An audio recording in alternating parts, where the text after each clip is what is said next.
Chapter 79, Enlightenment of the Heavenly Emperor Fist. Heavenly Phoenix falls to the devil. Time flies. 3 days passed in a flash. Ding. Congratulations to the host for reaching 10% of the progress in comprehending the two broken sword technique. Ding. Congratulations to the host for reaching 20% of the progress in comprehending the two broken sword technique. Ding.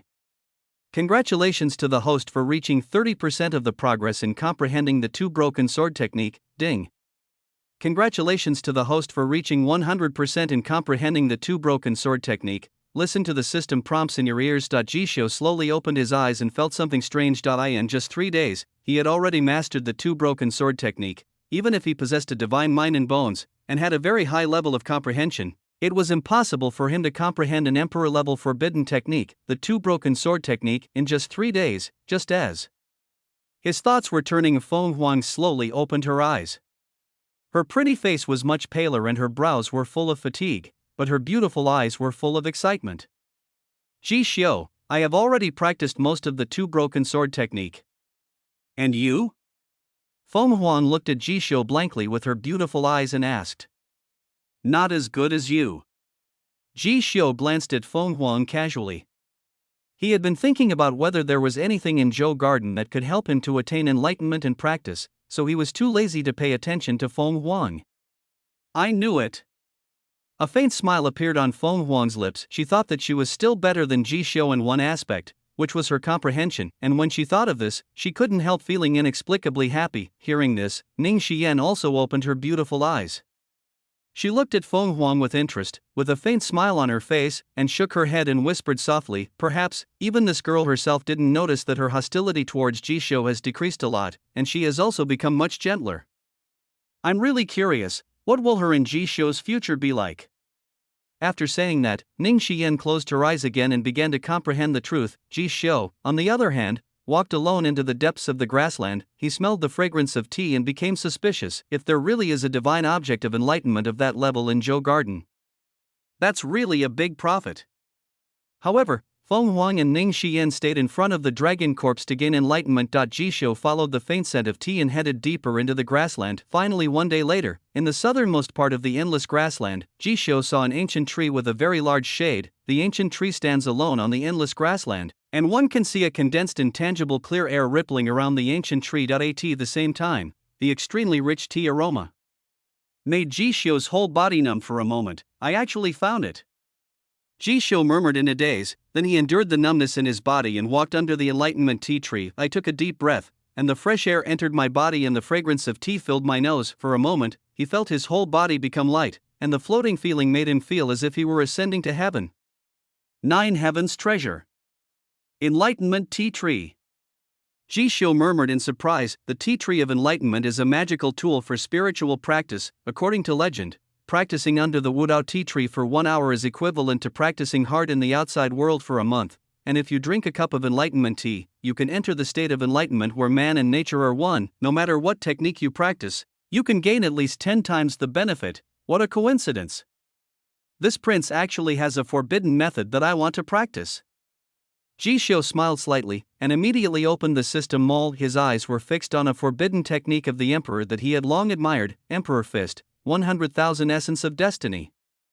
Without the slightest hesitation, Jisho immediately put the Heavenly Emperor Fist into his pocket. Ding! Congratulations to the host for spending 100,000 life essence to successfully purchase the heaven-shaking forbidden technique, Heavenly Emperor Fist. Listen to the system prompts. Jisho looked up at the 108 pieces of Wudao tea leaves on the Wudao tea tree. Without thinking, he picked them all and put them into his system warehouse. Then, he took out a piece of enlightenment tea from it, with a slight smile on his face. Compared to the two broken sword technique, the Heavenly Emperor Fist can be said to be the real forbidden imperial technique. After all, the Heavenly Emperor Fist is a forbidden imperial technique created by Emperor Yi Tian, who overlooks the universe. Begin practicing.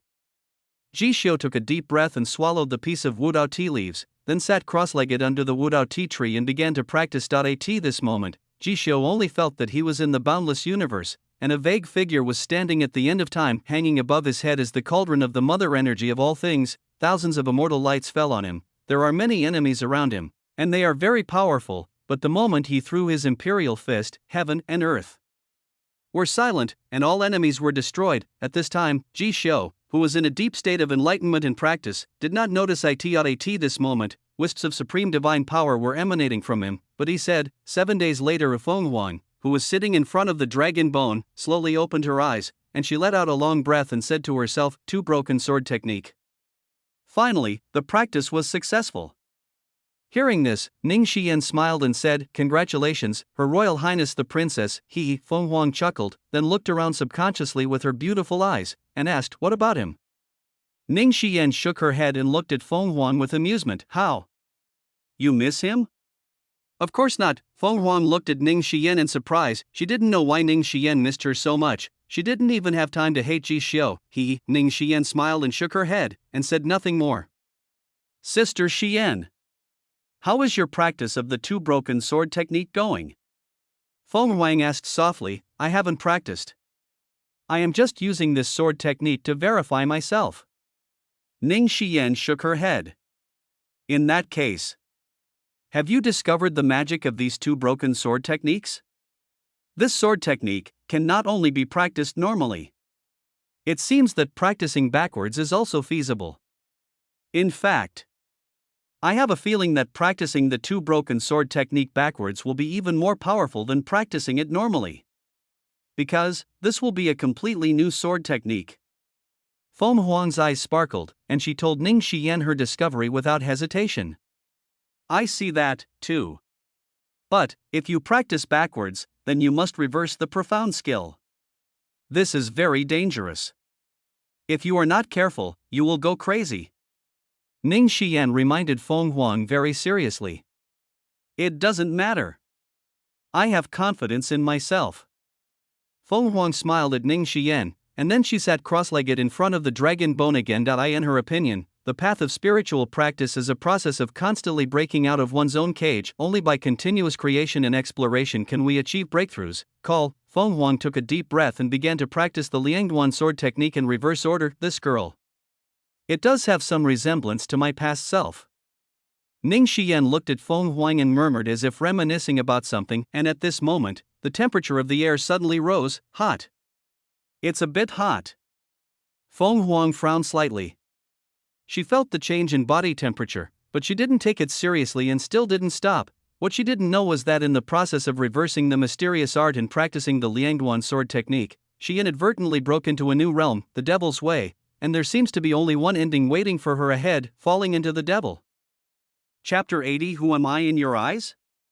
The moonlight is so beautiful tonight. Zhou Garden, under the enlightenment tree. A tall figure sat quietly, like a rock, with a solemn expression and no movement. In front of him, there was an illusory scripture floating. The ancient scroll was modeled, and the pages were turned one by one. Wisps of the mother energy of the great Tao fell around him like a fairy waterfall, as if they were shielding the secrets of heaven and isolating cause and effect. At this moment, Ji Xiu was in harmony with nature, and his mind was completely immersed in the deepest level of enlightenment. Clang! A flash of golden blood burst out. The golden blood energy condensed into a figure, standing behind Ji Xiu. This figure had sharp eyes and an extremely domineering aura, and he exuded the aura of an unparalleled emperor. At this moment, the figure moved, and he began to evolve an unparalleled and peerless boxing technique, with great opening and closing movements, and an aura that swallowed the world. Clang! Clang! Clang! Each of his punches seemed to trigger the Tao of the great Tao, unparalleled in the world. Gradually, he evolved the Emperor Fist in his hand to the extreme. Thousands of great ways and myriad divine rules kept wailing under his fist. When Ji Xiu turned to the last page of the illusory scripture, the shadow behind him also suddenly threw a final punch. Clang! This punch seemed to condense eternity, freeze time and space, and suppress all the laws of the heavens. Clang! The figure disappeared. The illusory ancient scriptures also disappeared. The unrivaled aura of the great emperor slowly entered Ji Xiu's body. At the same time, a clear system prompt sounded in Ji Xiu's ears. Ding! Congratulations to the host for reaching 30% in understanding the heavenly emperor fist. Hearing this, Ji Xiu slowly opened his eyes. At this moment, he was like the emperor of heaven who had revived after sleeping for eternity. His eyes were sharp, like a fairy sword unsheathed, sharp and extremely dazzling. Enlightenment is over. I have finally gotten started with the heavenly emperor fist. Ji Xiu slowly exhaled a breath of foul air. Getting started with the 7-day heavenly emperor fist is already very good. After all, it is the forbidden imperial technique of the Heavenly Emperor. It is not possible to comprehend it all in one step. As for the future, one will need to gradually verify this imperial method in battle. Of course, even if he has only achieved the initial enlightenment of the Heavenly Emperor Fist, it is enough to be used as a powerful trump card. I don't know. How are Feng Huang and Ning Xian? Jisho muttered to himself, then returned along the same route, Zhou Garden, in front of the 100-foot dragon body of Feng Huang, who was practicing the reversal mysterious art and the two broken sword technique. Didn't notice at all that at this moment, magic light was flashing all around her. 9 illusory magic swords were hovering around her. Strands of the most powerful sword intent condensed into terrifying magic sword light that shot straight into the sky and even dimmed the thousands of stars in the sky. Phoenix. Stop it now.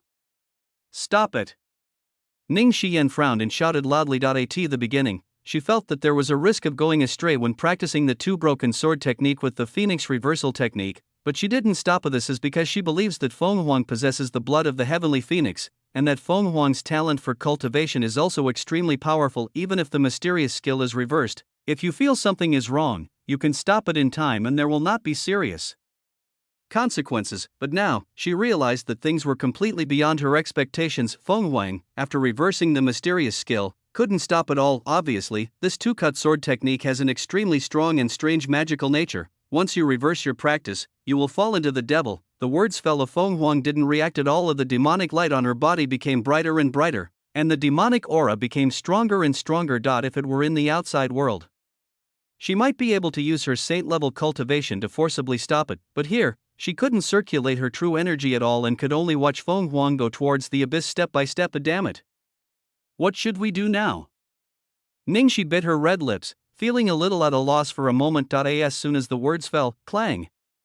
Behind Feng Huang, extremely gorgeous phoenix wings spread out, with flames flowing, extremely beautiful, only, the phoenix wings behind her, half of the phoenix is blazing and shining, with divine brilliance, the other half of the magic light shines, and the demonic energy is overwhelming. Completion. A trace of paleness flashed across Ning Xian's pretty face. Feng Huang had obviously reached the last step. Even if she could use her saint-level true energy, it would not be able to help Feng Huang. Just at this moment, Feng Huang slowly opened her eyes. At this moment, her beautiful eyes were no longer as cold and arrogant as before, but were filled with extreme charm and murderous intent, and a hint of confusion. Phoenix, you, Ning Xian spoke softly, but she didn't finish her sentence. Feng Huang slowly turned around and looked at her. At this moment, the phoenix's golden hair fluttered in the wind, and the wings behind it were half divine and half demonic. That absolutely perfect face turned extremely pale. The whole person looked like a fallen demon goddess who had returned from the underworld. The phoenix flame in her eyes was a mixture of god and devil, and was extremely weird. Moreover, the 9 magic swords around him had almost solidified into substance and were still floating up and down. Sister Xian, hot, it's so hot. It's so uncomfortable. Feng Huang covered her chest with her hands and spoke to Ning Xian in a daze. At this moment, she only felt that the blood in her body was activated, surging violently, and heat waves hit her internal organs one after another, and a burning pain that she could not bear surged from the depths of her soul and spread to her limbs. She had never felt such pain before. Even when her phoenix wings were torn to pieces by Jisho in front of Zhou Ling, it was not as painful as this, and what frightened her most was, she could feel her sanity slowly sinking into darkness. Completion. It's really over. Ning Xian looked at Feng Huang's condition, her chest heaving violently and her voice trembling. She saw the problem right away. The phoenix is the bloodline of the celestial phoenix, and its bloodline is rich in divine power. However, she reversed her mysterious skills, practiced the 2 broken sword technique, and unfortunately fell into the evil path. Therefore, after her bloodline awakens, it will reject the demonic power in her body, under the extreme tug of war between 2 opposing forces. The consequences are disastrous. If you keep going like this, Feng Huang's body won't be able to bear it.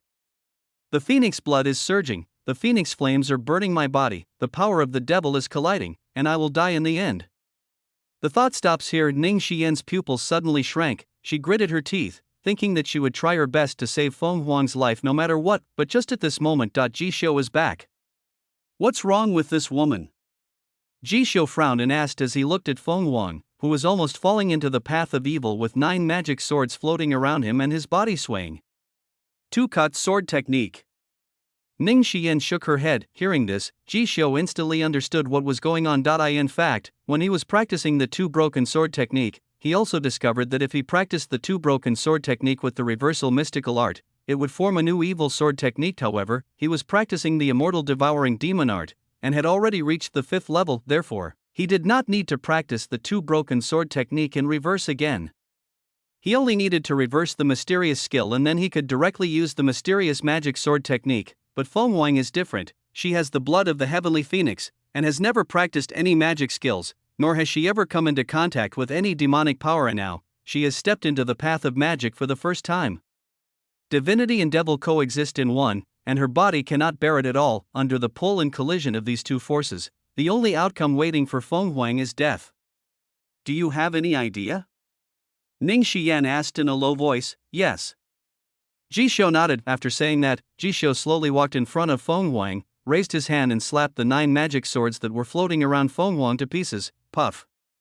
Feng Huang's delicate body trembled violently, and a trace of sad and beautiful blood flowed from the corner of her mouth. Jishou? When Feng Huang saw the person in front of him, he seemed to regain some of his sanity. Phoenix, mark my words. Next, don't do anything. Leave everything to me. After Jishou finished speaking, he activated the immortal devouring magic art and pressed his palm directly on Feng Huang's heart. Now, there is only one way to keep Feng Huang alive, that is to use the power of the immortal devouring magic art to reshape Feng Huang's several cultivation meridians, and force the divinity and devil in his body to coexist. But the problem is that even he doesn't know what kind of changes will happen to Feng Huang's body after he does this. Forehead.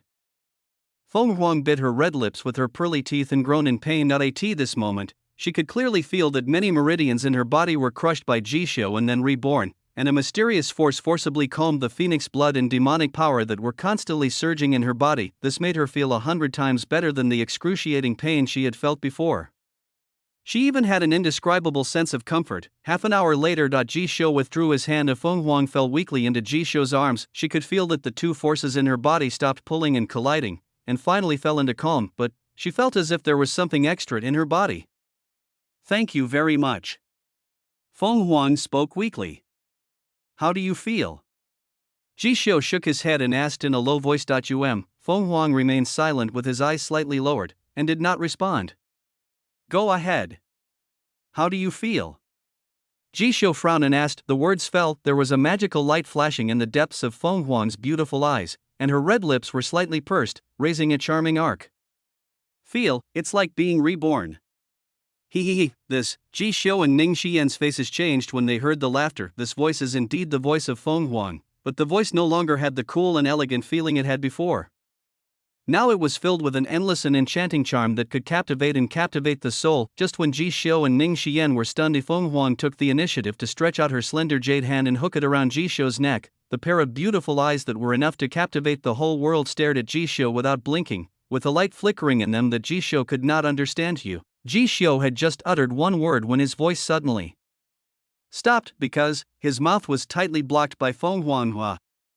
When Ning Xian saw Feng Huang taking the initiative to hug and kiss Jishou, she couldn't help but exclaim, and her beautiful eyes trembled violently. At this moment, she had no idea what was going on. After a passionate kiss, Jishou stood there in a daze as if petrified. Even Feng Huang was stunned. She didn't know why she did that just now. It felt like there was another person living in her body, taking control of her body for a short period of time. The thought just came to my mind. A magical light flashed across her beautiful eyes again. She smiled as usual, and her voice was gentle and even more charming. Jishou, tell me, who am I in your eyes right now? You owe me. Let's pay it back today. She was referring to the incident in which Zhou Lingqian Jishou treated her cruelly and tore her phoenix wings into pieces. What's the meaning?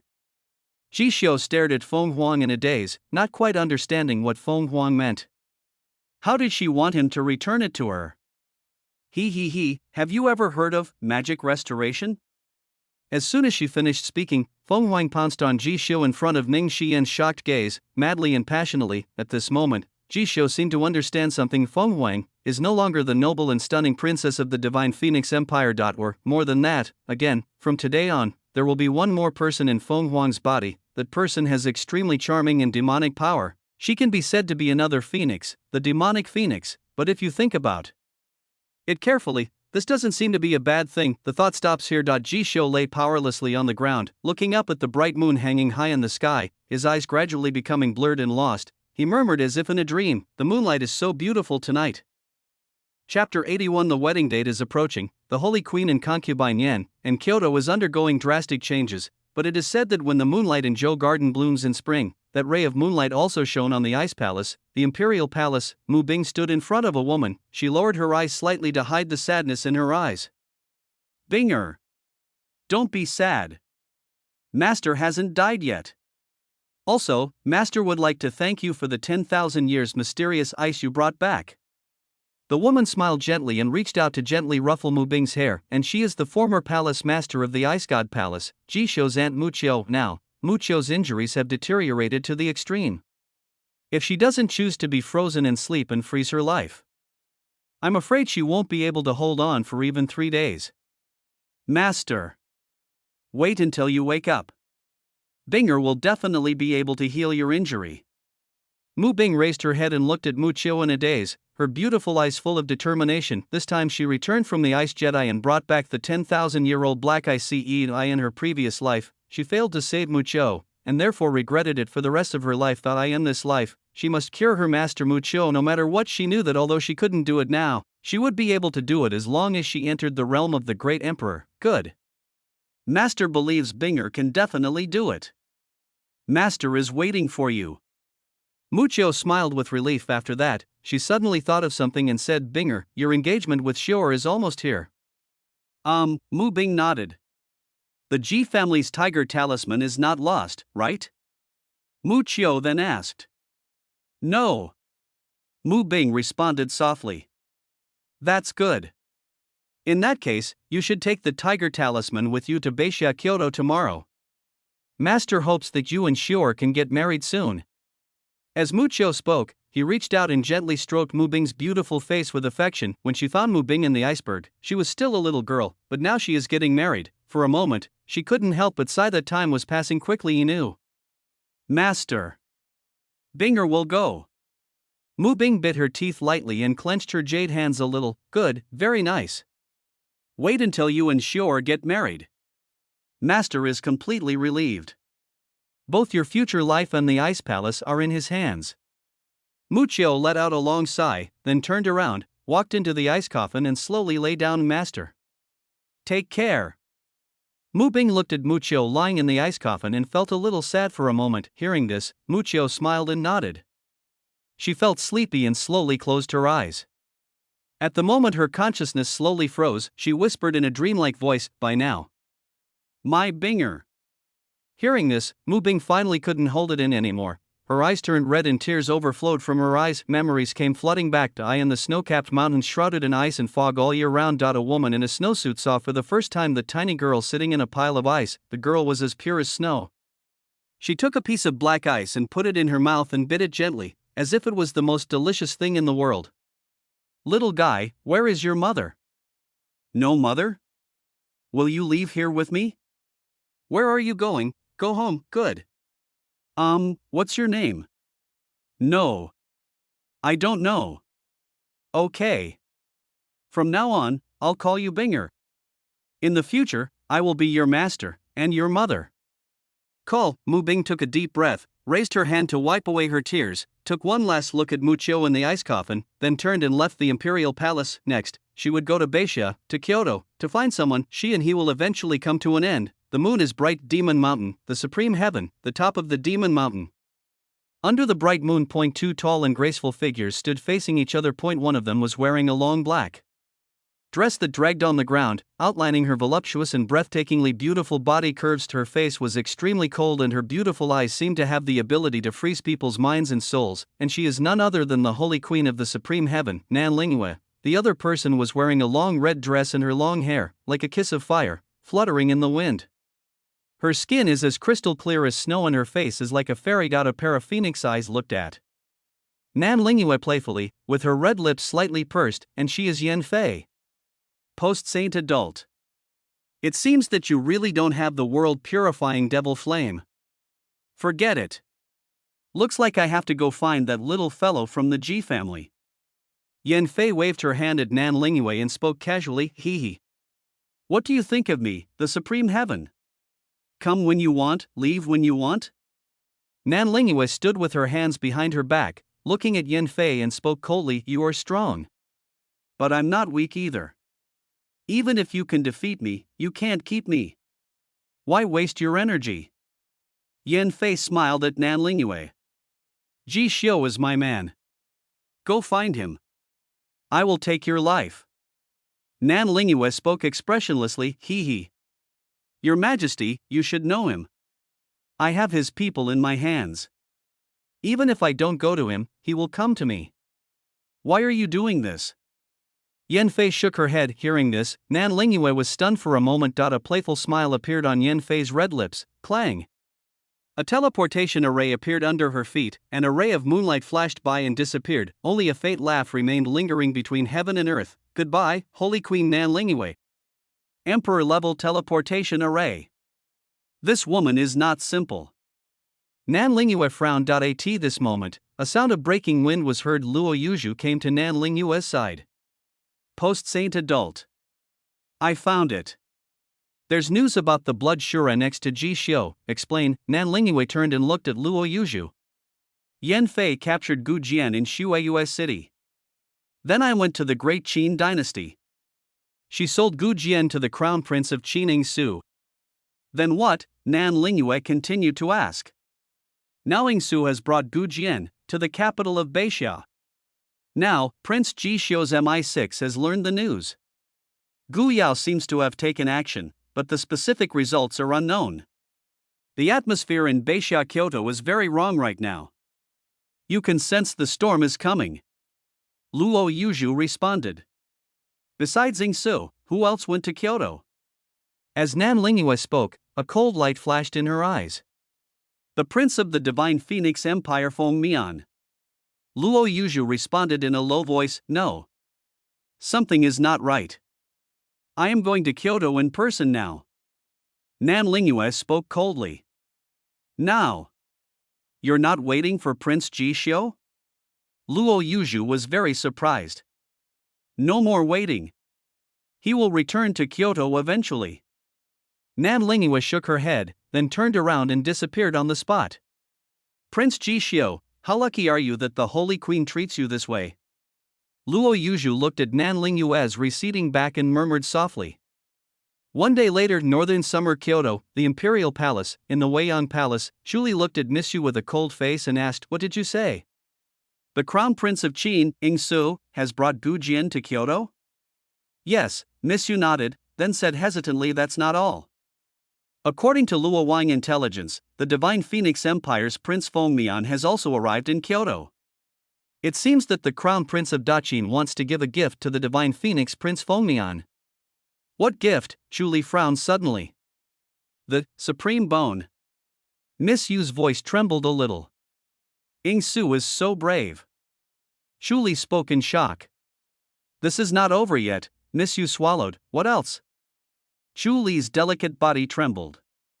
Ms. Gu Yao, she took part in the prisoner rescue with the strong men from MI6. Then what? Shuli suddenly looked at Miss Yu. MI6's elite forces are all wiped out. Miss Yu spoke softly. Where's Gu Yao? She died? Shuli widened her beautiful eyes and asked loudly. According to intelligence, Ms. Gu Yao is injured. It seems that he was injured very badly. But fortunately, someone rescued her at the last moment. Miss Yu responded, completion. Kyoto was about to be turned upside down. Shuli shook her head and took a deep breath. Why? Miss Yu was a little confused. Took out Gu Jian's supreme bone. Gu Yao was seriously injured. Wait until Ji Xiu comes back. A lot of people are going to die. Many, many people. Shuli said this expressionlessly. Chapter 82. One night later, he and she, the first rays of morning light fell on Zhou Garden. It also fell on Ji Xiu and Feng Huang's faces. At this moment, Feng Huang's pretty face was dotted with traces of tears and a little blush after joy. A breeze blew by. Feng Huang slowly opened her eyes. She looked up at the clear sky. And after a moment, the memories of last night flooded into her mind like a tide. At this moment, she suddenly turned her head and looked at Jisho, who was sleeping. Her expression suddenly froze and her throat rolled. How could this happen last night? Feng Huang's beautiful eyes were wide open, full of disbelief and a hint of confusion. If memories weren't real, she would suspect that what happened last night was just a dream. She has never had any expectations or ideas about matters between men and women, but now, when she looked at the fragments of golden armor all over the ground, she couldn't help but gasp, "Damn it! Is this master possessed by a demon?" Feng Huang's voice trembled slightly at this moment, and her protective armor was shattered. After a moment, she trembled and tried to get up, but just as the new flowers were blooming, they experienced a night of violent storms. How could she stand up? Ugh.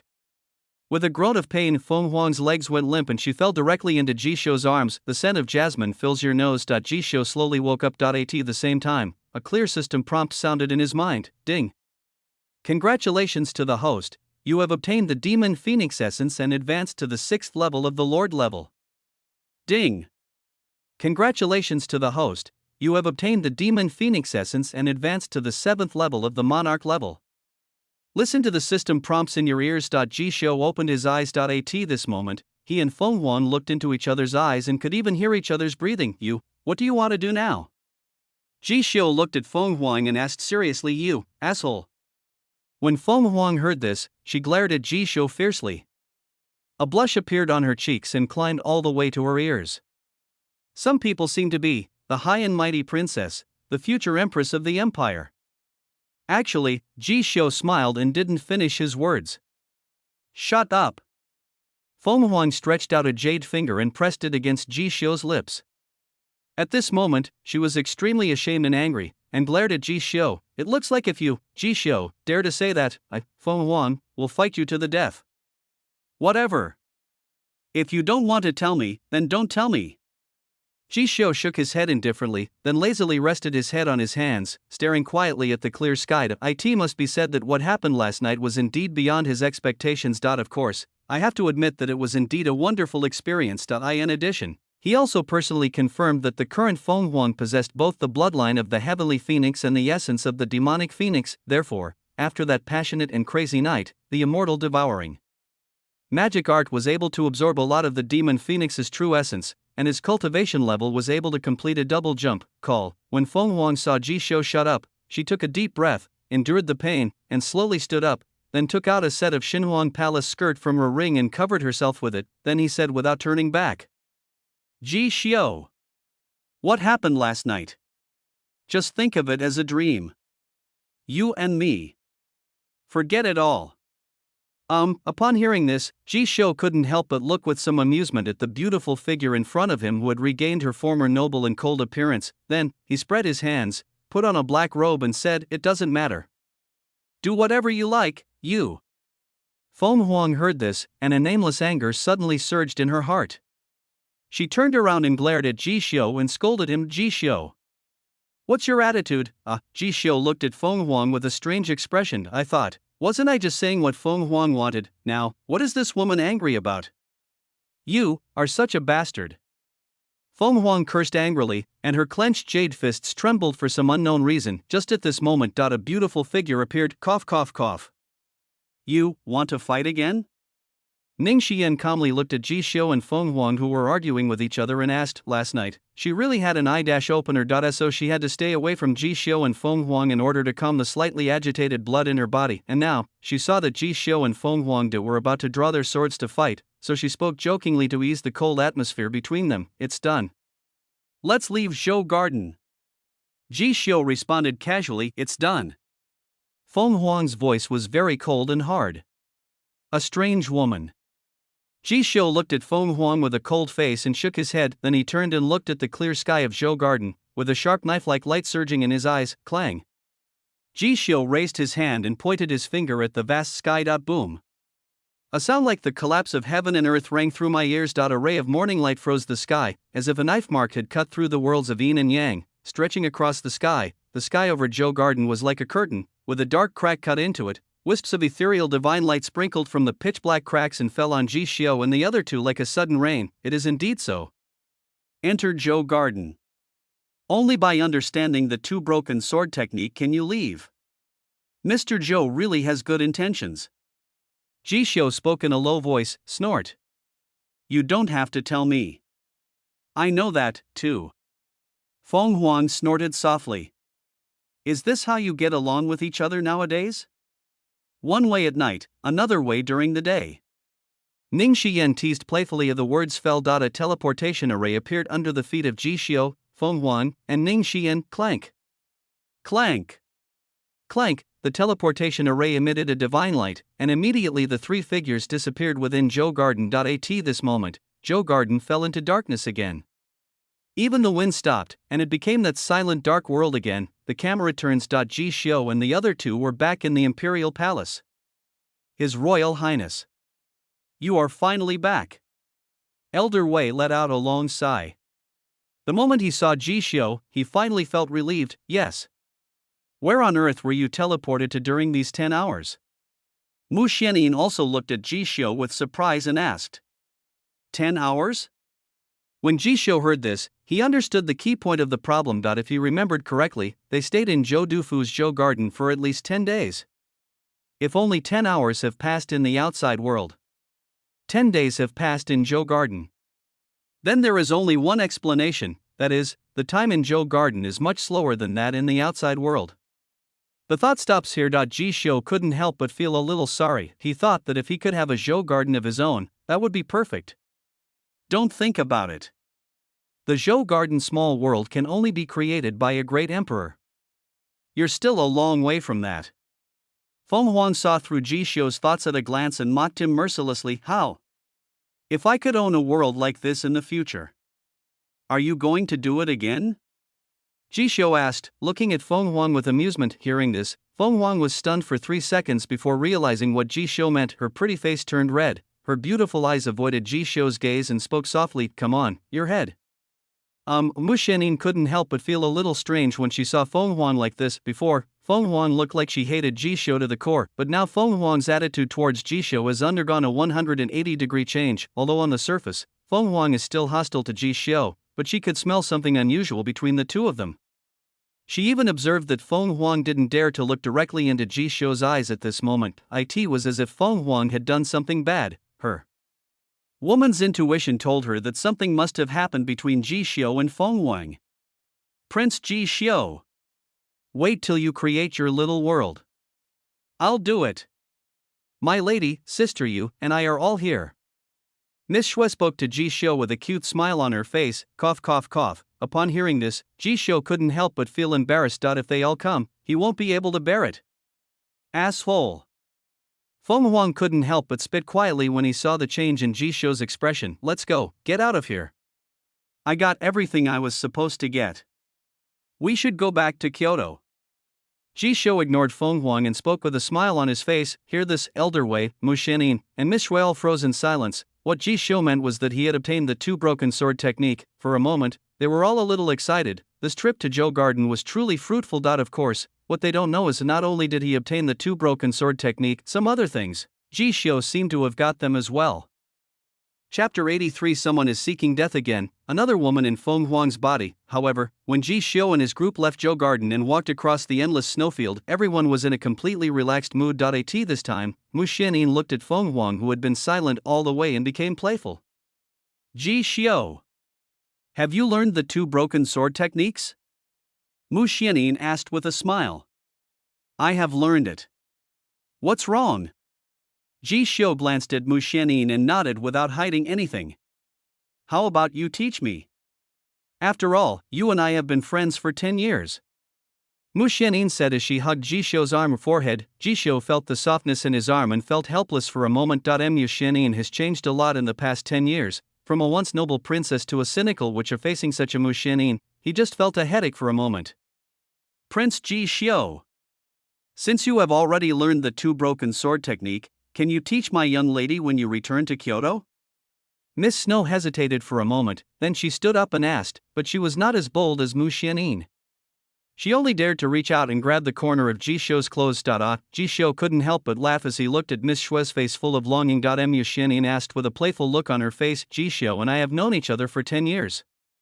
But Miss Cher, why do you ask Jishio to teach your young lady? Miss Snow thought for a moment, then her beautiful eyes lit up and she spoke, although my young lady has not known Prince Jishio for a long time.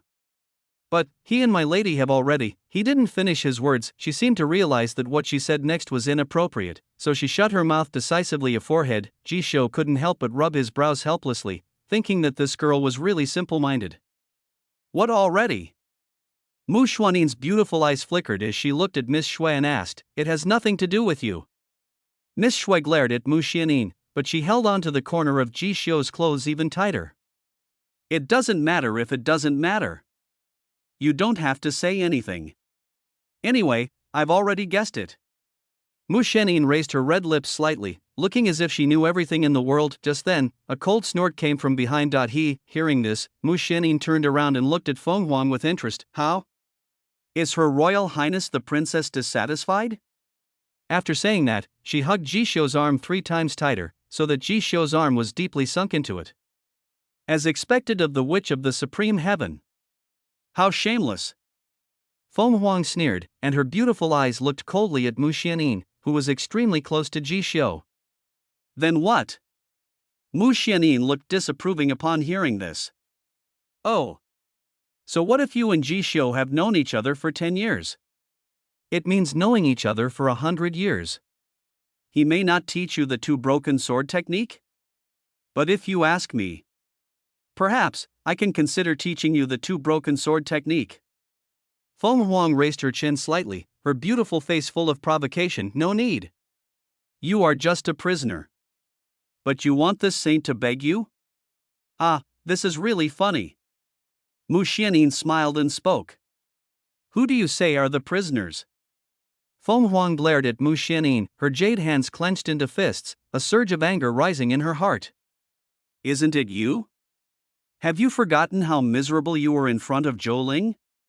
Even if you forget, this saint remembers it clearly.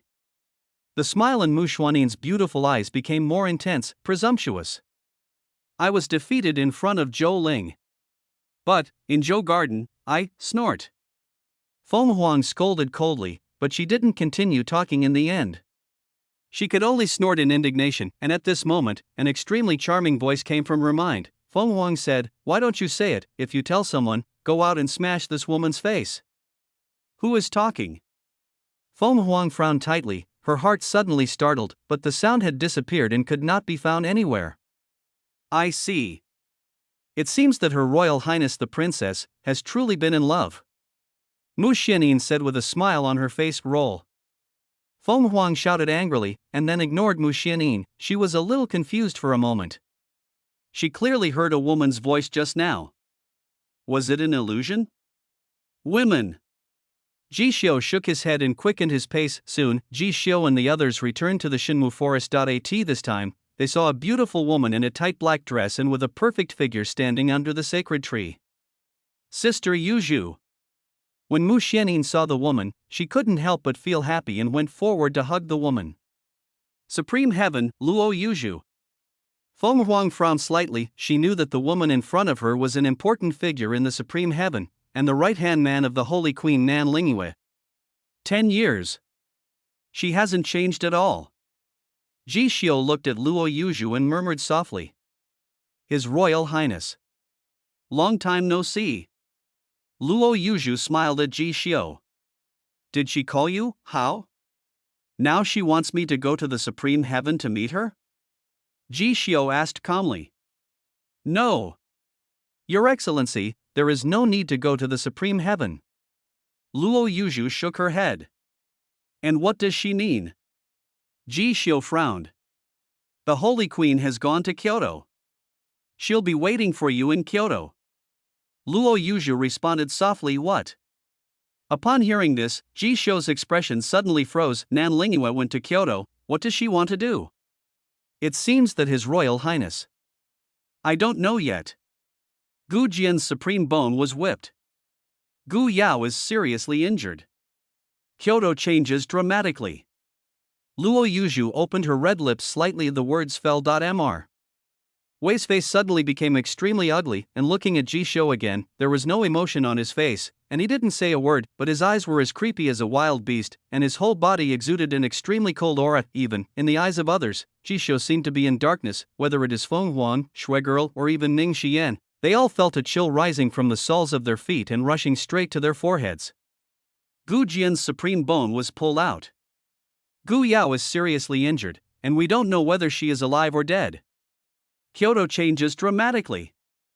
Luo Yuzhu's words lingered in Jisho's ears for a long time. Call. Jisho took a deep breath and suppressed the terrifying murderous intent in his heart. Then he said, "Walk. Time in Kyoto. Someone is looking for death." After saying that, he headed straight out of the Shenmu forest. Mu Xianyin also wanted to follow, but was caught by Luo Yuzhu. Sister Yuzhu. Such a big thing happened in Kyoto. Why won't you let me go? Hearing this, Luo Yuzhu shook her head and said, when Jisho returns to Kyoto, with his personality, everything will be turned upside down. The Holy Queen has already gone. You don't have to make trouble. After hearing this, Mu Xianyin finally let out a long sigh, looking at Jisho's back. Her beautiful eyes were filled with worry. Leave the Shenmu forest and walk out of Tianma Mountain. Jisho remained silent, but his eyes grew colder. At this moment, Feng Huang suddenly reached out and grabbed Jisho's wrist. Jisho. You left. What about me? Feng Huang stared at Jisho with her beautiful eyes. You can go wherever you like. It's none of my business. Jisho shook off Feng Huang's hand very coldly. Am I not your prisoner? You're just going to let me go? Feng Huang asked, gritting his silver teeth. Go away. Jisho turned his head and glanced at Feng Huang, who replied with 2 words. Then he took Elder Wei and Miss Shui and boarded the Xianzhou well. Ning Xian looked at Feng Huang, who was standing there in a daze. She couldn't help but reach out and gently rub Feng Huang's long golden hair, and then follow Jisho's footsteps. Clang! The black boat took off, cut through the sky, and sped towards the direction of Beisha Kyoto. Looking at the Xianzhou disappearing into the sky, Feng Huang stood there in a daze for a long time. At this moment, the enchanting voice surged in her mind again. Feng Huang, you obviously want to follow him to Kyoto, so why don't you go? I don't. Feng Huang argued in her heart against the voice that appeared in her mind. Could it be that Mu Xianyin is really right? After that night at Zhou Garden, what kind of complicated feelings did you develop towards Jisho? Shut up. Feng Huang gritted her teeth, wanting the voice in her mind to stop. At least, that night, are you really moved? Who are you? Feng Huang roared in his heart. Who I am? He. You really don't know? Silly girl, I am you. The other, you. Chapter 84, The Imperial Dragon Palace, The Two Emperor's Sons, and Gu Jian, Kyoto, Weiyang Palace. Zhuli stood outside the palace with his hands behind his back. The cold moonlight shining on her was like a dream. At this moment, her pretty face was full of solemnity, and there was a lingering haze between her brows. Rustle. A burst of hurried footsteps came from outside the palace. Miss Yu came to Weiyang Palace and walked to Zhuli's side. She looked equally solemn. How is it? Zhuli asked in a low voice. Reporting to the lady. The Crown Prince of Qin, Ing Su. The Divine Phoenix Prince Feng Mian. They have all entered the palace. Miss Yu responded softly. What's the purpose? Did you find out? Zhuli frowned and looked at Miss Yu. Not yet, but the 4 divine punishment elders of the Great Qin Empire left the dynasty a day ago and are nowhere to be found. 3 of the top 10 strongest men in the Divine Phoenix Empire also left the empire a day ago and are also missing. Miss Yu responded solemnly. 2 great dynasties. 7 saint-level masters. They left their respective dynasties 1 day ago and disappeared at the same time? He.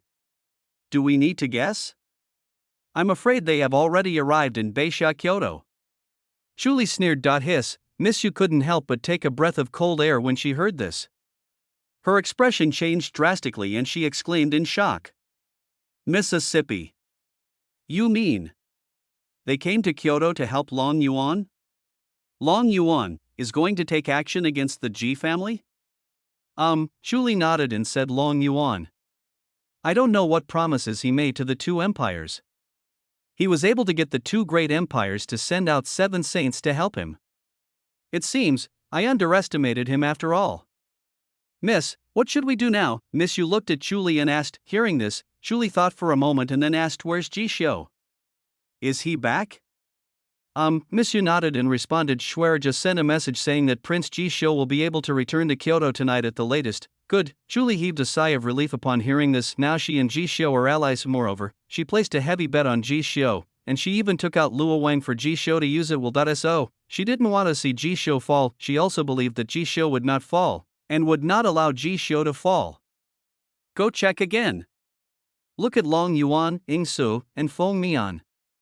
What the hell are they doing in the palace? Yes, upon hearing this, Miss Yu turned and left. Beixia Imperial Palace, Imperial Dragon Hall. Long Yuan sat on the throne and looked at the two young adults standing in the hall with a smile on his face. The crown prince of the Qin dynasty, Ying Su, was dressed in an extremely luxurious black brocade robe, had long black hair and a handsome appearance. He stood in the Imperial Dragon Palace with his hands behind his back, his expression indifferent, and his eyes contained innate dignity and ruthlessness. Even when he was facing the Northern Xia Emperor Long Yuan, there was not the slightest respect in his eyes. The Phoenix Prince Feng Mian, dressed in a golden robe, is different from the cold and aloof Prince Ying Su of the Qin dynasty. He always has a warm smile on his face, which makes people easily like him. The people of the Divine Phoenix Empire called him the Sun, because wherever he was there was always sunshine, and if it weren't for the eldest Princess Feng Huang, he would probably be the next Divine Phoenix Emperor. Welcome the two sons of God to Beixia. Long Yuan spoke to Ying Su and Feng Mian with a smile. Long Yuan, stop talking nonsense. This prince has traveled all the way from Daqin to your Beixia capital not just to listen to your polite words. So, show your sincerity quickly. Ying Su responded very coldly. Your Highness is right. I should show my sincerity. But what about your sincerity? Long Yuan was still smiling, but he refused to give in. Ying Su sneered and took out a token from his ring. This token is made of extremely precious obsidian. A big word penalty on the token is particularly eye-catching. Take it. Ying Su directly threw the token to Long Yuan and said indifferently, the 4 great Qin god punishment elders, are they enough? Enough. That's enough. Long Yuan took the heavy token, and for a moment there was a look of joy in his eyes that was hard to hide. Over the past 10 years, he has asked for help from the Hugua sect no less than 100 times. However, the Hugua sect only cares about the whereabouts of the purifying demonic flame, and they have no interest in Ji Xiu from the Ji family at all. Therefore, he could only plan to make deals with the bigwigs of the Great Qin Empire and the Divine Phoenix Empire. Where's what I want?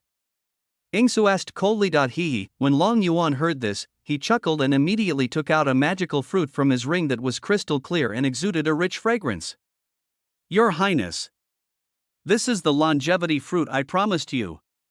After Long Yuan finished speaking, he threw the immortality fruit to Ying Ling with some pain. An immortality fruit can heal all kinds of injuries in the world, improve cultivation, and even extend one's life by 500 years. In his Beixia dynasty, there were only 4 longevity fruits in the past 1,000 years, 2 in his hands, and 2 in the hands of the Hugua sect. This time, he was ruthless and determined to pay a heavy price. He also wanted to use the power of the 2 great empires, Daqin and Xinhuang, to eliminate Ji Xiu. Good. It is indeed the longevity fruit. Your Majesty Long Yuan, thank you very much. Ying Su nodded to Long Yuan. This time he did not call him by his name, which was considered a little respect for Long Yuan. And you? Your Highness Feng Mian. Long Yuan set his sights on Feng Mian, the Divine Phoenix Prince. This emperor's abilities are limited. I can only assign you 3 saint-level experts at most. But, these 3 are among the top 10 most powerful people in the Divine Phoenix Empire. Do you think it's feasible? Feng Mian smiled gently at Long Yuan. Hearing this, Long Yuan was silent for a moment, but finally nodded. Can. After saying that, he took out the last immortality fruit he had and threw it to Feng Mian. And Feng Mian also took out a token engraved with Phoenix Flame and threw it to Long Yuan. Call. Long Yuan felt the heavy weight of the 2 tokens in his hands. He had never felt so excited. Under the heavy pressure of Ji Xiu for 10 years, he was already on the verge of collapse. Now, he felt that it was time to take back everything that belonged to him, take back his dynasty, his kingdom. Looking at Long Yuan's joy that was beyond words. A hint of contempt flashed across Ingsa's eyes. He thought to himself, what kind of incompetent emperor would allow a little prince to step on his head for 10 years? And just at this moment, Feng Mian turned around and faced Ing Su and said, Your Highness, since our deal with His Majesty Long Yuan is complete, then let's talk about the deal between you and me. Okay, Ing Su slowly turned around and faced Feng Mian. I heard that His Royal Highness the Crown Prince has a man with the supreme bone, right? Feng Mian looked directly at Ing Su and asked. Yes, there is one. Moreover, this man is the right-hand man of Ji Xiu, the heir of the Ji family. The corners of Ing Su's mouth curved into a playful arc. Supreme bone. This prince wants it. Feng Mian spoke straight to the point. Good. The supreme bone can be given to you. But what about what this prince wants? Ing Su responded calmly. You asked for it. Father has already issued his decree and drafted the scroll document. But, I want the supreme bone now. Feng Mian took a step forward, excitement burning in his eyes. Well then, Ing Su nodded, then stretched out his hand and clapped twice. Bang. The gate of the Imperial Dragon Palace opened. I saw an old man in black with a stern face, dragging a man covered in blood, slowly walking into the Imperial Dragon Palace. Wherever he passed, blood was spilled all over the ground, so that the entire Imperial Dragon Palace was filled with a thick smell of blood. And this man covered in blood is none other than Ji Xiu's sword. Gu Jian. Chapter 85, Digging Bones.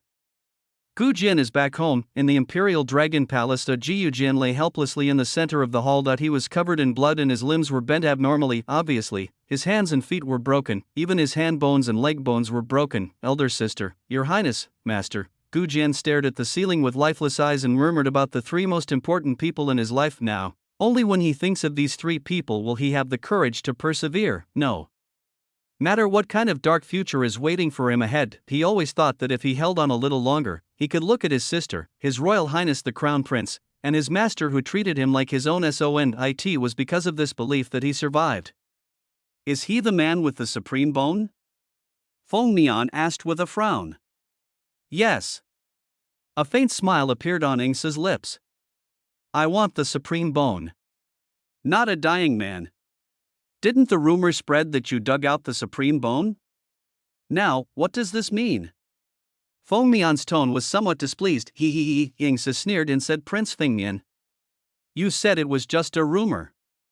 And this prince is not as crazy as the rumors say. Supreme bone, this prince didn't dig it. But if you want, you can do it yourself.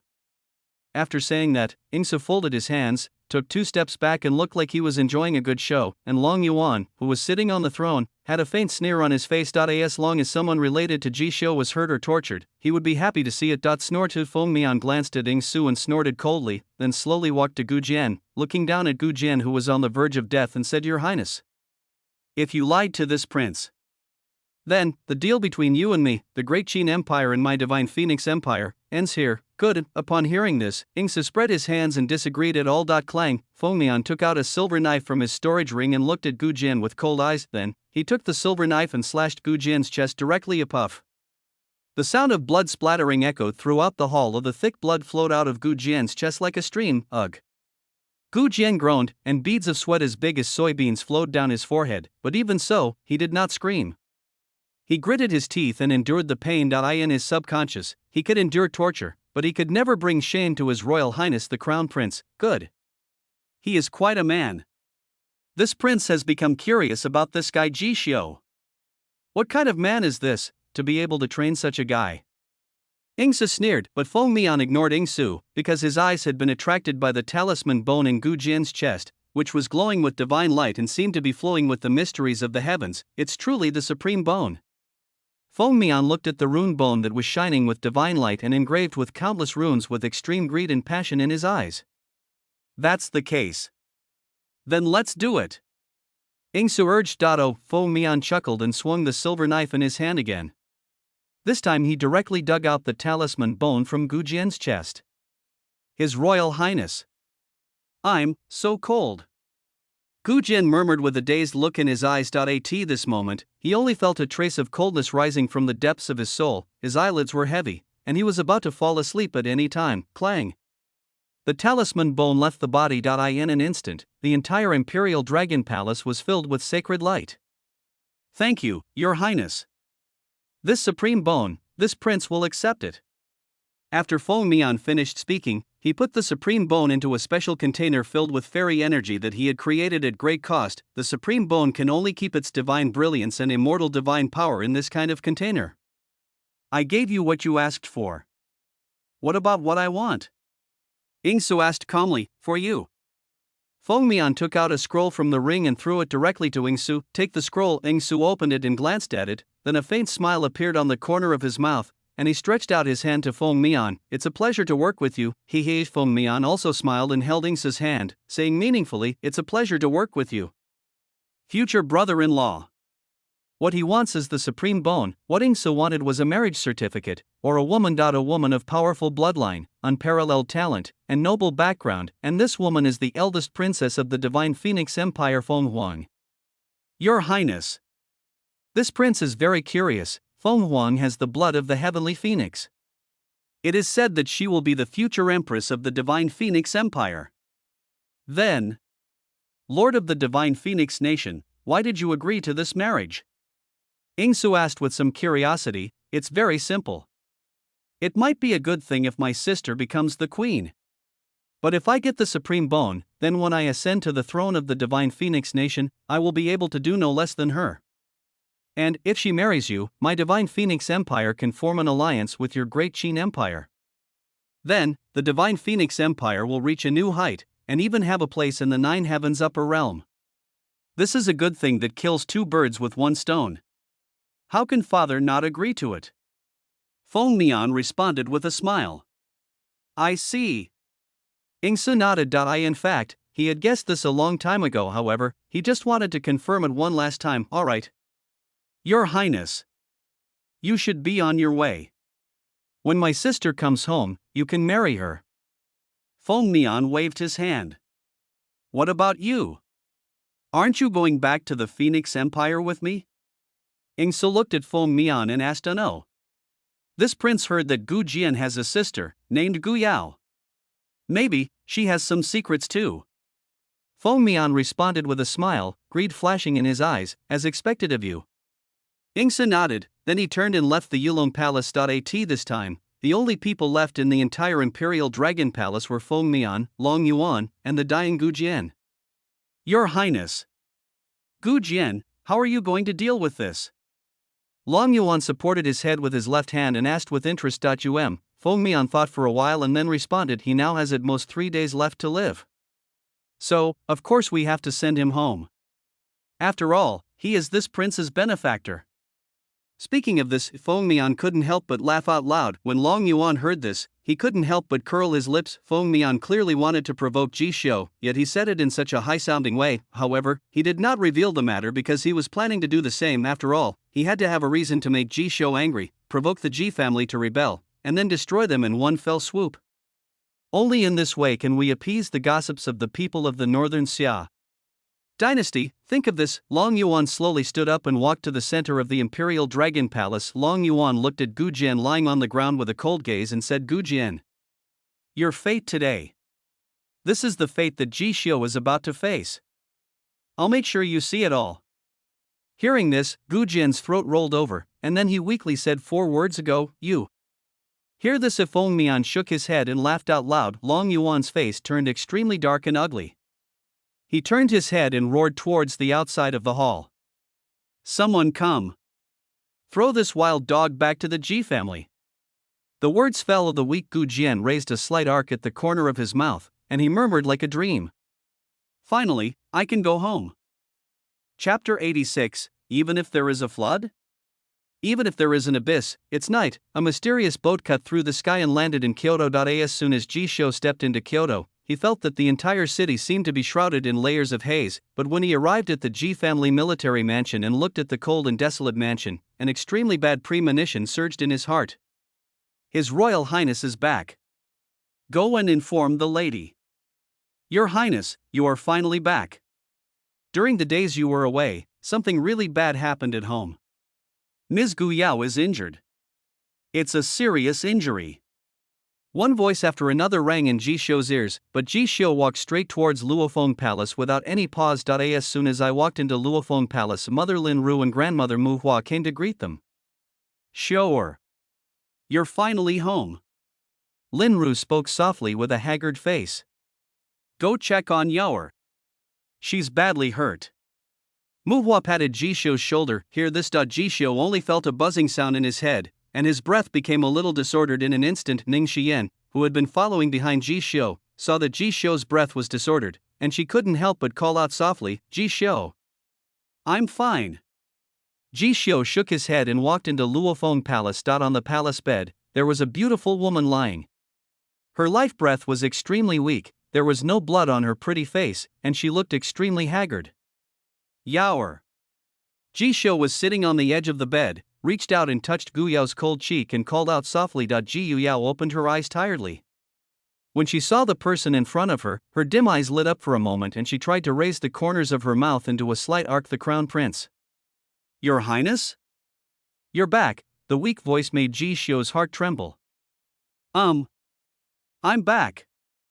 Ji Xiu nodded heavily. Your Highness. Yaoer is so tired. Give me a hug, okay? Gu Yao asked softly. The words fell. Ji Xiu held Gu Yao tightly in his arms, trying to keep his tone as calm as possible. Yaoer. How did you get hurt like this? Gu Yao hummed softly, then leaned her head against Ji Xiu's chest and said softly. Gu Jian, in their hands. I have to go, save him. He is my brother. Perhaps because of her emotional fluctuations for a moment, a trace of blood flowed out from the corner of her mouth. Her sad and beautiful appearance was heartbreaking. Got it, Yaoer. You are badly injured. I'll save you first. Let's talk about the rest. Ji Xiu reached out and wiped the blood from the corner of Gu Yao's mouth. Ji Yao was seriously injured, with dozens of sword wounds all over his body. There are several fatal injuries. However, it seemed that someone used powerful strength to protect her heart, allowing her to survive. Otherwise, Gu Yao would definitely not have survived until now. Call.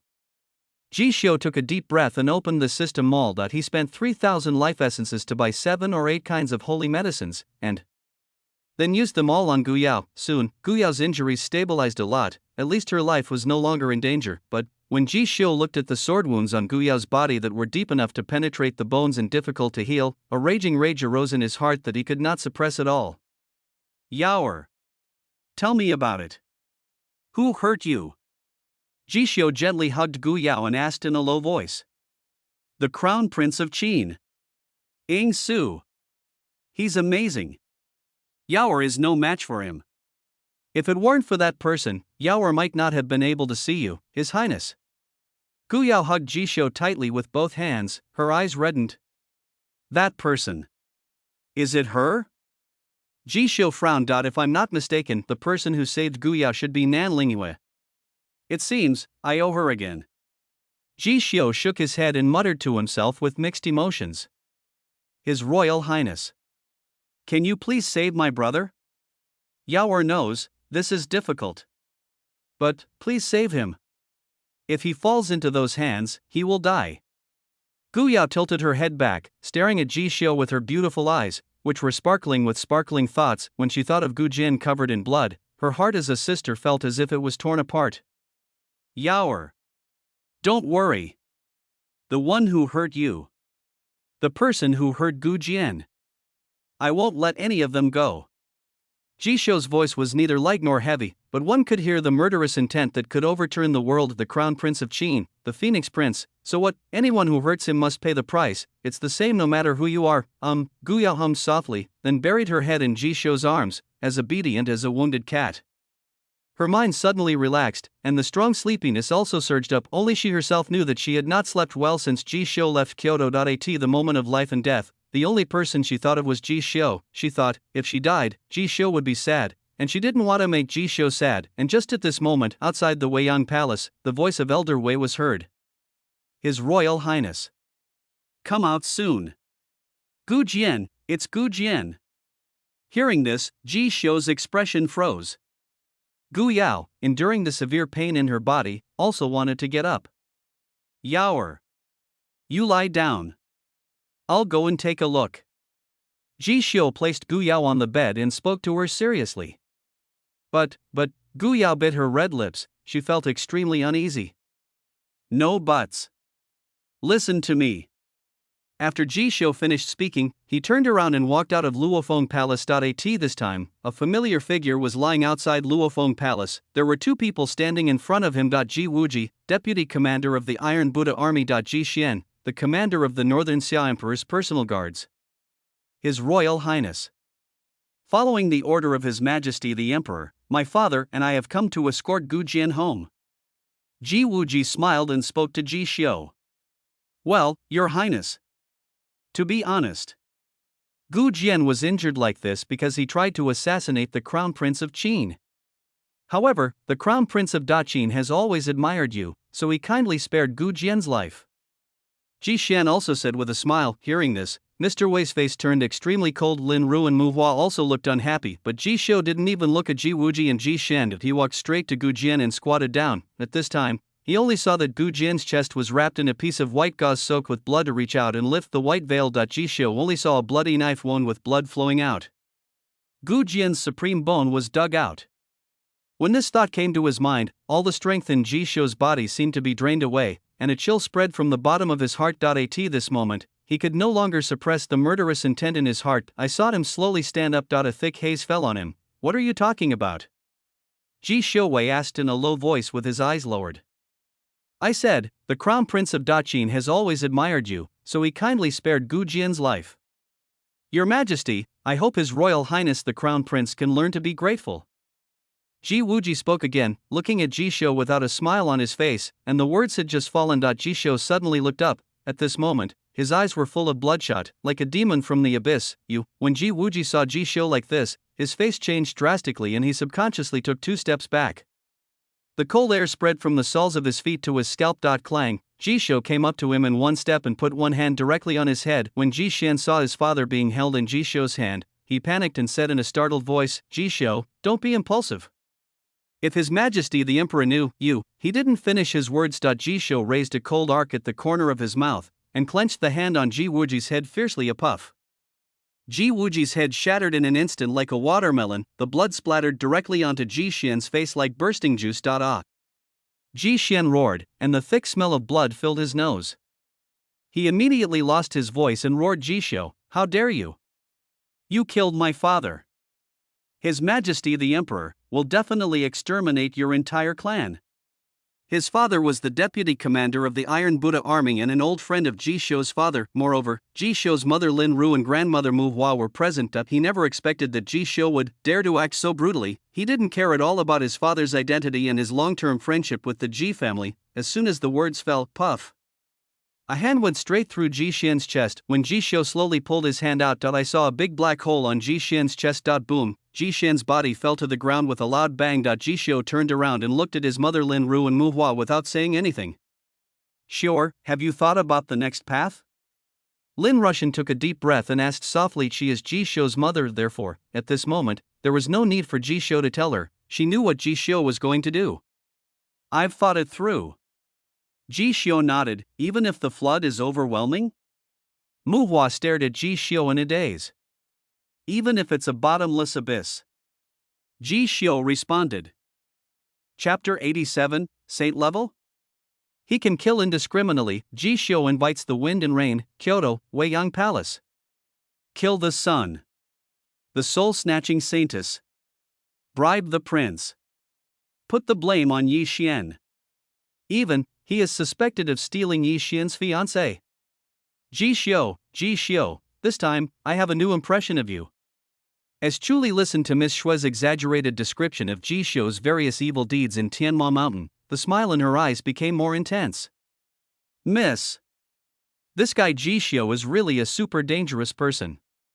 We have to be careful when we work with him in the future. Miss Snow pulled Chu Li's sleeve and reminded her with her beautiful eyes sparkling. Since you have chosen to cooperate, then you have to believe it unconditionally. Besides, Ji Xiu is powerful and ruthless, isn't that a good thing? Moreover, I never thought that this guy could rival saint-level combat power with his lord-level cultivation. It seems that the saying that is popular on the continent, everyone below the saint level is an ant, has become an empty talk in front of him. Shuli reached out and poked Miss Shue's forehead with amusement, her tone full of surprise. That being said, but that guy is so messy. He never considers the consequences of his actions. Even, he did that kind of thing with you, young lady. Now he is still unclear with the princess of the divine phoenix, and there is also the saint of the supreme heaven, Mu Xianyin, alright. He seems to be the holy lord of the supreme heaven. The holy queen of the supreme heaven might be his wife. Miss Shui angrily stood up for Chu Li. You girl! What's going on in your little head all day? So what if the supreme heavenly saint queen Nan Lingyue is her wife? I don't care. Chu Li smiled and shook her head. Of course, even though she said it nonchalantly, but in fact, only she herself knew that she was indeed a little unhappy because Ji Xiu was the treasure she discovered, but now this treasure is involved with several important figures and is no longer hers alone. Of course, she feels uncomfortable. However, she managed to control her emotions very well. After all, the more help Ji Xiu had, the greater the chance that she would obtain Shueyue City in the future. As for the rest, just take one step at a time and see. But just as her thoughts were turning, Miss Yu hurried back to Weiyang Palace. How is it? Chu Li looked at Miss Yu and asked. Reporting to the lady. You guessed right. Long Yuan wants to use the power of the two empires to destroy the Ji family. Now, the 7 great saint-level masters from the 2 empires of Great Qin and Divine Phoenix have arrived in Kyoto. Miss Yu responded in a serious voice. What's the price? What price did Long Yuan pay? Chu Li frowned. Immortality fruit. Miss Yu took a deep breath and said, hearing this, Chu Li was silent for a moment, then nodded and said, I see. It seems that Long Yuan has invested a lot of money this time. They even took out the super-valued immortality fruit of the Beixia royal family. Miss, one more thing, Miss Yu suddenly interrupted and said, you say. Chu Li looked at Miss Yu's solemn expression and had a bad feeling in her heart. Prince Xin Huang, Feng Mian dug out Gu Jian's supreme bone with his own hands in the Imperial Dragon Palace. Long Yuan also asked Ji Wuji and Ji Xian to send the dying Gu Jian back to the Ji family. Then what? Chu Li then asked. Then, Ji Wuji and Ji Xian are dead. And Prince Ji Xiu did it himself. He even asked someone to send the bodies of Ji Wuji and his son back to Long Yuan. Miss Yu's voice was filled with surprise. Well, Chu Li heard this and sighed. Ji Xiu took action. This means there is no room for maneuver in this matter. What's the meaning? Miss Yu and Miss Shui looked at Chu Li at the same time. It means Ji Xiu wants to be with everyone involved in this matter. The fight continues until death. Chu Li said calmly. Miss, what should we do then? Miss Yu asked in surprise. Yes. Are we going to go crazy with Ji Xiu?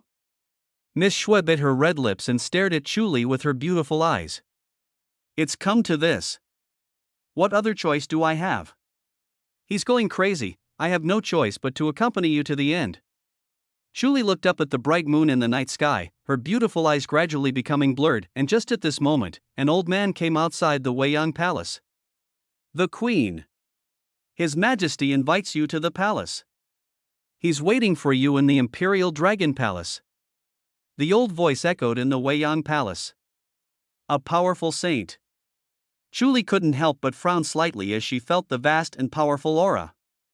Mississippi. What should I do now? Does His Majesty know about your relationship with Prince Ji Xiu? Miss Yu asked very nervously, not sure. Chu Li shook her head. After that, she thought for a moment and then said, Shuer, go find Ji Xiu. From now on, you all have to follow Ji Xiu's orders. After saying that, she turned and left the Weiyang Palace, walking towards the Imperial Dragon Palace. Looking at Chu Li's back as she left, Miss Yu gritted her teeth and said something is not right. If Long Yuan knew about the relationship between the young lady and Prince Ji Xiu, he will definitely not show mercy. So what are you waiting for? A snow girl exclaimed and said, walk. Sister Yu. Let's go find Ji Xiu. Well, Miss Yu shook her head and said, Shuer. That's 7 saints.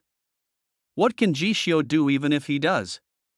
Unless the Supreme Heavenly Saint Queen comes in person. Cut. Miss Snow pursed her lips, took Miss Moon's hand, and said with her chest puffed out, so what about the saint rank? Sister Yu, don't worry. Ji Xiu, he can kill indiscriminately. Miss Yu? Ji Mansion, Luofeng Palace. When Ji Xiu said even if it was a bottomless abyss, Mu Hua and Lin Ru understood. Ji Xiu is not only going to overthrow the imperial power, he is also going to fight to the death with all the people involved in this matter. As Ji Xiu's grandmother and mother, seeing that their baby had made up his mind, they naturally chose to support him. Therefore, Mu Hua and Lin Ru directly handed over all the power in their hands to Ji Xiu. Moreover, after they left Luofeng Palace, they contacted Ji Xiao and Ji Nu immediately. The 800,000 Iron Pagoda troops at the border of northern Xia are ready for battle. Mr. Wei, send a message to MI6 and have them cut off all contact between Kyoto and the outside world. Send a message to the 50,000 strong Iron Buddha army stationed outside Kyoto City, and have them surround Kyoto City. Send a message to the 6 ministries in Kyoto, the Kyoto Imperial Academy, the Hulong Villa, the Dali Temple, the Inspection Institute, and the Prison Administration. This prince will take over Kyoto City within 1 hour. Finally, contact the human world and have them cooperate with MI6 to kill all the people who have secretly been loyal to Long Yuan throughout Beixia. Ji Xiu gave out orders one after another with clear thoughts. Yes. Old Wei nodded heavily, then he took one last look at Gu Jian and turned away. Wait until Mr. Wei leaves. Outside Luofeng Palace, only Ji Xiu and Ning Xiyan were left. It seems he won't live much longer. Ning Xiyan shook her head as she looked at Gu Jian, who was lying on the ground covered in blood and in an extremely miserable state. The immortal fruit can save him. Ji Xiu spoke calmly. When do you plan to enter the palace? Ning Xiyan asked softly. After meeting her. Then enter the palace. After Ji Xiu finished speaking, he turned and walked towards the observation deck of the Ji Mansion. There stood a peerless and enchanting figure. Chapter 88, Long time no see. Nan Lingyue, Chuli kills Long Yuan's heart. The cold moonlight shines on the observation deck. Here, you can overlook the entire prosperous Kyoto by just lowering your head. Here, it seems as if you can pick the bright moon in the sky by raising your hand. Here stood a peerless and graceful woman with her hands behind her back. Her mere back view is enough to captivate the whole world. Arrive at the observation deck. Ji Xiu looked at her back, feeling extremely complicated. Call. Ji Xiu took a deep breath before speaking. 10 years. Long time no see. Nan Lingyue. Hearing this, Nan Lingyue slowly turned around and looked at Ji Xiu. She didn't say anything, but just looked at Ji Xiu quietly for a while. Her red lips immediately raised a slight arc and whispered, Ji Xiu, you've grown up. Besides, it's growing well. I am very pleased, you. Ji Xiu looked at the cold and beautiful woman in front of him and was speechless. At this moment, he suddenly remembered that Nan Lingyue was such a speechless woman. What she says and does is always hard to understand. Even now he didn't know what Nan Lingyue was planning. Are you confused? Nan Lingyue seemed to see through Ji Xiu's thoughts at a glance. Ji Xiu nodded. Are you wondering what I said to you 10 years ago? I'm still confused. Why did I let you become the Holy Lord of the Supreme Heaven? Or, why did I save your little maid? Nan Lingyue spoke with a smile, her beautiful eyes filled with a light that Ji Xiu could not understand, all confused. Ji Xiu shook his head and stared at Nan Lingyue with burning eyes. When Nan Lingyue heard this, the smile on her pretty and cold face became even more intense. Ji Xiu. You are such an idiot. I told you all this 10 years ago. You, Ji Xiu, you are my man. Besides, you will have to pay for everything I have done for you. What's the cost? Ji Xiu frowned. This moment, he felt the same uneasiness as he did 10 years ago. Nan Lingyue chuckled, walked to Ji Xiu with her hands behind her back, raised her jade hand and gently touched Ji Xiu's heart, then spoke, Don't be impatient, little guy. You'll know later. Call. Ji Xiu took a deep breath and asked, And now? Will you help me? Nan Lingyue raised her eyebrows frivolously. She looked at Ji Xiu with interest and asked, Haven't you arranged everything, little guy? How else do you want me to help you? The Guardian Sect. Ji Xiu stared at Nan Lingyue in a daze and said 3 words. Now, he has a lot of things to do and a lot of people to kill, therefore, he needed someone to help him bear the pressure from the Hugua sect. Can I will help you with the Guardian sect. But, it seems like you owe me even more now. Nan Lingyue spoke with a smile. Wait till this is over. I will pay you back everything I owe you. Whatever you want. I'll give them all. Ji Xiu opened his mouth and made his promise. Good, make a deal. Nan Lingyue agreed without any hesitation. Thanks. Ji Xiu nodded slightly to Nan Lingyue, then turned and left the observation deck, and tonight he has only one destination, which is Beixia, the Imperial Palace. He glanced at Ji Xiu's leaving back. Nan Lingyue chuckled and turned to look at the prosperous Kyoto. The moonlight shining on her cold and beautiful face made her look particularly charming. After a long time, she raised her red lips slightly and said playfully, 10 years. Does this little guy really not know, or is he pretending not to know? The only thing I want from the beginning to the end is you. You are my priceless treasure. Now, you owe me more and more. I'm almost owed a lifetime, fool. However, under Ji Xiu's orders, the entire Beixia dynasty was in complete chaos. Ji Nu and Ji Xiao, who were far away at the border, directly ordered the 800,000-strong Iron Pagoda army to begin taking over hundreds of cities in Beixia. The #1 assassin organization in the Jiotian continent, the Renshijian, sent out hundreds of assassins to start a massive purge in Beixia together with the elite of MI6, all the people or forces related to Long Yuan and the intelligence of MI6 were subjected to bloody massacre. The most terrifying city is Kyoto. The 50,000-strong Iron Buddha army directly surrounded the city of Kyoto tightly. In Kyoto City, the 6 ministries of Kyoto, the Kyoto Royal Academy, the Hulong Villa, the Inspection Institute, the Prison Suppression Department, were all taken over by MI6. Ji Xiu, along with Elder Wei and the 2 girls Shuiyu who came from Weiyang Palace, headed towards the Imperial Palace. It is worth mentioning that Ning Xian was also following Ji Xiu. When Miss Shui asked Ning Xian why she wanted to help Ji Xiu, Ning Xian only replied to her with a sentence that left her puzzled. Ji Xiu, his life does not belong to him. His life is important. Much more important than the 3 great dynasties combined. Beixia Imperial Palace, Imperial Dragon Hall. The atmosphere was extremely depressing. Long Yuan looked at the 2 bodies lying on the ground with an extremely unsightly expression. Your Majesty the Emperor. Isn't this the result you wanted? Ji Xiu rebelled. Then, you raise your hand to suppress it. Feng Mian said without any concern. I would be even happier if Ji Wuji and Ji Xian could come back alive. Long Yuan spoke indifferently just as he said, if Ji Xian and Ji Wuji returned to the Yulong Palace alive, it would mean that Ji Xiu had given in and was afraid to go against him, but Ji Xiu's attack was so ruthless and cruel. Does this mean that Ji Xiu has the power to compete with him, which is why he dares to be so unscrupulous? There is no such thing as having the best of both worlds. Now the 7 great saints are all in the palace tonight. I don't know what you are worried about, Prince. Feng Mian waved his hand. Prince Feng Mian is right. Shuli spoke expressionlessly. Feng Mian chuckled when he heard this. He looked at Shuli with interest and said, the queen is indeed as stunningly beautiful as the rumors say, and she is also very considerate. It's just a pity. Shuli frowned slightly and said, what exactly does your highness want to say? Oh, Feng Mian turned around and looked at Shuli. The smile in his eyes gradually deepened and he said sarcastically, what I actually want to say is, Queen Shuli of Northern Xia is so beautiful that she seems to be the most beautiful woman in the world. But, unfortunately, she is such a vile woman, presumptuous. Shuli glared at Feng Mian, with a hint of murderous intent in her eyes. Tsk. Don't be angry, Queen.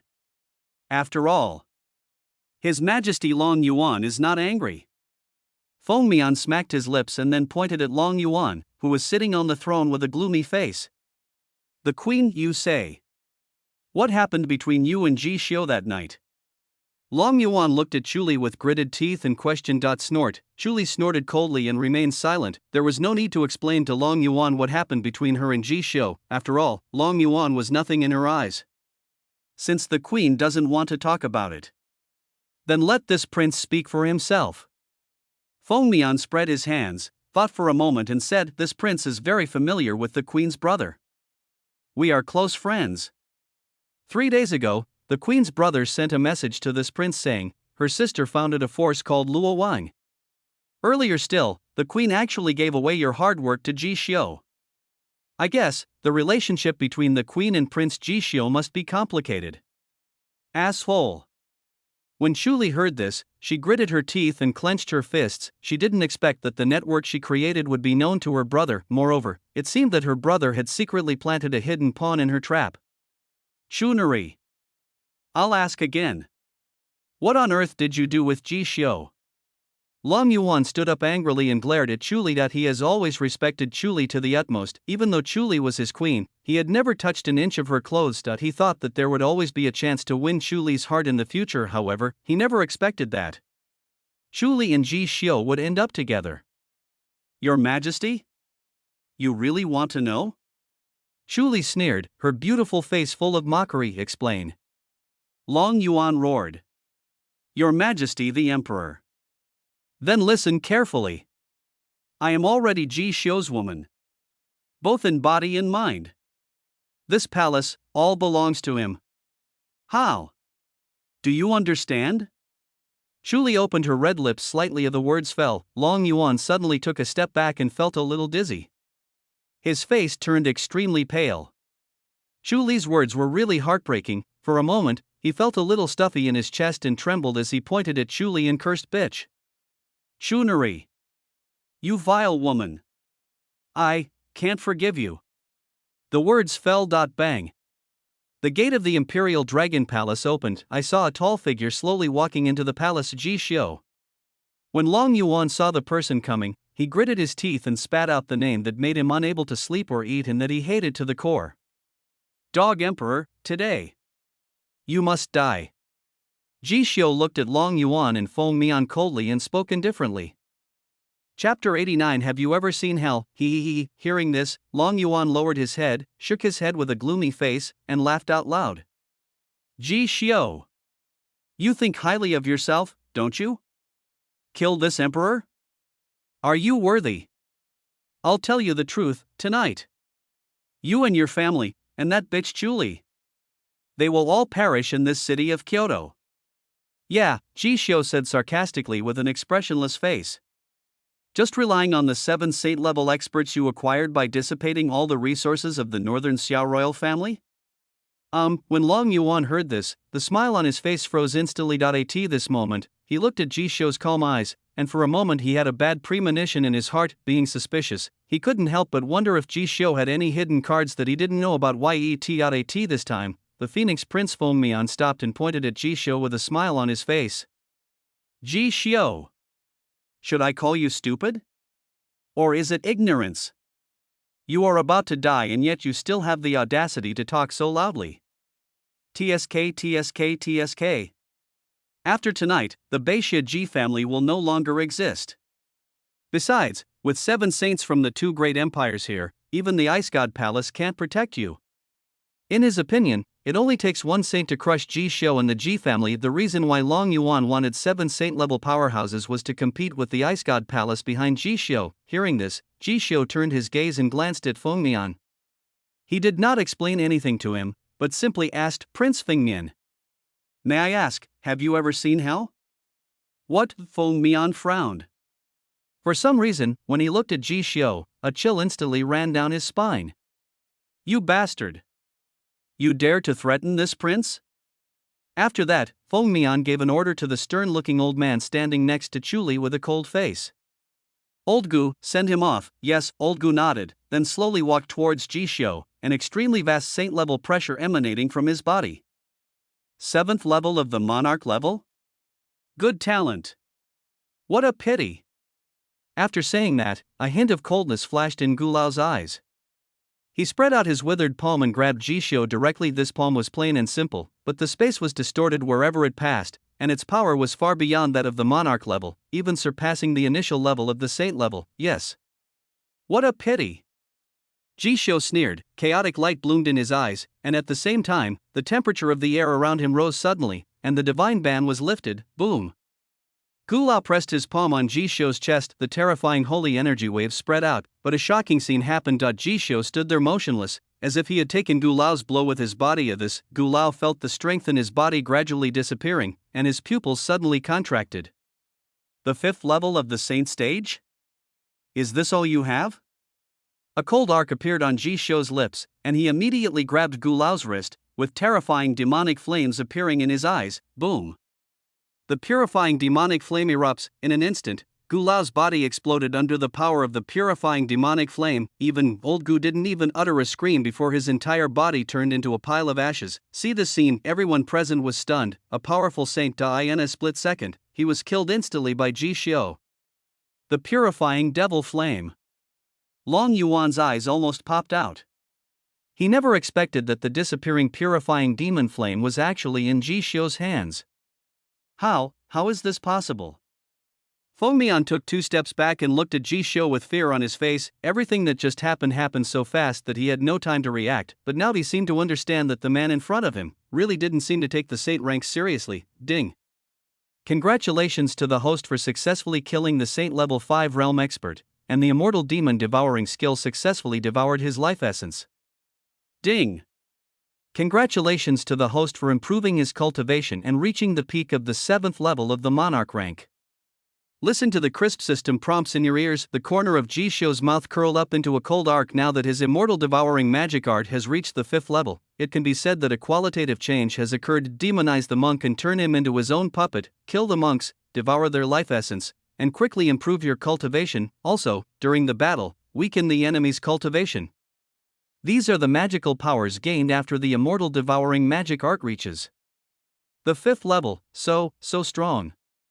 Shuli stared at Ji Xiu with her beautiful eyes filled with shock and amazement. Although she had heard Schwer mention before that Ji Xiu was able to fight at the Saint level, but I didn't expect that. The Saint level strongman was really like a toy and was vulnerable in front of Ji Xiu. Ji Xiu, it was you who took away the world purifying devil flame.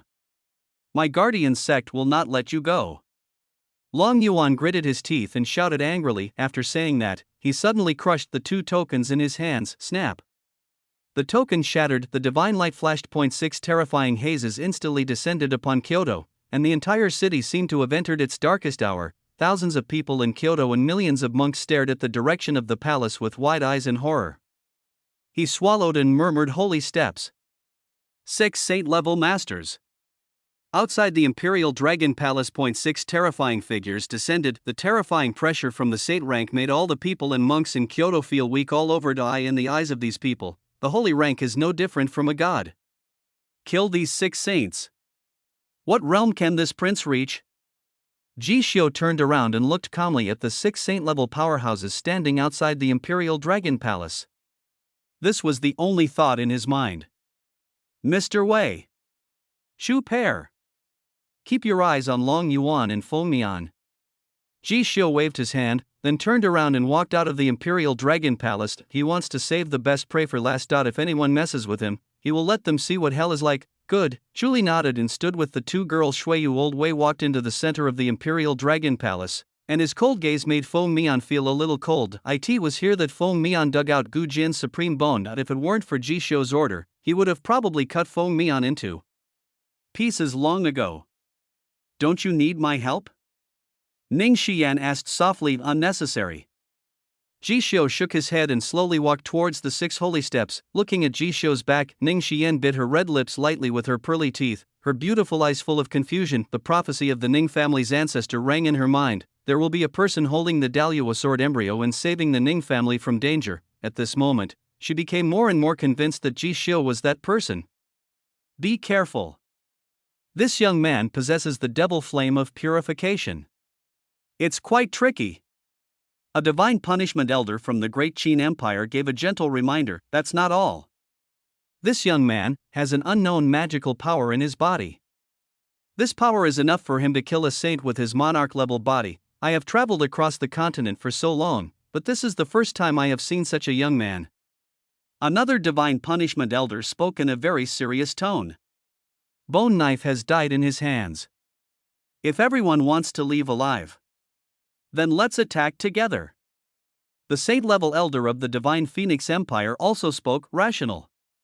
The 6 saints nodded at the same time. They all locked their eyes on GXIU.at this moment. They were horrified to find that Ji Xiu was emitting an extremely powerful and unparalleled martial arts will. It's almost dawn. Let's just end it like this. Ji Xiu glanced at the 6 saint-level powerhouses and spoke calmly. At this moment, his eyes were sharp, like a fairy sword unsheathed, streaking lightning in the sky, shocking the six saints so much that their brows were aching. He stood there, under the sky, his whole body shining brightly, like a celestial emperor descending to the mortal world, looking down on all enemies in the world. Chapter 90. The peerless prince went on a killing spree and massacred the saints. Ji Xiu. Do you really think you are invincible?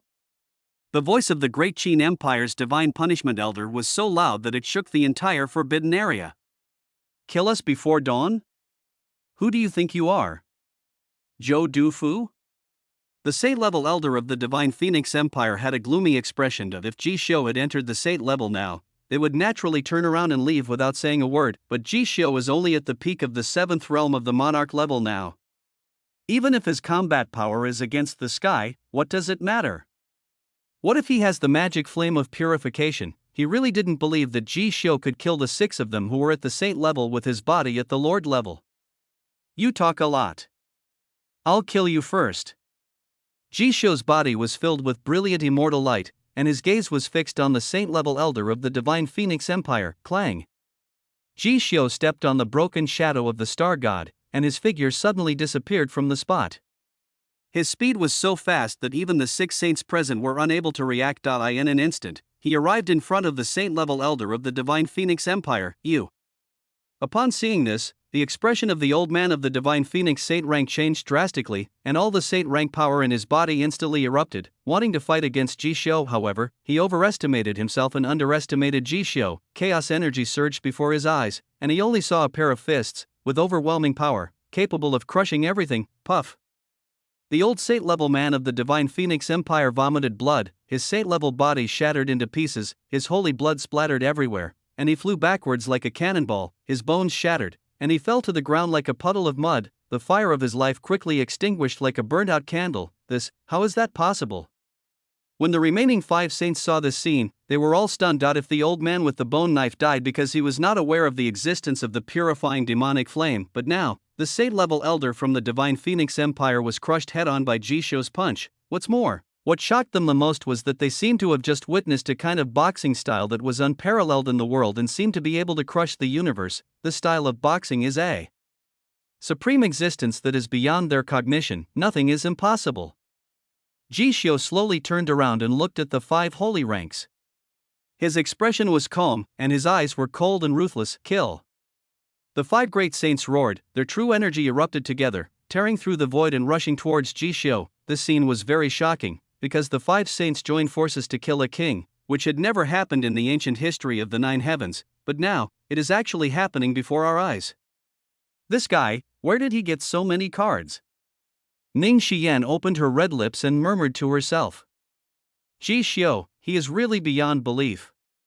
When Miss Yu saw this shocking scene, her throat rolled. Only then did she realize that what her daughter Xuer had told her was true. The saint-level strongmen are just toys in front of Ji Xiu, and they are vulnerable.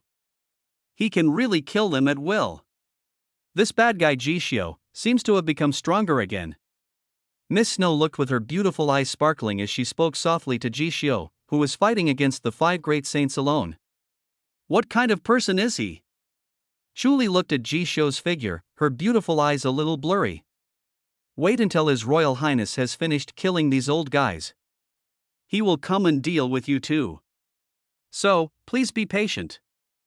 Elder Wei spoke coldly to Long Yuan and Feng Mian. You.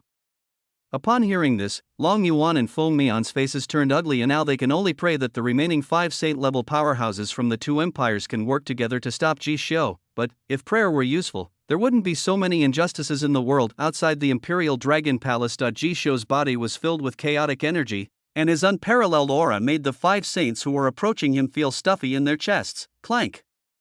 Clank! Clank! Clank!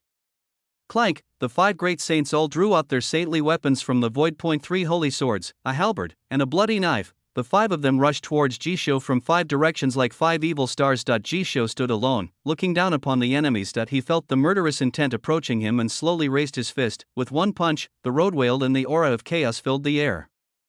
This was the real Heavenly Emperor's fist. At this moment, Ji Xiu's whole body was glowing with immortal light, as if a Heavenly Emperor had descended, moving forward fearlessly. Boom!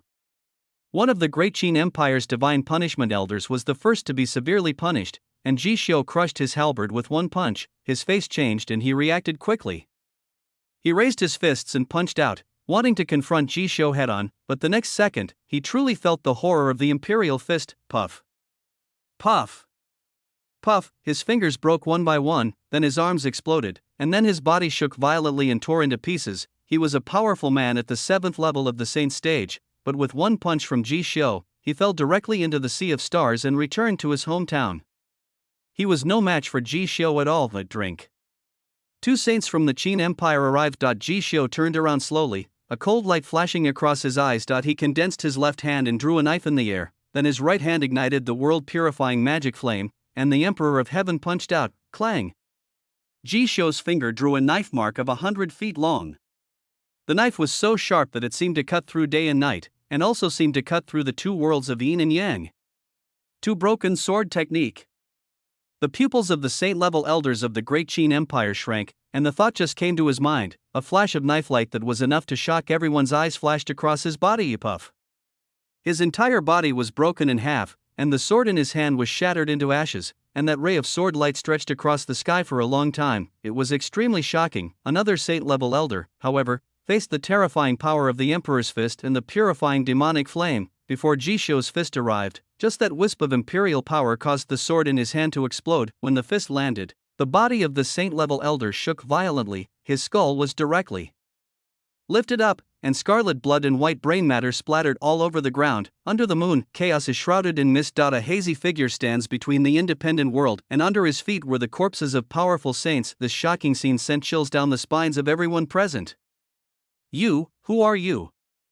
The last divine punishment elder of the Great Qin Empire looked at Ji Xiu with a pale face and shouted loudly. At this moment, the arrogance in his eyes was gone, and only the fear rising from the depths of his soul remained. Prince Ji Xiu, let's stop here. I will take my prince away from Beixia now. I swear that I will never set foot in Beixia Kyoto again in my lifetime. There was only one saint-level elder left in the Divine Phoenix Empire, and his voice was trembling to the extreme at this moment. The words fell, the only response he got was a golden fist. Puff. The brow bone of the saint-level old man from the Divine Phoenix Empire was blown through, his body shattered, and the whole person was blown up in the void, leaving only pieces of blood mist. I will fight you. The last divine punishment elder of the Great Qin Empire roared angrily. He knew that Ji Xiu wanted to kill him all, so he mobilized his saint-level true energy and wanted to fight Ji Xiu to the death, but the next second a flash of stunning sword light flashed across his eyes. Puff. A head was thrown high into the air, blood splashed from the neck like a fountain 10 feet high. Crash, a bloody rain fell from the sky. At this moment, the entire palace, and even the entire city of Kyoto, fell into deathly silence. The night gradually fades away and the light of dawn arrives. Ji Xiu stood in the morning light amidst the bloody rain, his white clothes still spotless, looking aloof from the world. It's dawn. Chapter 91. Ji Xiu's brutal revenge. Feng Mian's life is worse than death. Ding. Congratulations to the host for absorbing a large amount of saint-level life essence and raising his cultivation to the 8th level of the Lord level. Ding. Congratulations to the host for consuming a large amount of saint-level life essence and raising his cultivation to the 9th level of the Lord level. Ding. Congratulations to the host for absorbing a large amount of saint-level life essence and raising his cultivation to the peak of the 9th level of the Lord level. Listening to the system prompts ringing in my ears. Ji Xiu's expression remained calm. He had thought that he could break through to the saint level directly this time, but he didn't expect that he would still be one step short, but this is understandable. After all, the strongest of the 7 saints tonight is only at the 7th level of the saint level, and they are all old and have exhausted blood. So it is not bad that he can break through 2 levels in succession by absorbing the saint-level life essence of the 7 of them. The thought stops here. Ji Xiu shook his head, then looked towards the Imperial Dragon Palace. Dead. They're all dead. Long Yuan looked at the holy corpses scattered all over the ground outside the Yulong Palace and the holy blood covering the long steps. It seemed as if all the strength in his body was drained away. His legs went limp and he collapsed to the ground. How is that possible? These are 7 saint-level masters. Ji Xiu, what on earth is his basis? Feng Mian's face was as pale as the paper, his mind uncontrollably replaying the scenes of Jisho killing people everywhere and slaughtering the saints like butchering dogs. At this moment, Jisho walked slowly into the Imperial Dragon Palace. He looked at Long Yuan and Feng Mian calmly. It was this calm look that instantly made Long Yuan and Feng Mian's hearts rise to their throats. His Royal Highness. What do you want to do with these two? Elder Wei asked in a hoarse voice. As soon as he finished speaking, Long Yuan's body trembled. He suddenly knelt in front of Jisho and said in a hurried voice, Jisho, you can't kill me. If you kill me, the Guardian sect will not let you go. As long as you don't kill me, we can still be like before. I can even be your puppet. And Chuli. This woman, if you want her, take her. Do whatever you want. I will pretend I don't know. Oh, Chuli looked at Long Yuan, who was almost frightened to death and started talking nonsense, and she sneered. Protecting the nation? So what? They won't let me go. Do you think this prince will let them go? And Chuli. She is already my woman. Does she need your advice? Jisho said in a calm tone, Yanfei, the Vugua zone, this woman is the culprit of all this, therefore, he and the Vugua sect have long been incompatible. As for Chuli, since that night, she has become his ally. After this time, Chuli has proved that she can trust her, although her master is Yanfei. It doesn't matter, what Chuli wants is Shueyue City, and I can give her Shueyue City. Hear this. At this moment, Long Yuan's heart could be said to have truly hit rock bottom, and Chuli. For some reason, when she listened to Jisho's words, the corners of her mouth couldn't help but rise slightly. She didn't want to admit it, but she actually felt inexplicably sweet in her heart. You, what do you want? Kill me if you want. Long Yuan gritted his teeth and seemed to accept his fate, so his tone became tough. Jisho thought about it and then said 4 words to Wei Lao, skin it, cramp. The words fell before Long Yuan could react. He saw Elder Wei pull out a silver knife and walk directly in front of Long Yuan, shaking the silver knife lightly. Puff. The sound of blood splattering was heard as the silver knife pierced directly into Long Yuan's collarbone. A shrill scream resounded throughout the palace. You know, Mr. Wei was once a killer instructor in the world, and he had mastered all kinds of execution methods. He knew how to do it in such a way as to delay the passing of the life of the person being punished to the greatest extent possible. He also knows how to do it so as to cause the person being punished to suffer the most extreme pain. This is too cruel. Snow Girl lowered her head and spoke softly. Lie. Miss Moon shook her head at Miss Snow. At this moment, a silver knife was handed to Miss Yu. You are. Go help Elder Wei, Miss Yu was stunned for a moment, and she looked at Chuli with a dull look. How? Any questions? Chuli frowned slightly. No problem. Miss Yu shook her head, then she took the silver knife handed to her by Chuli and slowly walked towards Long Yuan. You don't mind? We are allies after all. Chuli smiled at Jisho. Whatever. Jisho shook his head. Of course he didn't mind. At the same time, he admired Chuli even more. After saying that, Jisho slowly shifted his gaze to look at Feng Mian, who had a gloomy face. It was he who dug out Gu Jin's supreme bone in the Imperial Dragon Palace, and now, it's time for him to pay his debt. Jisho, I am the Divine Phoenix Prince. If you dare to touch me, my father will definitely. Feng Mian glared at Jisho fiercely, but didn't finish his words. A whistling sound broke through the air and rang in his ears. Bang. Jisho slapped Feng Mian backhandedly and sent him flying 3 feet away. He didn't use any true energy in this slap, he just relied on the strength of his physical body. Otherwise, Feng Mian's head would have been slapped off by Jisho. You, how dare you? Feng Mian struggled to get up, his handsome cheeks were swollen, blood was flowing from the corners of his mouth, and several teeth had fallen out. Bang! Before he could finish his words, he was slapped in the face again. At this moment, Feng Mian had been slapped unconscious, his hair was disheveled, and he looked extremely miserable. He had never suffered such an insult since he was a child. For a moment, anger surged in his heart. He suddenly raised his head, glared at Jisho with bloodshot eyes, and said maliciously, Jisho, kill me if you can. Or skin me alive. Just look at what kind of consequences this will bring to you. Jisho heard this, he shook his head and smiled. A cold smile appeared on the corner of his mouth. Kill you? Skinning and cramping? No. It's too cheap for you. You, what do you mean? When Feng Mian heard this, he suddenly had a bad feeling in his heart. You will know. Your Highness the Divine Phoenix Prince. After Jishio finished speaking, he stretched out his hand and picked up Feng Mian and walked towards the outside of the Imperial Dragon Palace.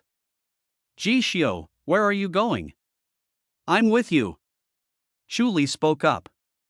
I want one too. Snow Girl also spoke. Are you sure?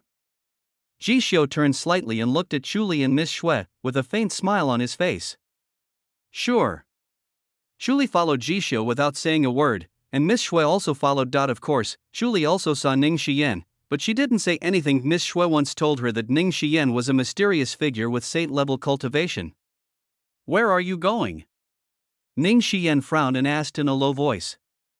Prison Suppression Division. Jishio responded with 3 words, ah. Jishio is so kind-hearted, does he just want to lock up the Divine Phoenix Prince? Snow Girl was a little surprised. It should be, not. Chu Li shook her head. Based on her understanding of Jishio. Jishio is not a coward. Feng Mian dares to dig out Gu Jian's supreme bone, then there is no way Jishio would let Feng Mian go, even if the Divine Phoenix Empire is standing behind Feng Mian. Soon Jishio and his companions brought Feng Mian to the famous prison agency in Kyoto. When the warden saw Jishio, he immediately knelt down and said respectfully, Prince Jishio, I have arranged everything for you. I have carefully selected 18 of the people you requested. Lead the way. Jishio nodded. Afterwards, the group came directly to the outside of a smelly cell. Inside the cell, there stood 18 ferocious-looking, burly and strong men. What do you want to do? Feng Mian's throat rolled over, and a very bad premonition arose in his heart. Feng Mian, the noble prince of the Divine Phoenix Empire. The son of the Divine Phoenix Empire. Where you are, there is sunshine, right? The corner of Jishio's mouth curled up slightly in a cruel arc. You, don't mess around. Feng Mian said with a trembling voice. Jishio shook his head and said nothing, just looking at Feng Mian quietly. For you, I'll return the immortal fruit to you. I'll return the supreme bone to you, too. Jishio, let me go. I promise not to set foot in the Beixia dynasty again. Feng Mian was a little scared, so he presented his storage ring and knelt in front of Jishio, begging bitterly. Okay. I will let you go. But, what about them? They seem not going to let you go. After all, who doesn't want to own a piece of the sun? Jishio sneered, then kicked Feng Mian directly into the cell. Afterwards, he left the prison control office without looking back. Behind him, from the darkest and smelliest cell in the prison administration came a scream so shrill and miserable that it could be called hoarse. Step out of the prison control department. Snow Girl's pretty face was frighteningly white. Obviously, she underestimated Jishio's ruthlessness. Jishio's revenge on Feng Mian just now was beyond her understanding, compared to Long Yuan's skinning and cramping. Feng Mian's life was truly miserable. It was simply a life worse than death. His reputation was completely ruined, and if the news got out, it could even be said that he brought shame to the world. Of course, what she didn't know was that this was exactly the effect Jishio wanted. Chu Li looked at Jishio and couldn't help but sigh. This guy is exaggerating. It's even more cruel than I thought. Jishio looked up at the clear sky, then murmured slowly, it seems, another prince of the Qin dynasty has escaped. But it doesn't matter, because no matter where you go, my revenge will still come as promised. Chapter 92. The continent is shaken. Jishio becomes famous. One day later, what happened in Kyoto spread quickly throughout the Beixia dynasty as if it had wings, and quickly fermented and spread to the entire Jiotian continent at lightning speed. In a short period of time, Jishio surpassed the big devil Yi Xian and became the most popular figure in the entire Jiotian continent. With a monarch-level body, you killed 7 saint-level warriors? When countless monks heard the news for the first time, they all sneered. After all, below the saint rank, all are ants, is a saying engraved in the bones of the practitioners of the 9 heavens continent. But now, they heard that a young adult could kill a saint with the power of a king? This is so outrageous that no one would believe it, but soon, they were slapped in the face, because Tenji Pavilion came out and released a message. Last night, Beixiao's Prince Jishio single-handedly slaughtered 7 saint-level warriors from the 2 empires, staining Kyoto with blood. As soon as this news was announced, the entire Jiotian continent first fell into a brief silence, and then immediately became boiling and even crazy, whether it was the independent cultivators of the 9 heavens continent or the bigwigs of the cultivation forces. they only felt their heads buzzing and their cognition was shattered, so, countless places in the Nine Heavens continent staged dramatic scenes one after another. Have you confirmed? Did Prince Jishio of Beixia really kill 7 saints?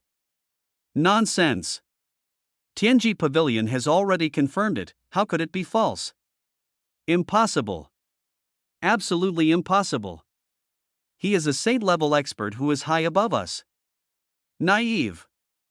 You are too naive. In front of Prince Jishio, even a saint-level warrior is not strong enough. No. I still can't believe it. How can a lord-level person kill a saint-level person?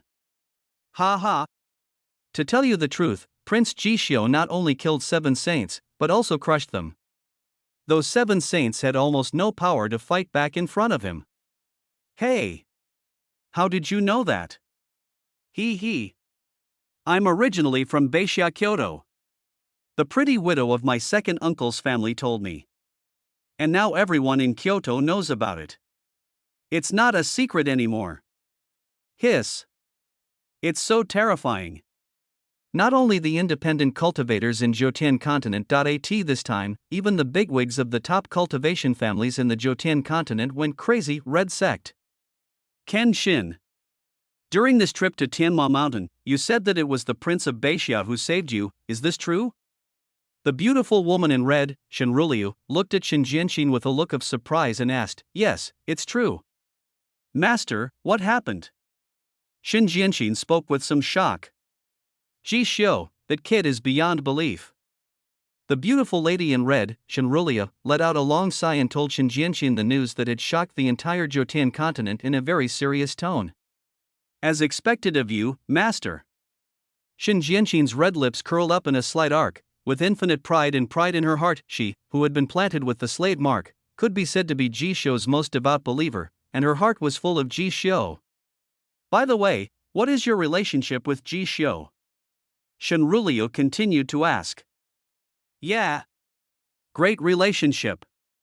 Shin Jianxin responded. Okay, very good.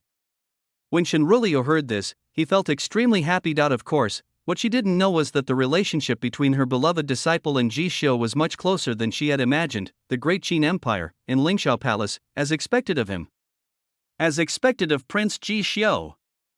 7 great saints were crushed by him just by raising his hand. Ha ha ha ha. Great. Really great. The second prince of the Qin dynasty, Yingling, laughed wildly in the palace. Your Highness, the second prince.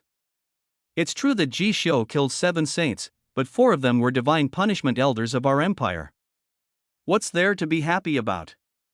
One of Yingling's confidants asked with a wry smile. You know shit. Yingling couldn't help but glared at his confidant, then raised his lips in a happy arc and said, My eldest brother lost 4 saint-level warriors this time. Father, I will definitely not let him off easily. Moreover, this prince is now on the same boat with Prince Jishio. With his help, the position of crown prince will be mine in the future. Ha ha ha ha. After Yingling finished speaking, he felt that now that he was on Jishio's boat, his future would be extremely bright. For a moment, he couldn't help but burst into laughter again. After a moment, he suddenly thought of something and turned around and asked, Where's Yixian? How's your investigation going? Has that clown shown up? Reporting to His Royal Highness the Second Prince. Yixian's trace has not been found yet. Yingling's confidant couldn't help but wipe the sweat from his forehead. Waste. Hurry up and continue checking. This prince wants to lend flowers to Prince Jishio as soon as possible. If you embarrass me in front of Prince Jishio, I will take your heads. Yingling glared at his cronies and spoke viciously. Understood, Your Highness. Subordinates, are you going to continue the investigation now? Snort, that's more like it. Yingling snorted, then walked out of the palace and looked towards Beixia. Then he let out a long sigh and said, Prince Jishio. Oh my god. Jotian continent, the ancient land of the Dragon Clan, Panlong Island, this is the territory of the Dragon Clan, a forbidden race on the continent for thousands of years, except for a few great figures standing at the top of the continent. Almost no cultivators dared to come to the ancient land of the Dragon Clan, Panlong Island, Forbidden Back Mountain. A young girl in white came to an ancient well carrying a box of crystal clear and precious ancient dragon fruits. The girl has a very beautiful and pure face, with black hair falling like a waterfall. There is a little cinnabar between her eyebrows, and a slight smile can brighten the whole world. Hello, little mute. This princess has brought you dragon fruit. After the girl finished speaking, she threw the box of cologne in her hand directly into the ancient well. After a moment, a weak voice came from the ancient well. Thanks. Hearing this, the girl in white smiled gently, then sat down by the ancient well and said, Little mute, this princess remembers that you are also a cultivator from the Nine Heavens continent, right? Today, this princess heard that a very powerful person has emerged among the cultivators of your Nine Heavens continent. He was able to kill 7 saints all by himself with his lord-level body. Even my father said that he is unparalleled in the world and a god who has overturned the ancient history of the Nine Heavens. Do you know who he is? Have no idea, the person in the ancient well responded calmly. Let this princess think about it. His name seems to be Jishio. It's His Royal Highness the Crown Prince of the Baixia dynasty. If you know this man, tell me about him. The words fell. There was silence for a moment, then a hoarse and angry voice was heard from the ancient well. Roll. Get out of here, ah! The girl in white was startled. She glared at the figure in the ancient well and said, biting her lips with her pearly teeth. You little dumb thing. What's so fierce about it? It's really inexplicable. After saying that, the girl in white snorted, turned around and left the ancient well. The camera then turns to the ancient well. A man covered with blood scabs. He used his only left hand to hit the wall of the ancient well hard. Blood was dripping. Jishio. You killed my master. Break my right arm. I, Yi Xian, cannot coexist with you. After saying that, Yi Xian looked at the ancient dragon heart that was floating above the altar in the depths of the ancient well and shining with brilliant bloodlight. He suddenly stepped forward, grabbed the heart and bit it hard. At this moment, he only felt a raging fire burning in his body, burning his internal organs. The next moment, his expression became extremely distorted and hideous due to the extreme burning pain. He huddled in the corner of the altar, gritting his teeth, dragon blood flowing out from the corners of his mouth, dripping drop by drop. Master, please wait for me for a moment. If my disciple is lucky enough not to die this time, then when I come out of seclusion, I will kill Jishio myself to avenge you. Chapter 93 Feng Huang, Jishio, and Sheng Marriage, the Divine Emperor Empire. The great Leiyin temple of Feng Huang was kneeling in front of a huge golden Buddha statue in a simple white dress. She clasped her hands together, closed her beautiful eyes, and her pretty face was full of piety. Elder sister, in the past few days, you have come to the great Leiyin temple at least 10 times. Can you tell me why? Xianzang sighed and said, just to keep a moment of peace in my heart. Don't worry about it. Feng Huang responded calmly. It's Jishio, did he do something to you? Ever since you came back from Demon Mountain, you've been acting strange. Xianzang asked in a low voice, gritting his teeth. Hearing that familiar name, Feng Huang's delicate body couldn't help but tremble slightly.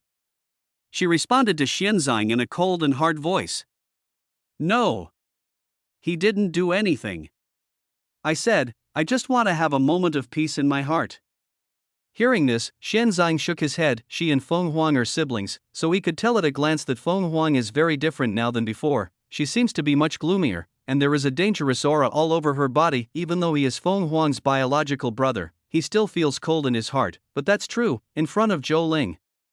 His sister Feng Huang was so badly injured by Jishio that even half of her heavenly phoenix wings were torn off by Jishio after he left. Who knows what kind of cruel torture his sister Feng Huang suffered from Jishio. Thinking in this way, it is normal that things are different now than before. Judging from my sister's personality, she probably wants revenge. When Xianzang thought of this, he shook his head and sighed.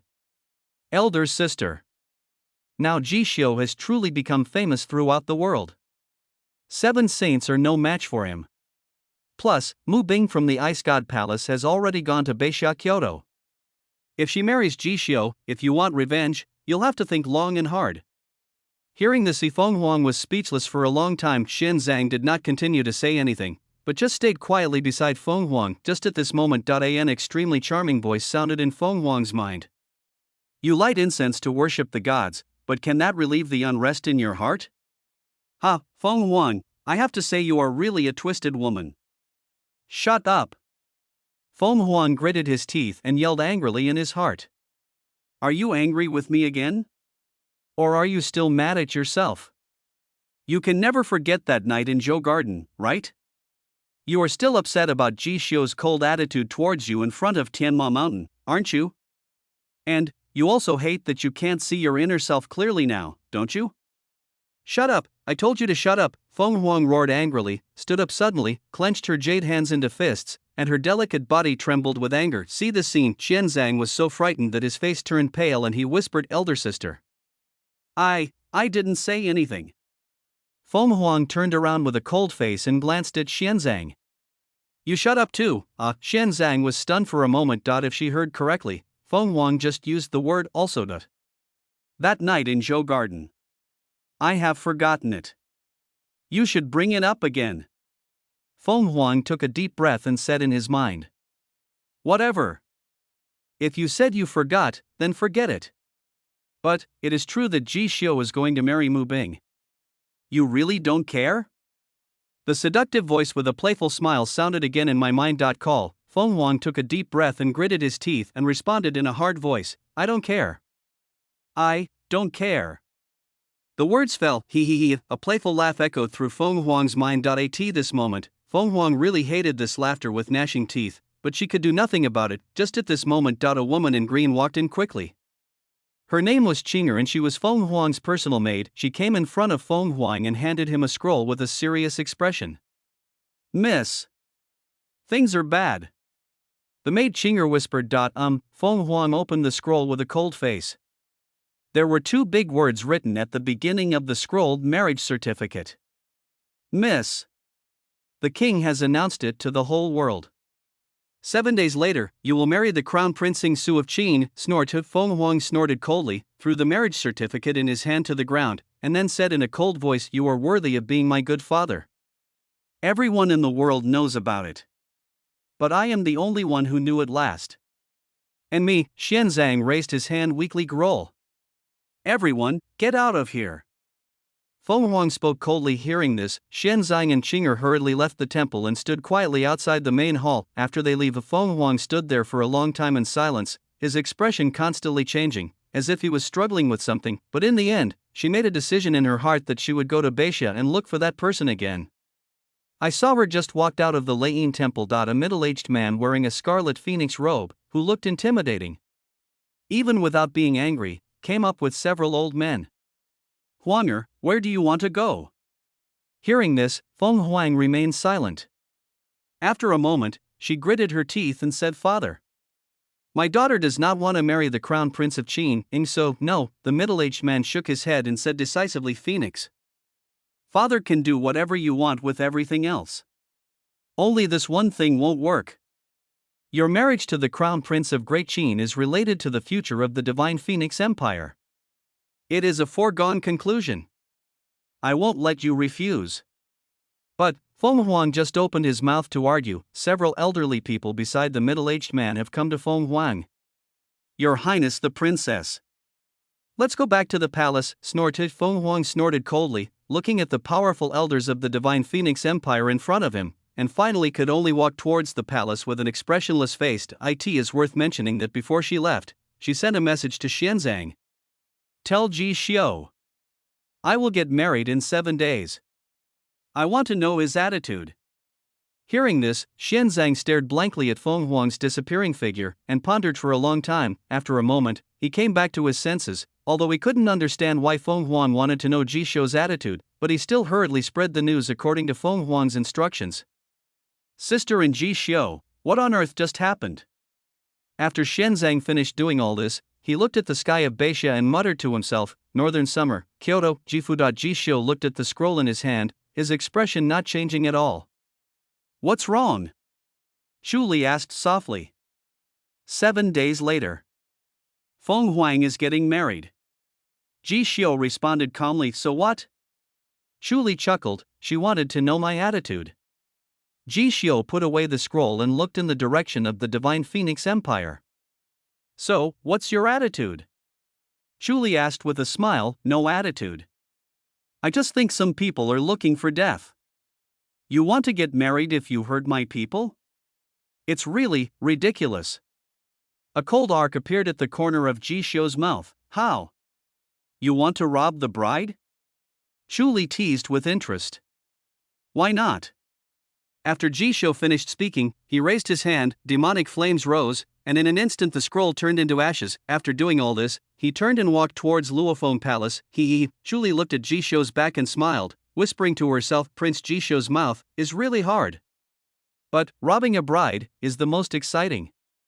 Miss Xue and Miss Yu looked at each other in surprise after hearing Chu Li's words. They just think that robbing a wedding in the Xinhuan capital is something only a madman can do. What's so exciting about it? At the border of northern Xia, above the sky, a gorgeous iceboat cut through the sky and sped towards the Beixia capital. On the iceboat, there are two peerless beauties sitting. Little master-in-law. We have already arrived in Beixia. Mu Lanqin smiled and teased Mu Bing, who was resting with her eyes closed. Mu Bing hummed softly, without any ripples in her voice. Wait until we get to Kyoto. Is the young nun going to marry Prince Ji Xiu? Mu Lanqin continued to ask. Maybe. Mu Bing opened her red lips slightly. Her pretty face was very calm. Tsk. Mu Lanqin smacked her lips and sighed with interest. Time really flies. My little master's sister, we're finally getting married. Mu Bing was speechless when he heard this. The smile in Mu Lanqin's eyes grew more intense. What Mu Bing didn't notice was a strange soul-stealing light flashed across Mu Lanqin's eyes. Chapter 90. For the night is beautiful. Chu Li attacks Ji Xiu at night. Kyoto, Weiyang Palace. Chu Li was in a good mood and sat in front of the palace making tea. The rich tea aroma and the fragrant love flower scent mixed together have a strange and intoxicating smell. At this time, the two girls Xue and Yu returned to the Weiyang Palace. Yue, tell me. How is Long Yuan? Chu Li took a sip of tea, looked at Miss Yu with a smile on her face and asked. Reporting to the lady. Long Yuan is dead. Old Wei and I only stabbed him less than 200 times, he committed suicide. Miss Yu responded with a helpless look on her face. No problem. Just die. Chu Li didn't agree at all when she heard this. After saying that, she turned her gaze to Snow Girl. This time, Miss Snow lowered her eyes slightly, her delicate hands tightly grasping the corner of her clothes, looking uneasy. Xue. Where is the divine phoenix Prince Fengmian? Is he doing well in the prison control department? Chu Li asked casually. Xue exclaimed, her pretty face turned red and she whispered in embarrassment, reporting to the lady. Fengmian, he seems mentally ill.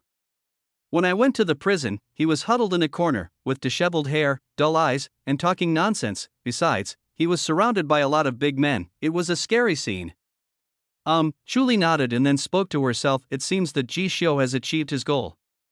Next, let's see how he plans to use the Fengmian card. Miss Yu seemed to remember something and then said hesitantly, I heard that Prince Ji Xiu's fiancé will arrive in Kyoto soon. If Prince Ji Xiu marries her, will this affect our alliance with Prince Ji Xiu? Yes. Xue also nodded heavily and muttered indignantly, that guy Ji Xiu, he brazenly said in the Imperial Dragon Palace that you, my lady, are his woman. As a result, now he is getting married. It's not fair. It's not fair, Chu Li heard this and shook her head. He had no choice in Ji Xiu's engagement with Mu Bing. It's like I'm the queen of Beixia, I have no choice. Don't worry, there is no problem with the alliance between us and Ji Xiu.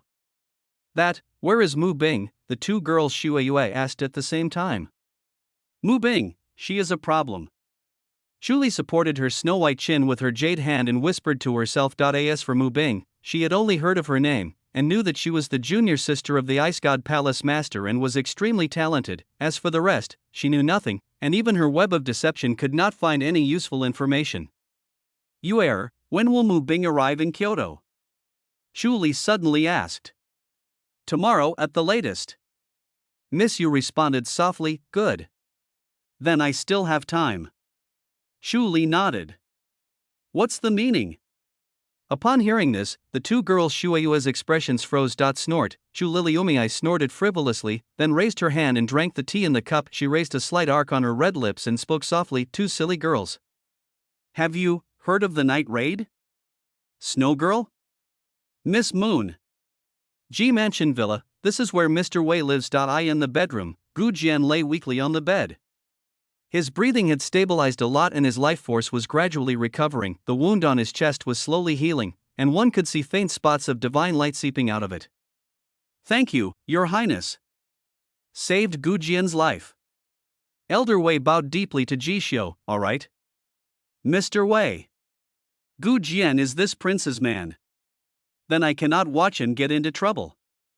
Ji Xiu waved his hand. Just now he gave the longevity fruit to Gu Jian to take, and returned the supreme bone to Gu Jian. In this way, Gu Jian's life was saved. Not only that, Gu Jian, who has survived the brink of death, will become even more powerful in the future. He guessed that this cruel experience would probably turn this future spirit swordmaster into an evil swordmaster. Of course, this is what he would like to see. Open the system mall. Ji Xiu spent 600 life essence to buy a sword. Yuan Hong is already broken, so naturally he has to give Gu Jian another sword. This sword is as famous as Yuan Hong. It is not only extremely ferocious but also evil. His Royal Highness. This is it. Old Wei was shocked when he saw the fierce sword in Ji Xiu's hand. Shark-tooth sword. When Gu Jian wakes up, you will give this sword to him on behalf of this prince. After Ji Xiu finished speaking, he handed the sword in his hand to Wei Lao and immediately turned around and left the Ji Mansion villa. His Royal Highness the Crown Prince. Elder Wei bowed deeply again towards Ji Xiu's back. However, after Ji Xiu returned to Luofeng Palace, he turned his wrist and took out a scroll. There is a bright moon engraved on the cover of the scroll, which is Nan Lingyue's exclusive mark. Open the scroll. There are only 2 lines of words written on it. Frowny face. Hugua sect. No one is there. Be careful of Yin Fei. After reading Nan Lingyue's letter, demonic flames rose from Ji Xiu's fingertips, and the scroll in his hand turned to ashes in an instant. The Guardian sect is completely deserted. The emperor and the elders of Beixia are all missing. No wonder the imperial power of northern Xia was overthrown, but the Hugua sect did not make any move at all. Wait. Is this matter related to Yin Fei? Thoughts are racing, but in the end, Ji Xiu couldn't come to any useful conclusion. Whatever. Let's take it one step at a time. Since Yin Fei wants the purifying devil flame, then she will show up sooner or later. Ji Xiu shook his head and pushed open the gate of Luofeng Palace. On the bed in the bedroom. Ji Yuyao is sleeping soundly. Seeing this, Ji Xiu tiptoed to the edge of the bed and reached out to gently stroke Gu Yaoqing's pretty face. His Royal Highness. You're back. Gu Yao opened her eyes tiredly and smiled gently at Ji Xiu. Gu Jian's life is saved. So, Yaoer also needs to recover quickly.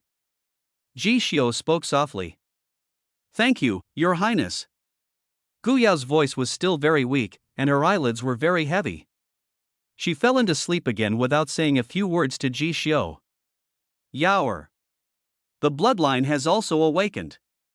It looks like she is finally embarking on her journey to becoming an empress. Ji Xiu took a deep breath and muttered to himself. Ji Yuyao's injuries have improved a lot, and her energy and blood have recovered. Therefore, he could sense the increasingly powerful blood force in Gu Yao's body. She will have a lot of changes in the future. Ji Xiu murmured in a low voice. In the novel, Gu Yao's bloodline awakens, and her personality will become more and more indifferent and dominant. Even Mu Bing, her best friend, could barely say a few words to each other the whole day. Moreover, after her bloodline awakens, Gu Yao will do her best, even using any means necessary, to achieve what she wants to do and what she wants to get.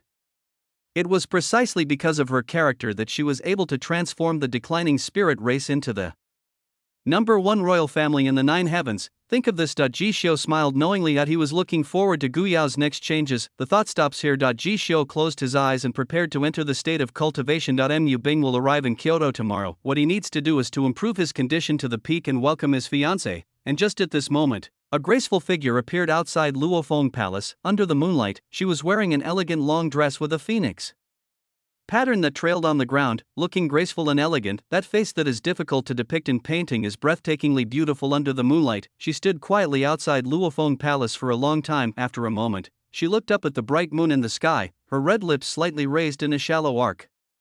The moonlight is beautiful tonight. It looks exactly like that night.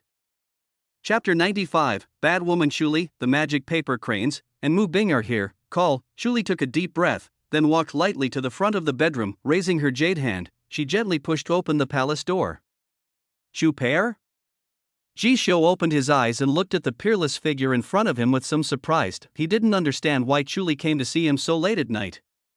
Prince Ji Xiu. Congratulations on becoming famous, Chuli said casually with a slight smile. The Queen. You came here late at night just to say this? Ji Xiu looked at Chuli with some amusement and asked. To be honest, he really doesn't care about fame. Chuli's appearance here now obviously has other purposes, and he was very curious about this purpose. Of course not. I heard that Prince Ji Xiu is getting married. May I ask if this is true? As Chuli spoke, she closed the gate of Luofeng Palace tightly. It's true. Ji Xiu did not deny it. The engagement between him and Mu Bing was made when they were young. Both he and Mu Bing had made a lot of preparations for this wedding. When Chuli heard this, she chuckled and then slowly walked to Ji Xiu with her hands behind her back. She glanced at Guyao lying on the palace bed with her beautiful eyes and teased Ms. Mu Bing.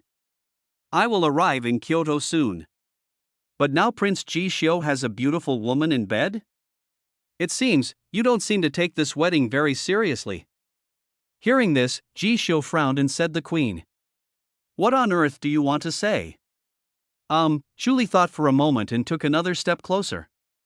She stared at Ji Xiu with her beautiful eyes, and opened her red lips slightly. Now, my cultivation has reached the peak of the 4th level of the monarch level. I wonder if Prince Ji Xiu can help me break through this bottleneck in one fell swoop. Ji Xiu was stunned for a moment. He looked at Chuli's beautiful face with a slight blush, and was speechless for a while. He knew exactly what Chuli meant, but he didn't expect that Chuli would be so direct. Nothing to say? Then I will take this as Prince Ji Xiu's agreement.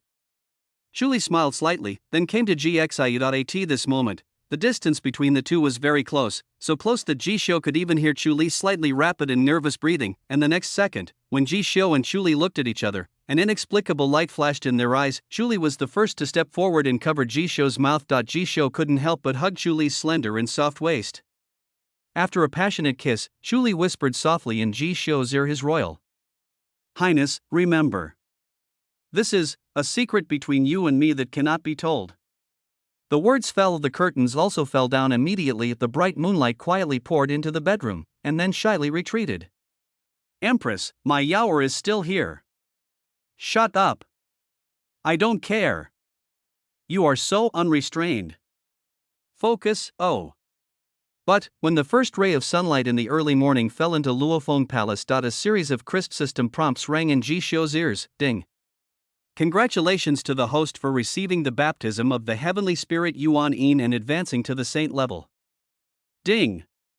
Congratulations to the host for advancing to the saint level and receiving 10,000 points of destiny essence as a reward. Ding. Congratulations to the host for reaching the first level of saint rank and receiving the system reward magic 1,000 paper cranes. Hearing this, Ji Xiu slowly opened his eyes and suddenly stood up. Saint level.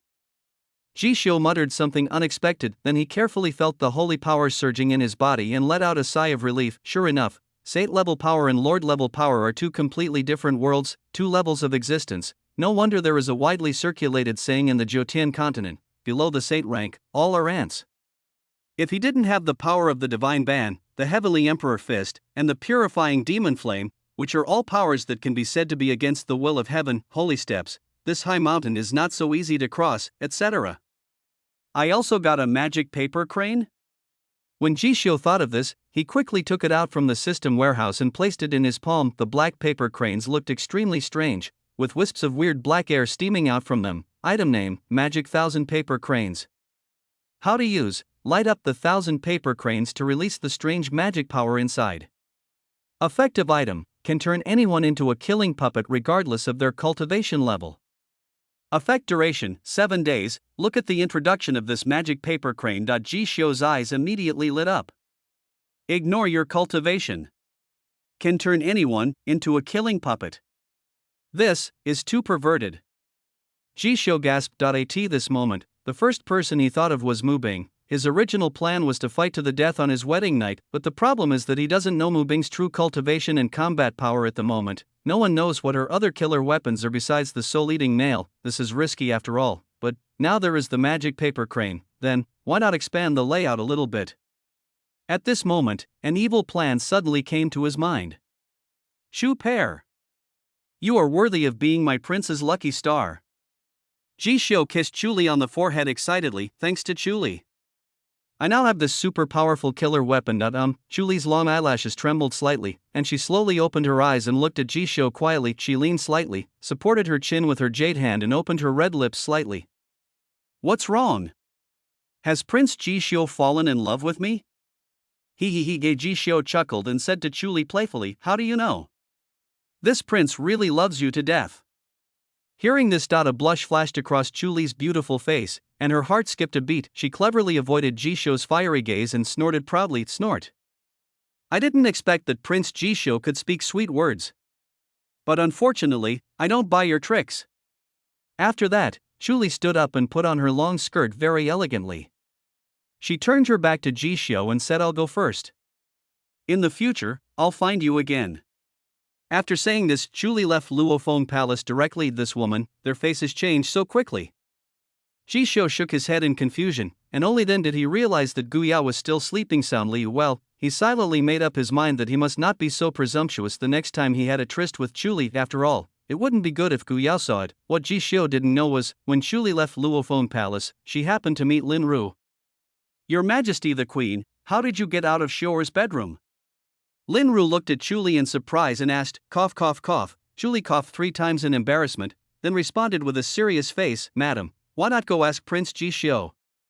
After saying that, she quickened her pace and hurriedly left the Ji mansion and headed towards her Weiyang Palace. Wrong. Something's wrong. Could it be that Xiuer is really together with Chuli? Lin Ru looked at Chuli's fleeing back and couldn't help but speak to herself in shock. After saying that, she walked quickly into the bedroom. She looked at Ji Xiu, who was neatly dressed, and Gu Yao, who was sleeping peacefully on the bed, and finally breathed a sigh of relief. She thought to herself, no matter how ridiculous her son was, he wouldn't do something with Chuli in front of Gu Yao. Mother? Why are you here?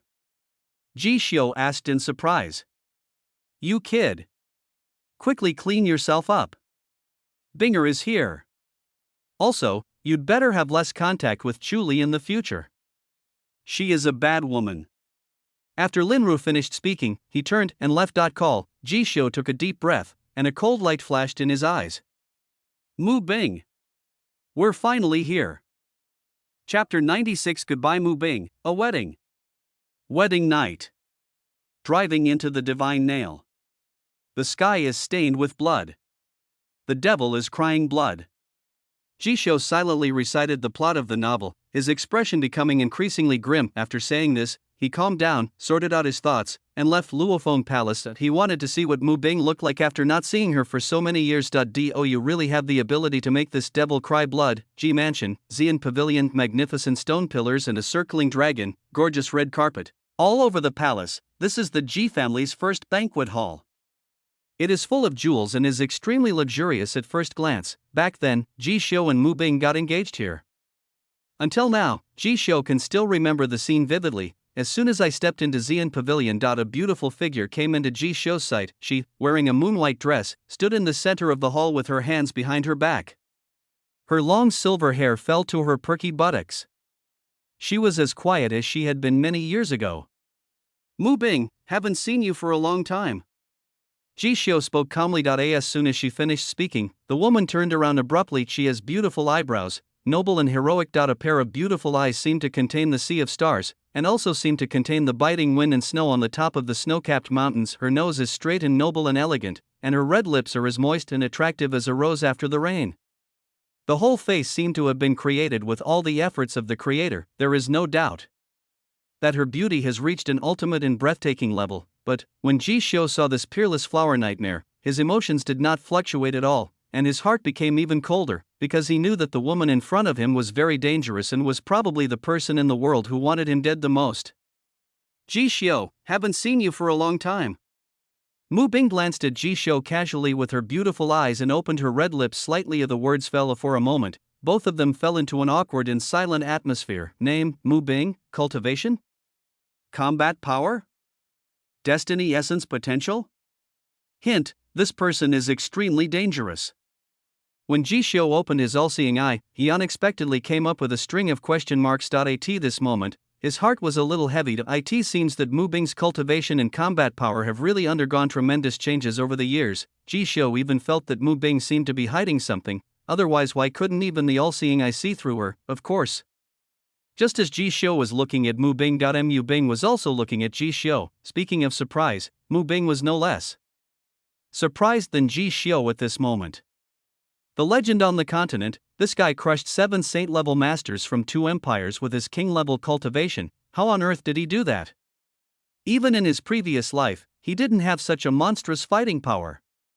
Also, why are the things that happened in this life completely different from the previous life?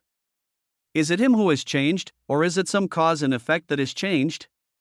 Mu Bing's expression remained cold, but her heart was filled with overwhelming emotions. At this moment, she couldn't see through Ji Xiu in front of her, nor could she understand the cause and effect. At the same time, she also vaguely sensed that the man in front of her was more dangerous than she had expected. But just as the two of them were silent, Mu Hua, Lin Ru, and Mu Lanqin stepped into the Xian pavilion. Binger. It's been a long time since we last met. Is your master okay? Mu Hua walked forward with a smile, took Mu Bing's hand and asked in a very kind manner. Master is fine. Thank you for your concern, Master. Mu Bing smiled gently at Mu Hua. Silly girl. Still calling me uncle? When you and Xior get married, then you have to follow Xior and call me grandma. Lin Ru spoke to Mu Bing playfully. You are right, Mu Bing nodded. She lowered her eyes slightly to hide the emotions in her eyes, but this makes her even more attractive in Lin Ru's eyes. After all, which mother doesn't want to have such a well-behaved and introverted daughter-in-law? Ji Xiu, haven't seen you for a long time. Thank you at Tianma Mountain. Mu Lanqin walked forward with a smile and winked at Ji Xiu. Now, in her mind, Ji Xiu is her savior, and Yi Xian is the big devil. You're welcome. Saint Lady Lanqin. Ji Xiu glanced at Mu Lanqin and responded casually. Xior. Stop chatting with Lan Xin girl. Come and entertain Binger. Lin Ru patted Ji Xiu's back gently and gave him instructions.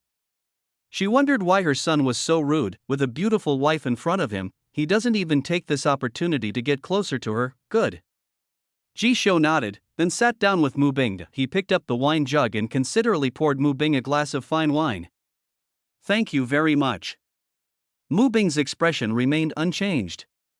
She seemed to have thought of something and asked, Is Gu Yao okay? Where's Gu Jian? On the way to Kyoto, she heard about the situation of Gu Yao and Gu Jian, brother and sister, and she was very worried.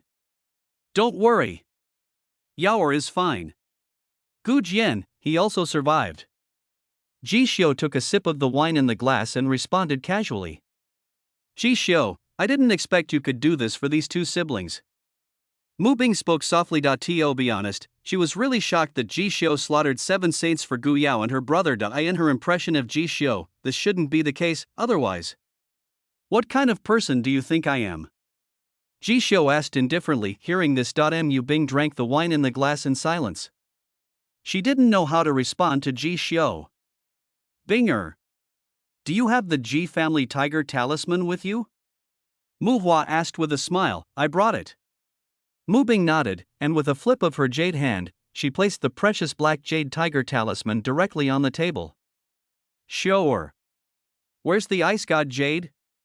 Lin Ru winked at Ji Xiu and asked in a low voice. Yes. Ji Xiu placed the ice god jade pendant, which was emitting wisps of icy breath, on the table. Good. Very good. Mu Hua nodded with satisfaction. She looked at Ji Xiu and Mu Bing, her eyes full of doting. Match. What a perfect match. Lin Ru was also in a good mood. No matter how she looked at it, her son Ji Xiu and Mu Bing were a perfect match. Binger. Xior. Since you all care so much about it. So when do you plan to hold the wedding? Mu Hua asked with a smile. The words fell before Ji Xiu and Mu Bing could respond. Lin Ru was the first to speak. Mother, I heard that the Princess Feng Huang of the Divine Phoenix Empire and the Crown Prince Xing Su of the Great Qin Empire will hold their wedding ceremony in the next few days. Then why not choose that day as the wedding date for Xior and Binger? Dragon and Phoenix are here. Good luck and prosperity. Rational. Mu Hua nodded. Anyway, the sooner the better. Mu Bing responded casually. If this wedding must take place, in her opinion, the sooner the better. In that case. Then tomorrow. Ji Xiu spoke calmly. The words fell. Mu Hua and Lin Ru were both stunned. So urgent? Lin Ru asked in shock with eyes wide open. No. Our Ji family is forming an alliance with the Ice God Palace. The bigger the better. These all take time to prepare. Besides, your father and grandfather haven't come back yet. Mu Hua waved his hand. It's just a wedding. What do you need to prepare? Besides, the imperial power of Northern Xia has been overthrown. Father and grandfather are leading our Iron Pagoda army to clean up the remnants of the royal family. They can't spare the time to rush back to Kyoto in a short period of time. In this case, the sooner the better. Ji Xiu said with reason. Whatever. Tomorrow is tomorrow. Then wait until your father and grandfather come back. Let's have another grand wedding.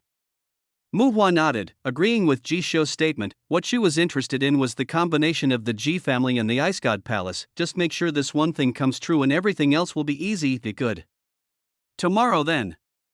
Ji Xiu and Mu Bing spoke in unison with tacit understanding. This, is it the young people of today? Lin Ru and Mu Hua looked at each other and saw the surprise in each other's eyes. Although they felt helpless, as elders, they still chose to agree. After all, the two little guys have spoken. What can they do? My Xiu'er is finally getting married. Lin Ru let out a long sigh, walked forward and hugged Ji Xiu tightly. As a mother, she was naturally filled with emotion. Little master. You're finally getting married. Mu Lanxin also stepped forward and hugged Mu Bing, her delicate body trembling slightly. She was very excited and excited. Only, compared to Lin Ru, who was deeply moved, and Mu Lanxin, who was excited, there were no smiles on Ji Xiu and Mu Bing's faces. Their eyes were icy cold, and they had different thoughts in their minds. However, the day they both have been waiting for a long time is finally here. Chapter 97. On the eve of the wedding, she sharpened her sword while he waited for the wind, but the wedding date has been set. The night before the wedding, Mu Bing came to Luofeng Palace alone. As she looked at Gu Yao sleeping peacefully on the palace bed, complex emotions surged in her beautiful eyes. Yaoer, her bloodline is awakening quickly. So, Xiu really never touched her in all these years? How is this possible? What on earth is Ji Xiu planning? Thoughts are surging. Ji Yuyao's long eyelashes trembled slightly, and she slowly opened her eyes and looked at the woman in front of her with some surprise. Ms. Mu Bing? Why are you here? Where is His Royal Highness? Hearing this, Mu Bing smiled. Ji Xiu is not here. I came to see you. How are you? Gu Yao nodded, and then she seemed to have thought of something. She bit her red lips and suddenly asked Ms. Mu Bing, "You are here to marry His Royal Highness the Crown Prince?" When Mu Bing heard this, she didn't say anything, which was considered as her agreement. Her plan was that after Ming Yi and Ji Xiulai had settled the matter, she would take Gu Yao and Gu Jin with her and leave the Beixia dynasty. I really envy you. You will be able to marry His Royal Highness the Crown Prince soon. If only I could have Miss Mu Bing's good luck. After Gu Yao finished speaking, she quickly fell into a deep sleep again. The words fell. Mu Bing stood there in a daze for a long time. She could hear the deep envy in Gu Yao's tone. Yaoer seems to have fallen in love with that guy. What should I do? Mu Bing sighed deeply, then stood up, took one last look at Gu Yao, and left Luofeng Palace. This time, she bumped into Ji Xiu. Come and see Yaoer? Ji Xiu asked calmly. Mu Bing nodded. She had no intention of chatting with Ji Xiu anymore. She walked straight past Ji Xiu and headed towards the Luoyue Palace and the Ji Mansion. Etc. Ji Xiu stopped Mu Bing. How? Mu Bing slightly turned sideways, looking at Ji Xiu with her beautiful eyes without any sadness or joy. The wedding is tomorrow. Are you looking forward to it? Ji Xiu asked casually with a slight smile on his face. I'm looking forward to it. Mu Bing responded expressionlessly, the wedding dress is beautiful. This prince has checked it for you. If you have time, why not give it a try? Ji Xiu spoke calmly as a reminder, good. Mu Bing responded coldly, then turned and left Luofeng Palace. Ji Xiu sneered, looked up at the bright moon in the sky and said faintly, Mu Bing. Tomorrow night. This prince is also looking forward to it. The words fell soon. A graceful figure came in front of Ji Xiushan. She was wearing a snow-white dress, had a beautiful face, an extraordinary temperament, and an innate pride in holiness. However, at this moment, there was a bright soul-rubbing light shining deep in her eyes, so she looked a little dazed. Your Highness the Saint. Tomorrow night, I'll leave it to you. Ji Xiu spoke very casually anew. Mu Lanxin responded mechanically. Good night, Saint. Ji Xiu waved his hand. Hearing this, Mu Lanxin nodded, turned and walked towards Luoyue Palace. Along the way, her expression was dull and numb, until the moment she stepped into the Falling Moon Palace, the soul-stealing light in her eyes completely disappeared, and her eyes and expression gradually regained their former brilliance. Little master, Mu Lanxin called out softly with a smile. Lan Xin is so late. What do you want to do in Luoyue Palace instead of taking a rest? A helpless voice came from Luoyue Palace. Little master-in-law, I miss you, Mu Lanxin said with a smile. Well, Mu Bing sighed, then slowly walked out of Luoyue Palace. At this moment, she had taken off the moonwhite dress and put on the wedding dress that Lin Ru had specially prepared for her. Under the moonlight, she was wearing a scarlet gold long dress, a gorgeous phoenix cape, a golden-colored glaze on her head, and a scarlet gold ribbon around her waist, exuding the utmost dignity and fantastic beauty from head to toe. Just as Ji Xiu said, the wedding dress is very beautiful, and now Mu Bing, wearing this beautiful wedding dress, is even more dreamy to the extreme. Even Mu Lanxin couldn't help but hold her breath, and stood there in a daze, as if she was deeply shocked by Mu Bing's beauty. Mu Bing raised her eyebrows and asked with some doubt, why don't you speak? Little master, you are so beautiful. Mu Lanxin swallowed and immediately flew directly into Mu Bing's arms. Child. Mu Bing hugged Mu Lanxin and shook her head helplessly. Little sister, believe me, tomorrow, you will definitely amaze everyone. Even, on your wedding night, Ji Xiu will definitely fall at your feet. Mu Lanxin spoke with a solemn vow. Maybe, Mu Bing spoke calmly, and a hint of coldness flashed across her beautiful eyes, which were as cold as the biting wind and snow on the top of a snowy mountain. Tomorrow night, everything will come to an end. Thinking of this, Mu Bing stretched out her jade hand and gently stroked Mu Lanxin's hair. Little master-in-law, happy wedding to you. Mu Lanxin smiled sweetly, then turned around and left Luoyue Palace. Hearing this, Mu Bing stood there for a long time, feeling inexplicably complicated. This life is so different. The Beixia royal family failed to destroy the Ji family, but was destroyed by Ji Xiu instead. Gu Jian failed to worship Zhou Tian sword god as his master, and Gu Yao fell in love with Ji Xiu. The public enemy of the 9 heavens has become a guy named Ji Xian. She couldn't understand all of this, but she only knew one thing. Ji Xiu seemed to have become even more dangerous. After a moment, Mu Bing turned her wrist and pulled out a sword handle from the void. The sword body seemed to be hidden in the void, invisible to the naked eye, as if it had disappeared without a trace. However, this sword actually exudes an extremely sharp and terrifying aura, and there are faint traces of imperial power emanating from it. A bright moon is hanging in the sky above Kyoto. The beautiful moonlight enveloped the prosperous city of Kyoto, as if covering it with a layer of silver gauze. Mu Bing glanced at the bright moon, then raised his hand and stabbed the bright moon in the sky with a sword. This sword seemed to shatter the moonlight, and the sad and beautiful moonlight fell on her shoulders. At this moment, the sword in her hand was revealed for a moment under the withering moonlight.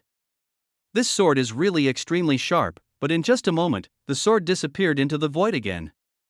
It takes 10 years to sharpen a sword. Just to kill the demon god today. Mu Bing opened her red lips and spoke coldly.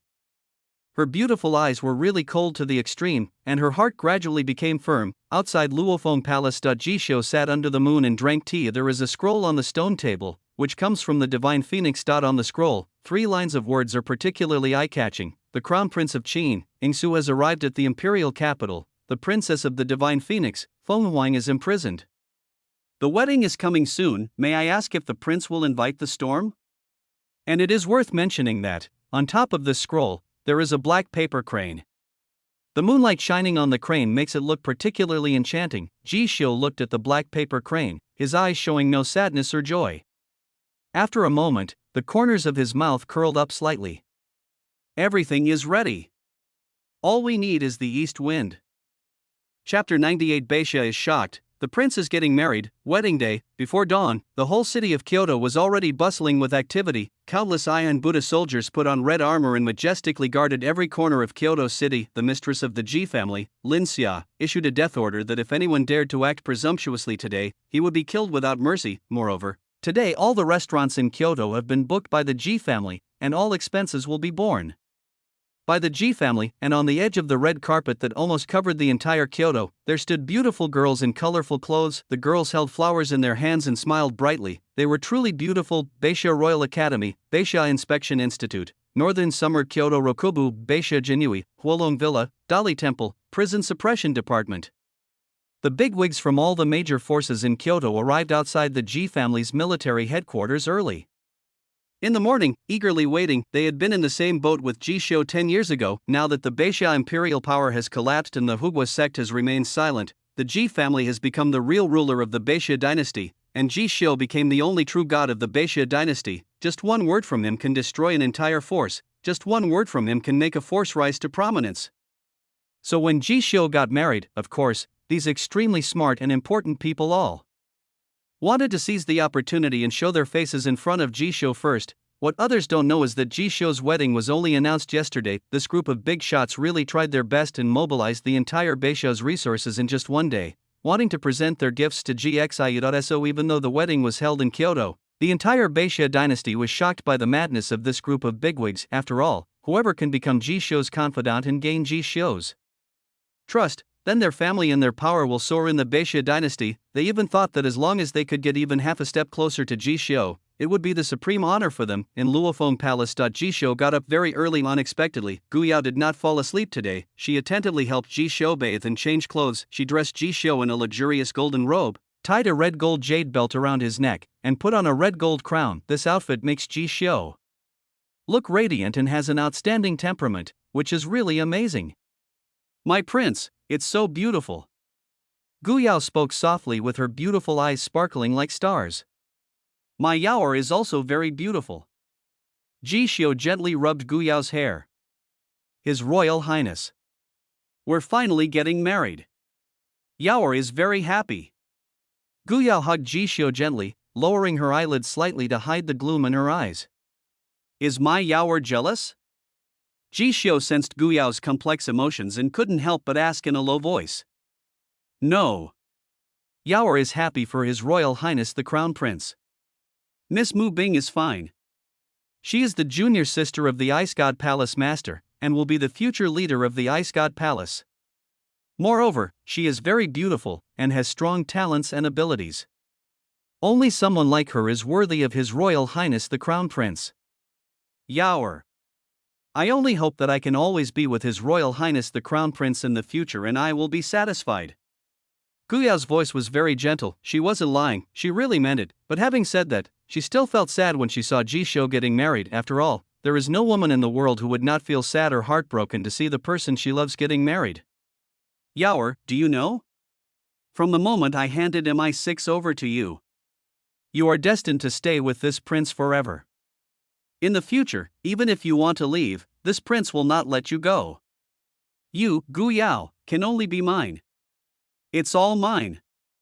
Ji Shou spoke softly with a serious tone. After saying that, Ji Shou gently kissed Gu Yao on the forehead. "Your Highness." Gu Yao raised her head in a daze, tears flashing in her beautiful eyes. Ji Shou's words were so gentle that she felt extremely moved and at peace. So she held back for a moment, and 2 lines of tears flowed out of her eyes, wetting her beautiful and exquisite face.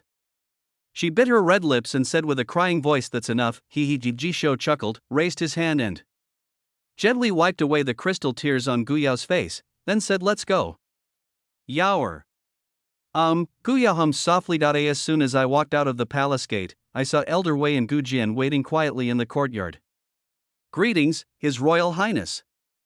The moment Gu Jian saw Ji Shou, his eyes turned red and he immediately knelt in front of Ji Shou. He knew everything that Ji Shou had done for him, but he was not good at expressing himself, and even though he was deeply moved, he could only express it in these words. But he had already secretly sworn in his heart that he would work hard to become stronger, powerful enough to clear all obstacles in front of Ji Shou. He will be so powerful that in the future Ji Shou won't have to waste any energy and will be able to reach the top of the continent. "You're still injured. Why don't you rest?" Ji Xiu asked with a frown. His Royal Highness. Today is your wedding, no matter how serious the injury is, it doesn't matter. Gu Jian hopes to see you get married. This means a lot to me. Gu Jian looked at Ji Xiu with a determined gaze. Get up. Ji Xiu smiled slightly and helped Gu Jian up personally. Walk. Let's go to Xian Pavilion together. After Ji Xiu finished speaking, he led a group of people towards Xian Pavilion. In front of Xian Pavilion, the red carpet was lined with Kyoto's bigwigs. I saw Ji Xiu arrived. The big shots bowed down and shouted greetings to His Royal Highness the Crown Prince. Hearing this, Ji Xiu nodded slightly towards them, and looking at Ji Xiu, who was wearing wedding clothes, Lin Ru and Mu Hua were both moved. The baby of their family, Ji Xiu, is finally getting married. Just at this moment, today's heroine, bride Mu Bing, appeared. The originally bustling Xian Pavilion suddenly became quiet. Everyone present was breathless at Mu Bing's beauty. She took off her moon skirt and put on the extremely luxurious and gorgeous scarlet gold long skirt. The long skirt dragged on the ground and was tied at the waist, outlining her unparalleled charm. Her face seems to be carved out of ice and snow. With a little makeup today and a touch of rouge on her lips, she is truly endlessly stunning. Mu Bing, the future helmsman of the Ice God Palace, identity, bloodline, and talent are all unique in the world. Her appearance is unparalleled and stunning in the world. The moment they saw her again, countless people held their breath at her beauty. They sighed. In their hearts, it seemed that only a woman like this could be a match for their Prince Ji Xiu, so let them depend on each other. As expected of Binger. Lin Ru sighed. At this moment, she looked at Mu Bing standing next to her baby son. She had even thought of the name of their future child. They are a perfect match. Mu Hua also had a smile on his face, looking with great satisfaction at Ji Xiu and Mu Bing, who were standing together like a fairy couple. The wedding ceremony begins. Ji Xiu took the initiative to hold Mu Bing's hand, slowly stepped onto the red carpet and headed towards Xian Pavilion. What is worth mentioning is that Mu Bing did not resist at all at this time, and actually held Ji Xiu's hand.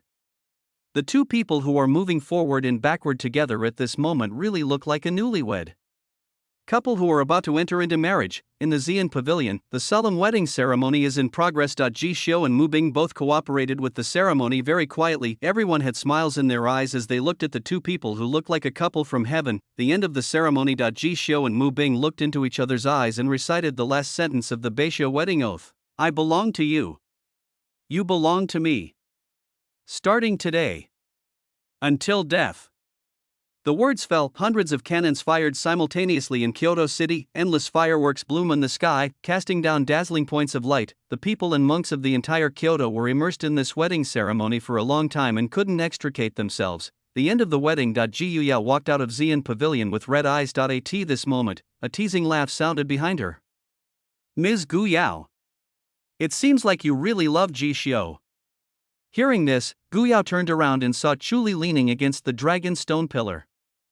The Queen. Your Highness, the Crown Prince is married.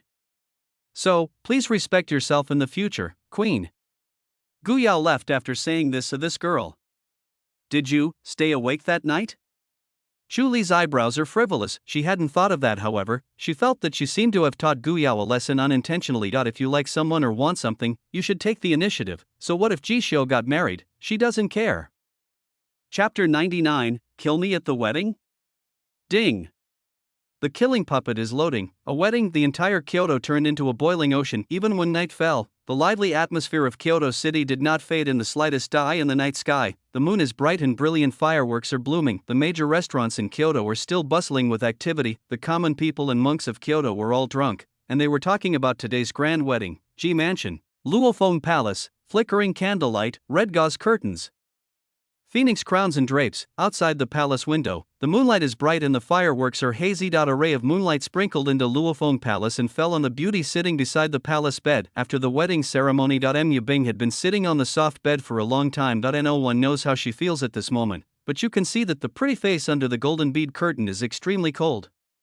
Tonight, she had mixed feelings. After all, it was her first marriage. At the same time, she was also very nervous, even though she had simulated the assassination of the demon god Ji Xiu countless times in her mind over the past 10 years, but when the time came, she was still very nervous. In her plan, she knew she had to make sacrifices in order to accomplish the perfect assassination. Therefore, she had already prepared herself mentally for the wedding night. Just at this moment, The sound of footsteps was heard outside Luofeng Palace. Mu Bing's heart suddenly tightened, her hands clenched into fists, and her breathing became a little rapid. Wedding night? How ironic. Ji Xiu stood outside the palace gate and sneered, then raised his hand, pushed the gate open and walked in. After entering Luofeng Palace, Ji Xiu said nothing, but just sat quietly beside Mu Bing. Both of them were silent, only the red candle on the table swayed gently in the soft night breeze. What are you waiting for? Mu Bing took a deep breath to break the deadlock and spoke first. Hearing this, Ji Xiu raised his hand and slowly took off the phoenix crown with a golden bead curtain that Mu Bing was wearing on her head. At this moment, a dreamy and extremely stunning face came into view. You tonight. It is indeed beautiful. Ji Xiu spoke calmly. Then what? What are you waiting for? Mu Bing looked at Ji Xiu with her beautiful eyes without any sadness or joy and asked again. What do you think I'm waiting for? Or, what are you waiting for? Ji Xiu looked directly into Mu Bing's beautiful eyes and asked back without any emotion. Hearing this, Mu Bing was stunned. The scene seemed a little different from what she had imagined. Ji Xiu was a little too calm on his wedding night. Mu Bing took a deep breath and said, tonight, it's you and I getting married. I'm waiting for my husband to kiss me. Yeah, Ji Xiu raised a mocking arc at the corner of his mouth, but did not move at all. At this moment, he just wanted to watch Mu Bing's performance quietly. That's it. What else? Mu Bing nodded, then she took the initiative to grab Ji Xiu's hand and kissed him heavily on the lips. The intoxicating floral fragrance permeates your nose. Ji Xiu felt the softness on his lips, but his expression did not change at all, and his eyes even became colder and more sarcastic after a kiss. Mu Bing's eyelashes trembled slightly, and a faint blush appeared on her pretty face. She stared at Ji Xiu, whose face was full of coldness. She couldn't help but bite her lips and whispered to Ji Xiu. What do you mean? What are you waiting for?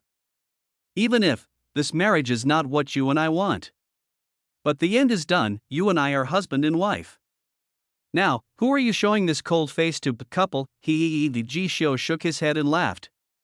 He looked at Mu Bing with interest and said, what do you think I'm waiting for? What are you expecting, you? Mu Bing was speechless for a while, and his expression became even colder. After a while, Ji Xiu stood up and walked to the palace window, looking up at the bright moon and the brilliant fireworks in the night sky of Kyoto and said, Mu Bing, are you looking forward to a night of passion on your wedding night? Snort. Mu Bing snorted coldly and asked back, Ji Xiu, am I, Mu Bing, such a wanton woman in your eyes? No, you are not. Ji Xiu shook his head, turned around slowly and said expressionlessly, so, what you were looking forward to is not a night of love. But, you killed me as a newlywed, and killed your husband, right? The words fell. Mu Bing's delicate body trembled, and an inexplicable feeling of coldness surged from the depths of her soul. You knew it a long time ago. Mu Bing slowly stood up and looked at Ji Xiu with trembling eyes. Yes. From the first time we met, I knew it. Ji Xiu spoke calmly, a mocking smile on his face. The words fell, clang. A sharp sword light surged up. Mu Bing held the shadowless sword in his hand and pointed it at Ji Xiu. Wisps of imperial power emanated from the sword. At this moment, she was like an ice-cold empress, majestically and coldly questioning Ji Xiu. I already know. Why do you continue with this ridiculous wedding? Ji Xiu chuckled and said, it's very simple. Mother and grandmother want it. So, I'll give them one. So, you are ready tonight, Mu Bing said in a low voice, biting her silver teeth. Well prepared? Ji Xiu nodded and then clapped his hands. Bang. The gate of Luofeng Palace opened. Old Wei walked into Luofeng Palace carrying a woman in snow-white clothes. Lan Xin. Mu Bing's pupils suddenly shrank as she looked at Mu Lanxin, whose hair was disheveled and whose face was pale, holding her in Old Wei's hands. How? Do you want to watch her die? Ji Xiu asked calmly. Mu Bing took a deep breath, looked at Ji Xiu coldly and said slowly, a devil. No matter what happens today, you and I must come to an end. Even if you killed the saint of my ice palace, it will still be the same. Ji Xiu couldn't help but laugh when he heard this. Demon? Mu Bing, tell me. What is the right path? What is the magic path? Snort. Mu Bing snorted coldly and said expressionlessly, helping all living beings is the right thing to do. To slaughter all living things is to be a demon. Right is right. Wrong is wrong. About that. You, Ji Xiu, will never understand, so, have you ever seen a demon? Ji Xiu looked at Mu Bing with some amusement. Of course I have. Mu Bing responded coldly. She had had enough of the scene where the devil sat in the middle and the gods stood on both sides. She still vividly remembers the scene in which he slaughtered the ancient dynasty with ease, crushed an immortal family into ashes with a snap of his fingers, and slaughtered all living beings. The passionate scene of countless righteous monks risking their lives for the sake of the people of the world had a profound impact on her, so she always believed that there was a reason why she could go back to the era when the demon god Jisho rose, stopping Jisho from creating the Dark Dynasty after 10,000 years of darkness and saving the people of the meaning of her rebirth, even if the person in front of me is not the devil. But she knew that the reason why fate is because fate cannot be changed. No matter what, Jisho will eventually become the devil that makes the 9 heavens tremble. Good is good, and evil is evil. This is why she wants to kill Ji Xiu. Very good. Ji Xiu nodded, then smiled, and said, This prince has never seen the devil. But I have seen all living things. Finally, I hope you can also meet the sentient beings in the 9 heavens. What's the meaning? Mu Bing frowned. Let her go. Let her reunite with her little nun. Ji Xiu said to Elder Wei. Yes, Elder Wei nodded, then thought Mu Lanxin's true essence. He let Lan Xin go? Mu Bing just had this strange thought. Mu Lanxin then staggered to Mu Bing's side. Lan Xin, are you okay? Mu Bing asked in a low voice. Little sister. I'm fine. Mu Lanxin bit her red lips and shook her head with a pale face. Good. Little nun will take you away from here later. Mu Bing said softly. Good. Mu Lanxin nodded, and at this moment, there was a soul-stealing light flashing in her eyes. Clang. The light of a silver knife lit up. The temperature of the air suddenly rose. The silver knife was stained with raging flames, which was the devil flame of purification. Clang. The silver knife stabbed Mu Bing in the back, but a brilliant fairy light suddenly burst out from his body. The silver knife broke, and Mu Lanxin flew backwards, soul-robbing. Mu Bing noticed the soul-stealing light in Mu Lanxin's eyes and cried out in horror. If it weren't for the mysterious power in her body that protected her, she would have fallen into Ji Xiu's trap. At this moment, all the questions in her mind were answered. In the mountains of Tenma. You killed Li Wangsheng. You were the one who killed Zhao Wuji too. Everyone who stands on your side has had their soul snatched by you. It was you who put all the blame on that cultivator named Ji Xian. Mu Bing stared at Ji Xiu with a burning gaze. Yes. That's right. Ji Xiu spread his hands, as expected of you. Ji Xiu. Mu Bing took a deep breath. She knew that there must be someone behind the battle at Demon Mountain. She also knew that the person was most likely Ji Xiu. Tonight. Let's end it now. Mu Bing spoke in a cold voice. Ji Xiu shook his head and said to himself meaningfully, Right is right? The devil is the devil? Right is right? Wrong is wrong? Mu Bing, don't you want to save the people? Very good. Next, I hope you can meet all living beings in this world. The words fell. Ji Xiu raised his hand, demonic flames rising from his fingertips. All I saw was a black paper crane burning in the devil's flames. Wisps of black smoke rose up. Clang. This moment, the sky over Kyoto became extremely dark, as if all the light in the world had been swallowed up. The black airflow instantly lingered around Mu Bing's body, and finally left a black mark on her swan-like white neck. The black mark is very deep and eye-catching, just like a kiss. You. Mu Bing stared at the scene in a daze. She could feel the strength in her body rapidly dissipating. The 3 trump cards she prepared for Ji Xiu. I can't even use one. For a moment she was a little panicked. What is this? Mu Bing pressed her jade hands on her neck. Her stunningly pretty face turned pale. She could feel her soul burning. Her consciousness seemed to be slowly drained away by a mysterious and irresistible force. The remaining soul of the emperor in her body also let out a sharp roar, but soon, she felt her consciousness sinking into a dark abyss. She felt her eyelids were frighteningly heavy. She struggled again and again, but finally she slowly closed her eyes. Ding. Congratulations to the host for lighting up the magic paper cranes. Ding. System prompt. The killing puppet, Mu Bing, is loading. Chapter 100, The Resurrection of the Magic? The 3 realms and 9 heavens are shaken. Ding. System prompt, the loading progress of the killing puppet, Mu Bing, has reached 10%. Ding. System prompt: the loading progress of the killing puppet, Mu Bing, has reached 20%, ding. System prompt: the loading progress of the killing puppet, Mu Bing, has reached 30%, ding. System prompt: the loading progress of the killing puppet, Mu Bing, has reached 70%, ding.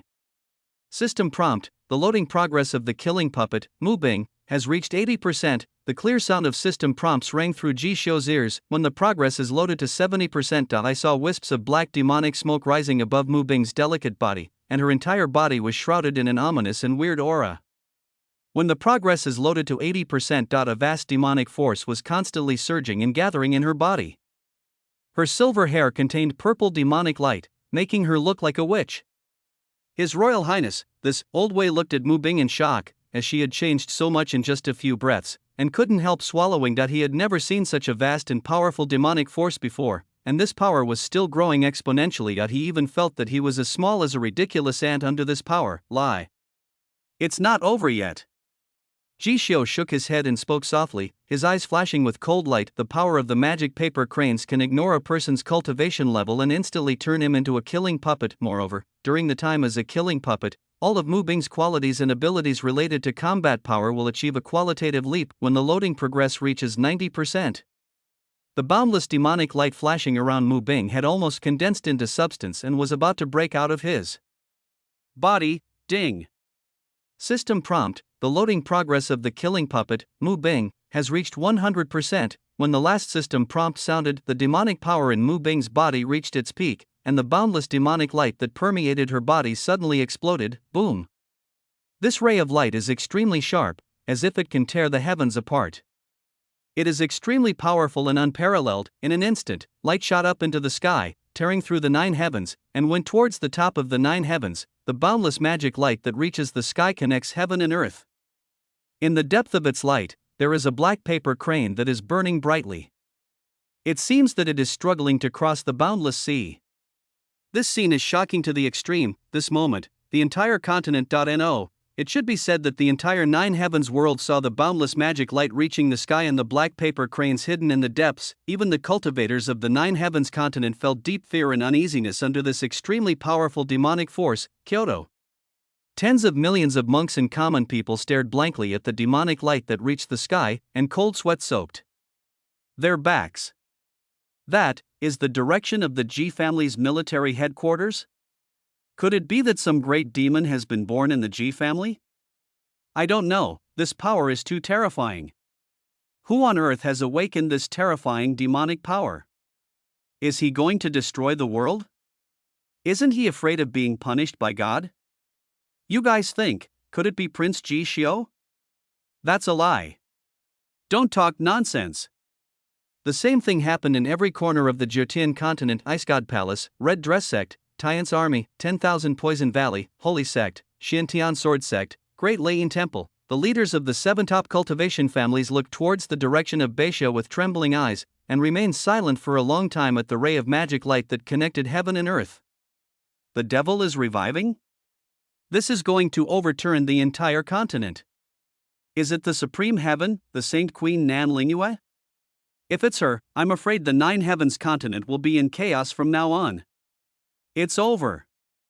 It's really over. The 9 heavens continent, Demon Mountain, and the Supreme Heaven Nan Lingyue stood on the top of the mountain with her hands behind her back. She looked coldly at the demonic light that was reaching the sky in the direction of Beixia. Black paper crane? Such a powerful and strange demonic power. And the owner of this power. Except Ji Xiu. I can't think of anyone else. But what on earth does this guy want to do? Stop pretending, are you ready to show your hand? Is he planning to wipe out the righteous forces in the 9 heavens continent in one fell swoop? He. No matter what, I like it very much. After saying that, she pursed her red lips and a faint smile appeared on her cold and beautiful face. She knew that the 9 heavens continent was about to fall into chaos, and she wanted to see how the man she had her eyes on would overthrow the continent. She is looking forward to it very much. Jiotian continent, Panlong Island, Forbidden Mountain, deep in the ancient well. Yi Xin slowly opened his bloodshot eyes. He frowned and looked through the ancient well at the all-pervading magic light. He slowly spoke to himself. It's Ji Xiu. It must be Ji Xiao. Except for him, it's impossible for anyone else to possess such terrifying demonic power. The thought stops here. Yi Xian took a deep breath and said in his heart, Master, wait a little longer. When I come out of seclusion, I will never let Ji Xiao continue to be so arrogant. Disciple, we must settle accounts with him. Then he raised his right arm under the moonlight. His right arm, which had been cut off by Ji Xiao's sword, had regenerated now. His right arm is covered with dragon scales and is extremely strong. There is also a sharp dragon thorn at the elbow. It looks extremely ferocious, but full of explosive power. He wants to use this arm. He wants this new strength to crush everything Ji Xiao has. Ji family military headquarters. Ning Xian did not attend the wedding. During this period, she has been in seclusion to restore her spiritual strength, but now, she is awake. The vast demonic power from Luofeng Palace awakened her. Is it him? Ning Xian murmured to herself softly with a complicated tone. She had never seen such a level of demonic power, not even in the Nine Heavens upper realm. The upper realm of the Nine Heavens, there is abundant spiritual energy here and the territory is extremely vast, as big as 10 Nine Heavens continents. There are many practicing forces here. The immortal families, ancient dynasties, forbidden imperial clans in the ancient history of the Nine Heavens, all exist in the upper realm of the Nine Heavens. It is precisely because of this that the cruelty here is hundreds of times that of the Nine Heavens continent, and today, an infinite demonic light rose into the sky from the lower realm, and the terrifying demonic power swept across the Nine Heavens. As a result, a major earthquake occurred in the entire upper world. The Devil's Way. This demonic power is so overbearing, it can be said to be against the will of heaven. Wait. What is the origin of this black paper crane? What happened in the Nine Heavens underworld? Could it be that, in this era, the magic path is really going to revive again? Investigate. No matter what the cost, we must go to the Nine Heavens and find out who possesses such terrifying power. The immortal family, the ancient dynasty, the forbidden imperial family, the descendants of the gods, the bosses of the top forces in the Nine Heavens upper realm were all shocked by the demonic power coming from the lower realm. So they all took action and were determined to send people to the underworld to get to the bottom of it. Of course, not only the righteous forces in the Nine Heavens upper realm. At this moment, in the Nine Heavens upper realm, Demon Realm, and Snow Old City, an extremely charming and magnetic voice of a queen was heard. In the lower world, such a level of demonic power actually appeared? Good. Great. Immediately send someone to the lower realm to find it for me. Who on earth has awakened this heaven-defying demonic power?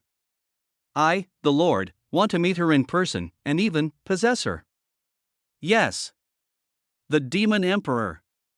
But it was said that when the Nine Heavens upper realm was in chaos, I in the lower world of the Nine Heavens, in the Baixia dynasty, outside the capital city of Kyoto, stood a tall and graceful figure. Her long hair, like a kiss of fire, fluttered in the wind under the moonlight. Her skin was white and translucent, and her pretty face was like a fairy. At this moment, she frowned and stared blankly in the direction of Kyoto Ji Mansion. Whoever possesses this power? I must take back the world-purifying demon flame. But we still can't act recklessly. The woman pinched her delicate chin with her jade hand. After thinking it over again and again, she narrowed her eyes slightly, with a cold light flashing in them, and she had made up her mind. Then, she disappeared from the spot with a shake, and turned into a beam of fire and headed towards Kyoto Ji Mansion. I in the Luofeng Palace of the Ji Mansion, endless demonic light gradually gathered into Mu Bing's body. She slowly opened her eyes, and in her beautiful eyes there surged a world-destroying demonic light. The night wind blew in from the palace window, rippling her scarlet gold wedding dress.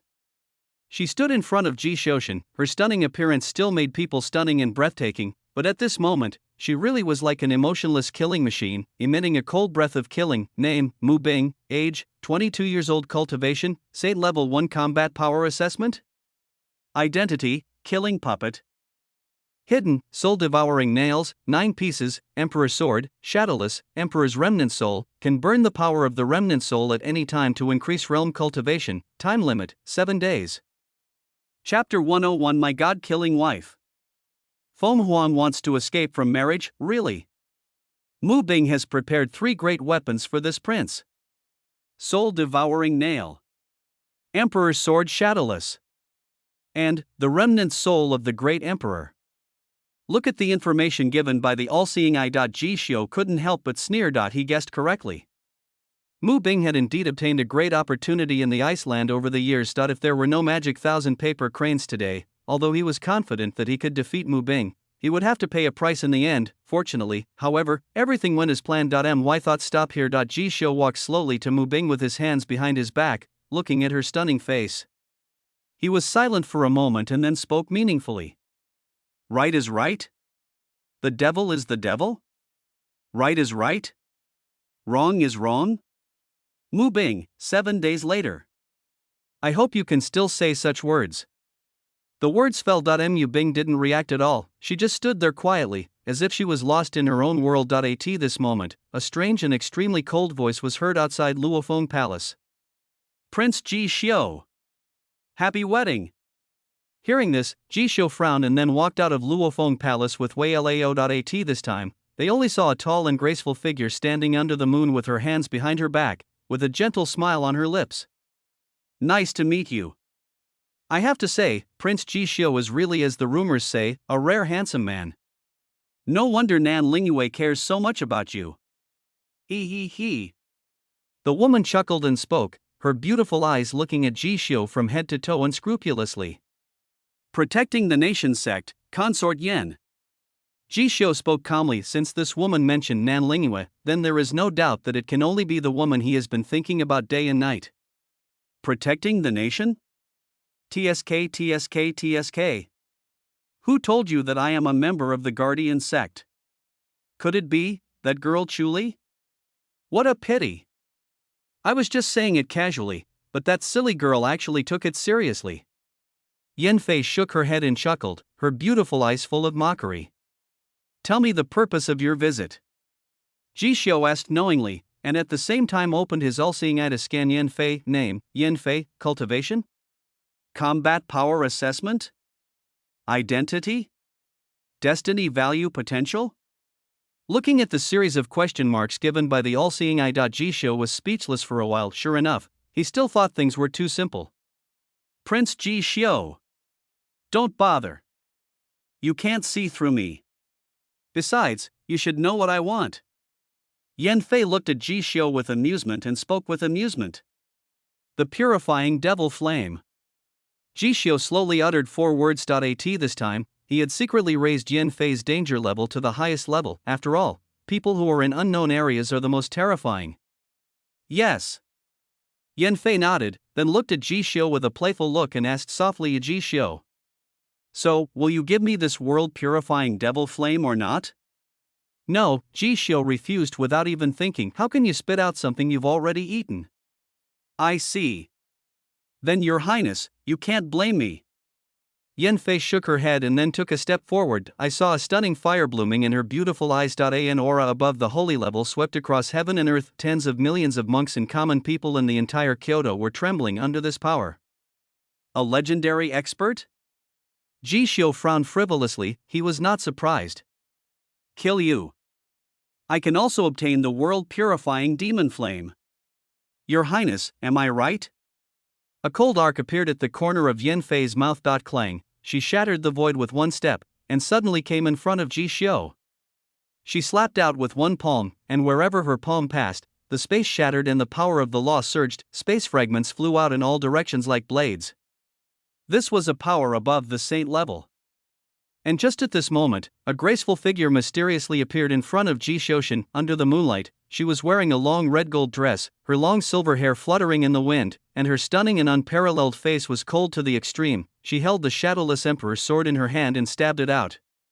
The void was torn apart like a curtain. The demonic power of destruction shook the entire world. Yan Fei's power of law was crushed into ashes in an instant. Puff. A stream of blood flashing with flames splattered in the void. Yan Fei flew backwards for hundreds of feet, and after she steadied herself, there was a sad and beautiful sword mark on her chest. Ice Palace. Mu Bing? It's you who awakened that terrifying demonic power. Yan Fei's full chest heaved violently. She stared at Mu Bing in disbelief with her beautiful eyes wide open. Blood from the wound on her chest dripped onto the ground drop by drop. Mu Bing. Cut her. Jisho said 4 words coldly. As soon as she finished speaking, a world-destroying devilish light flashed in Mu Bing's eyes, and she stepped in front of Yan Fei. The emperor's sword suddenly thrust out. This sword was extremely fast and could break all the laws. Puff. The sound of blood splattering was heard. The sword was unstoppable and pierced straight into Yan Fei's heart. What a great Mu Bing! Yan Fei spoke expressionlessly. The words fell. Mu Bing raised her jade hand and pointed her palm at Yan Fei's head. Boom. A shocking magic light burst out from the palm of his hand, and the magic light penetrated thousands of miles like the aurora, and the space shattered and collapsed wherever it passed. Puff. Yan Fei's body turned into a bloody rain under this palm and disappeared from then on. Not the real one? Tonight, she is here to test this prince's strengths. He has some brains. Jisho narrowed his eyes and looked at the blood rain floating in the sky and whispered to himself, although I failed to kill Yan Fei tonight. However, it was finally confirmed that this woman was a powerful figure at the legendary level above the saint level. Moreover, she is not a member of Beixia Hugua sect. This woman is hiding a big secret. His Royal Highness. Do you want to chase? Elder Wei asked in a low voice. No need. If she wants the purifying devil flame, she will show up eventually. We have a lot to do next. No need to waste too much time and energy on her. Jisho shook his head. After he finished speaking, Mu Bing put away the emperor's sword and quietly returned to Jisho's side. At this moment, Jisho looked at Mu Bing, who was wearing a red wedding dress and holding the emperor's sword, and suddenly felt a little funny. Newly wedded people are all enjoying the sweet and romantic night. I just got married, but I got a killer wife who is full of murderous aura. However, this is not a bad thing. After all, he has a lot of people to kill and his background is very powerful. It's great to have such a killing god wife by your side. 3 days later. There is also a wedding ceremony to be held in the Divine Phoenix Empire. He. Thinking of this, Jisho couldn't help but sneer 3 times, and a dangerous cold light flashed in his eyes. Outside Kyoto, in a dense forest, Yan Fei slowly opened her eyes. Phew, a trace of sad blood flowed from the corner of her mouth. Call. Yan Fei raised her hand to wipe the blood from the corner of her mouth, took a deep breath, and smiled darkly. The future palace master of the Ice God Palace. Such a powerful demonic power has been awakened. This power must have alarmed even the group of old guys above the 9 heavens. I don't know, what will those guys in the upper realm do next? Maybe they will send someone to the underworld. Things are really becoming more and more interesting. Divine Phoenix Empire, Imperial Capital, Tianfeng Palace. Feng Huang sat in front of the window, staring blankly at the starry night sky. At this time, the maid Qinger walked in. Your Highness the Princess. It has been confirmed again and again. Prince Jisho and Mu Bing are married. Qinger responded in a low voice. Hearing this, Feng Huang's delicate body trembled. She was silent for a long time before responding. No. Qinger, go back and rest. Yes, Qinger nodded, turned and left Tianfeng Palace. At this moment, Feng Huang was the only one left in the huge palace. Feng Huang, what are you expecting? Are you expecting Jisho to run away from marriage for you? He. Are you naive? Hear the mocking laughter in your head. Feng Huang remained silent, clenching his teeth tightly. Nothing to say? Is our high and mighty princess really sad? Shut up, I don't have it, Feng Huang retorted coldly. Good. You didn't. You now, are you planning to use your wedding in 3 days to respond to Jisho's attitude towards you? I have to say, your revenge has no killing power on Jisho. Hearing this. Snort, Feng Huang snorted coldly. You think too much. I will not marry Yingling. I won't use this kind of thing to retaliate against Jisho. Yeah, do you want to escape from marriage? The charming voice in Feng Huang's mind was filled with amusement and surprise. Hearing this, Feng Huang stood up, her jade hands clenched into fists, her full chest rising and falling gently. After a moment, she took a deep breath and said stubbornly, why not? Chapter 102. Feng Huang, I am already Jisho's woman. Running away from marriage? Ha. Feng Huang, I didn't expect you to be such a rebellious princess. That's interesting. I really like you more and more. Feng Huang listened to the enchanting laughter in her mind. Her expression did not change at all, as if she had become accustomed to the sarcasm of the other her in her body. Qinger, come in. Feng Huang thought for a moment, then shouted towards the outside of Tianfeng Palace. "I in this palace, she only trusted one person, and that was her personal maid Qing'er." The words fell. The girl in green walked into the Tianfeng Palace. "Your Highness, what do you want?" Qing'er blinked her beautiful eyes and looked at Feng Huang and asked softly. "Go and call Xuanzang to me." Feng Huang spoke in a low voice. Since she had already decided to elope, she would naturally take Qing'er and her brother with her, otherwise, the consequences of her running away from the marriage might have to be borne by these two people. Now, Xuanzang and Qing'er were her closest people in the Divine Phoenix Empire, so she naturally couldn't let them bear the consequences of her actions. Good, Qing'er nodded and turned to leave. Half an hour later, Qing'er brought Xuanzang to Tianfeng Palace. "Elder sister. What's wrong?" Xuanzang looked at Feng Huang with a puzzled look on his face and asked. "It's about the wedding. What do you think?" Feng Huang suddenly asked. "I heard that the Crown Prince of Qin, Yingsu, is an unrivaled genius. He will inherit the Qin Empire in the future. Now the entire dynasty is looking forward to your wedding with Yingsu. The monks on the continent are also spreading rumors that if you and him get married, it will be a historic moment, and it can even be recorded in the ancient history of the Nine Heavens. Even Master said that he is very optimistic about your marriage with Yingsu. So, I think sister and Yingsu are a match made in heaven." Xuanzang spoke thoughtfully. "A match made in heaven." Feng Huang heard this and sneered, then asked sarcastically, "But, have you ever thought about it?" "Would I like to?" Hearing this, Xuanzang was speechless for a moment. He scratched his head and asked, "So, sister, you don't want to marry Yingsu?" "Of course not," Feng Huang responded with a cold face and without hesitation. "But the wedding will be held the day after tomorrow.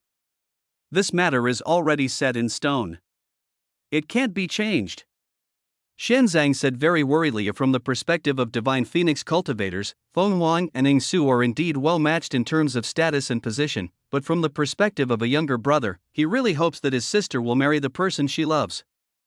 If his sister doesn't want to, then she won't marry. After all, he has always believed that between men and women, there is no question of whether they are compatible or not, only whether they love each other or not. "If I don't want to, no one can force me." Feng Huang stood up, his tone very firm. "Then, what do you want to do, sister?" Xuanzang asked in a low voice.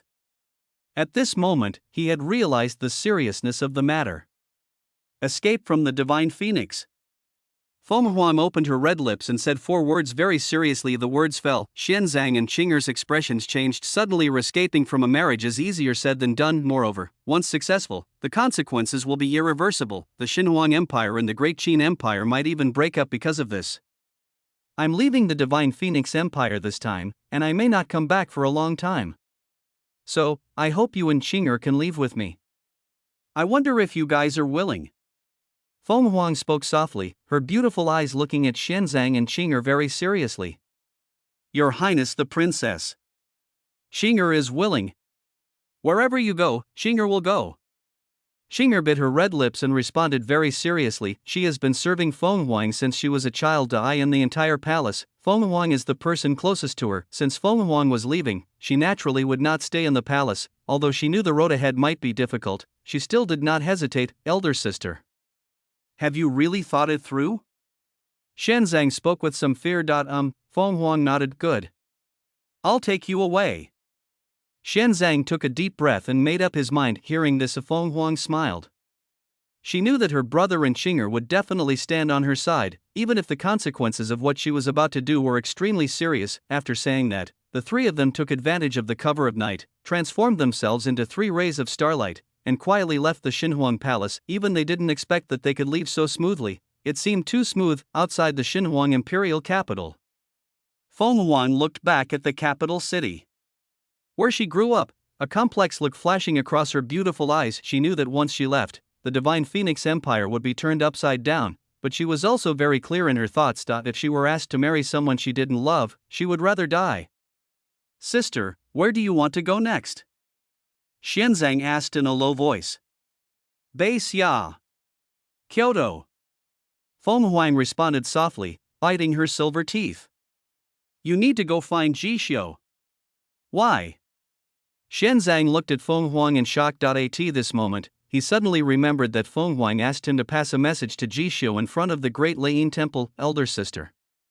You wouldn't. Xianzang stopped talking here, but the meaning of his words was understood by the three people present. You think too much.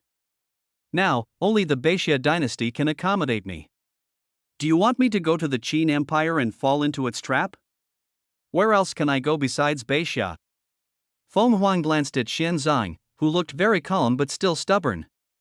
Your Highness, the princess, clearly wants to go find the crown prince of Beixia. Xinger muttered. She is the person closest to Feng Huang, so she naturally knows what is on Feng Huang's mind. She had seen Feng Huang talking to herself in Tianfeng Palace more than once. Sometimes she would angrily scold Jishu, sometimes she would be sad, and sometimes she would coldly distance herself from the matter. In her opinion, Her Highness the Princess might have become obsessed with Prince Jishu of Beixia. Xinger. Feng Huang glared at Xinger. Hearing this, Xinger covered her mouth in grievance, not daring to anger her young lady again. Let's go. Go to Beixia. It just so happens that Jishu, that idiot, is getting married, right? I, of course, have to send you my blessings. Feng Huang sneered. Whenever she thought of this, she felt so angry at Jishu. Zhou Yuan did ask Jishu to forget that night, but just because she asked Jishu to forget it, did Jishu really forget it? At this moment, she only wanted to describe Jishu as an idiot, and just at this moment, a cold voice resounded throughout the world. Huanger, you can't go anywhere. Hear this, the expressions of Feng Huang and the other two suddenly changed. Two figures stepped out from the night. Father. Winning strategy. Feng Huang's beautiful expression changed drastically as she looked at the two people walking side by side. Where do you want to go? Are we going to Beixia Kyoto? Huanger, you are confused. Feng Zhang, Lord of the Divine Phoenix Country, looked at Feng Huang with a complicated expression and spoke. Father. My daughter doesn't want to marry Yingzi. Is that wrong? My daughter doesn't want to ruin her life for someone she doesn't love. Is this a sin? Feng Huang looked at Feng Zhang with burning eyes and said, It's not wrong. It's not a sin either. But as the eldest princess of the Divine Phoenix Empire, you must shoulder the responsibilities that you should shoulder. Feng Zhang spoke very seriously. Snort. Feng Huang snorted coldly. She had heard this kind of thing at least 100 times. Responsibility? What is responsibility? Practice hard and shoulder the destiny of the Shenhuang Empire? This is called responsibility, marriage? What kind of responsibility is this? She has been practicing very hard all this time in order to be able to control her own destiny, and more importantly, to lead the Shenhuang Empire to the top of the 9 heavens and become an immortal dynasty in the future. Now, she has become strong enough, her bloodline has awakened, and she has even learned the 2 broken sword technique.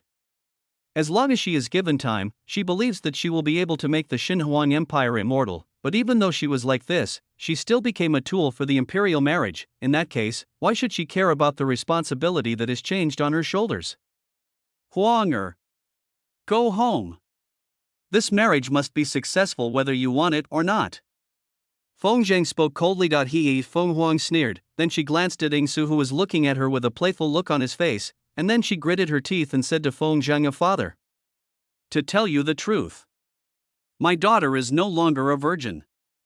In this case, are you still planning to let your daughter marry Yingzi? The words fell, the air froze instantly. Xinger opened her mouth wide, as if it could fit an egg. This was even more so for Xianzang. His eyes trembled violently, and the name of the man who still frightened him appeared in his mind. He didn't expect that his sister was actually together with that man. Aren't they enemies, you, rebellious girl? Tell me. Who is it? Who the hell are you with? Feng Zhang's face flushed red, and his eyes glared at Feng Huang, with terrible anger burning in them. The Northern Natsu Prince. Jishu. Feng Huang opened her red lips slightly and looked into Feng Zhang's eyes without any fear. As soon as the words fell, bang. The sound of a crisp slap resounded through the sky. Blood was oozing from the corners of Feng Huang's mouth, and her beautiful and stunning face was filled with coldness. Rebellious girl. How dare you? Do you know that your brother Feng Mian is now missing in the Beixia dynasty? Still missing. Jishu might be the mastermind behind this. Now, you have lost your virginity to Ji Xiu again. Are you worthy of your brother? The wind was howling softly. Feng Huang lowered his head and sneered. Father! I only have one brother. No brother. After that, she looked at Ying Su with her beautiful eyes and said, Your Highness. Now that I am already married to Ji Xiu, then, this marriage will definitely not be possible. You're right. After saying this, she felt a lot more relaxed immediately. She just couldn't believe that after all she had said, the high and mighty Prince of Qin in front of her would still marry her. Ying Su was silent for a moment, then a playful smile appeared on his lips. Your Highness the Princess. This prince doesn't mind. Hearing this, Feng Huang just froze where he was. Even Feng Jing didn't expect that Ying Su would say that. Your Highness. You really don't care? Feng Jing asked in disbelief. Yes. I don't care. I have admired Her Royal Highness the Princess for a long time. Even if Her Royal Highness the Princess and Prince Ji Xiu had a past, it doesn't matter. This prince just wants to be the last man in the princess' life. Ying Su spread his hands and spoke with a smile. No one noticed that a hint of resentment and cruelty flashed in the depths of his eyes. Your Highness the Princess. Let's go. You and I are going to get married the day after tomorrow. Don't make trouble tonight. Ying Su stretched out his hand towards Feng Huang. Behind him stood several terrifying figures in the night. These people are all genuine saint-level powerhouses. Snort. Feng Huang snorted coldly, without even looking at Ying Su, and turned to head towards the Xinhuang imperial capital. Seeing this, Qing'er and Xuanzong hurried to follow. Looking at Feng Huang's back, Ying Su reached out and touched his chin, his eyes slightly narrowed with a hint of gloom in them. The great ruler. Please lock up Her Royal Highness the Princess's cultivation. Just wait until after the wedding night, and then untie it. Good. Feng Jing nodded. He thought so too. Phoenix. You can't escape. A cold smile appeared on Ying Su's lips. Chapter 103. Feng Huang, you missed him, right?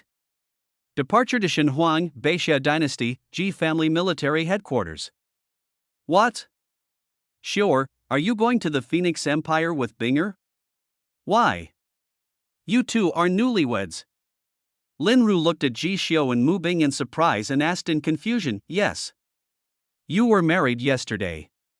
Your next task should be to have a baby as soon as possible. Why are you in such a hurry to go to the Divine Phoenix Empire? Mu Hua shook her head. She was also confused. Mother, grandmother. The day after tomorrow is the wedding day of the Divine Phoenix Princess Feng Huang. You don't know yet. Feng Huang is my old friend. Of course I will attend her wedding. Ji Xiu smiled and explained. Even so. Is Bing'er going too?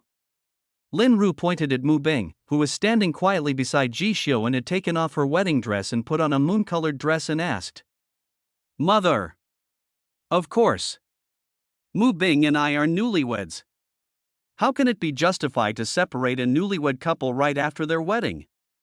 Ji Xiu smiled and shook his head, then held Mu Bing's jade hand. 2. Lin Ru nodded thoughtfully. Bing'er, do you think so too? Mu Hua looked at Mu Bing strangely. She found that Mu Bing was much quieter today than before. Mu Bing lowered her eyes slightly and nodded. Whatever. Since you young couple have made up your mind, then go ahead. Mu Hua waved his hand. Ji Xiu nodded to remember. The most important task for both of you now is to have a child. As for the rest, just muddle through. Lin Ru instructed Ji Xiu very seriously. In her eyes, both her son and daughter-in-law are beautiful as gods. Who knows how beautiful it would be if I had a child, and moreover, if she had a grandson or granddaughter, her future life would be 100 times happier. You. Mu Hua patted Lin Ru on the back and shook his head helplessly. However, she still agreed with Lin Ru's suggestion. Mother, grandmother. We will try our best. Ji Xiu promised with a smile. Mu Bing also responded from the side. After saying that, Ji Xiu took Mu Bing back to Luofeng Palace. His Royal Highness. Everything is ready. We are ready to go. Elder Wei reported to Ji Xiu in a low voice. Mr. Wei, you don't have to go this time. Now, Yaoer is at the critical moment of blood awakening. Gu Jian is also in the critical period of recovery. This prince needs you to stay in Kyoto and control MI6. Ji Xiu said solemnly to Mr. Wei. His Royal Highness. Then will only Miss Mu Bing accompany you this time? Mr. Wei was a little worried. Except Mu Bing. And Chu Li. Ji Xiu smiled slightly. The words fell. Chu Li and the two girls Shuiyu slowly walked into Luophone Palace. It is worth mentioning that the two girls Shuiyu were carrying a cage covered with black cloth. When the black cloth was lifted, a person was seen in the cage. The man was dressed in tattered cloth, had disheveled hair, lifeless eyes, and looked stupid and dull, and he is none other than the Prince of the Divine Phoenix Empire, Feng Mian. His Royal Highness. We are ready. You can leave at any time. Chu Li smiled at Ji Xiu. She unconsciously looked at Mu Bing, who was standing next to Ji Xiu, and felt frightened for a moment. What a powerful woman. She should know the relationship between me and Ji Xiu, but now you have no reaction when you see me. Such a strong ability to control emotions is truly rare in the world. Chu Li murmured silently in her heart. What a nice view. It's really beautiful. Miss Snow couldn't help swallowing as she looked at Mu Bing's stunning face that seemed to be carved out of ice and snow. Ms. Mu Bing. It's really beautiful. There was a gleam of amazement in Miss Yu's beautiful eyes, and it was obvious that she agreed with this. Chu Pair. Tell me about it. What are you going to do in the Phoenix Empire this time? Ji Xiu turned and looked at Chu Li and asked. What? But I heard that my second brother will also attend this wedding. He finally managed to leave Snow Moon City, so I naturally cannot let him go back easily. What do you think? Your Highness. Chu Li smiled slightly. I see. You want to kill your brother. Ji Xiu spread his hands. This was not surprising to him. Chu Li secretly founded Luoyang, but the second young master of Shuiyu's city ended up planting people in Luoyang that he had been stabbed in the back in the Imperial Dragon Palace before and almost got into trouble. Given Chu Li's personality, she would naturally not swallow this. Prince Ji Xiu, aren't you going there to kill someone? I'm afraid that this time, His Royal Highness, the Crown Prince, wants to kill many more people than I do. Chu Li responded softly. Oh, Ji Xiu smiled and shook his head. Without explaining anything, he just said casually, let's go. Stop wasting time. The words fell. A graceful figure appeared in front of Ji Xiu. She was wearing a simple white dress, had a beautiful face and an elegant temperament. What? You want to go too? Ji Xiu looked at the woman and asked calmly. Where are you going? Where am I going? Ning Xian responded calmly, her voice as gentle and firm as ever. Hearing this, Ji Xiu couldn't help but chuckle and said playfully, after hearing what you said, people who don't know would think you've fallen in love with this prince. You think too much. Ning Xian shook her head and looked at Mu Bing, who was standing next to Ji Xiu. For some reason, Mu Bing gave her the feeling that she was a woman hidden in the eternal abyss. Once she erupts from the abyss, everything will be turned upside down. Everyone is here. Let's go, set off for Xinhuang. This prince wants to give our great Qin crown prince a big wedding gift. Ji Xiu sneered, and led everyone out of Kyoto and headed towards the Divine Phoenix Empire. In the Divine Phoenix Empire, the imperial capital is now decorated with lights and colors everywhere. The people and cultivators of the Divine Phoenix Empire are all looking forward to the upcoming grand wedding. Even the entire Jotian continent was paying attention to this wedding. If the two empires successfully marry, it will surely be a major event that can be recorded in the history of the Nine Heavens, Xinhuang Palace, Tianfeng Palace. Your Highness the Princess. This is the dinner that I personally made for you. I don't know if it suits your taste. Ingsu smiled and pointed to the table full of delicious food and asked softly. Get out. Feng Huang didn't even look at Ingsu and ordered him to leave now. Her cultivation was sealed, which also meant that she could not escape this wedding. When Ingsu heard this, he didn't get angry. He just sat down at the table, picked up his chopsticks and started eating. Are you deaf? I told you to get out. Feng Huang frowned and angrily scolded Ingsu. The words fell. Ingsu's expression remained unchanged. After drinking a bowl of soup, he slowly stood up, then raised his hand and overturned the table. Clank! Clank! the table overturned. More than a dozen plates filled with delicious food were broken into pieces on the ground, it seems. Her Royal Highness the Princess doesn't like this meal.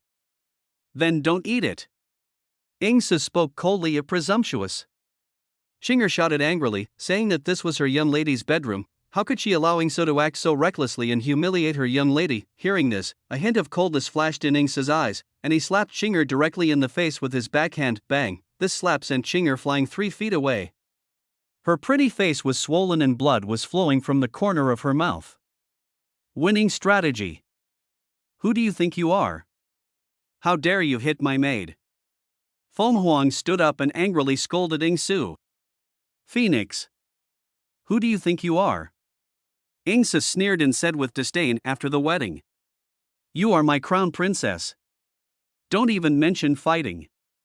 So what if I kill your maid, you? Feng Huang's pretty face turned extremely ugly when she heard that at last. Stop pretending for this prince. After the wedding, this prince will teach you a lesson again. Ha ha ha ha. Ingsu looked up and down at Feng Huang's charming curves, then turned and left with a loud laugh. Asshole. Feng Huang gritted her teeth, clenched her fists, and her body trembled with anger, perhaps because he used too much force. His nail pierced into the palm of his hand, and blood dripped onto the ground. At this time Xianzang walked in. His face changed when he saw the messy Tianfeng Palace. Elder sister, what happens? Xianzang asked angrily. Hearing this, Feng Huang remained silent. Her exquisite and beautiful face looked frighteningly cold. Shinger, are you okay? Xianzang helped Shinger up and considerately reached out to wipe the blood from the corner of Chinger's mouth. Fine. Shinger shook her head and said firmly, Miss. Even if Shinger dies, I won't let you fall into Ingsu's hands. Hearing this, Feng Huang shook her head. She walked weakly to the outside of Tianfeng Palace and sat on the stone steps. Her beautiful eyes stared in the direction of Beixia, her red lips bitten by her pearly teeth. Her extremely delicate and beautiful face was full of stubbornness, but she didn't say a word. Phoenix, you missed him, didn't you? This time, the voice that appeared in Feng Huang's mind was no longer teasing and playful as before, but extremely serious. No. I don't. Feng Huang slowly closed her beautiful eyes. Chapter 104, Crouching Dragon and Phoenix Chick. Ji Xiu is going to do bad things again. Wedding night, Shenhuang Empire, Tianjin Palace. Ingsu was sitting at the same table and drinking with a handsome man in a black brocade robe who looked very imposing. Your Highness. Congratulations on your wedding tomorrow. The handsome young man bowed to Ingsu. Second young master. You and I, brothers, should be considered happy together. Ingsu couldn't help but smile meaningfully when he heard this. Your Highness, you are indeed all-powerful.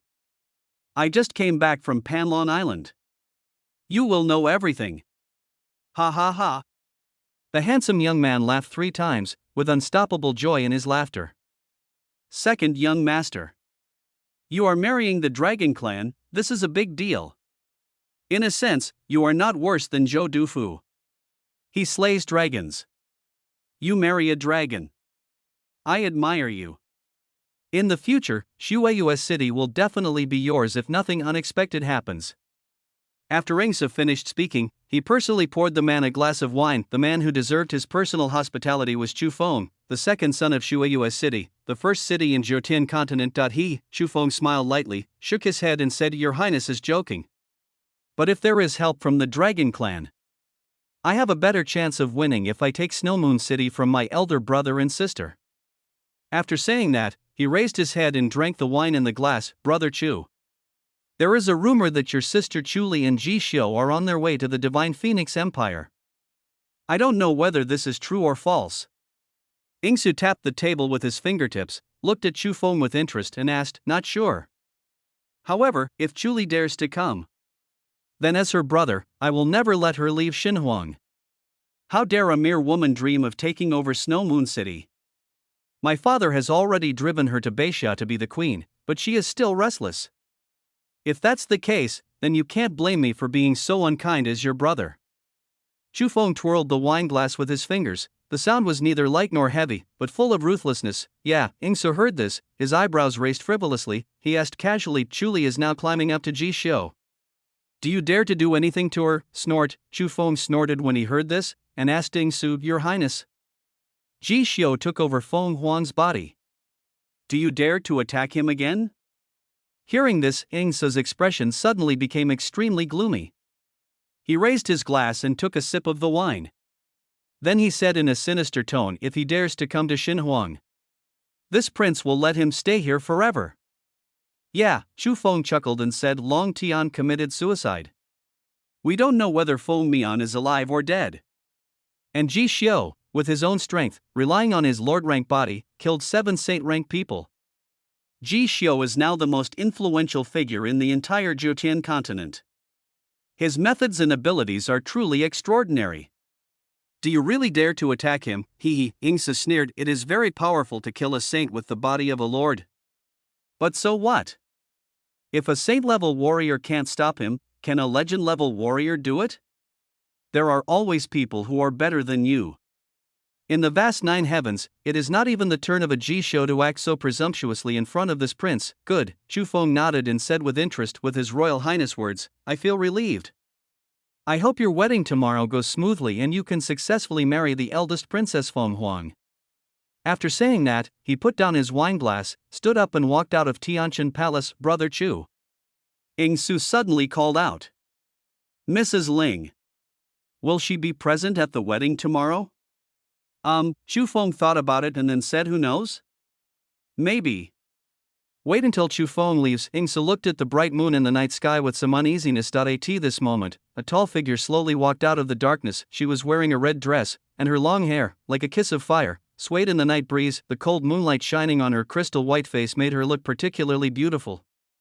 Senior, did Ji Xiu really leave Kyoto and come to Xinhuan? Ying Su turned around and looked at the woman and asked in a low voice, How? Are you scared? Yan Fei laughed sarcastically. Afraid? Oh. What is there for this prince to be afraid of? No matter how courageous Ji Xiu is, can he still act recklessly in the Divine Phoenix capital? Does he dare to kill someone at this prince's wedding? A cold and disdainful arc appeared on Ying Su's lips. That's the case. Then I wish you a happy marriage. Yan Fei spread her hands and said casually. Thank you. Ying Su uttered 2 words, then walked straight past Yan Fei and entered Tianqian Palace. Looking at Ying Su's back, Yan Fei's beautiful eyes showed more and more sarcasm. She opened her red lips and uttered 2 words slowly, idiot. But there will be something interesting to watch tomorrow. Above the sky, a black mysterious boat cut through the air, like a black meteor, rushing towards the Xinhuang imperial capital at an extremely fast speed. Prince Ji Xiu. Tomorrow's wedding, what are your plans? Miss Yu asked nervously as she looked at the cities passing by under the Shenzhou. Now, they have entered the territory of the Divine Phoenix Empire and will be able to reach the Divine Phoenix imperial capital by tomorrow morning at the latest. There is no specific plan. Ji Xiu opened his eyes and responded casually, and now, he has adjusted his condition to the peak, and his body and mind are extremely relaxed. What? You don't have any plans? I don't believe it. Miss Xue looked at Ji Xiu with a questioning look on her face. Back then at Tianmo Mountain, Ji Xiu had the top geniuses of the entire continent at his disposal. Now they are going to break into the Xinhuang imperial capital. You have to know that this time it is much more dangerous than Tianmo Mountain, so she doesn't believe that Ji Xiu didn't make a plan in advance. Ji Xiu couldn't help but smile when he heard this, and then he said casually, You have to say yes. That's true, actually. What? The 2 girls Shueus stared at Ji Xiu in a daze. It's very simple. The plan is, this prince wants Ying Su's life. Whoever stops me will be killed. Ji Xiu spoke calmly. Hearing this, the 2 girls Shueyu both stood there in astonishment. What kind of lewd words is Ji Xiu saying? Whoever stops me will be killed. It seems like Ji Xiu wants to kill a lot of people at Ying Su and Feng Huang's wedding. If you don't know, you might think that this is the Beixia capital where Ji Xiu can do whatever he wants. His Royal Highness. You're kidding, right? Miss Yu laughed awkwardly. No matter how she thought about it, she felt that doing so was too dreamy and almost tantamount to suicide. Hearing this, Ji Xiu shook his head and did not explain anything. This time, Xinhuang's journey is different from the one to Tianmo Mountain. He doesn't have much time, and Mu Bing only has 7 days to serve as a killing puppet. He wanted to build a perfect stage for Mu Bing in the shortest possible time. He wants to use Mu Bing's hand and Mu Bing's sword too. Kill all those who deserve to die and those who shouldn't be killed. Just as Ji Xiu's thoughts were turning, Chu suddenly asked, "What about Feng Mian? What are you going to do with him?" Hearing this, Ji Xiu looked at the Phoenix Prince Feng Mian, who was curled up in the corner of the cage, and smiled slightly. Just wait and see. The ending of Prince Feng Mian. This prince has already thought about it. Hearing this, and looking at the warm smile on Ji Xiu's face, Snow Girl's throat rolled and she couldn't help swallowing. The smile is very familiar to her. In Tianmo Mountain, Ji Xiu smiled and played with the top geniuses of the entire continent step by step, but she had to say that she was glad to see Ji Xiu smile like that again, because she actually felt safe. This guy is going to do something bad again. Ning Xiyan sighed softly, then slowly closed her eyes. Ji Xiu. Except for killing people. You probably still want to rob the bride. Julie crossed her arms over her chest, her eyebrows were frivolous, and a meaningful smile appeared on her beautiful face. Yeah, upon hearing this, Ji Xiu smiled helplessly. Seeing this, Julie couldn't help but look at Mu Bing, who was sitting next to Ji Xiu and resting with her eyes closed. At this time, she couldn't help but sigh in her heart. Good fellow, take your new wife to rob the wedding. Ji is not ashamed. As expected of you. Chapter 105 Wedding? Funeral? Here he comes. The night passed quickly. Of the Divine Phoenix Empire's capital is prosperous today, with jasmine petals floating throughout the city. Countless soldiers of the Divine Phoenix army wearing golden and red armors majestically guarded every corner of the imperial capital. The wedding of Princess Feng Huang of the Divine Phoenix Empire is an extremely important event for the people and cultivators of the entire Divine Phoenix Empire. Moreover, the man Feng Huang was going to marry was Ying Su, the crown prince of the Great Qin Empire. This wedding ceremony foreshadowed the marriage between the two most powerful empires in the Jotian continent. Now, all the cultivators in the entire Jotian continent are paying attention to this grand wedding ceremony, which is bound to be recorded in the ancient history of Jotian. The sounds of joy and celebration resounded throughout the entire Xinhuang Palace since early in the morning, and as the sun gradually rose in the sky, the joy of this grand wedding became more and more intense. Tianqin Palace, Ying Su changed into a wedding dress with a red phoenix carved on it, and he looked extremely handsome. Chu Feng, who was standing beside him, looked at Ying Su, who was ready, and couldn't help but congratulate him. Your Highness! Congratulations on your wedding! From today on, Princess Feng Huang of the Divine Phoenix will be your woman. Not only that, from now on, half of the Divine Phoenix Empire will belong to you. Oh, Ying Su chuckled and said, "Thank you, Brother Chu. But that's exactly why. You and I, brothers, must share what we have in the future." Of course, Chu Feng nodded repeatedly. At this moment, the gate of Tianqin Palace was pushed open. I saw two figures, one old and one young, walking into Tianqin Palace. One of them, a tall woman dressed in green, threw herself directly into Ying Su's arms. Royal brother! Congratulations on finally getting married. Her name is Ying. She is the 9th princess of the Qin Empire and the younger sister of Ying Su, of noble status. However, because of her hot-tempered personality and her arrogant and domineering behavior in the Qin Empire, she has not yet married. Ying, you are so grown up. You need to be more steady and gentle now, so that you can get married soon. Ying Su spoke to Ying very seriously. TSK, got it. Ying curled her lips, her tone full of disdain. She doesn't want to get married, but she doesn't lack men, because any man she likes, she will just snatch him away. So, although she is not very old, she has quite a few male favorites around her. Hearing this, Ying Su shook his head, then looked at the seemingly ordinary old man next to Ying. At this time, the usually arrogant Ying Su bowed his head slightly and said respectfully, "Mr. Bai is here too." You are most welcome. The old man hummed lightly in response. His name is Bai Wuya, and he is the god of war of the Qin Empire. He was once a peerless killer who followed the first emperor of Qin. How many people have died at his hands? Therefore, it is precisely because of his fierce reputation that even the leaders of the top cultivation families in the Jotian continent are wary of him, and now, he has the confidence of winning the strategy. Royal brother! I heard that the princess of the Divine Phoenix Empire usually ignores you. She even had an affair with Beixia's Prince Ji Xiu. After we get married, you must teach her well. Ying interrupted very unhappily. She set out from the Great Qin Empire, and along the way her ears were almost calloused from hearing Ji Xiu's name. Moreover, ever since she heard that her future sister-in-law and Ji Xiu were having an affair, she became even more annoyed. Alright. You go down. Ying Su waved his hand impatiently that he knew these things well and didn't need a little girl to teach him. Remember this. Before leaving, Ying did not forget to give Yingzi some instructions, not noticing Yingzi's increasingly irritable mood. Well, she is such a person with no vision. Don't worry. Your Highness. The princess is not wrong. Feng Huang, she really needs you to educate her properly. Otherwise, won't the world turn upside down in the future? Xu Feng smiled and soothed Yingzi's emotions. Rest assured. Wait until the wedding night. I will teach her well. Yingzi sneered, with a tyrannical light flashing in his eyes. Really?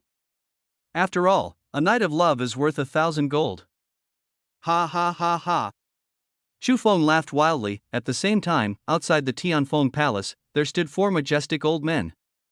These 4 were the saint-level powerful men of the Xinhuang Empire. Now, they are under the order of Fengzhang, the lord of Xinhuang country, to come and guard their eldest princess Feng Huang. The order they received was that they had to drag Feng Huang to the Fenghuan Palace to complete the wedding ceremony, even by force. At this moment, in Tianfeng Palace, Feng Huang was like a puppet, being helped by a group of maids to bathe, change clothes, and put on a bright red wedding dress. When the golden bead curtain fell, she felt that even breathing became much more difficult and she closed her eyes in despair. Mississippi. The maid Qinger gritted her teeth and looked at the numb Feng Huang with great reluctance and called out softly. She thought, how can this be called a marriage? This is simply forced marriage. She wanted to comfort Feng Huang, but she didn't know where to start. Let's go. Feng Huang took a deep breath, adjusted his mentality, spoke coldly, and then walked out of Tianfeng Palace. At this moment, under the golden bead curtain, Feng Huang's gorgeous face was as cold as a piece of ice, and her eyes were as dead as a pool of stagnant water. Yes. Qinger nodded and helped Feng Huang out of Tianfeng Palace. Under the escort of 4 powerful saints, they came to Fenghuan Palace, where the grand wedding ceremony would be held. It's very lively in front of Fenghuan Palace now. From the 7 major cultivation families of the Jiotian continent, except for the Ice God Palace, all the bigwigs are present. There are at least 10 saint-level bosses in the Divine Phoenix Empire. Even the elders from Tianji Pavilion came to present gifts. But when these big guys saw the old man in white next to Ying, the lively atmosphere suddenly became solemn for a moment. The Great Qin Empire, Ai Wuya. Why is he here? Yes.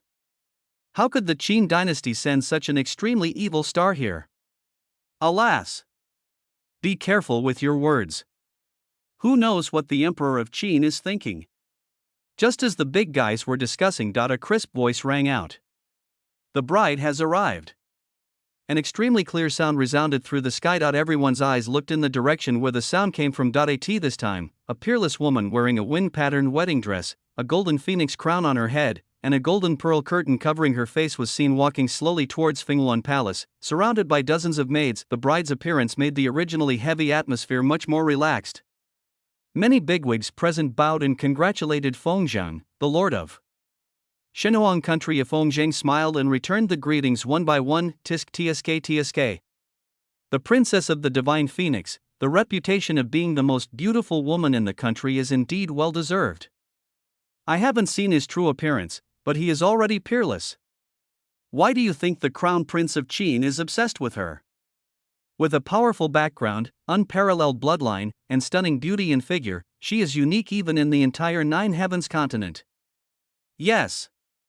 The appearance of the phoenix made the atmosphere in front of the Fenghuan Palace extremely warm. After seeing Feng Huang appear, Ying Su, who was standing in front of Fenghuan Palace with his hands behind his back, had a smile on his face that became even more intense. Phoenix. This prince said it. You can't get away. He.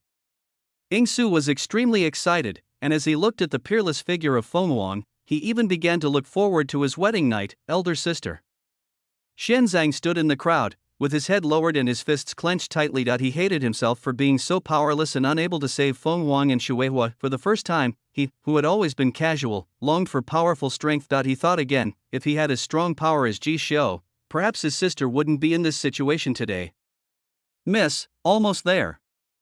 Xinger's voice was trembling. Feng Huang hummed softly from Tianfeng Palace to Fenghuan Palace. This was the longest and most painful journey she had ever taken, but when she thought about marrying Ying Su, she felt that her life was dull and bleak. It was at this time that she made a decision. Feng Huang, do you really want to do this, even if it means death? I said. I don't want to marry someone I don't love. Since you are another me, you should know it clearly. Okay. In that case, I'll help you. How can you help me? Break the seal and kill your way out. Good. One last question. Phoenix, have you ever thought about what would happen if you fail, as there are so many strong people here? If you fail, you will die here. The voice in my head stops there. There was a red devilish light flashing deep in her left eye. At this moment, no one noticed this, including Feng Huang's father Feng Zhang. Today, I announce this in front of the powerful men of the Nine Heavens continent. Marry my daughter, the Princess Feng Huang of the Divine Phoenix Empire, to the Crown Prince of the Great Qin Empire, Ying Su. The auspicious time has arrived, the wedding begins. Feng Zhang announced loudly and cheerfully. As soon as he finished speaking, the atmosphere in the entire Fenghuan Palace reached its peak, with countless congratulations thrown to Feng Huang and Ying Su, and just at this moment, a young and clear laugh resounded throughout the palace. Wedding? Ha ha ha ha. Next, we don't know whether the Divine Phoenix Empire will hold a wedding or a funeral. Hearing this familiar voice, Feng Huang's delicate body trembled, and she raised her eyes just in time to see a figure slowly approaching the Fenghuan Palace. She bit her red lips with her pearly teeth, and with a tearful and trembling voice, she spoke out the name that she had always been unwilling to admit but had always thought about. Ji Xiu. Chapter 106, Abyss Demon Emperor Mu Bing? Cruel killing. Listen to that clear and hearty voice. Countless eyes in front of Fenghuan Palace moved instantly, and soon a large number of figures were seen slowly coming towards Fenghuan Palace. The one leading the group was dressed in white clothes as white as snow, with an unparalleled handsome appearance. His eyes were as clear as autumn mountain springs, yet with a coldness that could cut through the long winter night. Ji Xiu?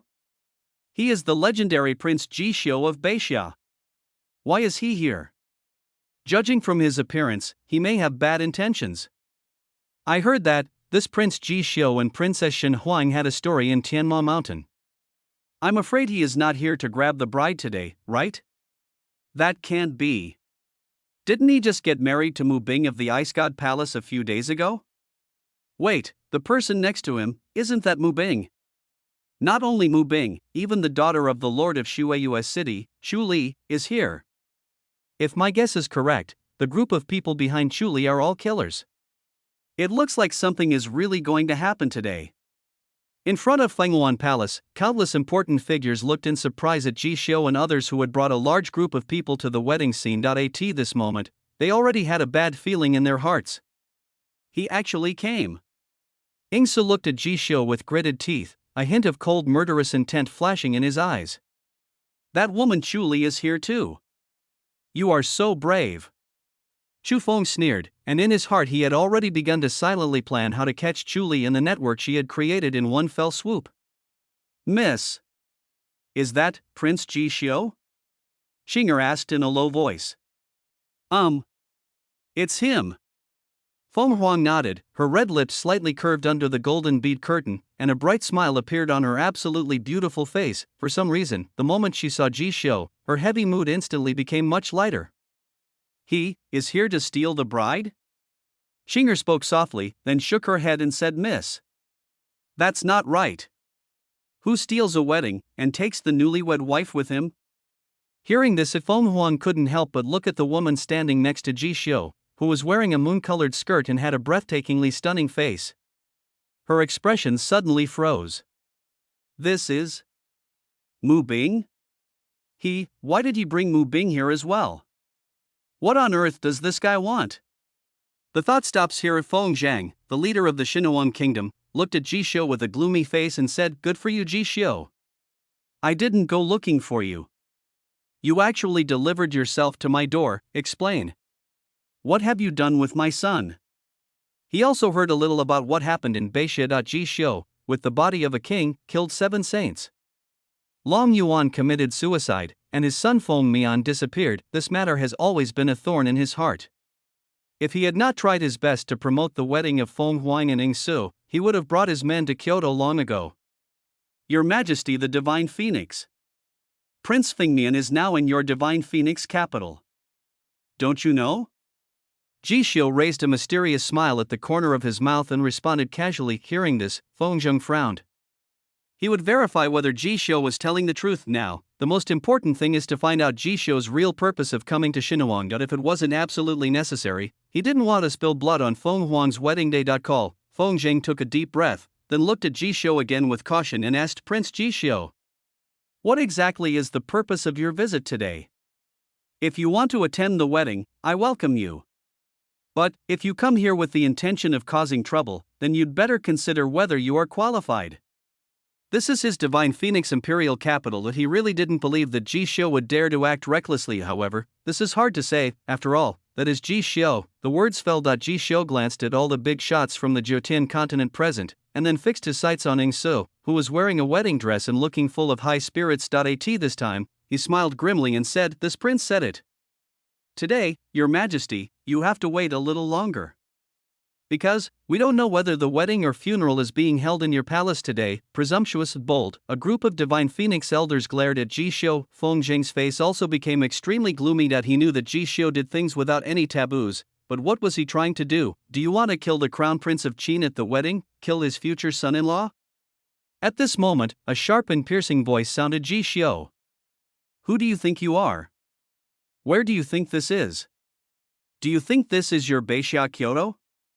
As soon as the words fell, a woman in green jumped out with an angry face and pointed at Ji Xiu and cursed. "How? You are just a little prince of Beixia, and you dare to come and snatch the bride? You really don't know your place. This princess knows that you and my future sister-in-law once had a story. But, so what? You heard that Feng Huang was going to marry my brother, so you were upset? So, today you brought this mob around you to show off your power to my brother, and deliberately disgust my great Qin Empire? Do you know that my brother is the crown prince of Qin? Have you ever robbed him? Even if we have to hold a funeral today, it's your funeral." Ying Ying became more and more excited the more she scolded, and the more comfortable she felt. Hearing this, Ji Xiu frowned and looked at Ying Ying, who was jumping in front of him like a pitiful ant. Where did this crazy woman come from? Get lost. Hearing this, Ying Ying flew into a rage instantly.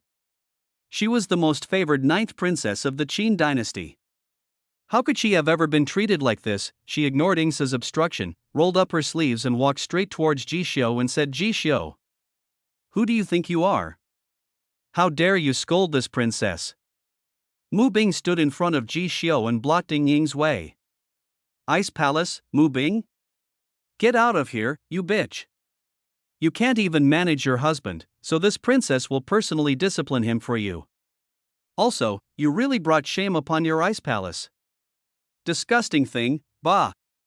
Ying Ying put her hands on her hips and spat at Mu Bing like a shrew. However, even so, Mu Bing still didn't react at all when he heard it. "I told you to get out, you don't understand, right?" A hint of impatience flashed across Ying Ying's eyes, and then she habitually raised her hand and slapped Mu Bing directly in the face. Bang! The crisp sound of applause resounded through the sky. Everyone present was stunned. Even Xu Li, Shuiyu, and even Ning Xian did not expect that the woman in front of them would dare to slap Mu Bing. At this moment, the atmosphere in the entire Fenghuan Palace became extremely depressing. Something is wrong. Bai Woya frowned and looked at Mu Bing. When he saw Mu Bing for the first time, he was amazed at the peerless beauty and ethereal temperament of this future ice god palace. And now, he actually felt an extremely terrifying aura from Mu Bing, which seemed to come from the abyss. The words fell. The clear sky suddenly became extremely dark. Mu Bing raised her jade hand in a daze and touched her left cheek. The feeling of pain seemed to awaken the tremendous demonic power in her body. She could even hear the deafening roar of the Emperor's remaining soul beside her ears, and the desire to kill was burning. She turned her head slowly, and her beautiful eyes looked at Ying Ying, who had already sensed that something was wrong, and suddenly became cold. "You hit me?" Mu Bing spoke word by word, her voice even sharper than the wind and snow on the top of the snowy mountain. At this moment, her left eye and right eye were emitting heart-pounding red light and black light respectively. In an instant, the entire Divine Phoenix Palace, and even the Divine Phoenix capital, seemed to have fallen into an icy purgatory, and it was extremely cold. How powerful is this, you know? It should be said, what a terrifying aura, this is not a breath that a human can release at all. It should be said that it is a breath from the devil. Only the demon king from the abyss can release such a terrifying and cold breath. Even the saint-level strong men present felt a terrible cold wind rushing up their backs, their hair stood on end and their whole bodies shivered. I didn't mean it. Ying looked at Mu Bing, her pupils shrank, and shrank again. In just a few breaths, the goddess in front of her, who was the most beautiful woman in the world, seemed to have turned into a terrifying demon. At this moment, her heart seemed to be about to jump out of her chest, and she could hear the sound of dripping water beneath her body. Under Mu Bing's gaze and questioning, she was so frightened that she became incontinent. The words fell, well. Ying's face turned red, as if she was having difficulty breathing. A slender, white jade hand pinched Ying's neck. Brother, save me. Ying's feet were floating in the air and she kept struggling, and she shouted in a hoarse voice. Mu Bing! Let go of my sister! Ying Su roared angrily. Too late. Ji Xiu shook his head, a hint of indifference appearing at the corner of his mouth. Killing puppet, Mu Bing, but he is more than just a puppet without emotions or independent consciousness. She is more like a person who has lost her memory and emotions, like a blank sheet of paper. And she, apart from just obeying her own orders, she can also think and kill independently. Now, Ying has attacked her, so she will automatically list Ying as an enemy, a mortal enemy. And the mortal enemy, for the killing puppet, there is only one ending, and that is death. The words fell, puff.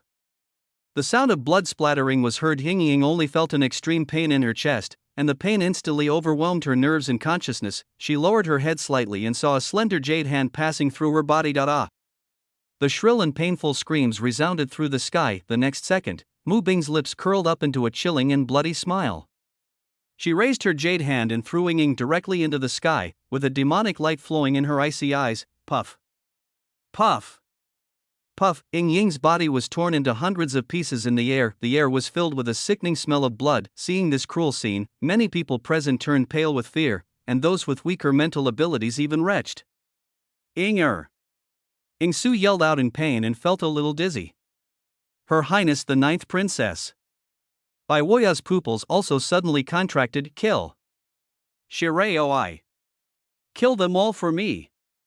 Ying Su looked at the blood rain and the fragments of Ying's body falling all over the sky. His eyes were bloodshot and he roared at Bai Woya with all his might. Chapter 107, Murder. Wedding robbery. Bloody wedding. Your Highness. I am responsible for the death of the Ninth Princess. It was my negligence that caused this huge mistake. After I kill them, I will apologize to the Empire.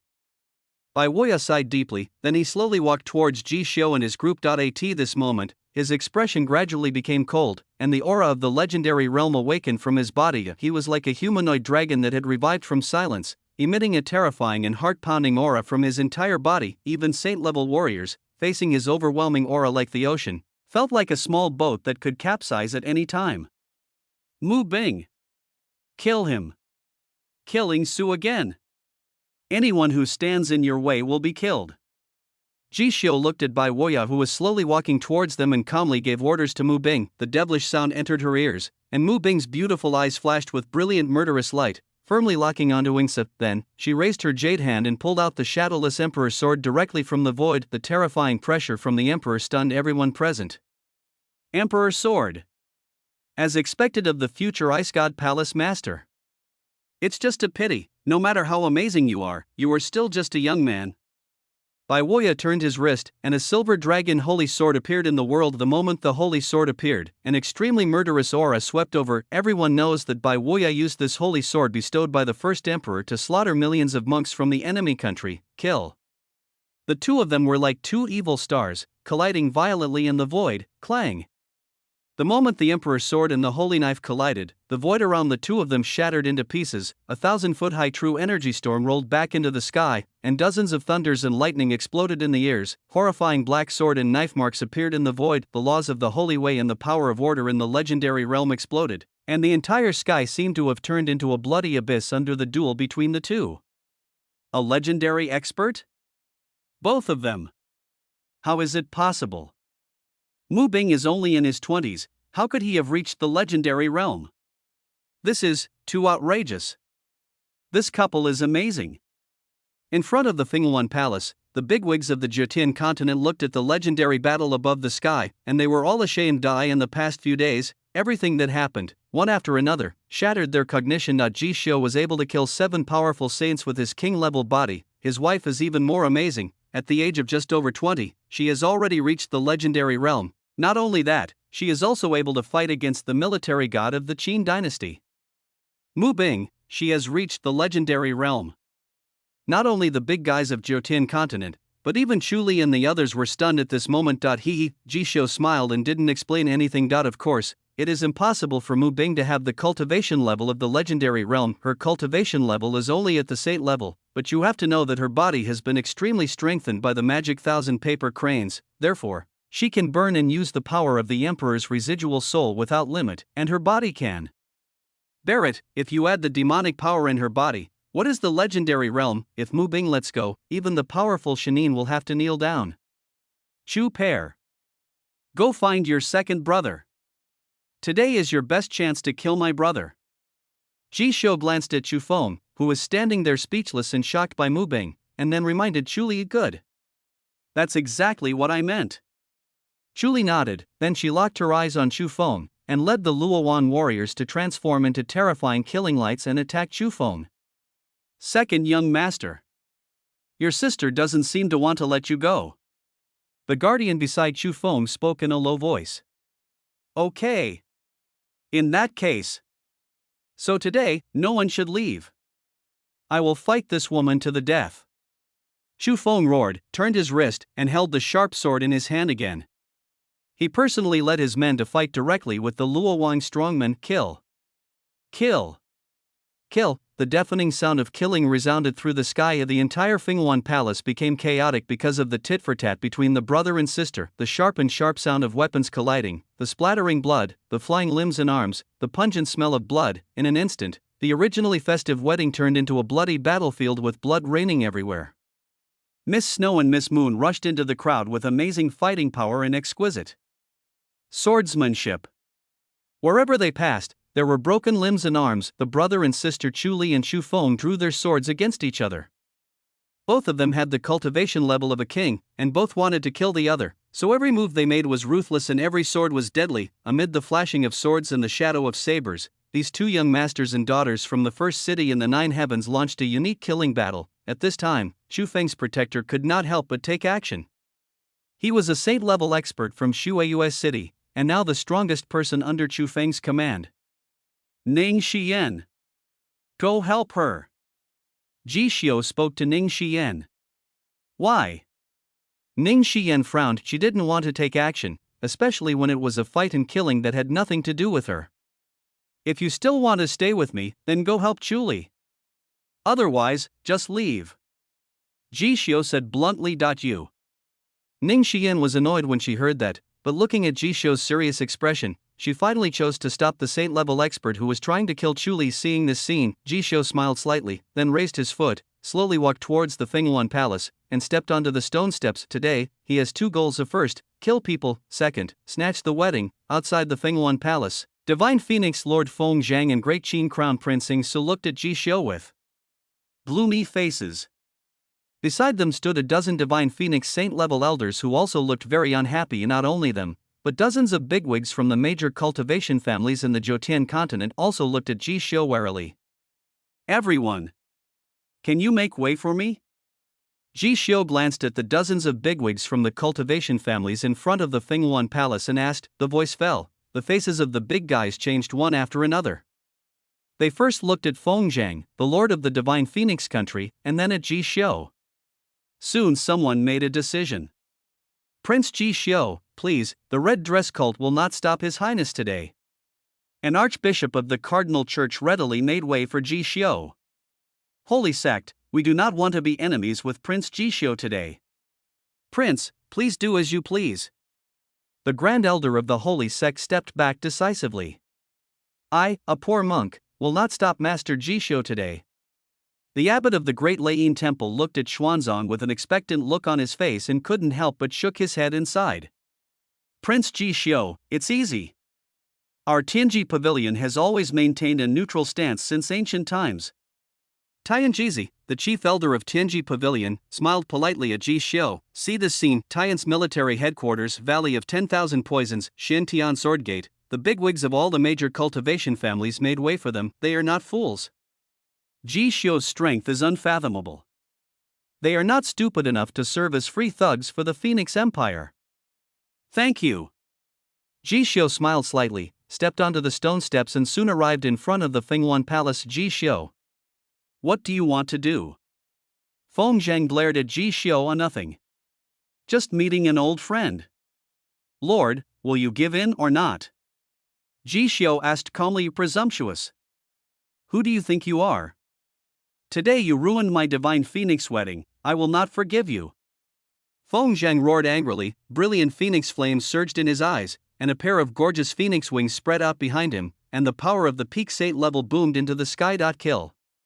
Feng Zhang was holding a golden spear, which tore through the void and stabbed directly at Ji Xiu. Behind him, the 12 divine phoenix elders all took action. This is an extremely shocking scene, and one that will go down in history.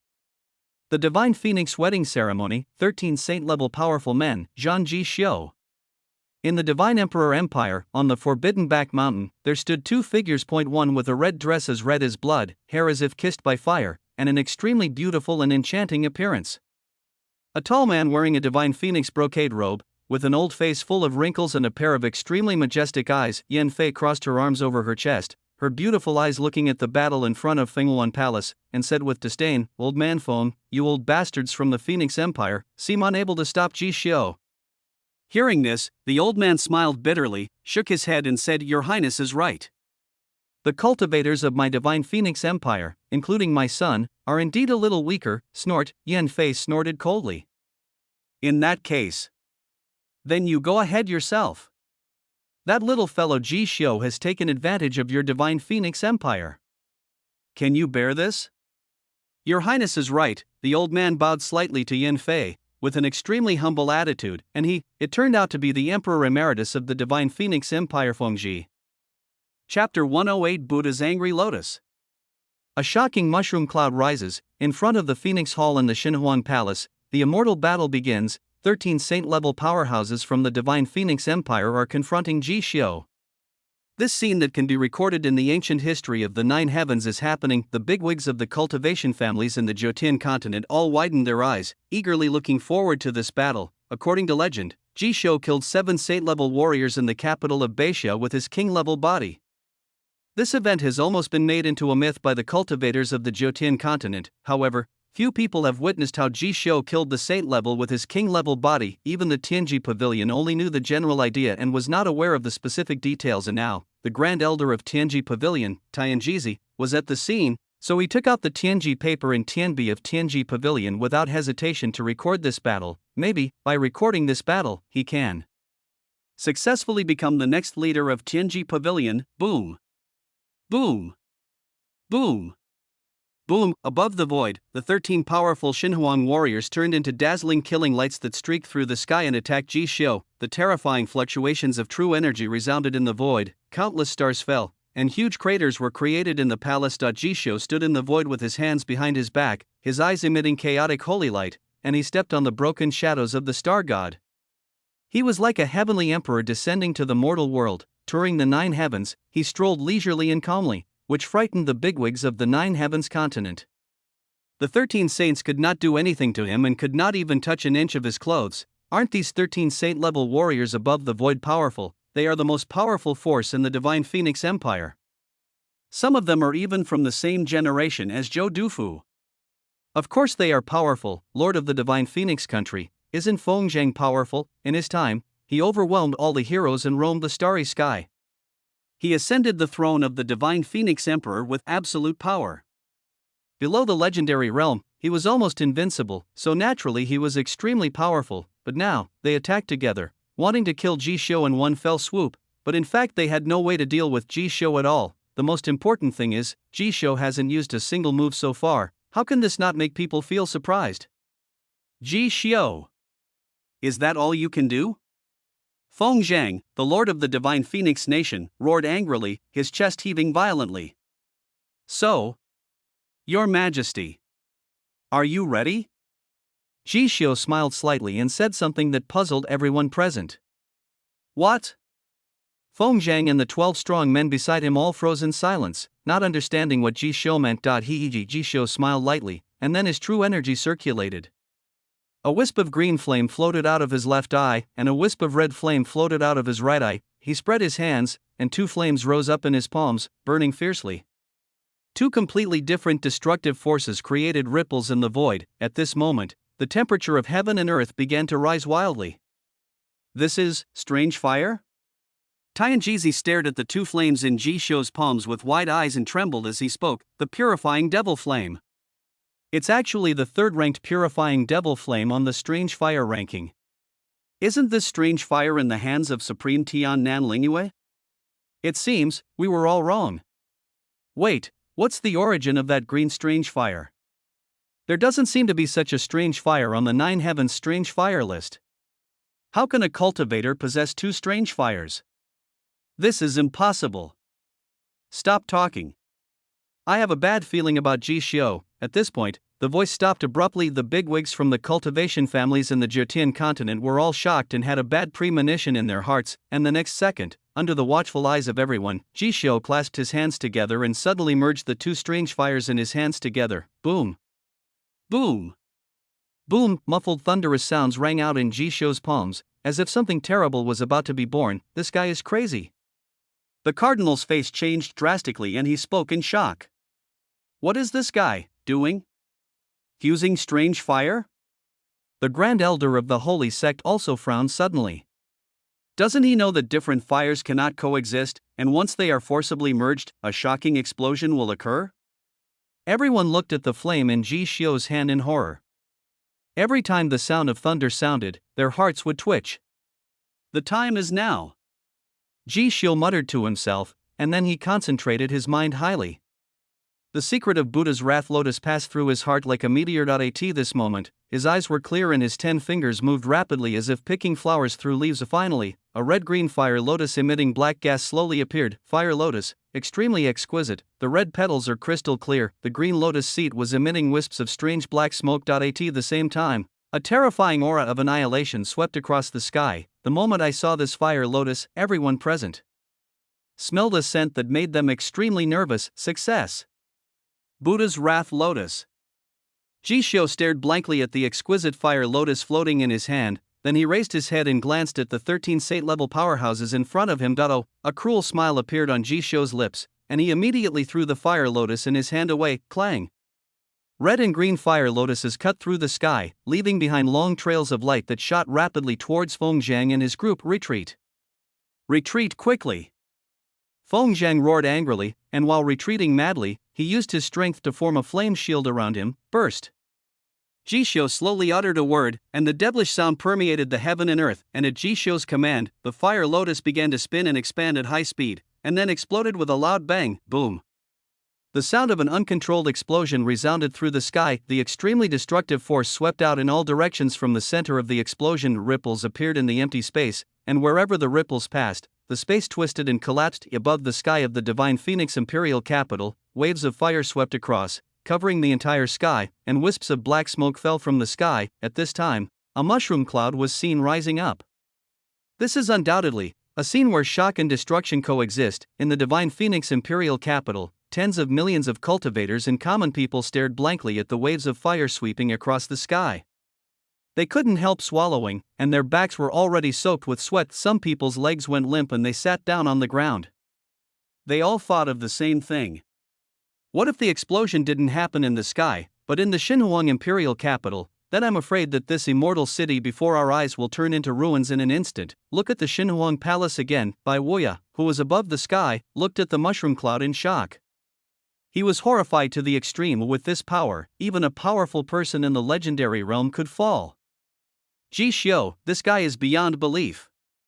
Bai Wuya sighed, then he turned his gaze to look at Mu Bing, who was standing in the void, holding the emperor's sword, with fluttering clothes. Well, The youngsters nowadays are more evil than the last one. Bai Weiya sighed, looked down at the dozens of sword marks on his body, and felt a little sad for a moment, facing Mu Bing. He thought he could suppress her by just raising his hand, but the more he fought, the more frightened he became. Mu Bing became stronger and stronger, as if Mu Bing's power could be increased infinitely. Kill! Bai Weiya roared, and rushed towards Mu Bing again. This time he used all his killing moves, determined to fight Mu Bing to the death. Under the sky, the big guys of the Jiotian continent were so shocked that they couldn't utter a word. This level of power has apparently reached a level beyond the Sate level. The hand of Tianjizi, the chief elder of Tianji Pavilion, holding the Tianbi, was shaking, and on the drawing paper that he was tightly clenching in his palm, there was only a rising mushroom cloud and a few drops of sweat sliding down his forehead onto the rice paper. Chapter 109 Goodbye Fenghuang, Mission to Slay the Dragon. The terrifying mushroom cloud rises slowly, the horrific explosion dyed the entire sky red, wisps of black smoke slowly fell from the sky, the breath of annihilation penetrated the 9 heavens, making everyone in the entire Divine Phoenix City feel cold in their hearts. Boom! Boom! Boom!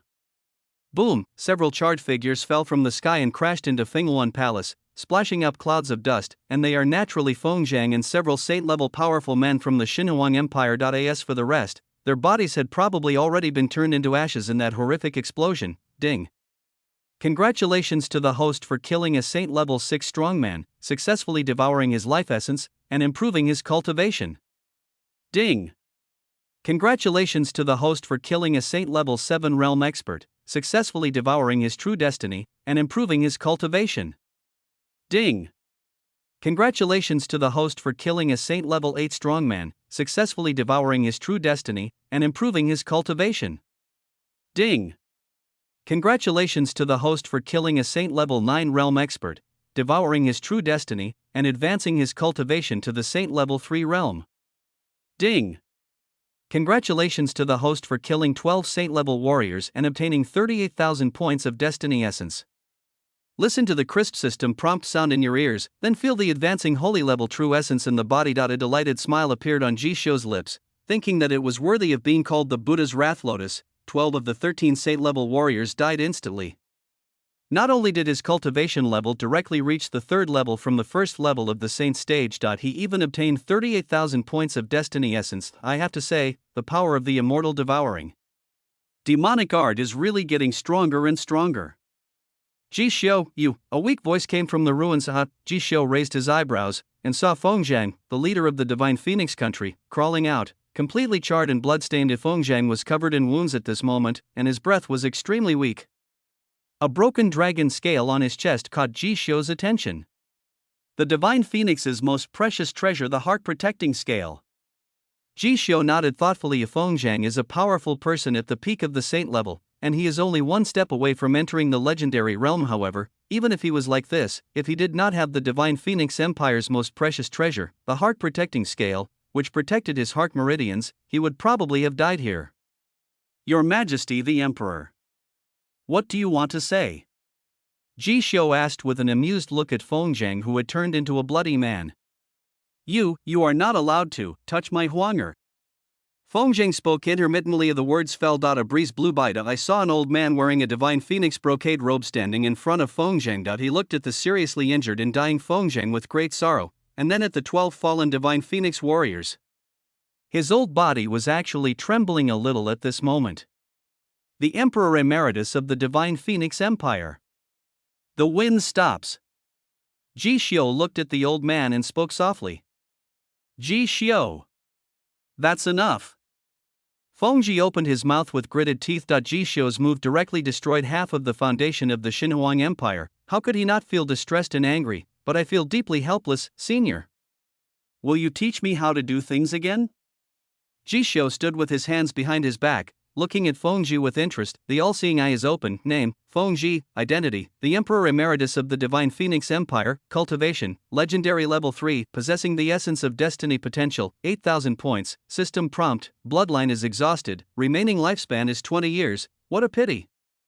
Ji Xiu shook his head. I in this world of 9 heavens, There are very few cultivators who truly possess the essence of destiny. Many saint-level warriors have no destiny essence left because their bloodlines are dried up, although the emperor of the Divine Phoenix Empire before him had the potential to possess the essence of destiny, due to the depletion of his bloodline. Even though his cultivation had reached the 8th level of legend, he only had 8,000 points of the essence of destiny left. Ji Xiu. If you want Huang'er, take her away. If you want a killing Su, I won't stop you. Your Highness, please make yourself at your own pace. Fengji spoke solemnly to Ji Xiu that he had no desire to take action against Ji Xiu. Ji Xiu chuckled when he heard this, then looked at Fengzheng, who looked like a dead dog, and felt speechless. Fengji had no thoughts about him, and to be honest, he also had no thoughts about the Lord of the Divine Phoenix country. After all, Fengzheng only had 20,000 destiny essences in total, and he had just taken away 18,000 of them. He had no interest in the remaining 2,000 destiny essences at all. That's right, among the 13 saint-level powerhouses of the Divine Phoenix Empire, Fengzheng alone accounts for 18,000, and the remaining 12 only have 20,000 points of destiny essence in total. At this time, Ji Xiu missed the destined male protagonist, Yi Xin, very much. That's right. Ji Xiu seemed to remember something, then turned to Fengzheng and said, Your Majesty, your son is in the Divine Phoenix capital. This prince did not lie to you. Have you heard of the imperial capital Longyang Mansion? I heard that His Highness Feng Mian had a lot of fun there. Ha ha ha ha. After saying that, Ji Xiu smiled, shook his head and walked towards Fenghuan Palace on his own. He had already written the ending for Feng Mian, and this ending needed to be completed personally by Feng Mian's father Fengzhang. Longyang Mansion? When Fengji heard this, he couldn't help but shudder all over. Ji Xiu, you, poof. When Fengzhang heard this, he vomited blood again. His eyes turned black and he tilted his head back and fainted. Longyang Mansion, this is the gathering place for those who like Longyang. It is also the most corrupt place in the entire Xinhuang Empire, no doubt about it. Walk into the Fenghuan Palace. Yingsu had long since disappeared, but Ji Xiu wasn't worried at all, because he had already handed Yingsu's life over to Mu Bing. Wherever he went, no matter who was protecting him, no matter how many forces are overthrown, Mu Bing will find him, crush anyone who stands in his way, and then cut them into pieces with her own hands. Ji Xiu. A cold voice rang in my ears. Ji Xiu looked at Feng Huang in front of him, who was wearing a Divine Phoenix wedding dress. He said nothing, but just walked quietly in front of her. At this time, the familiar scent of jasmine permeated the nose, and one could see that Feng Huang's delicate body was trembling slightly, and even her clenched fists were shaking. Ji Xiu raised his hand and opened the golden bead curtain, and a stunning flower nightmare that was difficult to depict in painting appeared before his eyes. At this time, Ji Xiu laughed, and he laughed very happily, with the kind of joy that came from the bottom of his heart. To him, killing Yingsu was important, but snatching the bride was more important. Feng Huan was also staring at Ji Xiu. She bit her lips with her pearly teeth.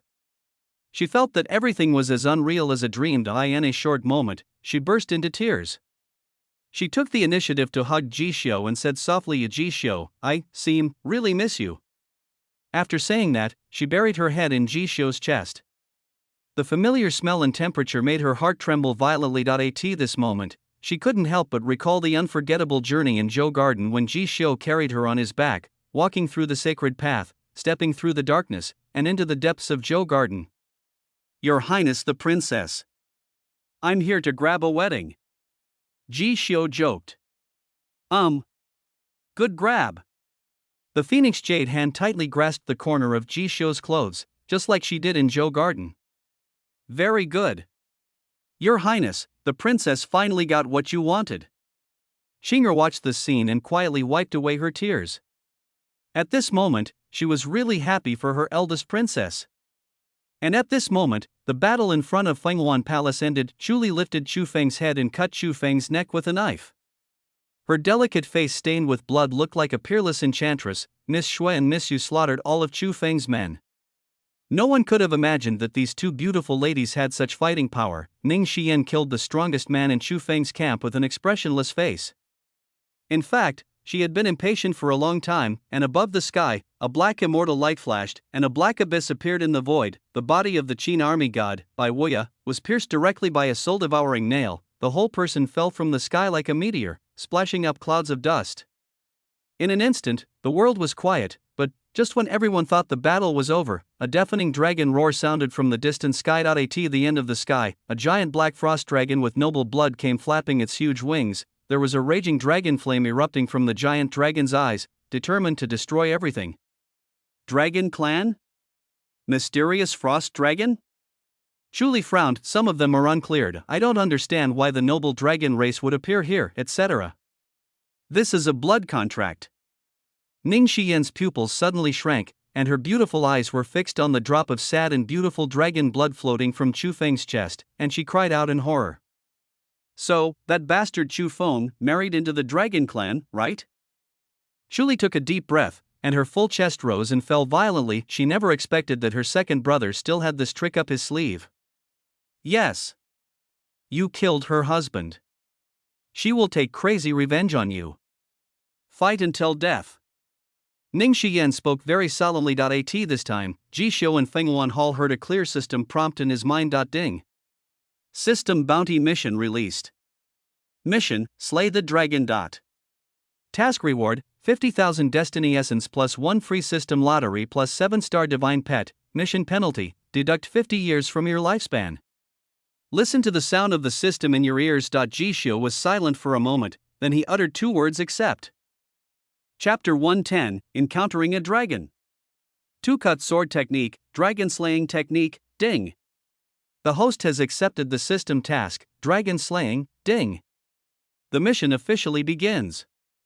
The crisp system sound slowly faded away. Call. Ji Xiu took a deep breath and said in his heart, 50,000 Destiny Essences. A free chance to draw a lottery. Plus a 7-star divine pet.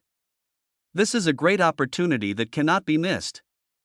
If it weren't for these eye-catching rewards, he would directly choose to let Mu Bing take action. After all, a legendary Xuanchuang dragon is indeed not easy to deal with. Moreover, he didn't want to reveal his cards in front of so many people, but at this point, it is like rowing against the current. If you don't move forward, you will fall behind. My thoughts stop here. Ji Xiu turned to Feng Huang and said, wait for me. I'll be back soon. After saying that, Ji Xiu walked out of Fenghuan Palace on his OWN.AT. This time, Feng Huang immediately grabbed Ji Xiu's hand and asked anxiously, where are you going? Go, do what? Ji Xiu slightly turned sideways, looked calmly into Feng Huang's beautiful eyes and said 2 words, Dragon Slayer. Hearing this, Feng Huang and her maid Qinger were stunned where they were, speechless for a long time. Step out of Fenghuan Palace. Feng Ji, the Emperor Emeritus of the Phoenix Empire, looked solemnly at the huge black frost dragon coming from the end of the sky, shook his head and said, Ji Xiu. If I were you, I would immediately hand over the daughter of Snowmoon City to appease the anger of the dragon race, and then quietly leave the divine Phoenix Empire. You have to know that in the Nine Heavens continent, the dragon clan is not to be messed with. Hear this. Ji Xiu glanced at Feng Ji and said calmly, Senior Feng. Unfortunately, you are not me. Moreover, in this prince's eyes, there is nothing that cannot be provoked. After he finished speaking, Feng Ji's expression froze, and the group of bigwigs from the cultivation families in front of Fenghuan Palace also stayed where they were. Ji Xiu walked through the crowd and came directly to Chuli. Before he could say anything, Chuli bit her lip, lowered her eyes and whispered, Ji Xiu, please go. This time, I don't blame you. I can understand. Miss. The 2 girls Shueyue called out softly. In their opinion, as long as Ji Xiu lets Mu Bing take action, even a giant black frost dragon might not be able to do anything. Moreover, their young lady is truly devoted to Ji Xiu. Why doesn't she ask Ji Xiu for help in this critical moment? In your eyes, this prince is such a person? Ji Xiu looked at Chuli with some amusement and asked softly. But Chuli stared at Ji Xiu with her beautiful eyes, and was speechless for a moment. She knew that Mu Bing might be able to deal with the giant black frost dragon, but for some reason, she didn't want to accept Mu Bing's favor. Of course, she didn't want Ji Xiu to take action, because the giant Xuanchuang dragon was extremely powerful at the moment. If Ji Xiu took action, he would most likely die. Even if Ji Xiu happened to kill this giant Xuanchuang dragon, the dragon leaders of Panlong Island would not let Ji Xiu go in the future. Therefore, in her opinion, this is a dead end no matter what, and she intends to bear all the consequences herself. No buts. I can't let you bear the wrath of the dragon clan alone. Have you forgotten? We are allies, and it's the most intimate kind. And if I leave you alone today, then who will I be? Unfaithful person? Ha ha. Ji Xiu smiled and winked at Chu Li. Hearing this, Chu Li was stunned for a moment, and a warm current surged into her heart. She bit her red lips with her pearly teeth, looking at Ji Xiu's beautiful eyes flashing with an inexplicable light. Well. Seeing this scene, Ning Xian on the side shook her head and sighed to eye. In her opinion, Chu Li is a woman who has always put reason over emotion. Even though Chu Li was extremely attracted to Ji Xiu for a few moments, she still believed that the two of them were allies and that interests came first. But at this moment, she could sense that Chu Li's thoughts and feelings towards Ji Xiu seemed to have begun to undergo some subtle changes. This change, Chu Li herself may not realize it now, but one day it will burst out like a torrent breaking through a dam and become uncontrollable. Let's go. Ji Xiu smiled at Chu Li, then walked alone towards the place where the giant dragon was hovering. Looking at Ji Xiu's back, Chu Li held the corner of his clothes tightly with her jade hands, her beautiful eyes sparkling with light, and her heart had never felt so throbbing before. Look, Miss Prince Ji Xiu, I still care about you. Miss Yu spoke softly. Yes. This bad guy, maybe he's attracted to my lady. Miss Snow said in a low voice without blinking her beautiful eyes. Is that so? He really cares about me? Chu Li's pretty face was full of daze, and there was a hint of confusion in her beautiful eyes. Walk out of the palace. Ji Xiu headed towards the southern city of Xinhuang imperial capital. A breeze blew by, and a woman wearing a moon-colored skirt and with unparalleled beauty appeared beside Ji Xiu. Obviously, she also sensed the pressure from the Black Frost Dragon, and she wanted to ensure Ji Xiu's safety. Mu Bing. Your mission is to win the game. Don't let him get away. He must die. Ji Xiu turned around and reminded Mu Bing seriously. But, you're in danger.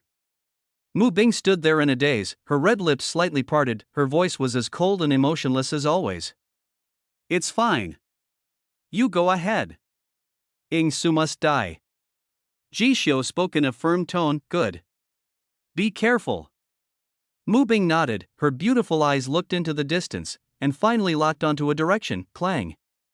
She turned into an aurora, tore through the void, and rushed towards that direction at an extraordinary speed that was totally out of character, accompanied by a terrifying whistle. Looking at Mu Bing's figure disappearing into the sky, a gleam of light flashed across Ji Xiu's eyes. Before coming to Xinhuang, he had already determined the fate of each of his enemies. Among them, Mu Bing's ending is what he is most looking forward to seeing, and perhaps it is also the cruelest for Mu Bing, who is known as the Light of Righteousness. Ji Xiu took a deep breath, collected his thoughts, and turned to head towards Xinhuang South City. Along the way, the cultivators and common people of Xinhuang made way for Ji Xiu when they saw him. They all knew that the man in front of them was someone they could not afford to offend, and a group of bigwigs from the Nine Heavens cultivation families were also following closely behind Ji Xiu, especially the Grand Elder of the Tianji Pavilion, Tianjizi. If Ji Xiu really wants to slay the dragon, he must be a witness. He has a hunch that this battle with Shenhuan will allow him to successfully ascend to the position of the next Tianji Pavilion master. Of course, Ji Xiu naturally also sensed the group of bigwigs from the Nine Heavens cultivation families following behind him. However, he didn't care. As long as these big shots didn't cause trouble for him and stab him in the back, they could follow him if they wanted. Soon, Ji Xiu arrived at the southern city of the imperial capital, and now, it is a hot summer, but the sky is filled with fine snow and ice chips, and a vast expanse of white comes into view. In the southern part of the imperial capital, more than a dozen huge buildings have been completely frozen into ice. The temperature here is frighteningly low, as if you were on the top of a snowy mountain, and the biting cold wind scrapes your cheeks like a knife. At the end of the South City, there is a hazy ice fog. Deep in the ice fog, one can vaguely see a huge creature standing in the middle. The body of this creature is covered with scales that sparkle like obsidian. There is only one kind of scale in the world that is so huge and shining: dragon scale. The icy fog dissipated, and a terrifying black dragon appeared in front of Ji Xiu. Its body is 100 meters long and appears to be made of black molten iron, full of shocking power. It looked down at Ji Xiu, its huge dragon eyes flashing with a faint light, with dragon flames rising in them, desolate and brutal. When they saw this terrifying creature, tens of millions of people and cultivators in the entire Divine Phoenix Emperor city held their breath. They swallowed their saliva frantically, trying to calm their frightened hearts, but no matter how hard they tried, it was of no use. Their bodies were still shaking violently. After all, the pressure from the blood and the trembling feeling from the soul cannot be suppressed by one's own efforts, in fact, let alone them. Even the Divine Phoenix Empire's retired Emperor Fengji and the bigwigs of the Nine Heavens continent's cultivation families trembled slightly, with unprecedented solemnity. In Their eyes, the moment they saw the giant dragon, these big guys who were usually high and mighty with all the power in the world felt a shadow of death looming over them, and their throats rolled involuntarily. Dragon Clan. It's still a black frost dragon with noble bloodline. This is getting interesting. Ji Xiu stared calmly at the huge creature in front of him, a cold smile appearing at the corner of his mouth. If I remember correctly, Zhou Dufu once killed a giant dragon, and there is an article in the taboo chapter of his great emperor's law of the two broken sword technique called Dragon Slaying Technique. Chapter 111, The Peerless Prince, the Tyrannical Dragon, and the Advancement of the Emperor Fist, Roar. The deep roar of a dragon resounded through the sky. The huge eyes of the Xuanchuang dragon were fixed on Ji Xiu, with flames of brutality and destruction surging in them. The next second, the black frost dragon opened its huge mouth. Its throat was like an abyss, with astonishing flames surging from it. Boom! A terrifying flame with infinite destructive power gushed out from the bloody mouth of the black frost dragon like an aurora. Boom! Boom! Boom! Under the dragon's breath, with the terrifying power of order, countless magnificent castles and buildings collapsed into ruins in an instant under this power, and the surface of the ground cracked inch by inch. Half of South City was torn into pieces in an instant, and the brilliant dragon flame fell into the void like a meteor, causing the entire Xinhuang Emperor to tremble violently as if an earthquake. Hiss! See this scene. The Zhoutian bosses present all gasped. The power of the giant black frost dragon before us is too shocking. It is simply not something that human beings can contend with. Even a Sate-level warrior would probably be reduced to ashes in front of it. Even a powerful warrior in the legendary realm would be seriously injured if not killed by this dragon's breath, and would eventually suffer a bitter defeat. Is the battle over? Prince Ji Xiu is still too young. That's right. In the past thousands of years, there has only been one Zhou Dufu in the world. Ji Xiu is not him after all. The Nine Heavens bosses all shook their heads, their tone full of emotion and regret, etc. Something is wrong. The Emperor Emeritus Fengji of the Divine Phoenix Empire seemed to have seen something, and his pupils suddenly shrank. He. You really underestimate Ji Xiu. Tianji Pavilion's Grand Elder Tianjizi breathed a sigh of relief, with excitement flashing in his eyes. At this time, everyone looked up at the sky. Ji Xiu was seen floating in the air, standing in front of the huge body of the dragon, facing the dragon. Even though Ji Xiu's body was very small compared to the giant Xuanchuang dragon in front of him, however, Ji Xiu's pressure at this moment actually had the potential to overshadow the Xuanchuang dragon. He stood in the void, his whole body was dazzling, his eyes were sharp, like a fairy sword unsheathed, with its edge fully revealed, and his whole body exuded a martial arts will that could suppress all emperors in the heavens. Just a dragon. Ji Xiu spoke indifferently. He raised his fist, as if he was the emperor of heaven descending to the mortal world. The air was filled with chaos, and he punched out with his might, overwhelming the universe, as if he could crush everything. Boom! The emperor of heaven threw a punch, hitting directly on the huge body of the black frost dragon. Puff! Dragon scales burst open and dragon blood splattered. Roar! A shrill dragon roar resounded throughout the universe. The huge body of the black frost dragon, as huge as a mountain, fell to the ground with a loud bang under the irreversible and powerful force of Ji Xiu's heavenly emperor fist. All the buildings and houses along the way were reduced to dust by the impact of the black frost dragon. There was even a long and sad dragon bloodstreak on the ground surface, and a huge pit like an abyss was created. What kind of boxing is this? When the bigwigs of the major Nine Heavens cultivation families saw this scene, their eyes popped out of their heads, and their mouths could even fit an egg. They had never seen such an unparalleled supreme boxing technique that seemed to be above all the laws of heaven and earth. Ji Xiu's punch almost shattered their understanding of this world. That mysterious boxing technique appears again. Ning Xian's beautiful eyes trembled and her plump chest rose and fell violently back. Then, Ji Xiu had used this boxing technique once in the Beixia Palace. At that time, she knew that this boxing technique was above the Nine Heavens and could be called the supreme boxing technique. This time when she saw the Divine Phoenix capital again, she still couldn't help but feel amazed and shocked. It was precisely because of the existence of this Emperor Fist that she was not worried about Ji Xiu at all, and even felt a little sympathy for this giant black frost dragon. If this continues, Prince Ji Xiu may really have a chance to slay the dragon. Xian Zhang came to the Fenghuan Palace and spoke to Feng Huan with great surprise. Miss, you have a very good eye. Xinger's eyes were also a little blurry. Hearing this, Feng Huan did not say anything, but she stared at Ji Xiu with her beautiful eyes full of surprise, and her red lips couldn't help but raise a slight arc. Ding! Congratulations to the host, the mastery of the Emperor Fist has reached 50%. Listen to the system prompts in your ears. Jisho smiled slightly, then he fixed his eyes on the depths of the ruins, and a thought came to his mind. The Black Frost Dragon is really a very useful experience, baby. Boom. A pillar of fire shot up into the sky. The giant Black Frost Dragon flapped its sky-covering dragon wings and flew up from the abyss, staring at Jisho ferociously with its pair of brutal and huge dragon eyes. The terrifying murderous intent pierces the sky. Roar. A deafening dragon roar sounded. It turned into a huge evil star and slammed into Jisho. Countless dragon flames, like the aurora, shot towards Jishodon with a terrifying force of order. Wherever the dragon flames passed, the void was distorted, and the chain of order transformed by the flames was terrifying and boundless. It wants to tear this tiny human being in front of it into pieces into a bloody rain. Just when everyone thought that Jisho was going to use the Heavenly Emperor Fist, Jisho withdrew his hand, he spread out his palm, and the blue lotus earth core fire and the purifying demon flame appeared in his palm. Then, he put his hands together, and the two strange fires began to merge. Seeing this familiar action, all the 9 heavens bosses' faces changed drastically, and they subconsciously retreated madly. Previously, Jisho's move instantly killed 12 saints, which seemed to have caused a certain psychological trauma on them. Many of the big guys guessed that Jisho would use this trick to end the battle. It seems that their prediction was successful. Clang. Jisho had the experience of the first time, so this time he condensed the Buddha's Fury Lotus almost instantly. At the moment the Fire Lotus appeared, even the huge eyes of the Black Frost Dragon trembled. The next second, Jisho threw the Fire Lotus out. Wherever the Fire Lotus passed, the empty space was directly torn into a dark void, like a giant mouth of the abyss. Boom.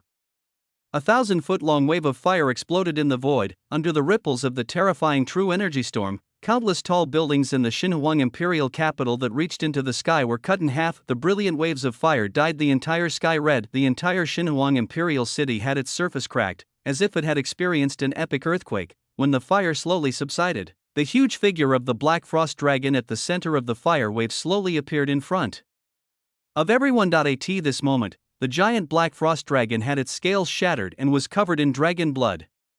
One of its huge dragon eyes had completely dimmed, and even its sky-covering dragon wings had become bloody, and the wounds were so deep that the dragon bones could be seen. It looked at Jisho in front of it, without any of the cruelty and indifference it had before, and now there was only deep shock and horror. How could a tiny human being, a human being with only saint-level cultivation, hurt it like this? Of course, although it was seriously injured, it is still a dragon after all, and a noble Black Frost Dragon at that. Its power is still infinitely destructive. Even if it is pushed into a corner, it can burn dragon blood and fight Jisho to the death. At this moment, Jisho suddenly raised his hand, pointing one hand to the sky and the other to the ground. Boom. Countless thunders exploded in the ears between heaven and earth. An infinite sword intent spread across the 9 heavens. Chapter 112, Slaying the Dragon. Jisho is called a miracle. This is the 2 broken sword technique? Feng Huang watched Jisho's movements, feeling the familiar fluctuations of power, and her beautiful eyes became unusually bright. Of course, it's not just Feng Huang. At this moment, most of the 9 heavens bosses present recognized Jisho's opening move, because this move is a legendary move engraved in the ancient history of the 9 heavens, and it is even the most profound and unforgettable memory of the older generation of strong men. Zhou Dufu, 2 broken sword techniques. Amid the murmurs of surprise, Jisho's right hand rotated half a circle in the same direction as the sky, and his left hand rotated half a circle against the sky. The immortal devouring demon art was activated, and the mysterious art was reversed. Boom! A breath of great destruction burst out from Jisho's body. As many 9 heavens bosses watched Jisho's actions and felt this terrifying power, they couldn't help but feel confused, because this is very similar to the 2 broken sword technique in their memory, but it seems to be a little different. The power of the 2 broken sword technique in Jisho's hand seemed to have become even stronger, and it seemed to be mixed with a hint of demonic power. No one knows, deep in Zhou Garden, thousands of miles away from Xinhuang. Clank. Clank. Clank. Clank. The 9 broken pieces of the knife turned into meteors, streaking across the snowfield at an extreme speed, and passing through the void. Soon, the void above the sky of the Divine Phoenix imperial capital began to shake. Everyone sensed the indescribable infinite sword intent. In the distant sky, the void split open, and 9 meteors streaked out from the darkness, like 9 bright stars, brilliant and shocking. This is 2 broken sword fragments. The pupils of Tianji Pavilion's Grand Elder Tianjizi suddenly shrank, and he spoke in a choked voice. The two broken swords that have been silent for thousands of years have revived?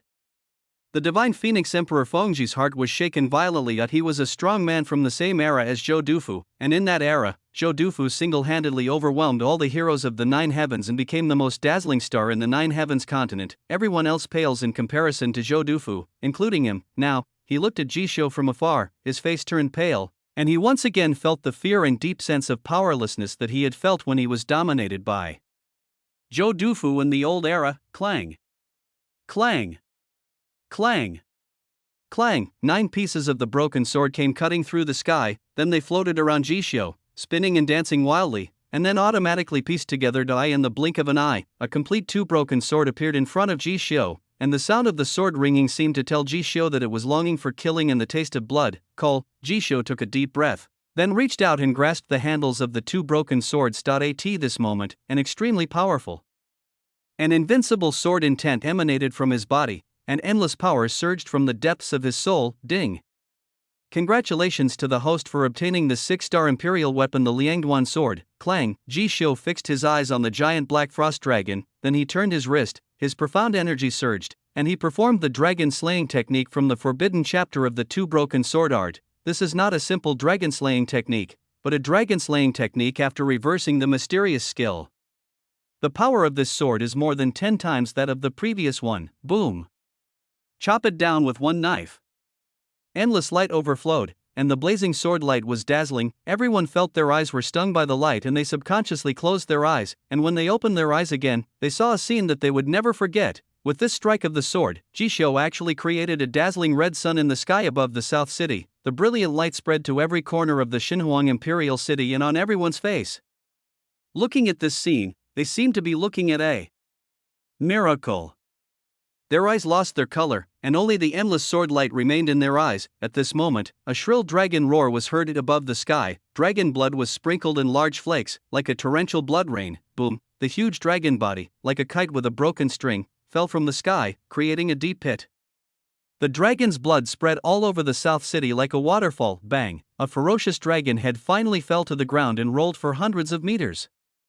Its huge eyes had lost their luster, but one could still see the deep fear in them before its fall. At this moment, all the cultivators in the entire Xinhuang Imperial City were silent. Their hearts were trembling violently, and they were all shocked for a long time by Jishou's sword. When a tall figure walked out of South City, everyone woke up from their dream. When they came to their senses, they realized one thing: the Prince of Beixia, Jishou, has slain the dragon. Fengji, the Emperor Emeritus of the Divine Phoenix, looked at the young man in front of him, feeling all kinds of sorrow in his heart, but he couldn't utter a word. Miracle. It's truly a miracle. Tianji Pavilion's Grand Elder Tianjizi exclaimed in shock and waved the Tianji paper in his hand excitedly. This guy really slayed a dragon. Won't he be the next Zhou Dufu in the future? The bigwigs of Zhoutian continent looked at each other and saw the disbelief in each other's eyes. They also knew that after today, Jishou's name would resound throughout the Nine Heavens continent, and even above the Nine Heavens. Used the body of a monarch to kill a saint. One fire lotus instantly kills 12 saints. At the end of South City, slay the dragon with ease. He is not the young Zhou Dufu. Because Zhou Dufu was far inferior to him when he was young. Even his achievements in the future may far surpass Zhou Dufu. Fengji, the Emperor Emeritus of the Divine Phoenix Empire, stared at Jishou in a daze, his eyes full of complexity. At this time, he turned his head and looked at Fenghuang and Fengyuan Palace. Then he shook his head, not knowing whether he was relieved or helpless, and said to himself in amazement, perhaps, Huanger being with him is a blessing for our Divine Phoenix Empire. In front of Fengyuan Palace, Zhu Li's beautiful eyes looked at the figure slowly walking out of South City. Her heart had never beaten so fast as it did at this moment. It must be said that Jishou really amazed her, deeply amazed her. No one knew that from this moment on, there was a ray of holy moonlight in the heart of the daughter of Snowmoon City. Yes. Jishou became the most dazzling white moonlight in her heart. At the side, Miss Yu looked at Jishou. She couldn't help but be distracted. Which girl in the world doesn't have a dream of being a hero? Of course she has one too. Snow Girl swallowed her saliva, her pretty pink cheeks flushed, and her heart beat abnormally fast. Compared to Miss Yu, she spent much more time with Jishou. After all, she had been to Tianma Mountain with GXIU. At that time, she was scared to death of Jishou. After all, She had never seen such a bad person, but now, she didn't think so, because she felt that although Ji Xiu was a bad person, he was still good to them and her young lady. Miss, you have him in your future. It will definitely lead to great success. Miss Snow thought so in her heart, but for some reason she felt a little gloomy. Elder sister. Prince Ji Xiu seems to be stronger than he was in Zhou Garden. Xianzang rolled his throat and spoke weakly. He has been so powerless since the first time he met Ji Xiu, let alone now, as the chief of the Great Leiyin Temple, he actually felt a little inferior at this moment. What's that? No matter how powerful Prince Ji Xiu is, he is still your brother-in-law. Xing'er teased with a playful look on her face, is that so? Xianzang touched his head and said in a low voice, then turned his gaze to Feng Huang. If Ji Xiu really becomes his brother-in-law in the future, that would be truly wonderful. Who is Ji Xiu? In his heart, Ji Xiu is a demon that even Buddha cannot save. Yes. Master Xuanzang. Xing'er looked at Xianzang's dazed look. She couldn't help but reach out and touch Xianzang's head lovingly, with a bright smile. Xing'er, you? When Xianzang was touched, his body trembled involuntarily and he looked at Xing'er in disbelief. At this moment, he looked at the bright smile on Xing'er's face, and for some reason, his face blushed. Don't ask me. I don't know either? Feng Huang snorted softly. As the words fell, a wanton and enchanting laugh sounded in her mind. He. Feng Huang, you really don't know? Chapter 113. The Five Elements Holy Dragon, Ji Xiu's peerless divine pet is born. Ding. Congratulations to the host for completing the mission, dragon slaying. Ding. Congratulations to the host for receiving the mission reward of 50,000 Destiny Essence. Ding. Congratulations to the host for winning a system lottery experience coupon. Ding. Congratulations to the host for obtaining the 7-star divine pet egg 5 elements holy dragon. Ding. Congratulations to the host for slaughtering the Xuanxuang dragon, swallowing a large amount of life essence with the immortal demonic art, and advancing to the 4th level of the saint stage through cultivation. Listening to the clear system prompts in my ears. Ji Xiu couldn't help but let out a long sigh of relief. Now, his destiny essence has once again reached the 100,000 mark. It is also time to carefully consider how to distribute these 100,000 essences of destiny. As for the remaining 2 rewards, the Holy Dragon Egg and the lottery ticket, they have also been distributed to the system warehouse. Good. This time it wasn't all in vain. Ji Xiu stretched lazily, feeling the true energy in his body becoming stronger by 1 level. The smile on his face never stopped. At this moment, he glanced at the Zhoutian bosses who were looking at him in a daze, and couldn't help but shook his head and pushed through the crowd to walk towards Fenghuan Palace. Prince Ji Xiu, wait a minute. The Grand Elder of Tianji Pavilion suddenly called Ji Xiu. What's wrong? Ji Xiu turned around and frowned as he looked at Tianjizi and asked. May I ask, Prince Ji Xiu, what is the name of the Fire Lotus skill you used earlier? Tianjizi asked curiously. Buddha's Wrath Lotus. Ji Xiu said this casually and did not stay any longer looking at Ji Xiu's back. Tianjizi opened his mouth.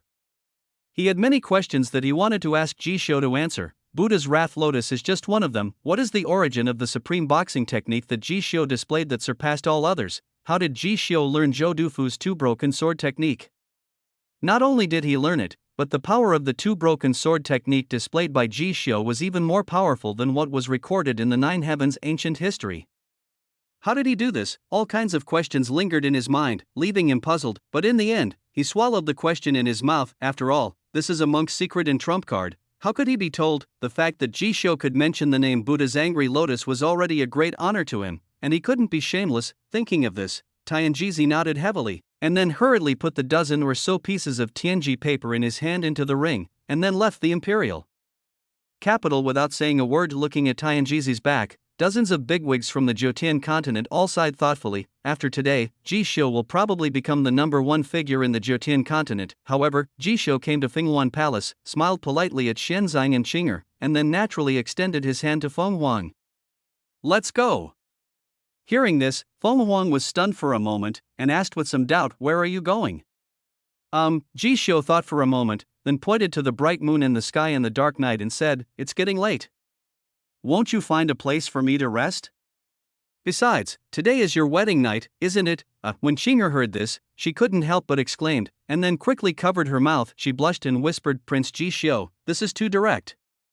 Xianzang looked at Qinger with a puzzled expression, but he didn't think there was anything strange. It's really getting late. It's time to take a rest, a fool.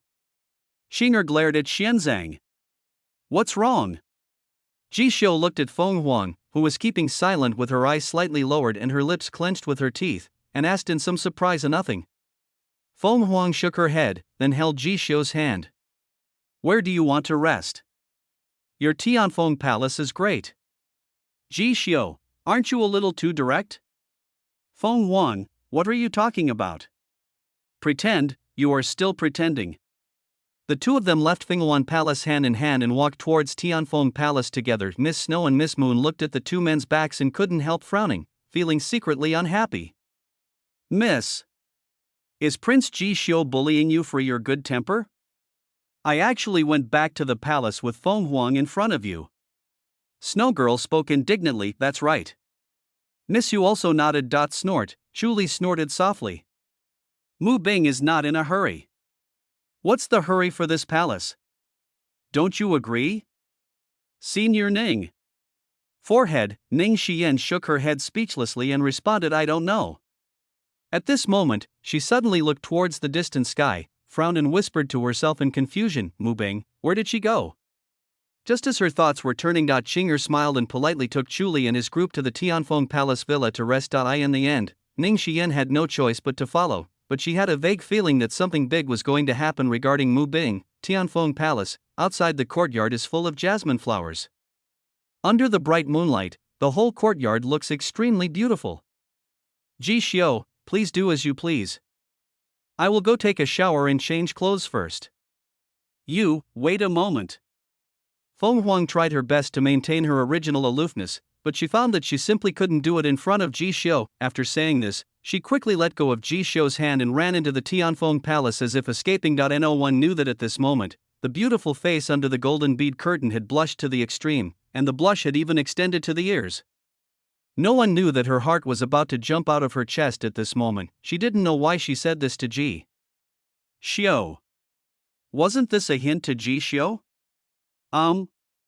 Ji Xiu looked at Feng Huang with a strange expression, then shook his head, thinking that women are always so weird. Then, he decided to do the business first, opened the system warehouse, then selected the lottery ticket and started using it. Ding!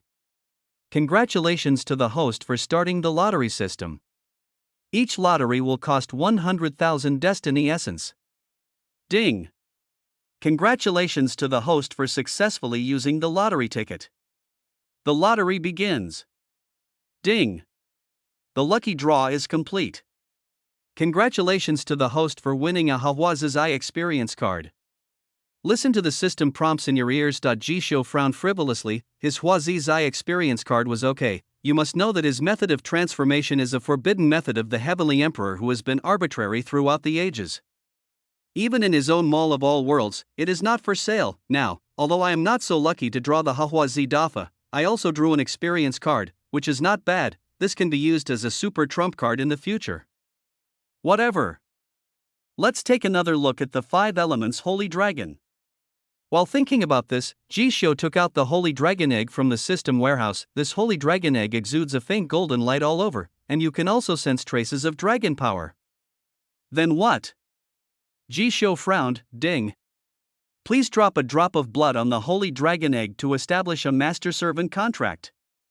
Hearing this, Ji Xiu nodded, and then according to the system's prompt, he directly refined a drop of his own blood and dropped it on the Holy Dragon Egg. Clang!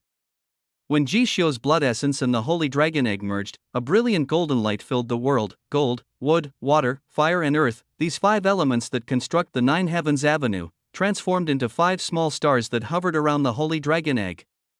The scene was extremely magical. After a moment, the stars seemed to be attracted by something and slowly merged into the Holy Dragon Egg. Clang! The 5 elements combined, and the Holy Dragon Egg slowly floated up. Endless spiritual energy from heaven and earth madly gathered towards the Holy Dragon Egg, and soon a spiritual energy storm arose in the Tianfeng Palace. This terrifying and bizarre movement of heaven and earth made the divine Phoenix Emperor, who had just calmed down, boil again. The big guys of the Jiotian continent all looked in the direction of Tianfeng Palace in shock and said to themselves with some palpitations, "Gee, Xiao, this brat. What are you doing again?"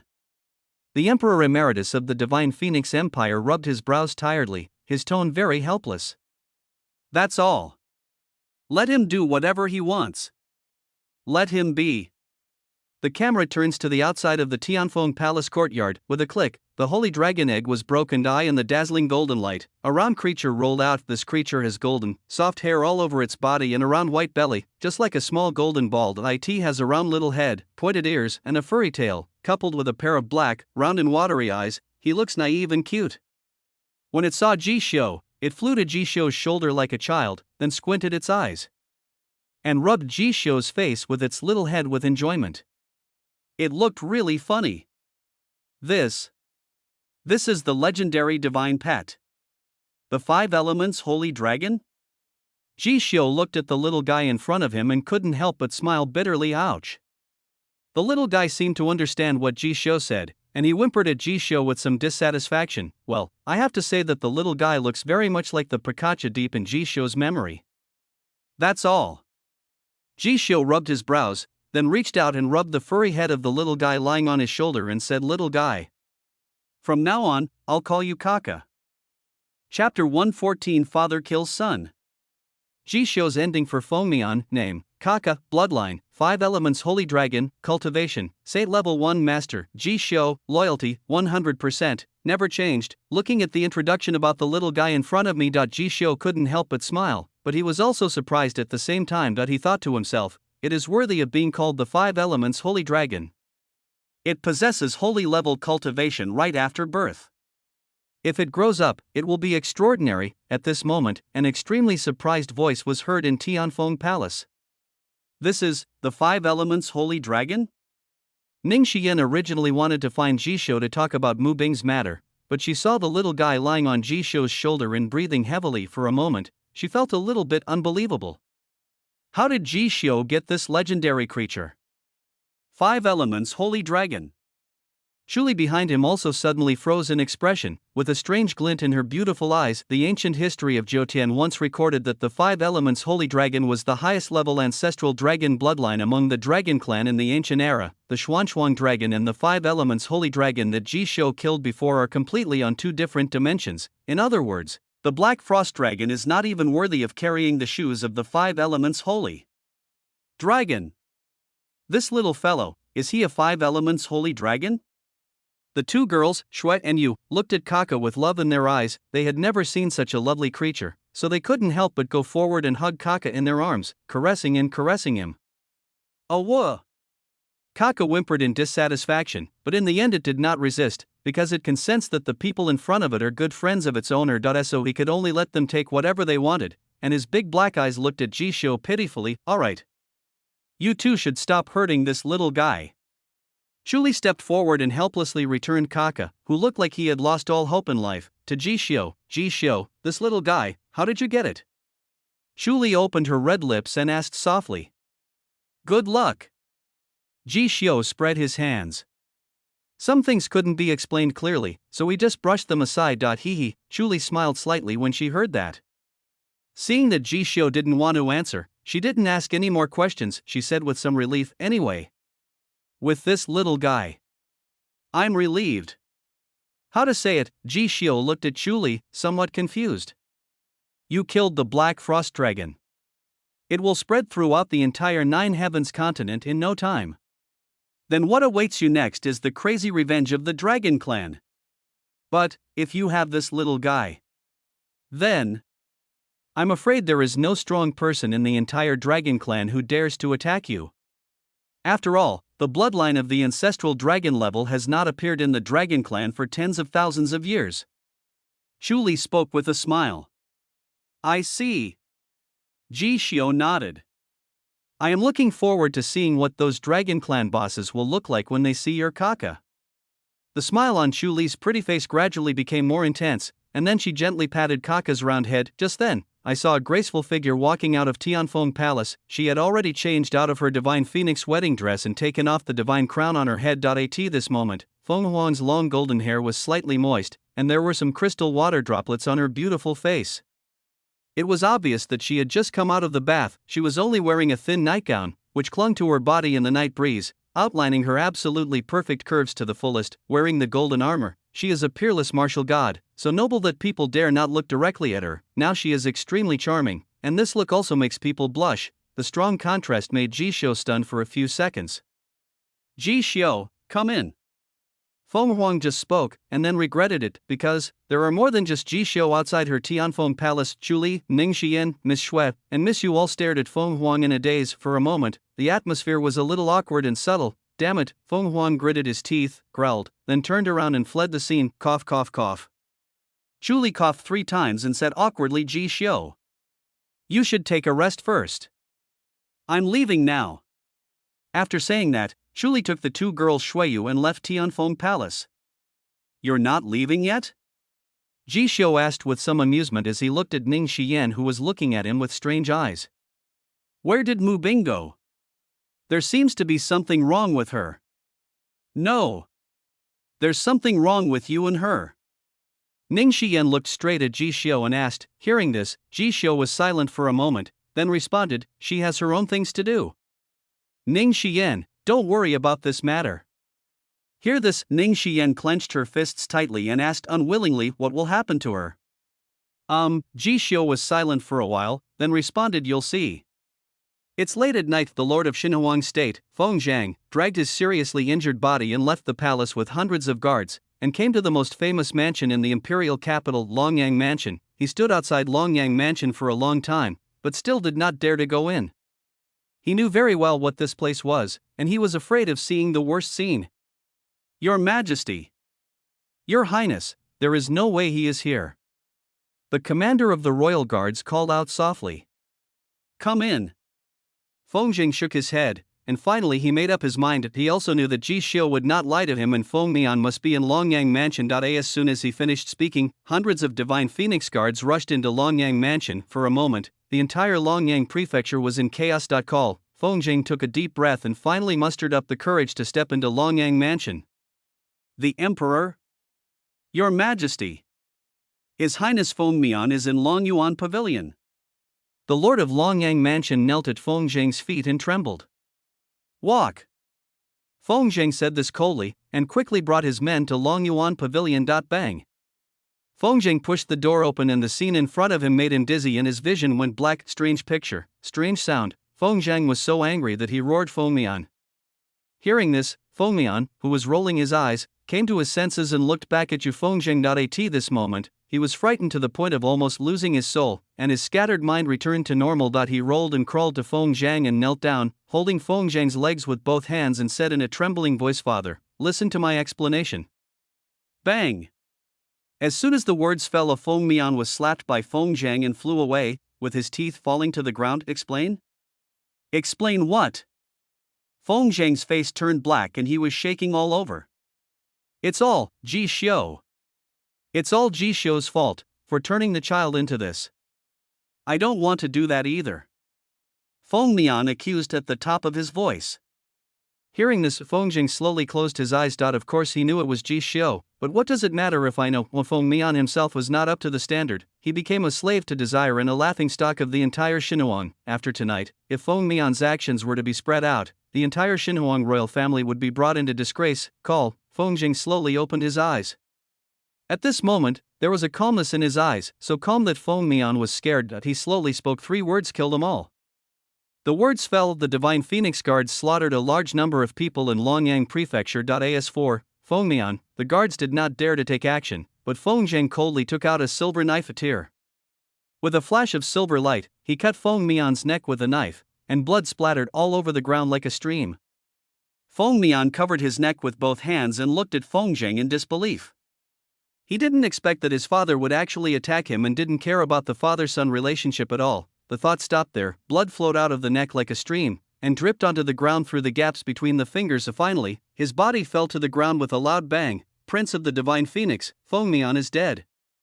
Yes, this was the ending Ji Xiu had planned for Feng Mian. After humiliating him in every way, he let him die at the hands of the person closest to him. At this moment, Feng Zhang also understood Ji Xiu's meaning. This was not only a punishment for Feng Mian, but also a punishment for him. It was he who agreed to Feng Mian's trip to Beixia, and it was also he who decided the marriage between Feng Huang and Ing Ceo. Ji Xiu gave him a choice. He has to choose between his son's life and the reputation of the Xinhuang royal family, but as the leader of the Xinhuang royal family, this is not a multiple choice question at all. He only has one option, that is, in order to protect the reputation of the Xinhuang royal family, he had to choose to sacrifice Feng Mian. In other words, Feng Mian must die. Ha ha ha ha ha. Ji Xiu, you are so cruel. Feng Zhang laughed loudly towards the sky, thick black blood flowing from the corners of his mouth. His laughter was filled with sadness and deep helplessness. He had saved the reputation of the Xinhuang imperial family, but he also endured the endless pain of having his son killed, but he could do nothing about it, because his daughter Feng Huang is still in Ji Xiu's hands. At this moment, when he thought of the young prince Ji Xiu of Beixia, a chill and deep fear surged in his heart. Chapter 115. A sweet night with the arrogant princess. The night is too cold. Xinhuang imperial capital, Tianfeng Palace, side hall. After hearing the news of Feng Mian's death, Ji Xiu breathed a sigh of relief. The plan was successful. He lay quietly on the palace bed with his hands resting on his head, staring at the bright moon outside the window. After a long while, he slowly spoke. Feng Mian is dead. I guess the winning strategy will be here soon. After saying that, he felt his eyelids were frighteningly heavy for a moment, then he slowly closed his eyes and fell into a deep sleep. In the battle at the Divine Phoenix capital, he used the Buddha's Fury Lotus twice, plus the Heavenly Emperor Fist and the two broken sword technique after the reversal profound art. This series of trump cards consumes a lot of true energy and mental power. Even if he possesses the immortal devouring magic skill, which can continuously devour the energy of heaven and earth, he still finds it a little overwhelmed. Therefore, proper rest is necessary at this moment. It was for this reason that he asked Feng Huang to find a quiet place for him to take a rest. Ouch. When Kaka saw Ji Xiu sleeping, it called out softly and yawned, then lay on Ji Xiu's chest and began to sleep obediently. Tianfeng Palace, the main hall bedroom, with flickering candlelight and red gauze curtains. Feng Huang sat on the palace bed, feeling uneasy. The expression on her beautiful face kept changing. At this moment, she was holding the soft pillow in her delicate hands, as if waiting for something. At this moment, the enchanting and charming voice sounded in her mind. Feng Huang, it's getting late and you're not resting yet. Who are you waiting for? A snort. Feng Huang heard this and she couldn't help but snorted. I am not waiting for anyone anymore. Stop talking nonsense, is that so? The other phoenix expressed doubt. Certainly. Feng Huang nodded heavily without hesitation, as if doing so would increase the credibility of her words. He. Feng Huang, you are still stubborn even after all this. Aren't you just waiting for that guy Ji Xiu to open your door now? Hear this. Feng Huang lowered his eyes slightly and muttered in a very tough tone, I don't have any. A snort, a cold snort sounded in her mind. Since you like to say one thing and mean another, then let me help you. Need not. Feng Huang stood up suddenly, her pretty face changed slightly and she said hurriedly, I am warning you. You don't have to do anything. Otherwise I will never let you off easily. As soon as he finished speaking, it was too late. 2 beams of strange purple light had already passed through Feng Huang's beautiful eyes. This time, Feng Huang raised a charming smile, and she raised her foot and walked directly towards the side hall of Tianfeng Palace where Ji Xiu was. Crunch of the palace gate was quietly pushed open. A graceful figure slowly stepped into the side hall. This is where Feng Huang usually practices and attains enlightenment, but now it has become a place for Ji Xiu to rest. The waning moon emerged from the clouds, and the bright moon was hazy. A ray of moonlight sprinkled through the palace window and fell on Ji Xiu's face on the palace bed. At this moment, Ji Xiu's breathing was steady and he seemed to have fallen into a deep sleep. Feng Huang put her hands behind her back and walked lightly to the palace bed. She looked at Ji Xiu, who was sleeping soundly, and couldn't help but raise her eyebrows. Is this guy asleep? Today is our wedding night. Hasn't he heard that a night of love is worth 1,000 gold? Humph. What a man who doesn't understand romance. Boring. Feng Huang snorted softly, and the purple magic light in her beautiful eyes slowly disappeared, and she returned to normal. Asshole. I told you not to act rashly. Why do you still do such embarrassing things? Feng Huang gritted her teeth and angrily scolded the other self in her body. After the words fell, there was no response in my mind for a long time. In the end, Feng Huang had no choice but to give up. She really could do nothing about the other her in her body. Well, Feng Huang sighed, and looked at Ji Xiu, who had fallen into a deep sleep with her beautiful eyes. She bit her red lips with her pearly teeth and whispered to herself, "This guy is really exhausted today." But that's true. He has done incredible things like slaying a dragon. Indeed, it's time to take a break. After saying that, she gently covered Ji Xiu with the quilt and was about to leave, but found that she couldn't move at all. "Hello? I'm telling you, stop playing around." Feng Huang scolded softly. She didn't want to wake up Ji Xiu, who was sleeping soundly. If she did that, what kind of person would she be? She didn't want Ji Xiu to look down on her. "Since you're all here, why not stay a little longer?" The charming voice sounded, making Feng Huang grit her teeth in hatred, but in the end, she had no choice but to compromise. "That's a deal. Let's just stay for a while."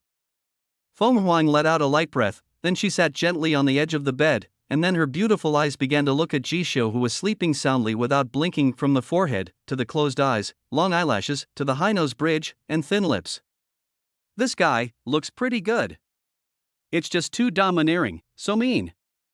Feng Huang whispered to herself, recalling the scenes of her first meeting with Ji Xiu Zhou Yuan in her mind. She was extremely proud at that time, but was really tortured from head to toe by Ji Xiu. Fortunately, she finally got her revenge. Thinking of this, the corners of her mouth curved slightly, and her beautiful eyes as she looked at Ji Xiu were filled with a trace of emotion that was rarely seen. "Yo yo yo! Our head princess, this is truly moving. The atmosphere has been set up here. It seems a bit unreasonable to leave without a kiss." I heard an extremely outrageous voice in my head. Feng Huang's expression froze, and a blush rose to her cheeks. Her beautiful eyes subconsciously moved to Ji Xiu's lips, and her throat couldn't help but roll. "Well, it's a deal. Just a kiss. After the kiss, I will leave. Let him have a good rest." Feng Huang responded very proudly. After saying that, she took a deep breath, then leaned over and kissed Ji Xiu gently. The hot breath and familiar touch instantly made the blush spread to the ears. After a kiss, her heart almost jumped out of her chest. Just when she was about to get up and run away, Ji Xiu slowly opened his eyes. The two of them looked at each other, feeling extremely awkward for a moment. "Ji Xiu, if I say this is an accident, would you believe it?" Feng Huang's voice was trembling. "I believe it." Ji Xiu rested his head on his hands, looking at Feng Huang, whose face was flushed, with a leisurely look and a playful gaze. In fact, he woke up when Feng Huang entered the bedroom. He just wanted to see what Feng Huang was trying to do. Of course, even he didn't expect that Feng Huang, who was usually so high and mighty and extremely proud, would actually take the initiative to kiss him. "As long as you believe," Feng Huang replied, then quickly stood up and wanted to leave, but Ji Xiu grabbed her wrist directly. "Your Highness, Princess, are you planning to kiss and run away? How can this be possible in the world?" Ji Xiu asked with some amusement. "This is an accident, you forgot." After Feng Huang finished speaking, she wanted to shake off Ji Xiu's hand, but she was completely helpless. "I remember now. Her Royal Highness the Princess said the same thing back then at Zhou Garden." Ji Xiu shook his head, then immediately pulled Feng Huang into his arms. The soft fragrance of jasmine permeated his nose, and for a moment, his fatigue was relieved a lot. Feng Huang exclaimed. She looked at Ji Xiu in disbelief. After a long while, she bit her red lips and whispered, "Ji Xiu, what do you want?" Ji Xiu heard this. He looked at Feng Huang's extremely beautiful face, thought for a moment, and then spoke softly, "Your Highness the Princess, tonight, how about you and I repeat the same mistake?" The words fell. Feng Huang's expression froze. For some reason, as she listened to Ji Xiu's words, her heart felt warm and her eyes were filled with emotion. She nodded involuntarily. The curtains fell and the two of them embraced each other intimately. The sweet atmosphere made the moonlight shyly fade out of the bedroom. Well, of course, it's not just moonlight who has withdrawn, and there is Ji Xiu's magical pet Kaka. The little guy was kicked out of the palace with a confused look on his face, and the cold night wind made him shiver. It howled in dissatisfaction at Ji Xiu and Feng Huang, who were enjoying themselves in the palace, and finally could only curl up in the corner and spend the night alone, feeling aggrieved. Many years later, it still remembers this night, because the evening breeze was so cold. Chapter 116, Killing Blooms. Mu Bing steps into the abyss, Tianfeng Palace branch. However, it was said that when Ji Xiu and Feng Huang were enjoying their love, Chu Li received a shocking news from Luo Wang. Ice Palace, Mu Bing, has chased Ding Su to the Great Qin Empire and made him the general outside the city. A short message, Chu Li's entire body tensed up in an instant. Miss. Sister Mu Bing has already reached the outskirts of the Great Qin Empire's Baijiang city. Why didn't Prince Ji Xiu react at all? They are newlyweds. Miss Yu looked at Chu Li with confusion. She was in charge of the Luoyang forces of the Qin Empire. So, she was the first one to pass the news to Chu Li. Yes. Who would leave his newlywed wife alone, and instead be so sweet and happy with the princess of the Divine Phoenix? Prince Ji Xiu is too evil. Miss Snow couldn't help but curl her lips. If her future husband treated her like that, she would fight him to the death. Wrong. Something is wrong. Chu Li frowned and paced back and forth outside the courtyard. Based on her understanding of Ji Xiu, and since Mu Bing is Ji Xiu's new wife, Ji Xiu will definitely not let Mu Bing go alone to hunt down Ing Su. If Ji Xiu did this, then there is only one possibility, that is, Ji Xiu is sure that Mu Bing has the ability to ensure his own safety, so Ji Xiu specifically asked Mu Bing to do this. However, with Mu Bing's cold and immortal-like personality, how could she willingly help Ji Xiu kill people? Soul robbing? Not very realistic, because Mu Bing's cultivation is too high and his combat power is too strong. Even the Qin military god Bai Wuya fell under his sword. Therefore, the probability of Mu Bing's soul being hijacked by Ji Xiu is very low. But if it's not the soul robbing, then why is it? For a moment, she was puzzled. At this moment, Ning Xiyan slowly walked out of the bedroom in the other courtyard. She looked towards the direction of the Great Qin Empire with her beautiful eyes and said in a daze, "Tonight, something big is going to happen." The Great Qin Empire, the city of generals, this is the first city on the border of the Great Qin dynasty. This city is home to 400,000 elite Great Qin cavalry and millions of Great Qin people and monks. There is another important figure sitting in Baijiang city. He is one of the 10 great generals appointed by the first emperor, Lu Qin. Only when Ing Su stepped into the general city did he feel completely relieved. Ji Xiu, this bastard wants to kill me? If he has the ability, he can come to my Great Qin Empire and give it a try. Ing Su looked at the lights of thousands of homes in front of him and the well-trained steel torrent in the military camp, and the tense string in his heart finally relaxed. Your Highness. The latest news, the Great Qin military god, Bai Wuya, has fallen in the capital of the Divine Phoenix Kingdom. Yan Fei reminded Ing Su with a smile on her face. What? Ing Su's face suddenly changed when he heard this. He asked with a somewhat hurried breath, who killed Bai Lao? Ji Xiu? Or Mu Bing? Mu Bing, Yan Fei slowly uttered a name, with a faint light flickering in her beautiful eyes. She was extremely wary of Mu Bing. Bitch! She dared to kill my Great Qin military god. If my father knew, he would never let her go. No! Not only her, but also Ji Xiu and his Baixia dynasty. Father must make them disappear into ashes. Ing Su gritted his teeth and spoke angrily. What a pity! His Majesty the First Emperor, he is not in the Nine Heavens continent. Now, he can't help you. Yan Fei shook her head. Snort. Ing Su heard this and snorted coldly. Even if the Emperor is not here, so what? With the 10 great generals of the Great Qin, Ji Xiu and Mu Bing will die sooner or later. Hee. Yan Fei covered her mouth and chuckled. The 10 great generals of the Qin dynasty? The god of killing Bai Chen and the god of war Meng Ji both followed the first emperor to conquer the Nine Heavens upper realm. The military god Bai Wuya died under Mu Bing's sword.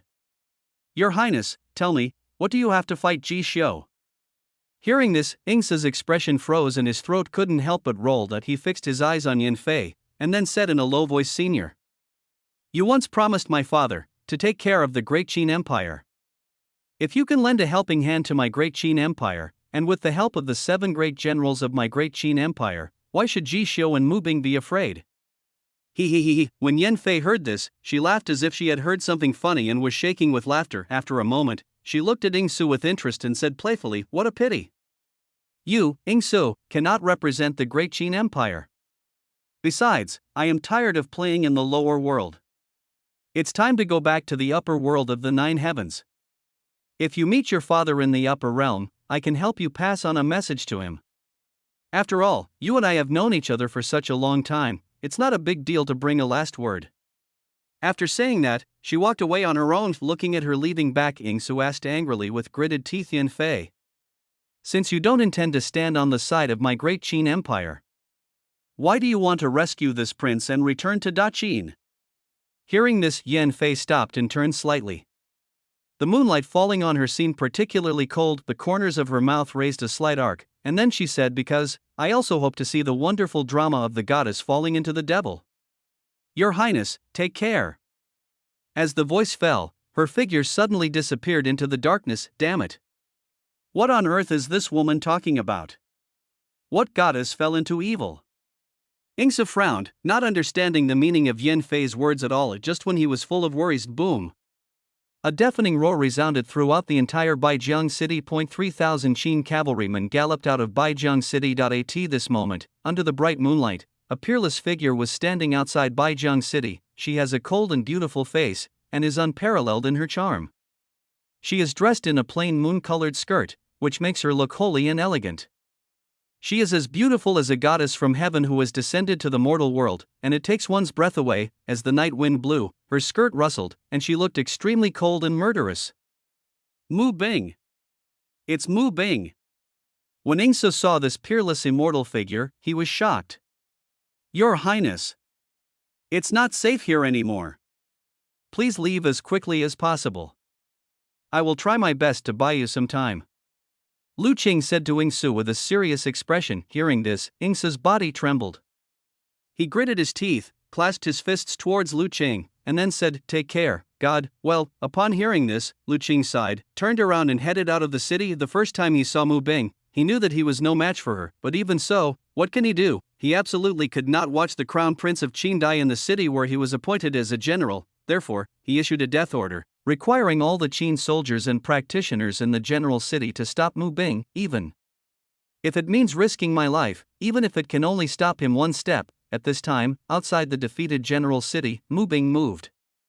Holding the shadowless sword, she slowly walked towards the worshipful general city. The person she wants to kill is in the city, and she will kill anyone who tries to stop her. Kill! Lu Qing roared angrily, and the 3,000 Qin cavalrymen who were on high alert rushed towards Mu Bing like a torrent, and the ground trembled slightly under their iron hooves. See this scene. Mu Bing raised her head slightly, her beautiful eyes scanning the 3,000 Qin cavalry charging towards her. She turned her wrist and the emperor's sword swept out. Clang! An infinite ray of light shattered the void, and its light was brighter than the bright moon. Puff! Puff! Puff! All 3,000 Qin cavalry were cut in half by a single sword. Amidst the splattering blood, the 3,000 cavalrymen turned directly into blood mist. This bloody scene did not change Mu Bing's expression at all. The smell of blood made the demonic power in her body surge even more violently. The murderous intent in her beautiful eyes became even more intense at this moment. Kill! Lu Qing charged towards Mu Bing with a war hammer in hand, his powerful fighting spirit resounding through the sky like thunder. He is one of the great generals of the Qin dynasty, possessing the cultivation base at the peak of the saint level, and he has his own pride in his heart. Even if he was defeated in the end, he believed that he could stop Mu Bing for a while. Seeing this, Mu Bing raised her eyebrows frivolously, with devilish light in her eyes, and slashed down with the emperor's sword. Clang! Clang! Mu Bing smashed Lu Qing's hammer into ashes with one sword, and the sword blade went down and directly split Lu Qing's body. In the sky, the holy blood was floating. It was extremely sad and beautiful. After all, he overestimated himself. Facing Mu Bing, he was no match for her. He failed to stop Mu Bing and was killed instantly. Mu Bing stepped over Lu Qing's body with an expressionless face and slowly walked towards Baijiang city, which seemed to be trembling in the night. This is Mu Bing's first step into the abyss. Chapter 117. All mortals must die. Bloodbath of 8 cities leads to the abyss. The bright moon is beautiful, the night is dark. On the top of the general city, on the ancient altar, holy flames and candles are hovering. Yan Fei put her hands behind her back, her beautiful eyes narrowed as she looked outside Baijiang city, at Mu Bing, who had swept across 3,000 Qin cavalrymen with one sword and killed the Qin general instantly with one sword. I saw her red lips raise a happy arc. Treasure! She is a treasure! He. If my sister, the God Emperor, knew that there was such a peerless witch in the lower world, I wonder what her expression would be. If the woman in Snow Old City in the upper realm also knows about Mu Bing's existence, I'm sure the entire 9 heavens will be completely lively in the future. My thoughts stop here. Yan Fei's full breasts were rising and falling violently, and her emotions were extremely excited at this moment. Then, she seemed to have thought of something and immediately spread out her hands. Clang! the light flickers. I saw a scarlet ancient battle flag appear in her hand, engraved with mysterious and immortal magic patterns. Just one glance at it made people feel powerless, as if they could fall into the eternal abyss. Mu Bing, if that's the case, let me give you another push. Let me also add a touch of fun to the upcoming feast. The smile on Yan Fei's pretty face gradually became more intense, and then a hint of immortal forbidden ancient magic light flashed across her beautiful eyes. Immediately, her expression slowly became solemn, her red lips slightly parted, and she slowly uttered an immortal magic word, Wales of Morgulus. The faint demonic sound, neither light nor heavy, but with an extremely strange power, was transmitted to the ears of millions of people and monks in the entire Baijiang city. At this moment, everyone stared blankly towards the top of Baijiang city. They only saw a fiery red figure in the distance, with a look of confusion on their faces. Wales Doharis. Yan Fei uttered the last magic word in a trembling voice, and then waved the immortal battle flag in her hand vigorously. Clank! Clank! Clank! Endless demonic light fell on the entire Baijiang city like a torrential rain. At this moment, millions of people and monks in Baijiang city were stunned, and their eyes began to flash with the immortal magic light. Then, as if they had lost their minds and gone insane, they slowly followed Yan Fei and began to chant the immortal magic words that surged from the depths of their souls. Wales Doharis. The words fell. In the entire Baijiang city, millions of cultivators and civilians rushed towards Mu Bing, who had already entered the city like zombies. The show is about to begin. Yan Fei put away the ancient battle flag, a trace of paleness flashed across her extremely beautiful face, and a trace of sad blood flowed from the corner of her mouth. Obviously, with her level of cultivation, it was very difficult for her to use the ancient battle flag, and she even paid a considerable price. However, if things can develop in the direction she expected, it will all be worth it. Pay homage to the general inside the city gate. Mu Bing held the emperor's sword in his hand and began the brutal killing with an expressionless face. Puff! The emperor's sword was swung down, and the thousands of Qin Empire's cavalrymen who blocked her way turned into blood foam. But soon, the Qin soldiers who were not afraid of death at all surrounded Mu Bing tightly again, and the dark mass looked like a sea of steel. Die! Someone blocking the road! They all must die! Mu Bing spoke coldly, and now, enemies were all around her. She had no scruples or hesitations at all. As the emperor's sword was swung, patches of blood bloomed in her eyes, the color of blood blurred her vision, and the smell of blood filled her nose. From then on, she held a sword and kept moving forward, killing people. Even though the Qin soldiers, cultivators, and strong men kept pouring towards her like a torrent, they were unable to stop her even a step further. At the end of the fight, her silver hair danced wildly behind her, and her left hand flashed with light, and she pulled out an ice sword made of black ice. The sword was named Binghan, and it was one of the famous swords of the Ice God Palace. Her left hand was cold, her right hand was invisible, and she was walking alone in the dark crowd. One man with two swords was able to defeat thousands of soldiers and horses. Wherever the swords passed, corpses were scattered all over the city. The thick blood dyed the entire city red, a sea of blood. Which, die. Kill. Kill them all. The soldiers of the Qin dynasty are brave and fearless of death. Baijiang City is the first city on the border of Daqin. We must not lose it. Roars of passion, grief, and anger resounded through the sky, but soon the sounds gradually disappeared. The corpses behind Mu Bing piled up like a mountain, and even her moon-white skirt had been stained a sad, blood-red colored dye. In just half an hour, all 400,000 cavalry soldiers in Baijiang City were killed by Mu Bing's sword. But this is not the end. Millions of people and monks in Baijiang City rushed towards Mu Bing like zombies. See this scene. Even Mu Bing, who was a killing puppet at the moment, couldn't help but frown. Puff! Puff! Puff! From the four directions of east, west, south, and north, the black mass of people had just entered the 10-foot range in front of Mu Bing when they were instantly swept by the terrifying pressure and turned into blood foam. These people have no cultivation, they are not warriors, nor are they monks. They are just ordinary people. Mu Bing didn't even have to make a move.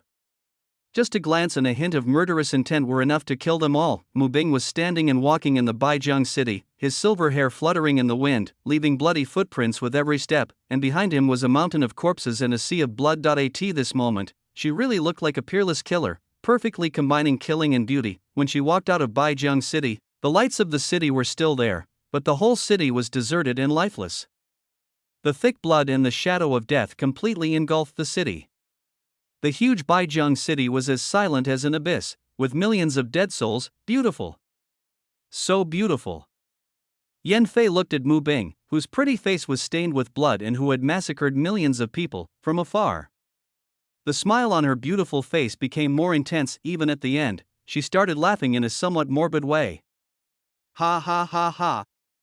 The seductive laughter hovered in the sky, sounding particularly harsh. Just one night. Mu Bing walked through the 8 cities of Daqin. She fought her way from Baijiang City to Yinling City, and then from Yinling City to Luoxing City, and wherever she passed, there was undoubtedly a horrific sea of blood and corpses everywhere. She killed from the sky full of shining stars to the entire void where all the light in the sky was extinguished, until there was no one left to fight beside her. By the end of the killing, she was even a little numb, and the countless screams in her ears slowly calmed down. Finally, she finally found the crown prince of Qin, Yingsu, in Luoxing City, and when Yingsu looked at the bloody figure slowly emerging from the darkness, a deep chill surged from his back to his forehead.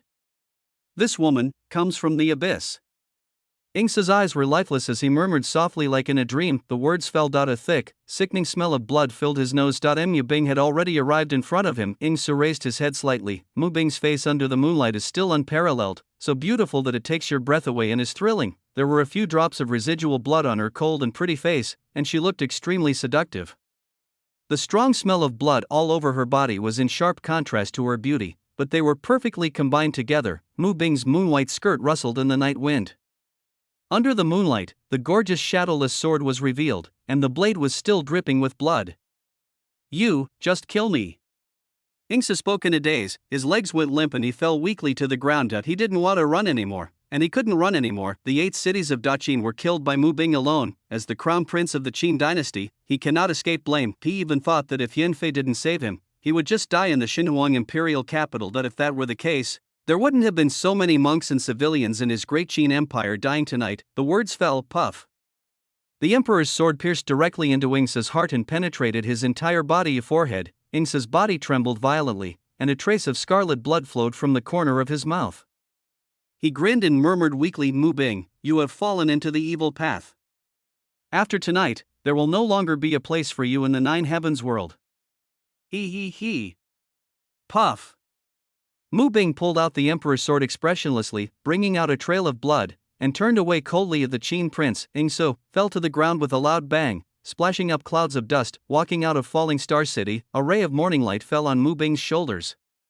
She slowly raised her head, opened her red lips and muttered to herself like a dream. It's dawn. Chapter 118, The Devil's Name Spread Throughout the World. What a pity for Prince Ji Xiu. The long night has come to an end. When the first ray of morning sunlight falls on the continent of Jotian. A shocking piece of news spread across the continent at lightning speed. In the Divine Phoenix imperial capital, the northern Xiao Prince Ji Xiu single-handedly killed 12 saint-level warriors of the Divine Phoenix Empire and successfully slayed the dragon, the mysterious frost dragon.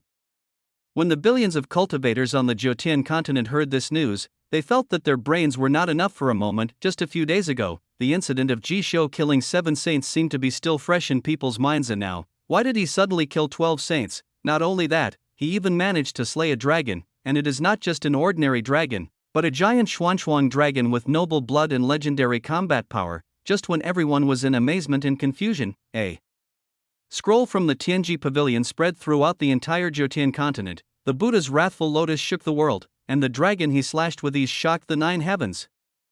Countless cultivators on the Jotian continent couldn't help swallowing their saliva when looking at the terrifying fire lotus depicted on the scroll of the Tianji Pavilion. Even though they were not present at the scene in person, they could feel the deep sense of oppression just by looking at the shocking mushroom cloud on the scroll. This is actually true? Tianji Pavilion's Grand Elder Tianjizi witnessed it with his own eyes. Oh my goodness, Prince Ji Xiu has really become a saint-level assassin. In just a few days, the number of saint-level warriors who died at his hands has reached double digits. He's more than just a saint-level killer. He even killed a dragon. Is he going to be the next Zhou Dufu? That was a legendary Xuanchuang dragon. No. Even if Zhou Dufu was the same age as Prince Ji Xiu, he couldn't do such a heaven-defying thing. In a sense, he has surpassed Zhou Dufu. Mother, I seem to have seen a rising star in our Jotian continent. Master, I have decided that I will take on the role of Prince Ji Xiu as my goal in the future. I will practice hard and become famous in the 9 heavens in the future. Silly boy, forget it. He is not someone you can catch up with. But just when the monks of Jotian continent were filled with emotion, another sensational piece of news spread across the continent. Mu Bing of the Ice God Palace chased the great Qin crown Prince Xingsu for 1,000,000 miles, slaughtered 8 cities of the great Qin, won the battle and won battle, and lost millions of souls. When I heard the news, the entire 9 heavens first fell into an eerie silence, and then exploded completely. Mu Bing slaughtered 8 cities, killed the Qin general Lu Qing, and massacred millions of Qin soldiers. This is not the end yet. The most terrifying thing is that Mu Bing brutally slaughtered millions of cultivators and ordinary people in the entire Baijiang city. It was precisely because of this that Mu Bing's reputation far surpassed Yi Xian's before. No. He surpassed all the great demons in the ancient history of the 9 heavens and became the best in the 9 heavens. Now, in the eyes of billions of people and cultivators in the Jotian continent, Mu Bing has become an extremely cruel and murderous cold-blooded witch. Women like Mu Bing should be thrown into the 18 levels of hell, tortured and never be able to be reborn. Soon, the 5 top cultivation sects in the Jotian continent, the Holy Sect, the Red Dress Sect, the Tiance Military Mansion, the 10,000 Poison Valley, and the Shen-Tian Sword Sect spoke out together. From then on, their 5 major sects severed all ties with the Ice God Palace, and strictly prohibited the disciples of the Ice God Palace from entering or leaving their territory. Well, as to why they didn't enforce justice, it was because the top cultivation clan leaders who had participated in the Xinhuang wedding in the Xinhuang Empire had already returned to their own sections. The news of Mu Bing killing the Qin military god Bai Woya has spread widely among the top cultivation families. So you are acting in the name of justice. They believe they don't have the ability to do so, and they don't want to get involved in this mess. This time Mu Bing went to the great Qin Empire, and next time he might come to their sect. They don't know whether they can withstand the big devil Mu Bing. Moreover, as far as they know, the big guys in the 9 heavens upper realm have already learned the news and will send people to the 9 heavens lower realm soon. In this case, they will be even less likely to say anything harsh or do anything righteous to uphold justice. Of course, the number 1 demon sect in the 9 heavens, Washengtian, also spoke up. The Saint Queen Nan Lingyue said in person that she admired Mu Bing very much. If in the end, Mu Bing has no way to go and nowhere to go, the Supreme Heaven welcomes her. The happiest person was definitely the second prince of the Qin dynasty, Yingling. When he learned that his elder brother Yingsu had passed away, he almost jumped onto the beam and danced while shaking his head. Only at this moment did he understand what it meant to feel physically and mentally relaxed and what it meant to laugh heartily. She is worthy of being the wife of Prince Ji Xiu. Ji Xiu, Mu Bing, my god. Yingling clasped his hands together and bowed in the direction of the Divine Phoenix Empire. Afterwards, he pretended to be sad and began to hold a funeral for the dead Yingsu and the millions of souls who died at the hands of Mu Bing in the Qin Empire. His action also successfully won over a group of people. Today, he is considered the most powerful person in the Qin Empire. He is determined to get the position of Crown Prince of the Qin Empire. However, it was said that when thunder roared across the 9 heavens continent, Mu Bing changed into a moon-colored skirt, put on a bamboo hat, and walked in the border city of the Xinhuang Empire in a daze. Now, she only had 1 day left as a killing puppet. After completing Ji Xiu's task, she thought about returning to Xinhuang imperial capital to fulfill her mission. However, for some reason, at this moment, her heart was in turmoil, her mind was becoming clearer and clearer, and her speed of moving towards the Divine Phoenix imperial capital was becoming slower and slower. Have you heard? Mu Bing is a cruel and ruthless woman. She massacred 8 cities of the Qin Empire overnight, killing millions of cultivators. The most terrifying thing is that she didn't even let go of the elderly, children, women and children. They were ordinary people without any cultivation. How could she do this? Wait. Mu Bing seems to be the wife of Prince Ji Xiu, right? That's right. They got married not long ago. Mu Bing is indeed the wife of Prince Ji Xiu and the daughter-in-law of the Ji family. Oh my god. Prince Ji Xiu is in such a pity now. His newlywed wife turned out to be a murderer who has committed all kinds of evil. Doesn't this mean that he was deceived in both his feelings and his body? Maybe the Ji family will suffer a catastrophic disaster because of this. Alas! It is really a disaster for Prince Ji Xiu to have such a murderous wife. I guess he doesn't know Mu Bing's true face. That's right. Who could have guessed this? You can only know a person's face but not his heart. The future successor of the Ice God Palace is actually a murderous demon. Ah! Prince Ji Xiu is so pitiful. It would be better to marry me than to marry Mu Bing. At least I am gentle and kind. Big sister, stop dreaming. Prince Ji Xiu has Princess Feng Huang of the Divine Phoenix by his side. How can it be your turn? Bah! Can't you just think about it? Mu Bing listened to the harsh sounds along the way under the bamboo hat. Her stunning and cold face was a little confused, and her pearly teeth couldn't help biting her red lips. Did I do something wrong? After saying that, she shook her head vigorously. She felt a little strange at the moment. Last night, when she massacred the 8 cities of Daqin, she killed many people, but she didn't feel anything at all. But now, for some reason, she felt uncomfortable and blocked in her heart. Even the hands that had held the sword to kill people before were trembling slightly. She didn't know what was wrong with her, but if Ji Xiu were here, he would definitely be able to answer her. The time for killing the puppets has expired, and her perception, her memory, and everything about Mu Bing will return now. In other words, the real Mu Bing is coming back soon, but even so, the memory of her time as a killing puppet will not disappear. Instead, it will be deeply engraved in her mind and even deep in her soul, forming an indelible mark. This is a gift Ji Xiu gave her. Ji Xiu hopes that Mu Bing can remember these wonderful 7 days clearly. Chapter 119, God Emperor Liu. Isn't it shameful to love his wife as much as his life? However, just when the continent was in turmoil and Mu Bing's demon name was resounding throughout the 9 heavens, Yan Fei had already quietly returned to the 9th heaven. In the upper realm of the 9 heavens, in the star realm of the gods, the mysterious moon hangs high in the sky. The entire star realm is filled with a sacred and peaceful atmosphere, and the spiritual energy is extremely abundant, dozens of times more than that of the lower realm. At the top of the star realm, there stands a huge and majestic golden palace. This is the center of power of the entire God star realm, the palace of the God Emperor. In front of the imperial palace, hundreds of divine guards wearing golden armor stood solemnly. They looked dignified and intimidating without even getting angry. Clang! I saw a red figure landing in front of the imperial palace. Hundreds of divine guards all bowed slightly to Yan Fei and shouted respectfully, "Your Highness, welcome." Hearing this, Yan Fei hummed lightly, and then walked straight towards the imperial palace temple. It was surprisingly quiet inside the temple. After Yan Fei entered the temple, she raised her eyes and looked at the woman sitting on the throne at the highest point of the temple, and she couldn't help but curl her lips. She had long golden hair draped over her shoulders, and a gorgeous golden armor tightly covered her delicate body, outlining her perfect and amazing hot curves. She wore a golden crown on her head and a golden mask on her face, so her true appearance could not be seen. However, anyone who saw her for the first time would have no doubt about how stunningly beautiful the face hidden by the mask was. She sat quietly on the throne, looking extremely charming. The sacred aura and pressure she emanated from her body made people dare not look at her directly, let alone blaspheme. And she is the leader of the star realm of the gods, the God Emperor famous throughout the 9 heavens. Liu glanced at the scrolls in front of her, as if she didn't care about Yan Fei's arrival. It took a long time. Yan Fei seemed a little impatient. She opened her red lips and called out angrily, "Elder sister." The sound was not loud, but it continued to echo in the empty temple. After the words fell, Liu, who was sitting on the throne, finally raised her head slowly. She did not speak, but just looked at Yan Fei quietly. "Elder sister. Your dearest sister is back. Don't you want to welcome me?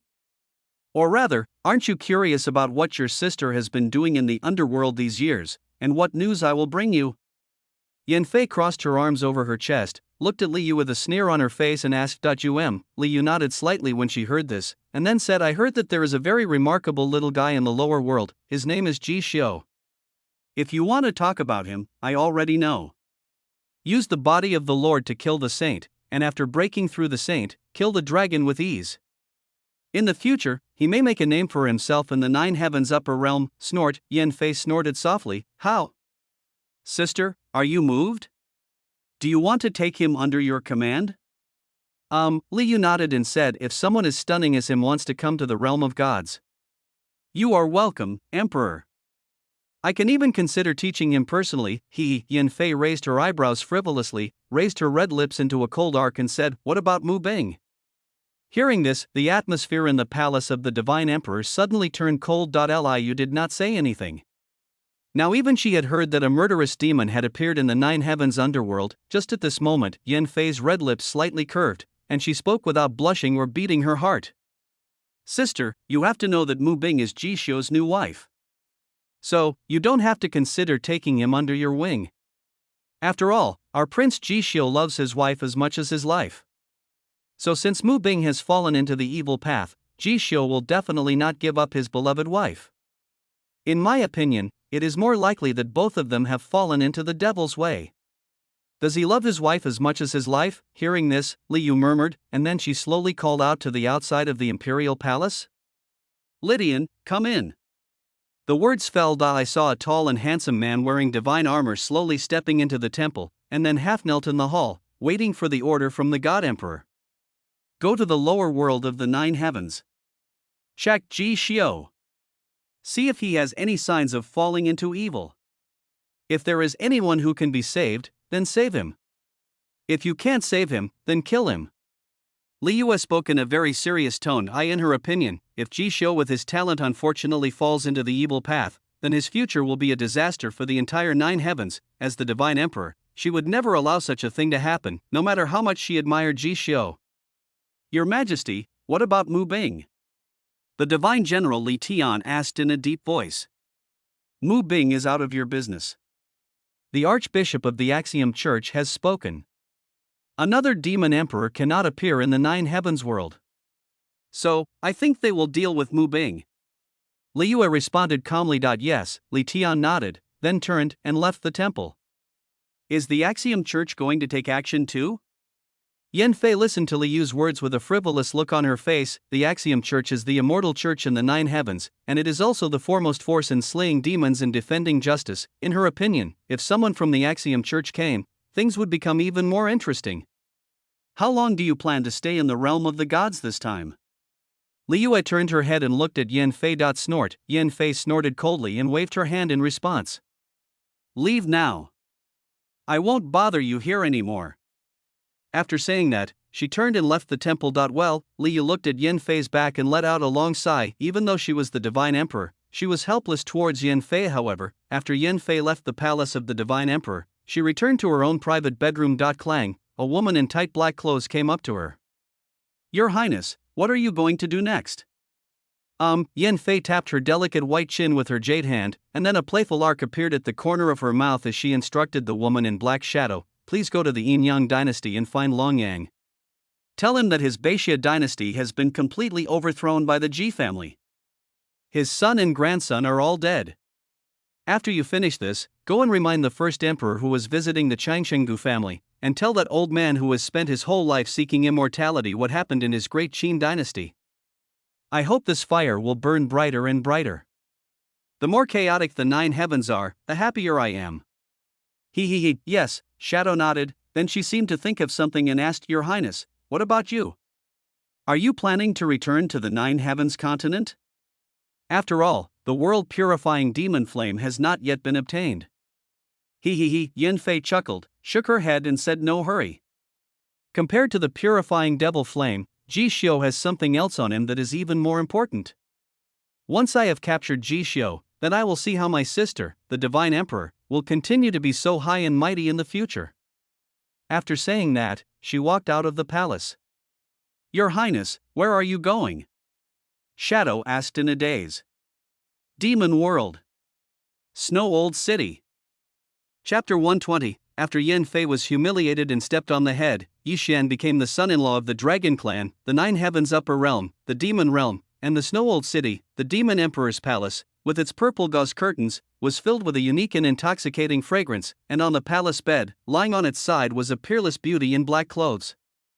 The moonlight fell on the bedroom and on her face. This is a charming and enchanting face that embodies all the elegance and grace of the world and gathers all the beauties in the world. Her facial features are extremely delicate, and her eyes are like a deep blue lake or a bottomless abyss. She only needs a glance to make countless creatures in the 9 heavens willingly jump in, even if it means falling into the abyss forever.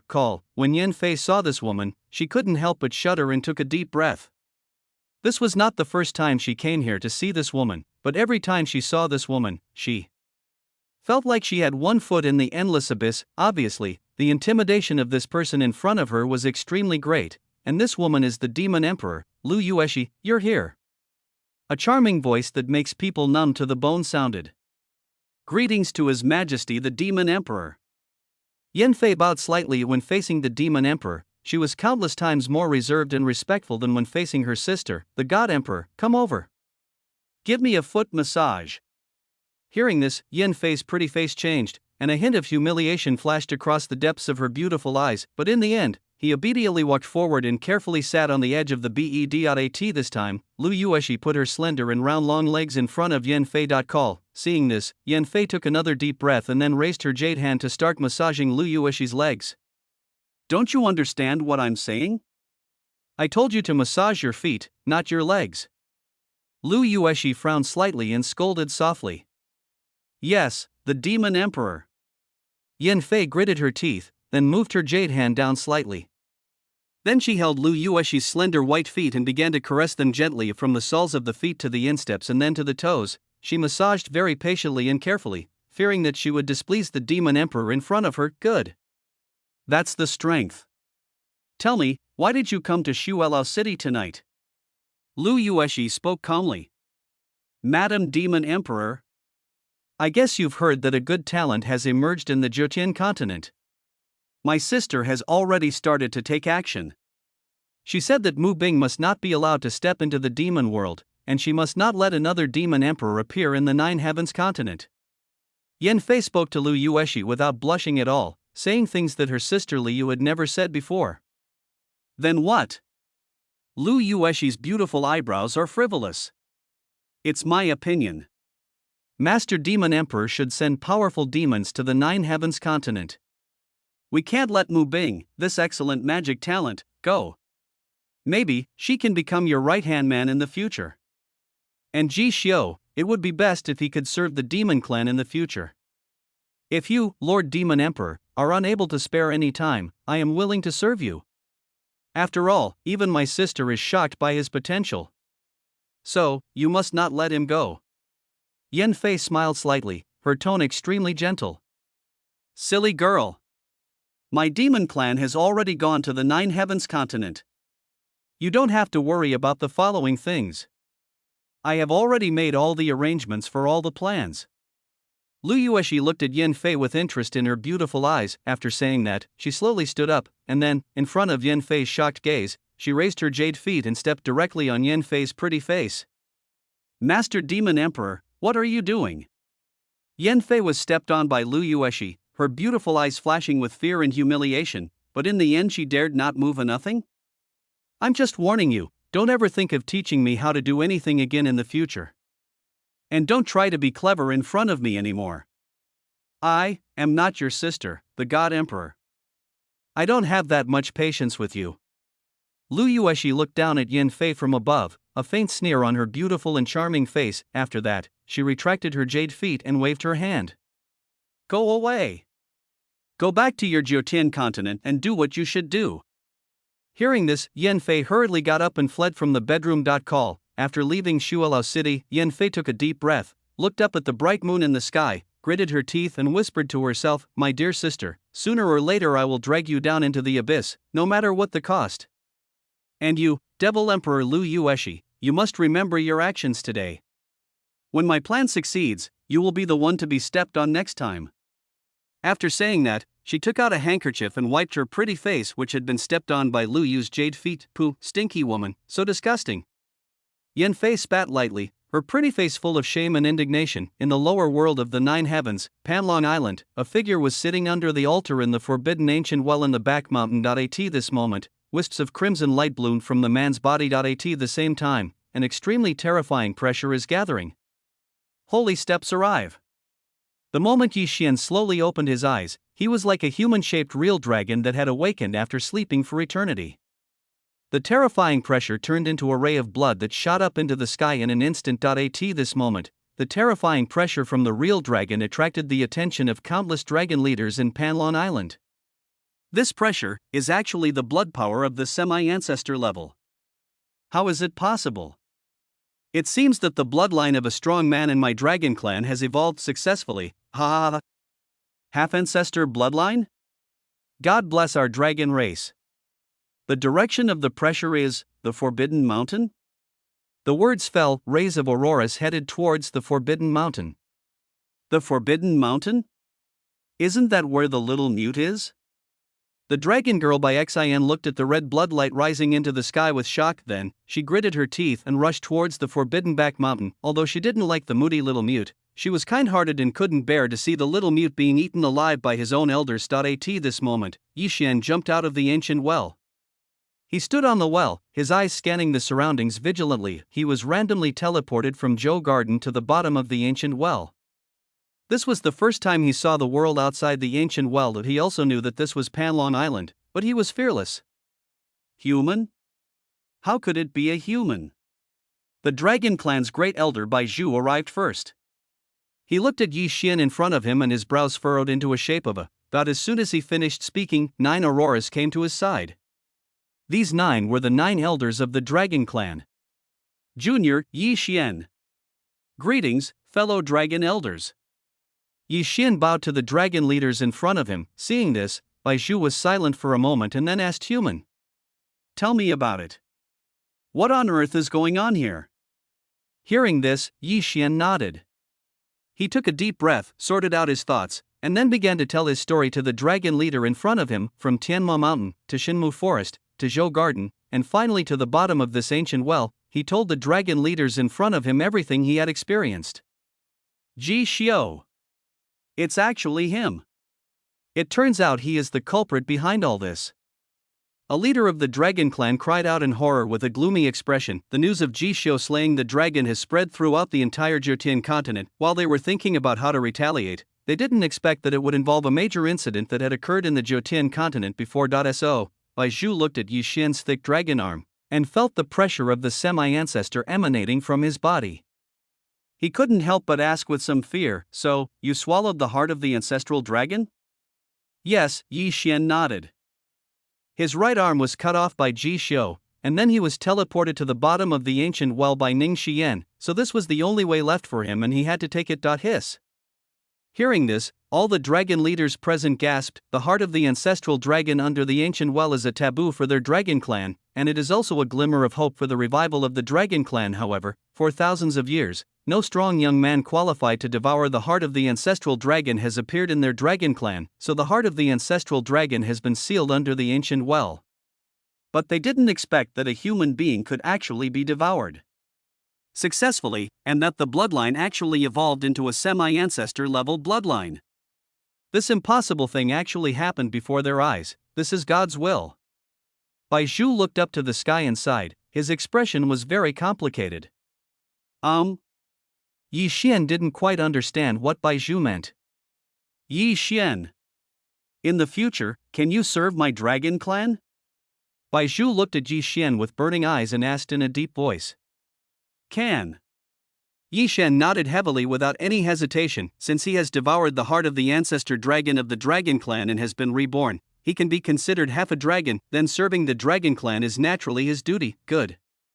In that case, I will marry you, my little princess from the dragon clan. What do you think? Bai Zhu suddenly asked in a surprising tone. What? When Yi Xian heard this, his expression suddenly changed. Bai Xian just happened to arrive at the ancient well. When she heard what her grandfather said, she suddenly felt dizzy. Why did her grandfather marry her off? Not only that, she even married the little mute who lived under the ancient well. Senior, I'm not going to hide the truth. I'm already engaged. It's with the Princess Feng Huang of the Divine Phoenix Empire. So, Yi Xian didn't finish his words. Bai Zhu interrupted him with a serious face and said, Feng Huang is already Ji Xiu's woman. Hearing this, Yi Xian stood there in a daze, and next, he listened to Bai Zhu's story, his eyes trembling constantly. For a moment, he felt as if his heart was pierced by a sharp knife, and he even felt suffocated and fainted. But even so, he still clenched his fists tightly, constantly comforting himself in his heart. It must be Ji Xiu. He must have used force on Her Royal Highness the Princess. Otherwise, how could such a noble and holy princess be with him? It must be like this. It must be.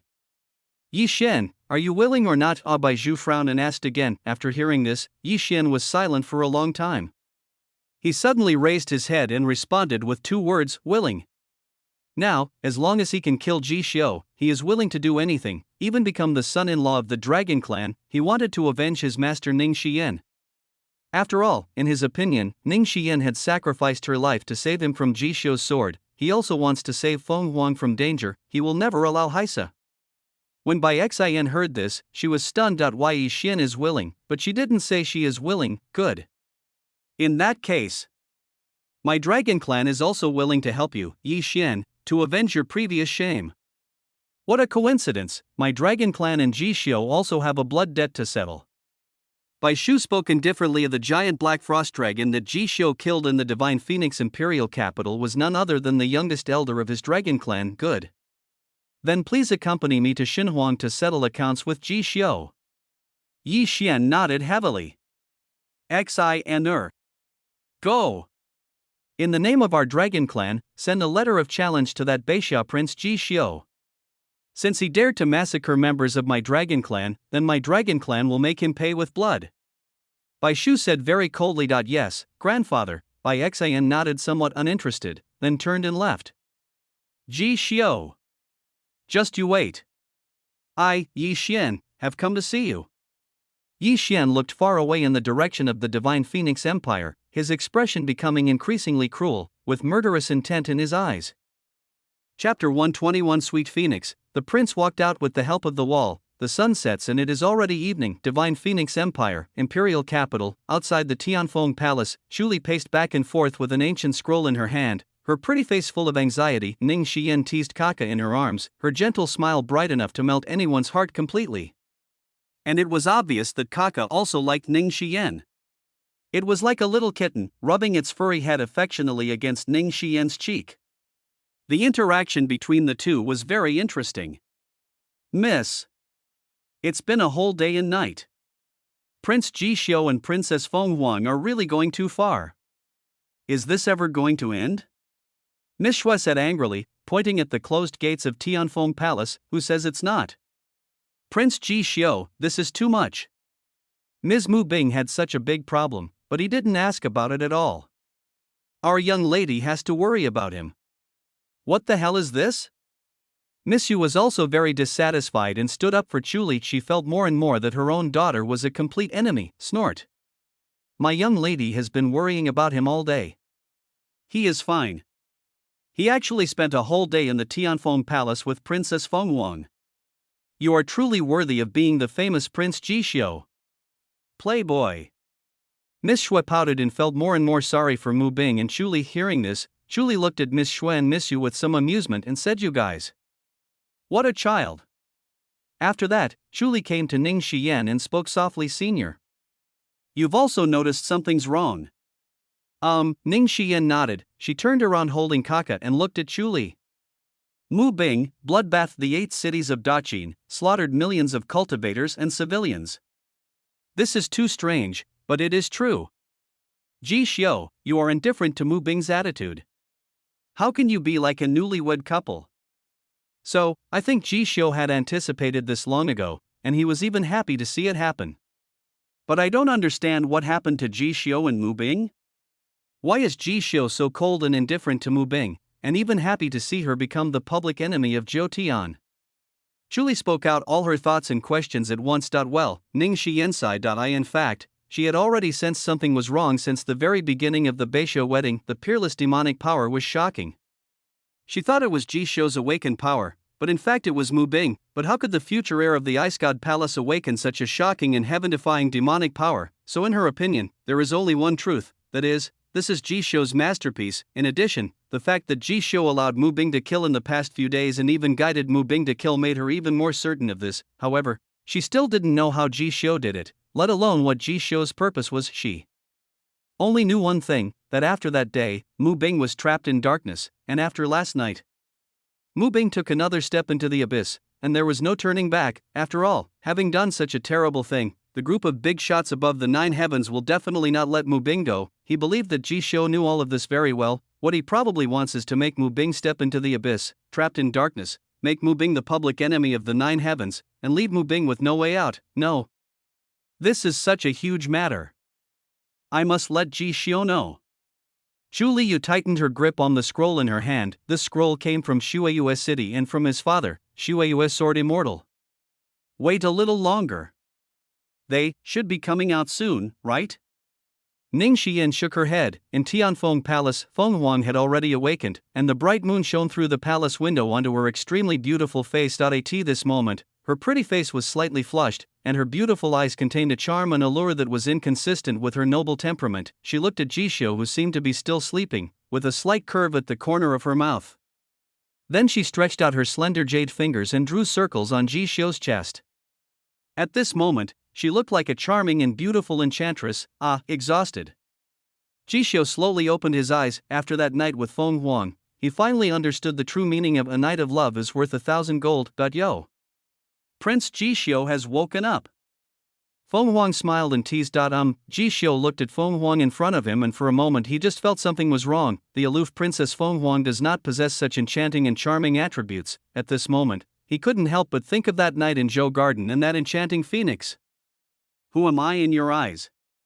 Feng Huang seemed to see through Jishio's thoughts. She opened her red lips and spoke in an extremely seductive voice. You are another her? Jishio stood up suddenly and looked at the woman in front of him with vigilance. At this moment, Feng Huang's magic attribute is almost at its maximum, and that look that is almost charming and enchanting is not Feng Huang's look at all. This seat is her. The smile on Feng Huang's pretty face became 3 points more intense. I see. Jishio nodded. As early as when he was in Zhou Garden, he knew what was new in Feng Huang's body, yet he also knew that the incident at Zhou Garden that night was probably orchestrated by the person in front of him. At this moment, Jishio suddenly thought of something, and asked in surprise. Then last night, he didn't finish his words. A jade hand blocked Jishio's mouth. Feng Huang spoke softly. Lie. His Royal Highness. It's pointless to ask. You can probably imagine it yourself. Last night, was it me or your princess? He. The charming and enchanting laughter echoed throughout Tianfeng Palace. After the laughter, the devilish light in Feng Huang's eyes gradually faded, and her beautiful eyes gradually regained clarity. At this moment, Jishio and Feng Huang looked at each other, and then Feng Huang exclaimed, and then buried her head in the quilt shyly. See the scene. Jishio nodded thoughtfully, breathed a sigh of relief, and then said to himself, fine. It was Feng Huang last night. The thought stops here. Jishio got up and changed his clothes. He then looked at Feng Huang, who was curled up in the quilt, and smiled playfully. The princess's palace. Last night, you and I were just a misunderstanding. So, after tonight, just forget it. You dare. Feng Huang hugged the quilt and glared at Jishio with her beautiful eyes. Ha ha ha. Jishio looked at Feng Huang like this and couldn't help but smile happily. Hurry up and change your clothes and come out. It's been a day and a night. If you don't know, you would think that this prince is sexually unsatisfied. After saying that, Jishio slowly walked out of Tianfeng Palace. Looking at Jishio's back, it took Feng Huang a long time to realize that Jishio was teasing her, because she had said the same thing to Jishio after that night in Zhou Garden. Suddenly, her pretty face turned even redder. She couldn't help but rub the soft cup fiercely, and then said indignantly, "What a stingy man." The words fell. An enchanting voice appeared in Feng Huang's mind. Feng Huang, you can't do it either? Why is this master not able to do it? Ha ha. Jishio has you under his thumb. Shut up. It's all your fault. Really? It wasn't me who was distracted last night. Shut up. Angry out of shame? TSK. To tell you the truth, if it were me, he would never be so arrogant tonight. If he wants to leave Tianfeng Palace, he can only leave with the help of the wall. That's all the talk. Feng Huang was suddenly speechless. When it comes to talking, she is indeed not as good as the one in her body, but when it comes to confidence, she has it too. At worst, next time, she will let Jishio leave the palace with the help of the wall. When she thought of this, her beautiful and delicate face turned even redder. Chapter 122. The puppet time is over. The real Mu Bing is back. However, Jishio had just walked out of the palace. He looked at the bright moon in the sky and couldn't help but let out a sigh of relief. The rich scent of jasmine filled his nose, and he felt the fatigue in his body dissipate a little. This time, Kaka in Ning Xian's arms saw Jishio, and it let out a roar and immediately pounced towards him. There were sparkling spots in its big black eyes, as if telling Jishio how cold the wind was last night. All right. Little guy. It won't happen again. Jishio rubbed Kaka's round head with some amusement. Ouch. Kaka called out softly, staring at Jishio aggrievedly. thinking that this was good enough. Ji Xiao. You really have a big heart. Do you know what happened last night?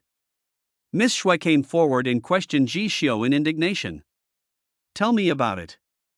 Ji Xiao didn't agree at all that he could probably guess about 70% of what happened last night. It was nothing more than Mu Bing killing his way through the Qin Empire and finally cutting off Ying's head. Sister Mu Bing, she massacred 8 cities of Daqin last night, millions of cultivators and ordinary people. Miss Snow took a deep breath and once again said something that seemed absolutely insane to her. What? Ji Xiao frowned frivolously. He had thought that Mu Bing might be able to kill his way through the Qin Empire, but I didn't expect that Mu Bing could actually do this. However, in his opinion, this is not a bad thing. It can even be said that this plan was more perfect than he had imagined this time. Mu Bing can't turn back at all. Ji Xiao took a deep breath, then looked at Chuli and asked softly, then what? Then, Chuli was silent for a moment, then stepped forward, opened the scroll in his hand and said, and then, all the major forces above the 9 heavens have sent people to hunt down Mu Bing. Obviously, the big shots above the 9 heavens are not going to let Mu Bing go. Moreover, she has become the #1 public enemy in the 9 heavens. There are even rumors that if she doesn't die, she will eventually become the next demon emperor. Specific, Ji Xiao then asked. Well, Julie shook her head and said, as far as I know there are too many forces issuing killing orders. The Immortal Dynasty, the Immortal Family, the Imperial Clan of the Upper Realm, the 10,000-year Church, all have young masters coming down to the lower realm. Even, the Axiom Church has sent divine punishers to the lower world. Ji Xiao sneered. I thought, isn't this a good thing? Our Miss Mu Bing will be killed next. In his opinion, the more chaotic this world is, the better. After all, the bigger the storm, the more expensive the fish. Besides, these big shots from the upper world are the best quality leaks. If this group of young bigwigs hid in their royal families, I really would have no way to deal with them. But if they come to the lower world of the 9 heavens, there will be a lot of room for maneuver. What do you want to do next? Chuli suddenly asked. Ji Xiao looked up at Chuli and frowned, not understanding what she was referring to. Chuli took a deep breath and said, Mu Bing. Are you going to protect her? In her opinion, if Ji Xiao took action, Mu Bing might still have a chance to survive. Unnecessary.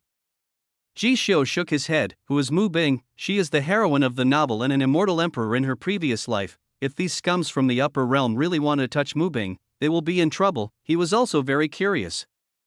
If these big shots from the upper realm really threatened Mu Bing, would Mu Bing kill them? Well, Chuli sighed. She had long guessed that Ji Xiao would not take action. Just then, the sound of hurried footsteps was heard. The person who came was actually Feng Ji, the retired emperor of the Divine Phoenix Empire. Ji Xiao. Feng Ji shouted. Everyone looked back. This time, Feng Ji, with a pale face, placed a scroll in front of Ji Xiao. He took a deep breath, and then said solemnly, challenge. A challenge from the Dragon Clan. Hearing this, Ji Xiao took the scroll and glanced at it. A slight smile appeared on the corner of his mouth, and he immediately looked at Ning Xiyan with a playful look. It seems, your beloved disciple is doing well after Zhou Yuan. Now, he has become the young dragon master of the Dragon Clan, and the son-in-law of the Dragon Clan. Moreover, he wants to repay me with an eye for an eye, blood for blood. What? Ning Xiyan was shocked. Ji Xiao directly threw the scroll to Ning Xiyan. After Ning Xiyan read the challenge letter, she couldn't help but glance at Ji Xiao and Kaka in Ji Xiao's arms. For a moment, she couldn't help rubbing her brows and gnashing her teeth and muttering to herself, a fool. Why does he overestimate his own abilities? The words fell with a clang. The door of Tianfeng Palace opened. Feng Huang changed into a golden feather robe and walked out slowly. Ning Xiyan glanced at Feng Huang and sighed helplessly. It seems, this kid still can't let her go. She has always known that Feng Huang is the brightest white moonlight in Ji Xiao's life. However, if Yixin knew about the relationship between Feng Huang and Ji Xiao, then her disciple's heart would be broken. Looking at Ning Xiyan, who stood there in silence for a long time, Ji Xiao shook his head. The next thing was very simple. As long as Yixin dared to come, he would kill Yixin. By then, even Ning Xiyan won't be able to protect him. The thought stops here. Ji Xiao looked at the distant sky in silence. He could sense that the connection between the killing puppet Mu Bing and his soul was getting weaker and weaker. It seems that the time has come. I wonder what kind of expression Mu Bing will have when she wakes up and recalls what she did. Ji Xiu thought with interest. However, after leaving the Great Qin Empire, Mu Bing returned to the Divine Phoenix Empire. However, she did not return to GXIU.AS. The demonic power in Mu Bing's body slowly disappeared. Mu Bing's eyes became clearer and clearer, but the shrill screams and the sound of blood splattering in her ears made her mind even more confused. Along the way, she walked like a zombie, and finally arrived in front of the Great Leiyin Temple. It seems that now, in the entire Jutian continent, only this place can give her peace. Entering the Great Leiyin Temple, a group of powerful Buddhists blocked Mu Bing's way, but they didn't dare to move at all, because the woman in front of them was too scary and too evil. Who would dare to move? Donor Mu Bing. The Great Leiyin Temple does not welcome you. Please leave now.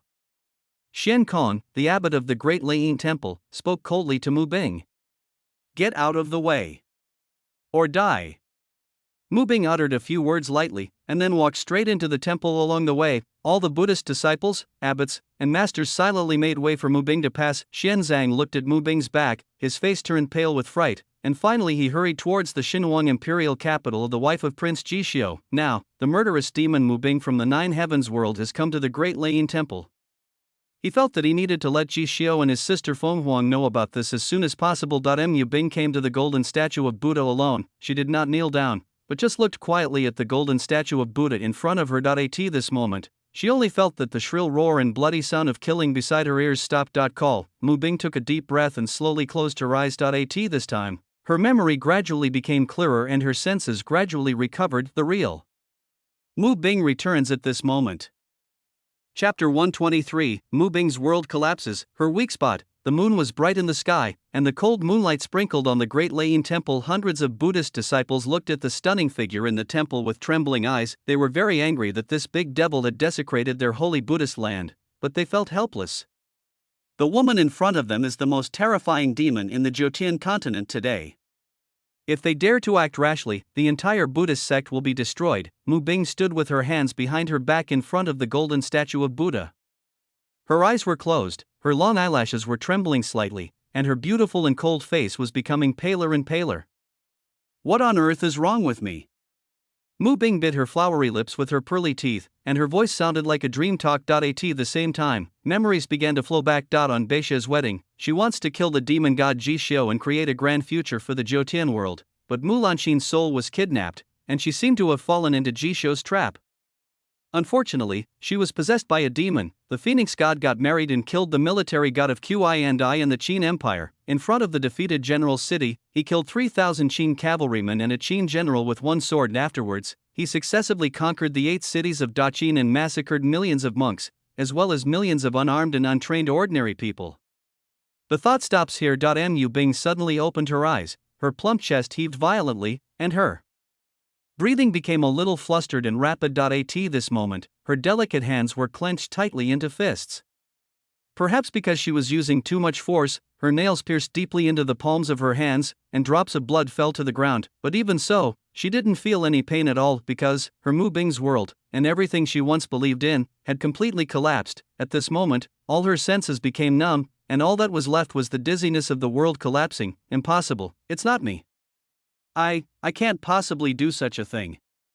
Mu Bing's face was as pale as paper, and her voice was filled with a hint of tears that were suppressed to the extreme. However, the clear memory in my mind and the screams and cries of millions of undead souls echoing in my ears, all these things, one by one, all the people and things, were telling her that everything that happened was real. For some reason, she thought of Ji Xiu at this moment. She also thought of the conversation between them on their wedding night when she was wearing a wedding dress, holding the imperial sword, and pointing the sword at Ji Xiu. Mu Bing, tell me. What is positive? What is a demon? Helping all living beings is the right thing to do. To slaughter all living things is to be a demon. Ji Xiu, in this world, right is right. Wrong is wrong. Thinking of the scenes of the past. Mu Bing raised his hand and slapped her hard on the pretty face. Is it right to help all living beings? To slaughter all living things is to be a demon. So, this is what he meant. Ha ha ha ha. Mu Bing laughed inexplicably. Her laughter was very sad and tragic. Her tears rolled down, wetting her cold and beautiful cheeks. At this moment, she knew that she had fallen into Jisho's trap, but, so what, millions of monks and millions of ordinary people died under her sword. She did it after all, in front of the great Lei temple. Millions of people listened to the mournful laughter, and a hint of fear flashed across their eyes. Mu Bing, is this crazy? No. She has completely fallen into evil. The future Ice God Palace Master, what a pity. Hush. Be careful of her anger. This woman is a murderer.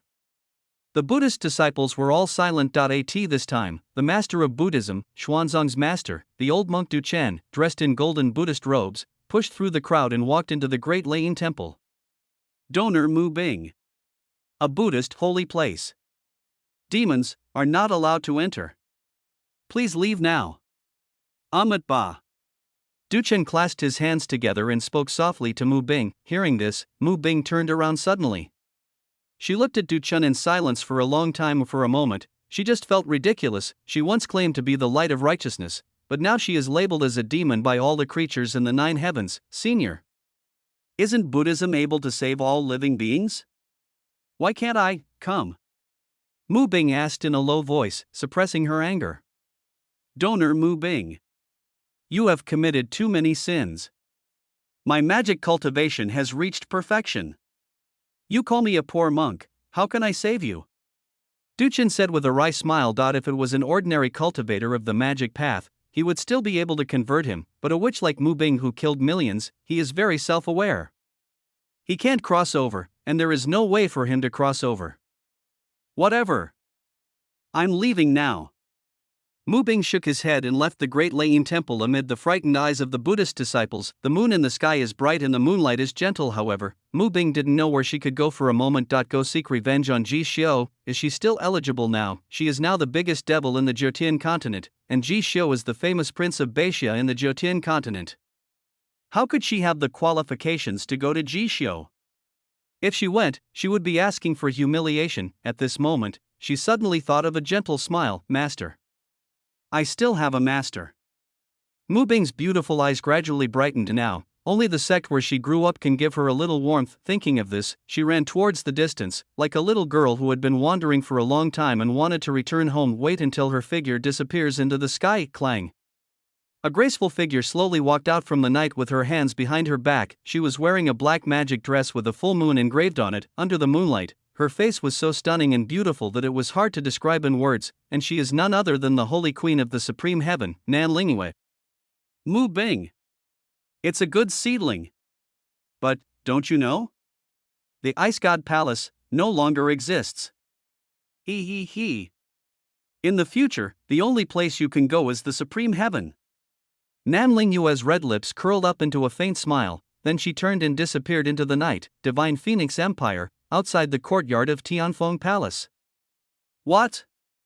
You said Mu Bing went to your great Lei temple?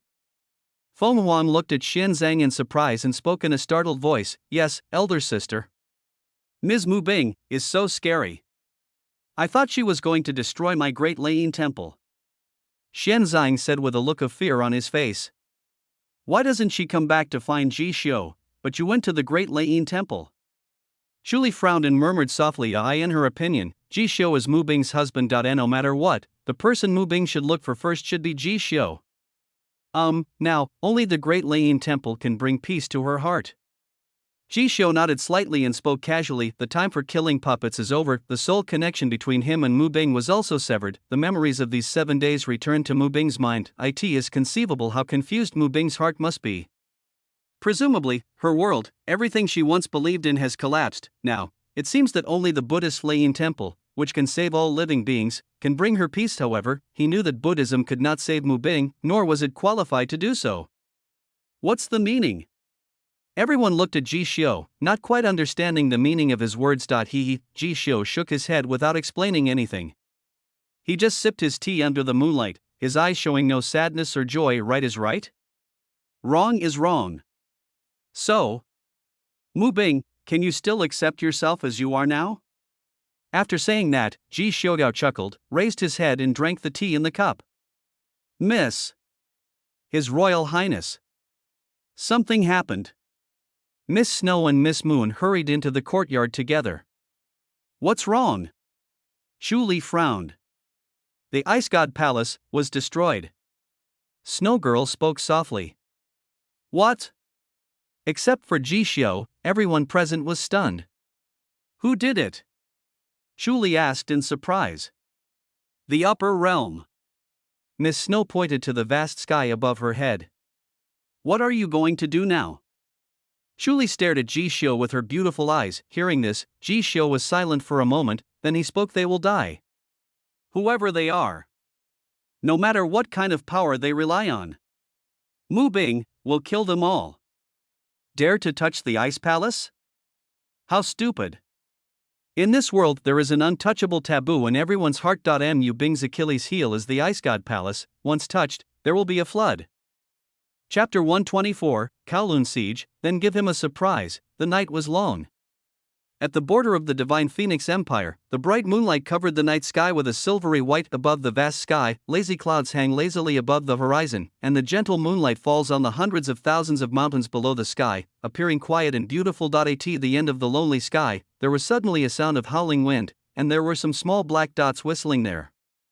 Huge shadows fell on the 100,000 mountains, and at the same time, the frightened voices of countless monsters were heard. If there were someone in the 10,000 mountains, he would definitely see that all the horrible monsters in the 10,000 mountains were crawling on the ground and trembling, as if some horrible creature had descended. It's a dragon, dozens of giant dragons. Moreover, on the leading giant dragon, a young man in a black robe was sitting cross-legged, with a strange blood-red light rising from his body.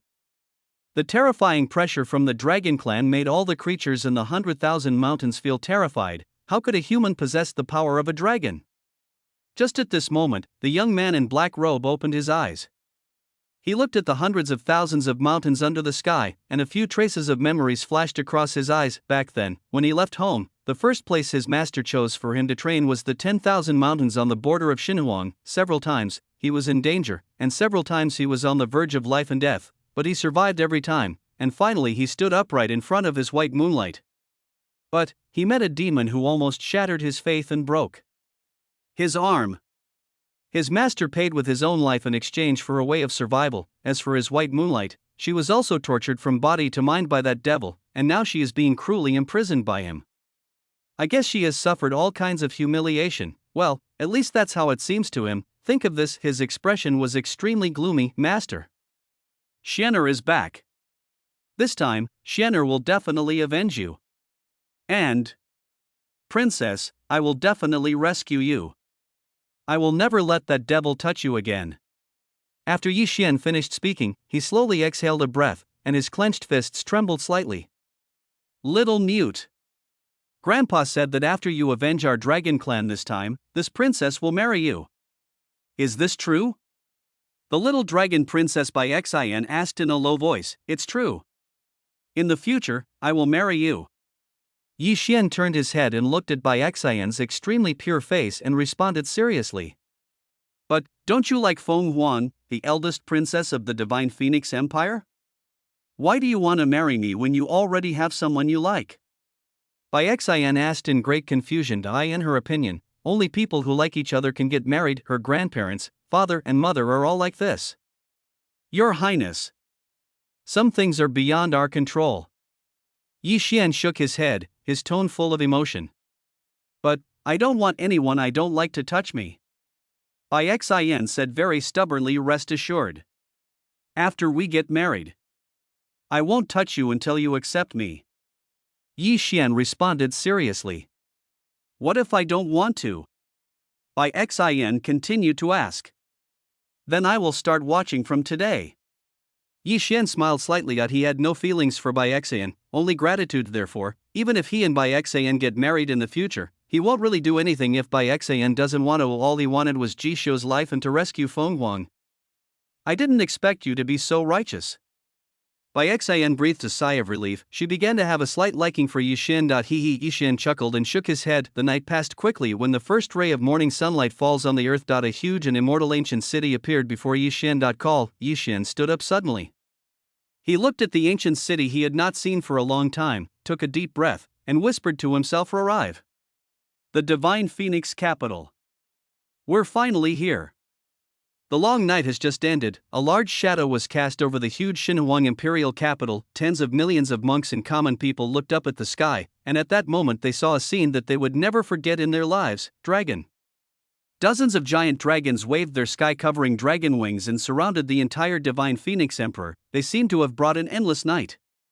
The monks and common people in the Divine Phoenix capital were all trembling under the shadow of the giant dragon. Completion. It's really over. The dragon tribe is not going to massacre the city. Wait. Aren't they looking for Prince Jixio? He was the one who slaughtered the Black Frost Dragon. Prince Jixio is in the imperial capital right now. If anything goes wrong, the dragon clan might really massacre the city. Cannon fodder. We are definitely cannon fodder. The dragons are coming. A giant dragon flies into the sky, an endless night descends. In an instant, everyone in the entire Xinhuang imperial city was in chaos. Father! What should we do now? Feng Zhang looked at Feng Ji with a pale face and asked, well, let's see what Jixio will do. Feng Ji shook his head. Tianfeng Palace, outside the courtyard. Jixio and Feng Huang sat opposite each other and drank tea. Zhu stood with his hands behind his back, looking up at the sky, at the dozens of giant dragons that surrounded the Divine Phoenix Empire, with a sneer on his face. There will be something interesting to watch later. Zhu looked meaningfully at Kaka, who was lying on Jixio's shoulder and yawning lazily, and whispered to herself, Miss, can this little guy keep the situation under control? Miss Yu asked with some concern. After saying that, she pointed at the bored mini Sujin's Kaka. Yes. These dragons, each one is scarier than the other. Snowgirl spoke in a low voice with a pale face. Zhu smiled and didn't explain anything. Jixio looked at Feng Huang and said jokingly, Your Highness the Princess Yi Xian is here. What do you think? Snorted. Feng Huang snorted and asked Jixio with amusement. Back in Zhou Garden, you destroyed the marriage certificate. What do you think of the seat? Jixio spread his hands, then stood up and walked to Ning Xian, who looked a little unhappy, and asked softly, Ning Xian, your good apprentice is here. Let's go and see it together. After saying that, Jixio patted Kaka's head gently, signaling the little guy to be more alert, and then walked out of Tianfeng Palace. Ning Xian was speechless for a while now. She can be said to know Jixio very well. Yi Xian, come to find Jixio, that Chun is just looking for death. Are you coming? Jixio suddenly stopped, turned around with an amused look on his face and looked at Ning Xian and asked, Come. I'll do it. Ning Xian nodded and spoke through gritted teeth, Very good. Then what's next? Let's give Yi Xian a surprise together. Jixio looked up at the giant dragons in the sky and the black-robed young man standing on the dragons and smiled slightly. Chapter 125, Breakup. Yi Xian's Dao heart is shattered. In the Divine Phoenix imperial capital, above the sky, dozens of giant dragons flapped their huge wings, covering the sky and the sun, as if eternal night had descended. Yi Xian was dressed in a black robe, standing with his hands behind his back on the huge body of a giant dragon, looking down at the entire Xinhuang imperial capital, with a chilling frost flashing in his eyes. Young Dragon Lord. Schwanger fell in this city. After we kill Jixio, let this city be buried with Schwanger. A dragon elder said grimly. Elder Yi, how can this be possible? It's true that Jixio is a bad guy. But the monks and people in this city are innocent. Bai Xian protested to the dragon elder. She is a kind-hearted person and would never do such a thing as massacring a city. That's right. If the city is massacred, then what's the difference between us and that big devil Mu Bing? Yi Xian also shook his head. The Divine Phoenix capital is the home of the Phoenix. Perhaps because he loves the city so much, he doesn't want to destroy it. Moreover, his Yi family is also a family of the Divine Phoenix Empire. If he were to massacre the entire city, would the reputation of his Yi family be preserved? So what do you want? Bai Shu looked at Yi Xian. In fact, in the eyes of the Dragon Clan, humans are nothing more than a group of ants. Even if they were to massacre the entire city, they would not have the slightest psychological burden or empathy. But now that the Dragon Clan has bet on Yi Xian as their young dragon master, naturally everything must be done according to Yi Xian's orders. Call. Hearing this, Yi Xian took a deep breath and spoke slowly and coldly to Jixio. I only want Jixio. I want Jixio and the forces behind him to be wiped out. At this time, there was a burst of noise in the Xinhuang imperial city. Jixio. Prince Jishio is here. Oh my goodness, he's finally here. The words fell. At this time, a tall figure slowly walked out of the Xinhuang Palace. Jishio. When Yi Xian saw the person coming, his eyes instantly became sharp. He still remembers everything that happened in Zhou Garden clearly. Jishio at that time left him with a great psychological trauma. Even though he has now evolved into a semi-ancestor level dragon, that trauma still lingers in his heart. When he thought of everything that had happened, he still felt his palms getting cold and the hairs on his back standing up. He is the legendary Jishio?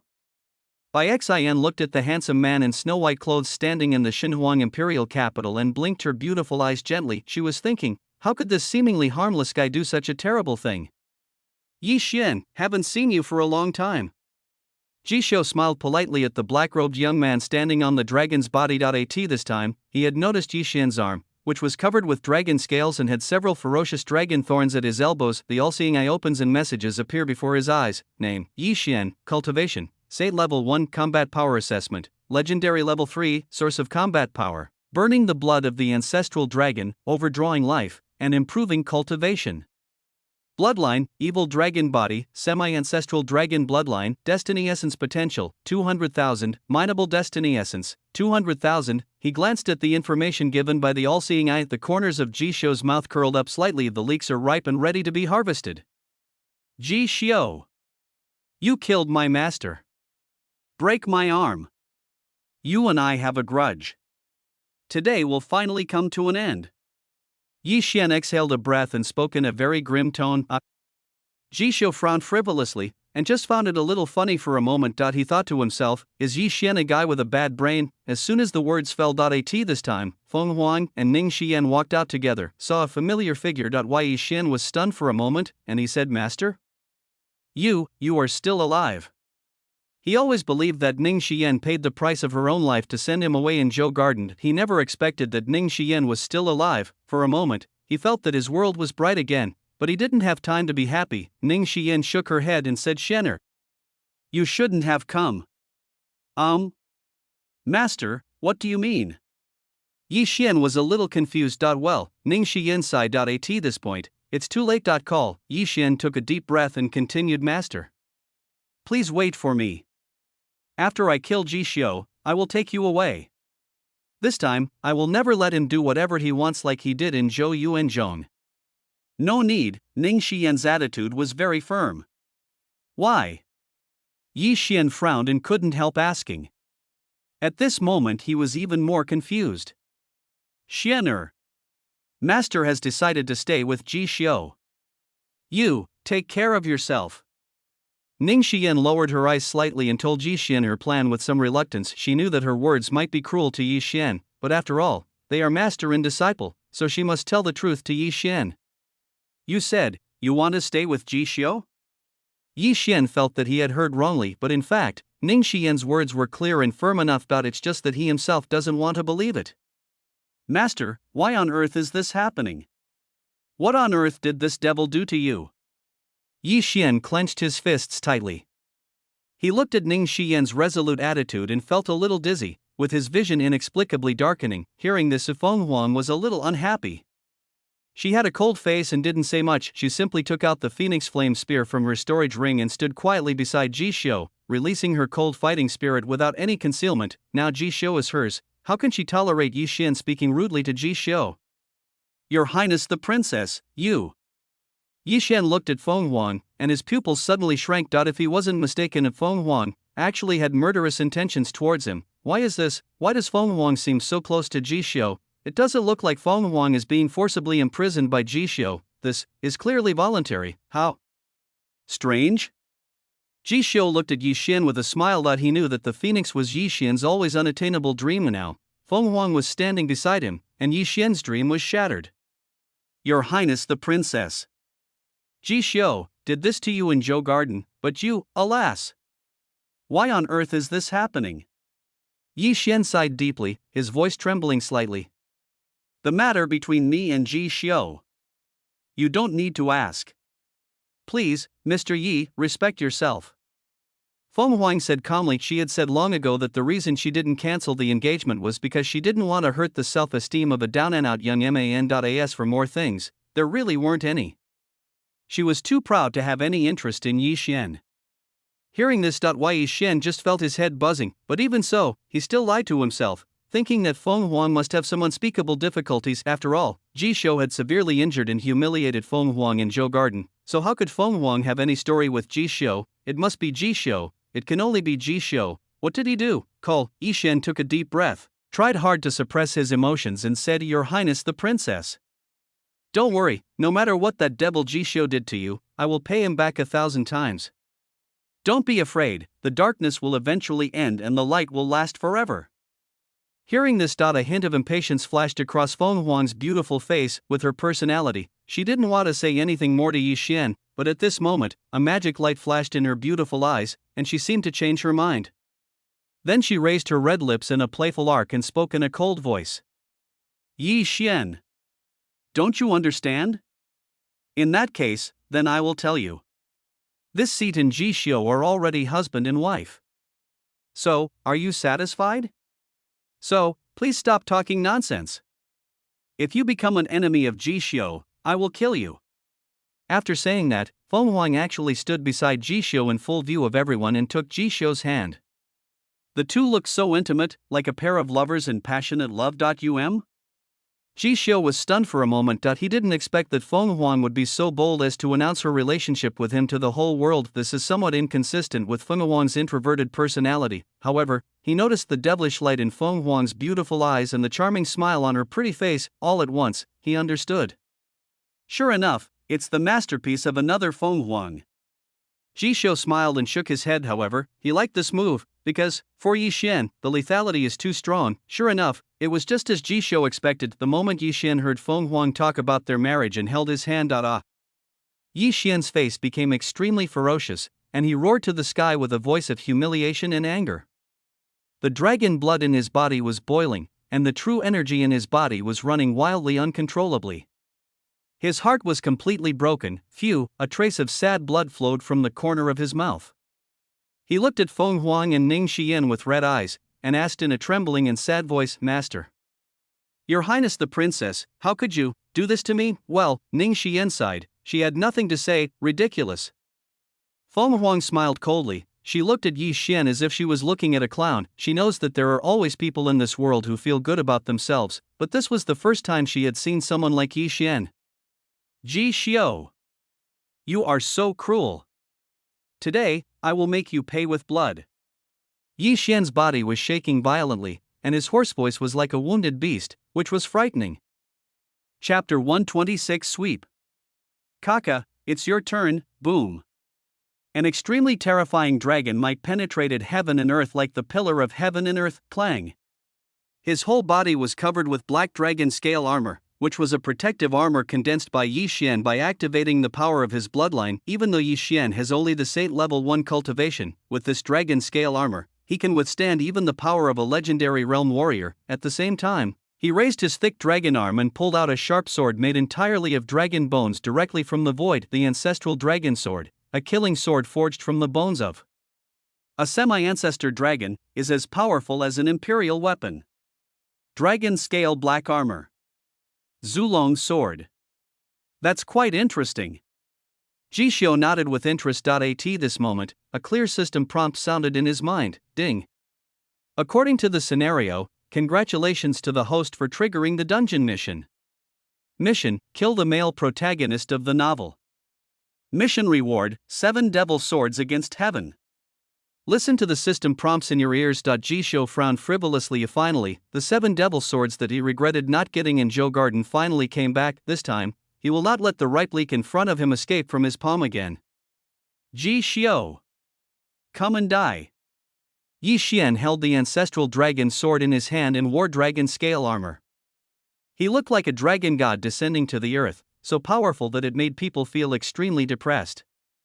Young Dragon Lord, you don't have to do it yourself. Since we old men are here. Ji Xiu, he can't run away. Bai Shu spoke in a low voice and reached out to grab Yi Xian's arm. Ji Xiu's fighting ability is recognized by everyone in the 9 heavens as being incredible. He was worried that Yi Xian would lose and die in the end. He didn't want the future of his dragon clan to be ruined here. No. You are not allowed to take action. I'm going to kill him myself. Yi Xian shook his head and shook off Bai Zhu's hand. Ji Xiu was his lifelong enemy, and left an indelible shadow on him in Zhou Garden. Today, if he doesn't kill Ji Xiu with his own hands, he will never be able to get rid of the hatred in his heart, and the fear and shadow that Ji Xiu once brought to him will follow him for the rest of his life. Kill. Yi Xian uttered the word kill faintly. He flew up from the giant dragon's body and rushed towards Ji Xiu like a meteor. Some progress. Unfortunately, not much. Ji Xiu smiled and shook his head. His eyes were like two beams of magic light, penetrating the darkness and locking onto Yi Xian from afar. At the same time, the immortal devouring magic art was running at full power. Boom. An aura like a vast ocean bursting out from his body, like a galaxy exploding, terrifying beyond measure. Kill. Ji Xiu's expression gradually became indifferent, and a light flashed in his hand, and the Daluo sword embryo appeared. He stepped on the broken shadow of the star god, and his whole body turned into a dazzling sword star, with a long tail of light behind him, and suddenly collided with Yi Xian in the void. Clang! Clang! Clang! The Daluo sword embryo burst into brilliant swordlight, with incomparable killing power, and directly chopped on Yi Xian's dragon scale armor forehead. Yi Xian groaned, as if he was hit by 100,000 immortal swords at the same time, and his dragon scale armor splashed with endless dazzling flames. Of course, he was not to be outdone. He held the ancestral dragon sword in his hand and swung it wildly, tearing through the void with the sword tip as he prepared to confront Ji Xiu head-on. Ding! Ding! Ding! Ding! The two swords collided, sword light overflowed, sword energy spread everywhere, and the terrible metallic vibration resounded through the sky. Boom! Everyone only saw a figure flying backwards, trailing a long trail of blood. It was Yi Xian. He wanted to fight Ji Xiu head-on, but was defeated in the end. There were many sword marks on his dragon scale armor, and it was almost chopped into pieces by the Daluo sword embryo. Moreover, the dragon arm that held the ancestral dragon sword was also covered in blood. The power of the Daluo sword embryo was beyond his expectations. If you don't burn your dragon soul now, you won't have another chance. Ji Xiu held the sword in one hand and said with a slight smile. The words fell. The world suddenly came to a standstill. Yi Xian was stunned for a moment. He didn't expect that Ji Xiu actually knew that there was a dragon soul in his body. Bai Zhu, the great elder of the dragon clan, also had a bad feeling in his heart. In the duel just now, Yi Xian was full of murderous intent, while Ji Xiu seemed more like he was playing a game. He was so relaxed that he was frightened. Dragon God technique. Blood is burning. Ah! Yi Xian roared at the top of his lungs, his true essence surged, and he chose to burn the ancestral dragon's true blood in his body. Facing Ji Xiu, he had no choice. Boom! A terrifying dragon might descended upon heaven and earth. The whole world seemed to be shaking. At this moment, Yi Xian's eyes changed, becoming brutal and terrifying. His hair danced wildly in the wind and was dyed blood red in an instant. Arcs of electricity jumped around his body, and his aura and strength soared. The first level of sainthood, the second level of the Holy Order, a realm of legend. Legend of the second realm, legend of the three realms, just a few breaths. Yi Xian's aura actually soared to the third level of legend. At this moment, he truly has the aura of the blood dragon god. Well, the great elder of the dragon clan, Bai Zhu, couldn't help but sigh. Burning the true blood of the ancestral dragon is undoubtedly the best way to instantly increase strength. However, after burning the true blood, the sequelae are extremely serious, which will do more harm than good to future practitioners. This is equivalent to saying that Yi Xian used power that did not belong to him, and overdrawn his potential and lifespan. If that's all you have, then let's end it. Ji Xiu shook his head. This time, his temperament became calm and clear. A pair of clear eyes flashed with brilliant and blazing chaotic immortal light. Kill. Yi Xian roared angrily, his eyes were bloodshot, his whole body turned into a bloody murderous light and rushed over. The laws were dancing wildly, and the divine chain of order came through the air. That's it? Ji Xiu shook his head, chaotic mist surrounded him, and he raised his fist to kill. This was the real Heavenly Emperor fist. Boom! With one punch, heaven and earth were silent, and all laws and order were annihilated in an instant. Then Ji Xiu's fist hit Yi Xian's chest firmly. This moment, the dragon scale armor covering Yi Xian's body burst out with the brightest light in the world, and an extremely terrifying aura swept across the world. Snap! The dragon scale armor was shattered into ashes in an instant. Yi Xian's body shook violently, his chest was directly pierced by the punch, blood splattered everywhere, and the whole person flew backwards like a blood-stained kite. However, Yi Xian, who had burned the true blood of the ancestral dragon, seemed to have lost his sense of pain. After stabilizing his body, he attacked again. Drink. Dragon Clan Forbidden Technique, Ancestral Dragon Fist. Yi Xian's face was ferocious, his black hair was flying wildly, his face was ferocious. He raised his thick right arm with sharp dragon thorns, and rushed towards Ji Xiao. This punch seemed to have created a red abyss, and everything in the world seemed to be shattered by this punch. Let's end it. Ji Xiao spoke calmly, his whole body glowing, blazing and dazzling. He punched out, suppressing all enemies in the world. Puff. When the two fists collided, Yi Xian's dragon arm broke piece by piece, starting from the fingers, and then both arms exploded, and the whole person fell from the sky like a falling star. At this moment, the whole world became quiet. The strong men of the Dragon Clan stood there in a daze, looking at the sky full of dragon blood. There was only one thought left in his mind. In front of Ji Xiao, the young dragon master was as weak as a toy. After several breaths, the powerful dragon suddenly realized that Yi Xian was about to die. Ji Xiao, you dare! Bai Shu roared. At this moment, above the legend, the aura of the hidden realm burst out. Behind him, dozens of giant dragons waved their sky-covering dragon wings and were about to kill Ji Xiao in a group. At this time, Ji Xiao smiled. He calmly looked at the giant dragons flapping their wings and slowly said, Kaka, it's your turn. Chapter 127. Kaka's power is indestructible. The 9 dragon elders stood in the air, like 9 terrifying abysses, blocking the light of the sky and bringing eternal night. The great elder of the Dragon Clan, Bai Zhu, had a cold and stern look on his old face, and his pair of pale eyes flashed with a gleam of destruction. 9 legends, a god disappeared. Such a terrifying lineup can be ranked among the top 3 even among the forces in the entire Jotian continent. Now with the attack of dozens of giant dragons, the millions of cultivators and common people in the entire Xinhuang divine capital are trembling in fear under the terrifying might of the dragons. For them, this scene was equivalent to the end of the world. The shadow of death loomed in everyone's heart and could not be shaken off. Kaka, it's your turn. Ji Xiao's voice was neither light nor heavy, but it fell clearly into Kaka's ears and Chu Li's arms. Ach! Kaka felt Ji Xiao's call, and the little guy raised his head with a confused look on his face, not knowing what was going on. But when his big black eyes looked up at the sky, he saw that his master was surrounded by dozens of giant dragons. At this moment, it was angry. It stood up and roared ferociously at the dozens of giant dragons in the sky. Roar. A deafening dragon roar resounded through the sky. There were 5 colored lights flowing in his big eyes. Boom. In the blink of an eye, Kaka transformed into a golden dragon more than 10 feet tall and flew towards Ji Xiao, and at the moment it transformed, a golden light rain fell from the sky. At the same time, countless brilliant golden lights pierced through the eternal night and descended from the sky. Upon seeing this scene, the oppressive atmosphere in the divine Phoenix Emperor capital fell silent for a moment, and then exploded. Dragon! It's a dragon! Oh my goodness, Prince Ji Xiao actually has a dragon! A golden dragon? This pressure is too terrifying. Where does this dragon come from? For some reason, I have a feeling that these dragons are going to be in trouble.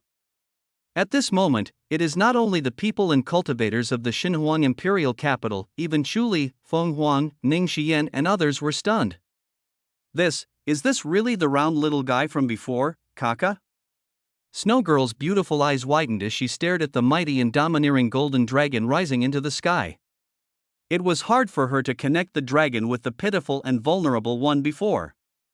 It seems, right? Miss Yu swallowed, her beautiful eyes filled with confusion.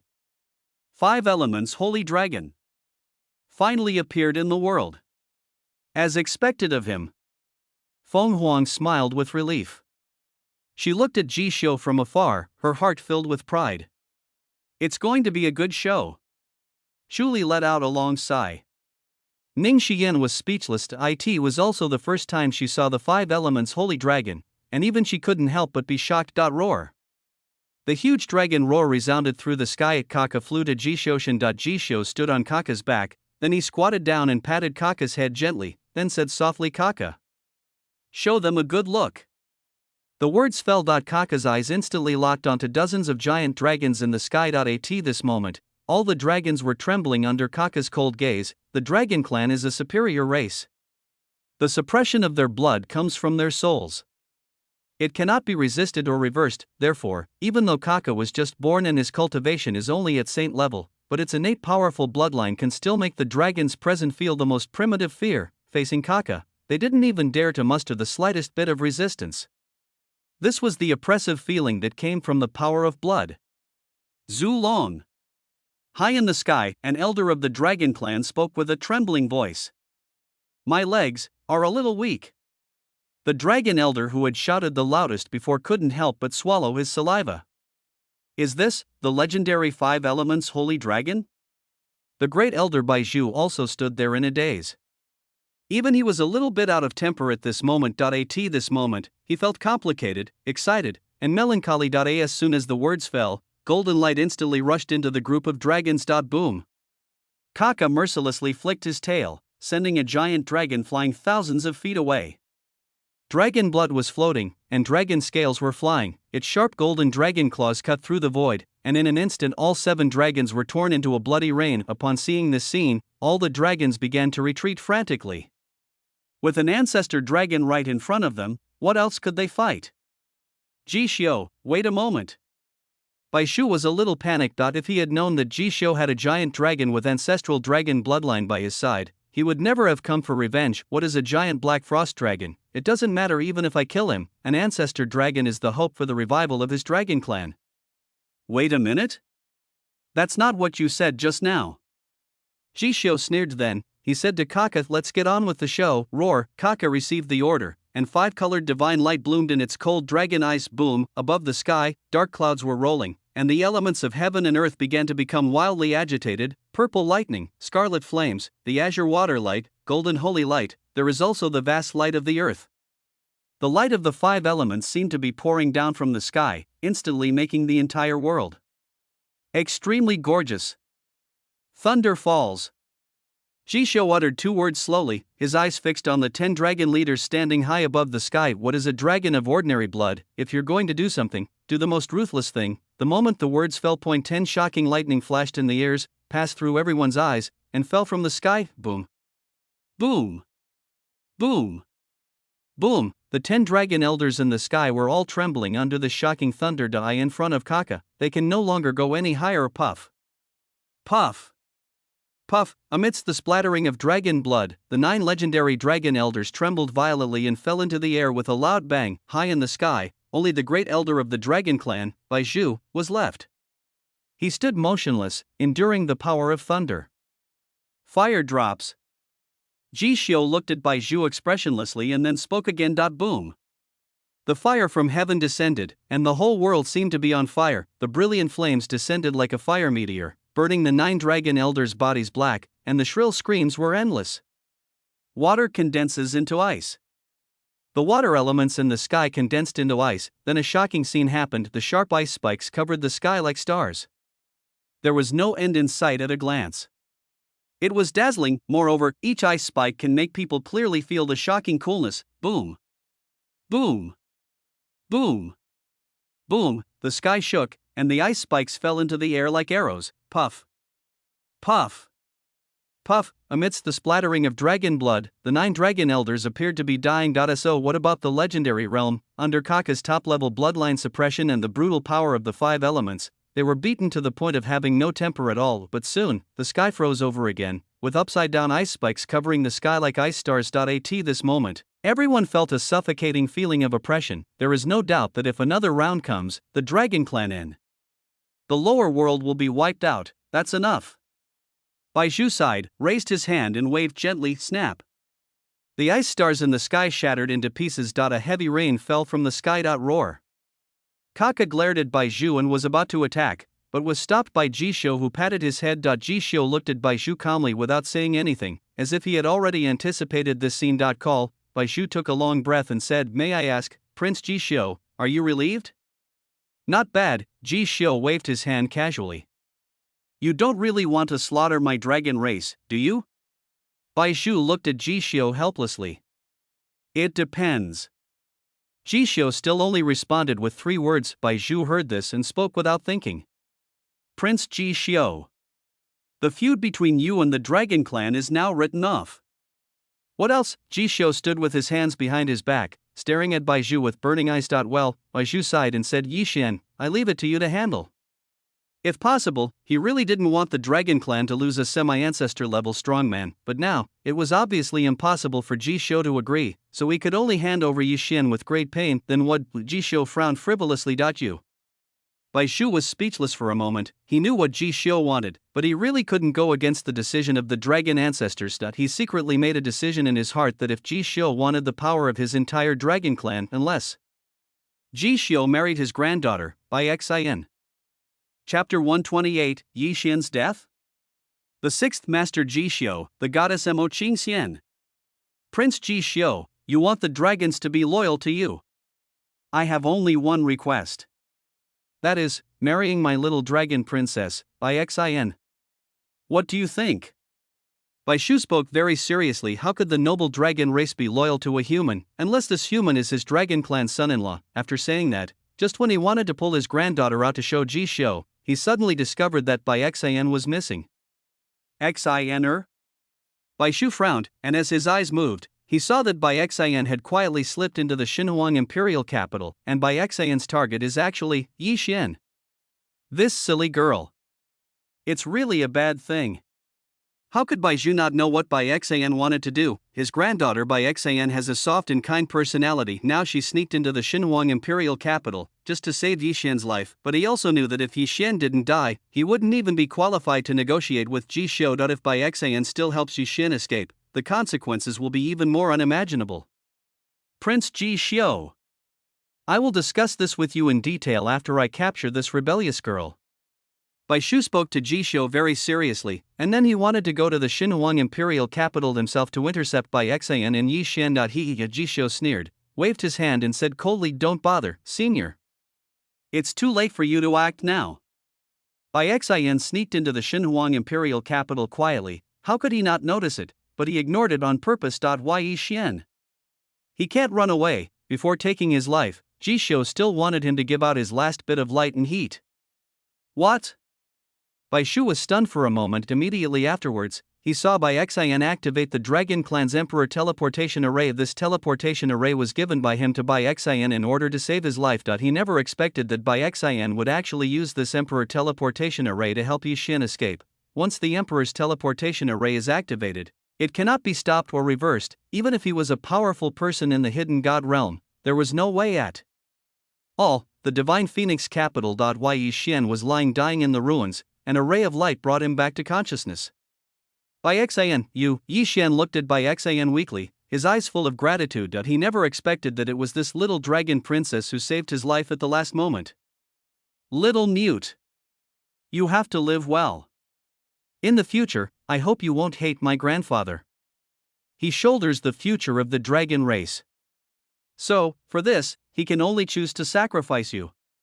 Bai Xin gritted her teeth and spoke to Yi Xian apologetically. The smart girl guessed that when she saw Jisho's 5 elements holy dragon Kaka, his grandfather would sacrifice Yi Xian to appease Jisho's anger. However, she did not want to see this happen. After all, the Dragon Clan had previously worshipped Yi Xian as the young dragon lord and even betrothed her to Yi Xian, and now, Yi Xian was sold out in the blink of an eye. In her opinion, this kind of thing was really chilling and shameless. That's why she sneaked into the imperial capital to help Yi Xian escape. But even so, she was still speaking for the Dragon Clan, because she also knew that her Dragon Clan's bloodline was exhausted and it was at a critical moment of life and death. Little princess. Your kindness, Yi Xian will never forget it. In the future, I will repay you 1,000-fold.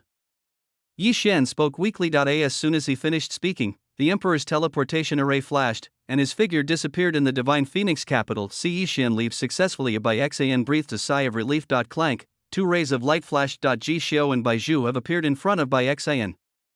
Grandpa, Bai Xin didn't finish her words. Bai Shu had a cold face and slapped Bai Xin in the face without saying a word. Bang! The crisp sound of slaps resounded through the sky. Bai Xin was stunned by the slap. Her grandfather had never said a harsh word to her since she was a child, but now, he has dealt such a heavy hand to her, which shows that Bai Shu is really angry. Prince Jisho. Don't worry, if Bai Xin causes trouble, my Dragon Clan will never make excuses. No matter where Yi Xian goes, I will bring him back within 7 days. Bai Shu spoke with a solemn oath. Grandfather. Bai Xin called out softly. Shut up.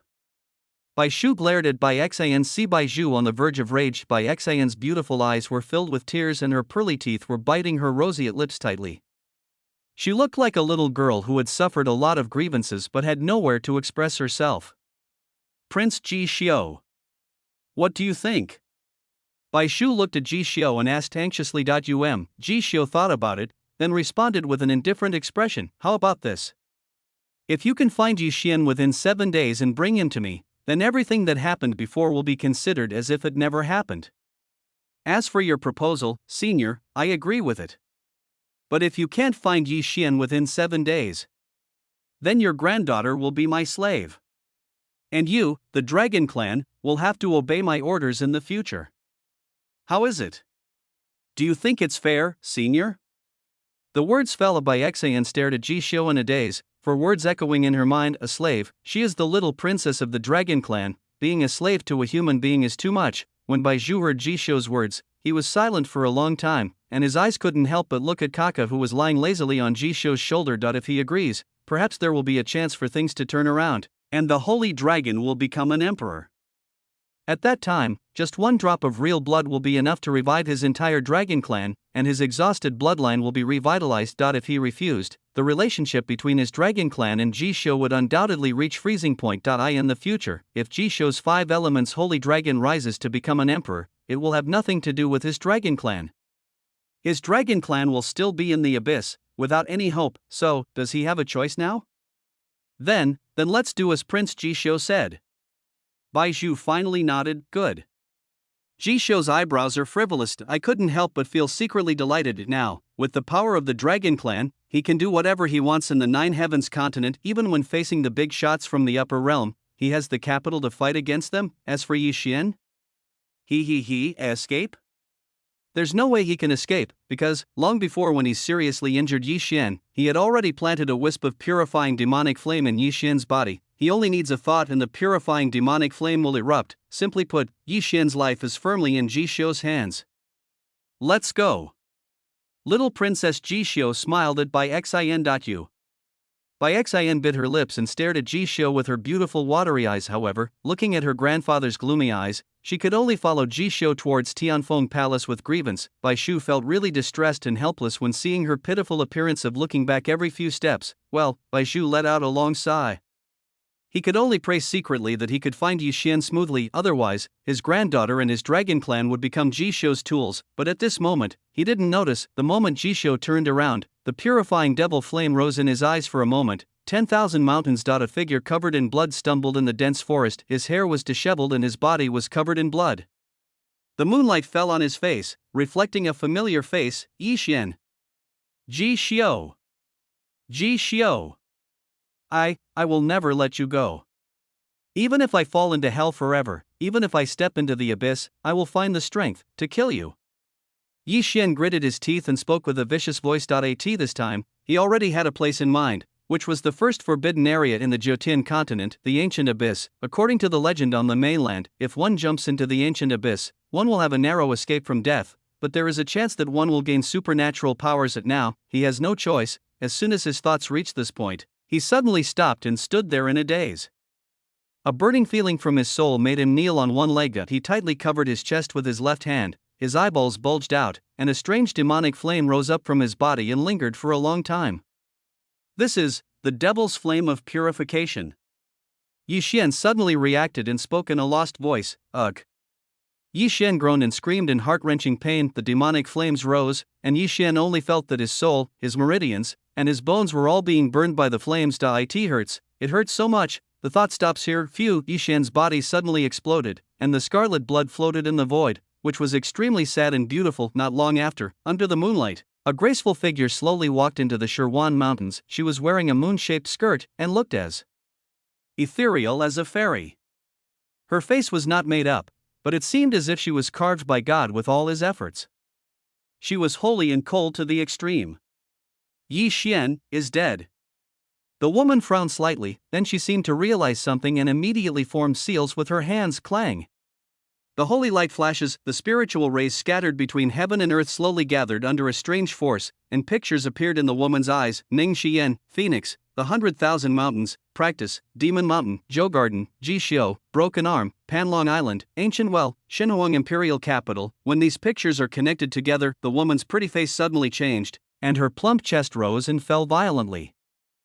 The sandalwood mouth opened slightly, and the voice was filled with anger and murderous intent. It turns out that you are the mastermind behind all this. Prince of Beixia, Jishio. Chapter 129, Marrying Souls and Receiving Souls. The goddess wants to kill the devil, Jotian Continent, Eastern Region, Holy Sect. As soon as Emo Qingxian stepped into the sect, he went straight to Peach Blossom Mountain. When the disciples of the Holy Sect saw their own saint lady looking so cold and murderous, they all guessed in their hearts that something big had happened.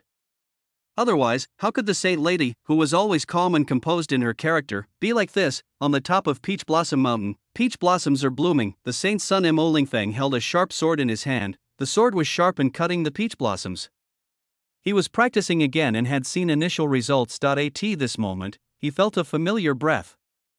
Turning around, he saw that his sister Mo Qingxian had arrived at the top of Peach Blossom Mountain. Elder sister, you're back. Mo Lingfeng looked at Mo Qingxian with a smile, but he never expected that Mo Qingxian slapped him without saying a word. Bang! The crisp sound of slapping echoed through the sky. Mo Lingfeng was stunned by this palm strike. He wondered what his sister was going crazy about. Sister, you. As soon as the words fell, Mo Qingxian, with a cold face, slapped Mo Lingfeng on the left cheek again with her backhand. Bang! This slap made Mo Lingfeng see stars and feel dizzy. A trace of blood flowed out from the corner of his mouth, and the left side of his face was swollen. Shut up! You're not my brother. Mo Qingxian had a cold face and pinched Mo Lingfeng's throat with her jade hand. Sister, what do you mean? Hearing this, Mo Lingfeng was shocked. He didn't know what Mo Qingxian meant. What do you mean? He is not Mo Qingxian's brother, he has always been. Still pretending? Aren't you Jishio's dog? I am so miserable because of what you and he have deceived. Mo Qingxian's beautiful hair danced wildly, and there was a cold fairy light flashing in her beautiful eyes. Sister, why do you say that? Cough, cough, cough. Mo Lingfeng had his throat pinched by Mo Qingxian, and the feeling of suffocation made him feel a little desperate. Perhaps it was because of this that a soul-stealing light emerged from the depths of his eyes. In an instant, the power of the soul-stealing helped him break free from Mo Qingxian's control, and he collapsed to the ground, coughing non-stop. It's really the soul snatcher. Jishio, you are really amazing. You and Mu Bing are truly a match made in heaven. One is calculating the world, the other is killing people without hesitation. Mo Qingxian sneered, and her most stunning face was filled with coldness. After saying that, she took a deep breath and suppressed the anger in her heart. She then looked at Mo Lingfeng, who was lying on the ground, shook her head and said, "That's all. It's not your fault. I can only blame myself as your elder sister for not being able to detect Jishio's conspiracy. I almost became his tool." Hearing this, Mo Lingfeng frowned and argued loudly, "Sister, what are you talking about? I don't understand." Mo Qingxian sneered, shook his head and said to himself, as expected, "It's the power of Soul Stealer. Even the person whose soul was robbed doesn't know that his soul has been robbed. Silently and without leaving any trace, I became a tool. What a great prince of Beixia, Jishio." After that, she stepped forward with her hands behind her back, raised her foot and stepped directly on Mo Lingfeng's chest. Then she spoke in a cold tone, "Lingfeng, don't worry. Sister, I'll bring you back right away. The real you." The words fell. Mo Qingxian made seals with her hands frantically, and her beautiful eyes were shining with fairy light. Boom. The vital energy of heaven and earth seemed to be drawn by some mysterious force and was madly converging towards Peach Blossom Mountain. Clang. Strands of light green spiritual light gathered in Mo Qingxian's palm like fireflies. Seeing this scene, Mo Lingfeng seemed to realize something, and the soul-stealing light flashed wildly in his eyes. He struggled to get up, but he was stepped on by Mo Qingxian and could not move at all. "Lingfeng, Jishio has kidnapped your soul and spirit. Sister, I will now make up for your missing soul and spirit. After saying that, Mo Qingxian slowly closed her eyes and placed her jade hand directly on the center of Mo Lingfeng's eyebrows. Marrying souls and bringing spirits together. Congeal. A cold voice fell, the sparks of spiritual light, like fireflies, directly poured into Mo Lingfeng's body. Yug. Mo Lingfeng roared in pain with a ferocious look on his face. He just felt that some memories appeared in his mind that didn't belong to him at all. Of the 100,000 mountains, the Divine Phoenix capital, Revenge War, a miserable defeat, Ancient Well, Panlong Island, Jixiu, Zhou Garden, Mount Tianma, Practice, White Moonlight Phoenix, Master Ning Xian, the Divine Phoenix Empire, Yi Family, Yi Xian. The memory seems to be recalling and flowing backwards. Mo Lingfeng felt like his brain was about to explode, but soon, all his memories returned. Tianmo Mountain, Shinmu Forest, Jixiu. When his memory came back to this point, Mo Lingfeng suddenly opened his eyes. He stared blankly at the ethereal woman in white before him.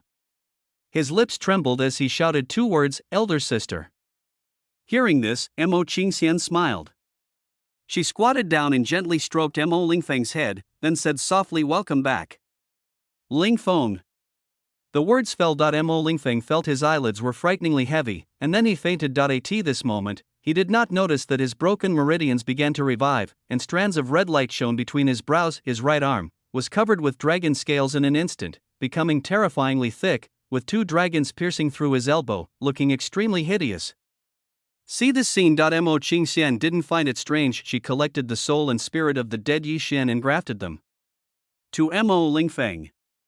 This soul and spirit was exactly the dragon soul of the dead Yi Xian. Maybe he will become different in the future. Mo Qingxian let out a long sigh. How could he be exactly the same as the original Mo Lingfeng after grafting someone else's soul and spirit? Yeah. He's going to be very different. An old voice sounded. Mo Qingxian stood up and looked back, only to see an old man in black coming to the top of Peach Blossom Mountain. "Mr. Gu, thank you so much this time." Mo Qingxian spoke softly. She learned the method of marrying souls and joining spirits from the old man. "That's not necessary. This old servant is only following the order of the Son of God to relieve Her Highness the Saint's worries." Mr. Gu smiled and shook his head. "Thank him for me too." When Mo Qingxian heard the old man say Son of God, her pretty face changed slightly. It would be better for Her Highness the Saint to personally discuss this matter with the Son of God. Old Gu looked at Mo Qingxian with burning eyes, as if hinting at something. "Yes. Wait. I will kill Jixiu, I will kill this devil. I will follow you to the upper realm. Go see him." Mo Qingxian spoke calmly. Hearing this, Mr. Gu was silent for a while. Although he was dissatisfied, he finally nodded. "Okay. But please hurry up, Saint. Sir Shensi, I have been waiting for you for a long time." His patience has run out. Mo Qingxian spoke expressionlessly. After saying that, she muttered silently in her heart, "In the 9 heavens upper realm, Changshengdu's family is as domineering as ever." The old man didn't care about Mo Qingxian's thoughts. He stood on the top of Peach Blossom Mountain and looked at the vast Jotian mountains and rivers and sighed. "It's been a while since I came. I didn't expect that there would be so many powerful people in the underworld. Prince of Beixia, Jixiu. Ice Palace, Mu Bing. And Shang Tian, Nan Lingyue. Ha ha. What a pity that His Royal Highness the Son of God didn't come, otherwise he would definitely find it interesting." Chapter 130, Fight to the Death? "Princess, I'll lend you a few dragons." Beixia Dynasty, Kyoto, Ji Family Military Headquarters. Mu Hua lay on the bed with a weak look on her face, her eyes tightly closed, with traces of tears still on her face. Seeing Mu Hua like this, Lin Ru couldn't help but sigh. She sat beside the bed, tightly held Mu Hua's hand and whispered, "Mother, the matter of the Ice Palace is still uncertain. Maybe Palace Master Mu Chou is still alive." Hearing this, Mu Hua slowly opened her eyes. At this moment, she no longer had the decisiveness and wisdom she had before. After a long while, she said weakly, "Aruru, please stop comforting me. The Ice God Palace has been destroyed. Now everyone in the continent knows about it. My senior sister is probably in danger." Well, Lin Ru let out a long sigh. Mu Hua was right. For a moment, she didn't know how to comfort Mu Hua. Moreover, she was in a very bad mood, whether it was about the Ice God Palace or her daughter-in-law Mu Bing. She could never have imagined that the girl who seemed so holy and arrogant to her would actually do such a brutal thing as massacring millions of monks and ordinary people. If she met Mu Bing again, she wouldn't know how to get along with her, not to mention, because of Mu Bing, the entire Ji family is now at the center of the storm on the mainland. If it weren't for the existence of her precious son Ji Xiu, her Ji family would probably be the next to be wiped out. At this moment, she only hopes that her son can come back soon. Sure, are you coming back soon? Mu Hua asked softly. Mother, it should be soon. The news of this kid killing people everywhere has spread all over the continent. The matter of the Divine Phoenix is over, and he should be back soon. Maybe he can bring you a new daughter-in-law by then. Lin Ru smiled and comforted. Well, the new daughter-in-law she was referring to was Feng Huang. Although she had never seen Feng Huang, she had heard of the name of the eldest princess of the Divine Phoenix Empire. Hearing this, Mu Hua was silent for a long time, then she shook her head and said, Mu Bing, that girl, no matter what she did, she is my senior sister's disciple. She will always be my granddaughter-in-law. You will always be the future mistress of my Ji family. That will never change. If possible, I hope Xiu'er can protect her for the rest of her life. Well, when Lin Ru heard this, she let out a long sigh. She didn't know how to tell Mu Hua. Now, Mu Bing is the public enemy of the entire Jutian. She didn't think the Ji family could save Mu Bing. In her opinion, there is only one person in the entire Jutian continent who can protect Mu Bing, and that is the Holy Queen of the Supreme Heaven, Nan Lingyue. In Luofeng Palace. A stunning woman was sitting in front of a stone table, drinking tea quietly under the moonlight. Her skin was flawless and fair, and her face, which seemed carved from ice and snow, was adorned with crescent-shaped brows and pure eyes like autumn water. Her cheeks are whiter than snow, and her beauty is as poetic as a painting. Her beauty is breathtaking at first sight, as if she is a goddess with an elegant and fairy-like figure, and she is Gu Yao. Gu Yao, after her bloodline awakened, Gu Yao seemed to have become more divine and holy than before. As for her cultivation has actually reached the saint level, and is still growing steadily at a leisurely pace. There were many scrolls on the stone table in front of her. These scrolls contain intelligence from the mainland collected by MI6 in recent days, and one piece of information made her feel very uneasy. The strong men from the 9 heavens upper realm have descended to the lower realm one after another. The Beixia National Defense Sect, which was previously deserted, has also had someone return. So, is it the Northern Xia Emperor Long Yang, or the Supreme Emperor Long Qian? In other words, the two of them and the supreme elders of the Hugua sect are back. If that's the case, then we're going to be in trouble. Gu Yao frowned and murmured softly, tapping the stone table with her delicate hands. Her mind was racing as she thought of a strategy. Just then, 2 figures walked into Luofeng Palace. These 2 people are naturally Gu Jian and Wei Lao. Gu Jian's injuries have also fully recovered, and his cultivation has reached the 9th level of the king rank. He is only 1 step away from reaching the saint rank. Elder sister, you seem to have changed? Gu Jian looked at his sister and couldn't help but feel frightened. Ji Yao now actually has a kind of majestic dignity, and he feels that his sister seems to be more beautiful than before. What nonsense are you talking about? Gu Yao glanced at the scroll in Gu Jian's hand and immediately asked, Tell me about it. What happened again? Important. Gu Jian shook his head, then with a very serious expression he placed the scroll in front of Gu Yao. Ji Yao opened the scroll and saw only 4 big words on it. Fight until death, signed, Guardian of the country, Long Yang. At this moment, Gu Yao's face was frighteningly cold. Sister, what should we do now? Gu Jian asked softly. Kyoto is the capital of His Royal Highness the Crown Prince. Beixia is the dynasty of His Royal Highness the Crown Prince. No matter what, I will help His Royal Highness defend this city. Gu Yao opened her red lips slightly, and a dangerous light flashed in her beautiful eyes. Xinhuang Imperial Capital, outside Tianfeng Palace, Xu Li and Miss Yu were teasing Kaka together, and their laughter like silver bells made people feel very warm. Feng Huang and Ning Xian sat opposite each other drinking tea. Feng Huang's eyes never left Ji Xiu from beginning to end, while Ning Xian had mixed feelings. The little princess by Xian of the Dragon Clan stood beside Ji Xiu, pouting. She felt wronged when she thought about being a slave beside Ji Xiu. Ding. Congratulations to the host for receiving a reward of 200,000 Destiny Essence. Listen to the system prompts in your ears. Ji Xiu did not feel the slightest bit of joy and just stared at the moon in silence. He detonated the purifying demonic flame himself, but Yi Xian did not seem to be completely dead. Perhaps it was because of this that he only obtained the essence of destiny, while the system's task reward, the 7 devil swords, had not arrived yet. It shouldn't be like this. A wisp of the world-purifying devil flame should be enough to kill Yi Xian. What kind of accident happened? Ji Xiu frowned, feeling that something was wrong, and at this moment, his expression suddenly froze. Mo Lingfeng actually escaped from the control of this prince's soul? There are 2 soul-robbing seals in his soul. Point 1 is the Ice God Palace, Mulanqing. Point 1 of them is the Holy Sect, Mo Lingfeng. Now the soul-robbing seal that belonged to Mo Lingfeng and his soul had disappeared, which meant that Mo Lingfeng had escaped from his control. What happened? Feng Huang noticed that Ji Xiu looked strange, and couldn't help but step forward and ask in a low voice. Something is wrong. Ji Xiu shook his head. What's wrong? Chu Li also looked at Ji Xiu.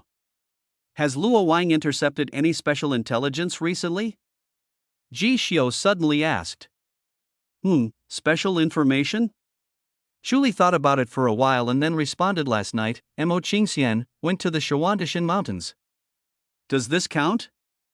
It's her.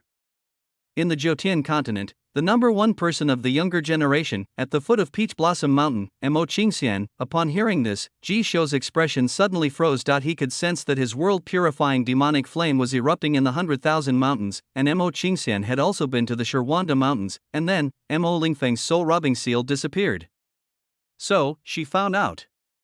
Ji Xiu spoke coldly. I am the novel. Mo Qingxian is peerlessly beautiful and possesses the Zuxian sword formation diagram. She is a true goddess. Even the godson of the Gu family, a family of immortality in the upper realm, has been coveting her for a long time. However, she eventually killed the Gu family's divine son, entered the realm of gods, and became the last disciple of the god Emperor Liu. Her methods, her talents, and her scheming are all the best among the best. Next, are you going to cause trouble for me? Ji Xiu frowned, then he whispered to himself, okay. If she came to me herself, then I will gladly accept the immortal execution sword formation diagram behind her. The thought stops here. A graceful figure hurriedly walked into Tianfeng Palace. It was Miss Shui. What happened to Shui? Chu Li asked with a frown. Miss. His Royal Highness. Oh no. The big shot from Beixia Hugua sect is back. The Emperor, Long Yang. 17 supreme elders of the Guardian Nation sect. They all returned from the upper realm. Miss Shui handed the scroll to Ji Xiu with an anxious look on her face. After opening it, Ji Xiu glanced at the information from Luo Wang, and then a mocking smile appeared on the corner of his mouth. Very good. Since the 9 heavens continent is in chaos, well, let's make the storm even more violent. What's the meaning? All the girls looked at Ji Xiu. Ji Xiu chuckled and then looked at Bai Xian and said, Little princess, I would like to borrow a few dragons from your dragon clan. Is that okay? Bai Xian looked at Ji Xiu in a daze and whispered, How many would you like to borrow? Not much. Ji Xiu shook his head and responded, Just lend me the 9 elders of your dragon clan. What? Bai Xian couldn't help but exclaimed when she heard this. She thought to herself, Ji Xiu really dares to say that, if she borrows it, she will borrow it from the 9 elders of the dragon clan. Ji Xiu ignored Bai Xian, then he thought about it again and said, Call your grandfather back again. This prince would also like to borrow your grandfather's help. Chapter 131 Farewell. He rode the dragons back to Beixia. Ji Xiu, you bastard. You want me, the 9 elders of the dragon clan, to be your thugs, so be it. You actually still want my grandfather to take action. He is the great elder of my dragon clan, not a killer around you, and he will not be used as a tool to kill people. Bai Xian looked at Ji Xiu with indignation. She wondered what Ji Xiu thought of her dragon clan. Are you treating me as a minion who can be ordered around? So what? Ji Xiu looked at Bai Xian in confusion and said seriously, What about the dragon clan? So what, great elder? You, the little princess of the dragon clan, have already become a slave to this prince. Why are you still being so noble, you? Bai Xian was speechless for a moment. She bit her red lips with her pearly teeth and whispered, Ji Xiu, this princess is no longer your slave. 7 days later, it will be, Ji Xiu shook his head and looked at Bai Xian. For a moment, he really felt that this girl was naive. Your grandfather left you with me. What do you think the reason is? Now, you are whatever I say you are. You can be the little princess of the dragon clan or a slave, unimportant. The important thing is, you have to do whatever this prince says. Otherwise, you will bear the consequences. The words fell. Kaka, who was lying on Jishio's shoulder, stood up and yelled at Bai Xin in a fierce manner. Seeing this, Bai Xin couldn't help but take 2 steps back. She looked at Jishio with a face full of grievance, her beautiful eyes sparkling with sparkles. She is the little princess of the dragon clan and has been loved by everyone since she was a child. But now, in front of Jishio, she dare not show any temper. Bad guy. This was her evaluation of Jishio. She had never had a specific concept of so-called bad guys until she met Jishio. Little princess, quickly call all your dragon elders back. This prince's patience is limited. Jishio folded his arms and looked at Bai Xin with a smile on his face, but this warm smile made Bai Xin grit her teeth in hatred. Finally, she had to take out the sound transmission stone and tell the whole story to the dragon clan's great elder Bai Zhu soon. Bai Zhu brought the 9 dragon elders to Tianfeng Palace. Prince Jishio, this is different from what you and I agreed on before. Bai Zhu frowned, looked at Jishio and spoke. One word. To help or not to help? Jishio responded calmly. Hearing this, Bai Zhu's face changed slightly.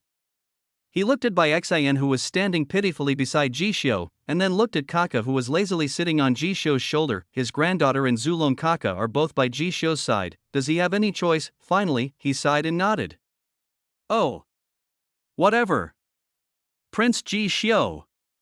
This time, my dragon clan can fight for you. Good, very good. Jishio smiled happily. It was obvious that he had the dragon clan under his control. No matter what the future holds, as long as Bai Zhu cares about the future of the dragon clan and wants to get help from himself and Kaka, then he has to help even if he doesn't want to. This world is cruel. If you want something, you have to exchange it for what you have. When do we leave? Bai Zhu asked in a low voice. Now. Jishio responded with 2 words. And now, all the strong men of the Vugwa sect have returned. Well, of course, the sooner the better. Beixia is his base camp, so he decided not to lose it. Jishio, Chuli called out softly, and she slowly walked in front of Jishoshin, and said in a somewhat complicated tone, this time, I will not go back to Beixia with you. Why? Jishio frowned. My father summoned me back to Snow Moon City. The Snow Moon ceremony is about to begin. This time, perhaps I can finally settle things with my elder brother. Chuli lowered her eyes slightly, parted her red lips, and a bitter smile appeared on her pretty face. According to her plan, the Snow Moon ceremony will not begin for at least 3 years, but now the strong men from the upper realm have come down one after another, the 9 heavens are in chaos, and the Snow Moon ceremony has started ahead of schedule, so she has no choice. Fortunately, her second brother Chu Feng had died at her hands. With one less competitor, her chances of winning would be greatly improved. But even so, she was still not sure that she could defeat her elder brother, Chu Chen, who is known as the Prince Xueyue. If she fails, she will either die or be imprisoned forever without seeing the light of day. Hearing this, Jishio was silent for a moment, then walked forward and gently hugged Chuli. This action immediately made everyone present look different, and the 2 girls Xueyue both covered their mouths. Ning. Xian raised her eyebrows. Feng Huang didn't say anything, but just watched quietly. However, Chuli was a little surprised. Jishio has always been very restrained towards her. Moreover, except for the day when the love flower blossomed, she was the one who took the initiative. So, this can be considered the first time that Jishio took the initiative to have close contact with her. Chuli's heart was beating fast, and her pretty face was slightly flushed. Don't worry. I will definitely do what I promised you. Chuli, remember this. It doesn't matter who is standing behind your big brother, and don't be afraid. I, Jishio, will not let anyone bully you. Jishio chuckled and whispered in Chuli's ear. Hearing this, Chuli felt her nose getting sore and her eyes turned red for a moment. Growing up, she had always been the background figure for her 2 half-brothers. All the good cultivation resources in Xueyue City are not available to her. No one in Xueyue City was optimistic about her, even when she came of age. She was forced to leave Xueyue City and go to the Beixia dynasty to become the queen, but even so, she, with her stubborn and arrogant personality, never thought of giving up, let alone relying on anyone, until she met Jishio. She seemed to have confidence in someone to rely on, and for the first time, she felt that having someone to rely on was not a bad feeling. Chu nodded gently, ignoring everyone's gazes, and hugged Jisho tightly with her backhand. She also whispered in Jisho's ear, "My prince. Just your words are enough. Don't worry, I won't be bullied by anyone, except you." Having said this, Chu Li's red lips curled up into a playful smile, and then she gently kissed Jisho on the cheek. "Prince Jisho. Thank you for these days. See you in Shueus City in the future." Chu Li spoke very generously. After saying that, she no longer hesitated and turned away with the two girls. Shueyu looking at Chu Li's back. Jisho stood there for a long time, and he had to admit that he was reluctant to leave Chu Li at this moment. However, he also knew that in this world, all good things must come to an end. Everyone has their own path that they are destined to take. However, we will meet again in the end. "And you? My princess." Jisho turned his head and looked at Feng Huang. "Where are you going?" "Where am I going?" Feng Huang answered concisely. In fact, she also has her own way to go now. She has reached the Saint level, therefore, she could go to the ancestral land of the Divine Phoenix Empire that she had longed for to carry on the Divine Phoenix inheritance. When the inheritance is completed, her cultivation and soul will be qualitatively improved. However, she still hoped to accompany Jisho back to Beixia. She wanted to see where Jisho grew up, and also wanted to accompany Jisho back to meet his parents. Good, Jisho smiled and nodded, then took Feng Huang's hand and walked out of Tianfeng Palace. Xian felt dizzy watching all this operation. First, the daughter of Shueus City, and then the eldest princess of the Divine Phoenix, Feng Huang. Playboy. Xian spoke through gritted teeth. After that, she looked at Bai Zhu and asked with gritted teeth, "Grandfather, you really want me to marry this guy?" "Silly girl," Bai Zhu shook his head and followed Jisho with the 9 elders of the Dragon Clan Senior. "I don't want to marry this bad guy." Xian looked at Ning Xian with a distressed look on her face. She was feeling distressed, and now she could only vent her feelings to this unfathomable senior. She felt that Ning Xian would definitely understand her. Well, Ning Xian sighed and said, "Don't worry. He will not marry you." Hearing this, Xian was completely stunned. The naive girl didn't understand what Ning Xian meant at all. At this moment, a shocking scene appeared in the sky of the Divine Phoenix Empire. Jisho rode a giant golden dragon, and the man in the dragon soared into the sky behind him. Dozens of giant dragons followed him like a shadow. On the 9 giant dragons in the front stood a terrifying figure, the 9 elders of the Dragon Clan. Jisho was like the king of the Dragon Clan, surrounded by giant dragons and galloping towards the Beixia Empire. The Dragon Clan is traveling, covering the sky and the sun. Wherever it goes, it shocks people. Chapter 132, Old Friends Gather in Kyoto.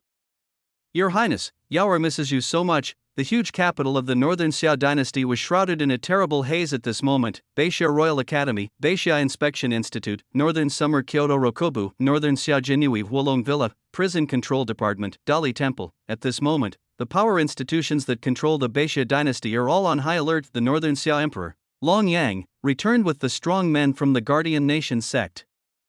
From the Upper Realm. The 4 words "fight until death" were engraved in the hearts of the Northern Xia bosses, and now, they are all waiting for the Ji family's instructions. There is no doubt that they and the Ji family are now in a relationship of shared success and shared failure. After all, since they stood with Jisho 10 years ago, there was no turning back. If Kyoto was destroyed, what awaited them would be the disaster of genocide. Ji family military headquarters. There were many people sitting in the hall at this moment, but no one spoke first. The whole hall was shrouded in an extremely heavy atmosphere. "Yaoer, tell me, what's going on now?" Linru rubbed his brows and looked at the graceful figure in white sitting in the hall. Hearing this, Guya shook her head and said solemnly, reporting to Madam. In just one night, Jiang City, Jinling City, Taigu City, Luodong City, Gusa City, Yuzhou City, and the 6 main cities of Beixia were all lost.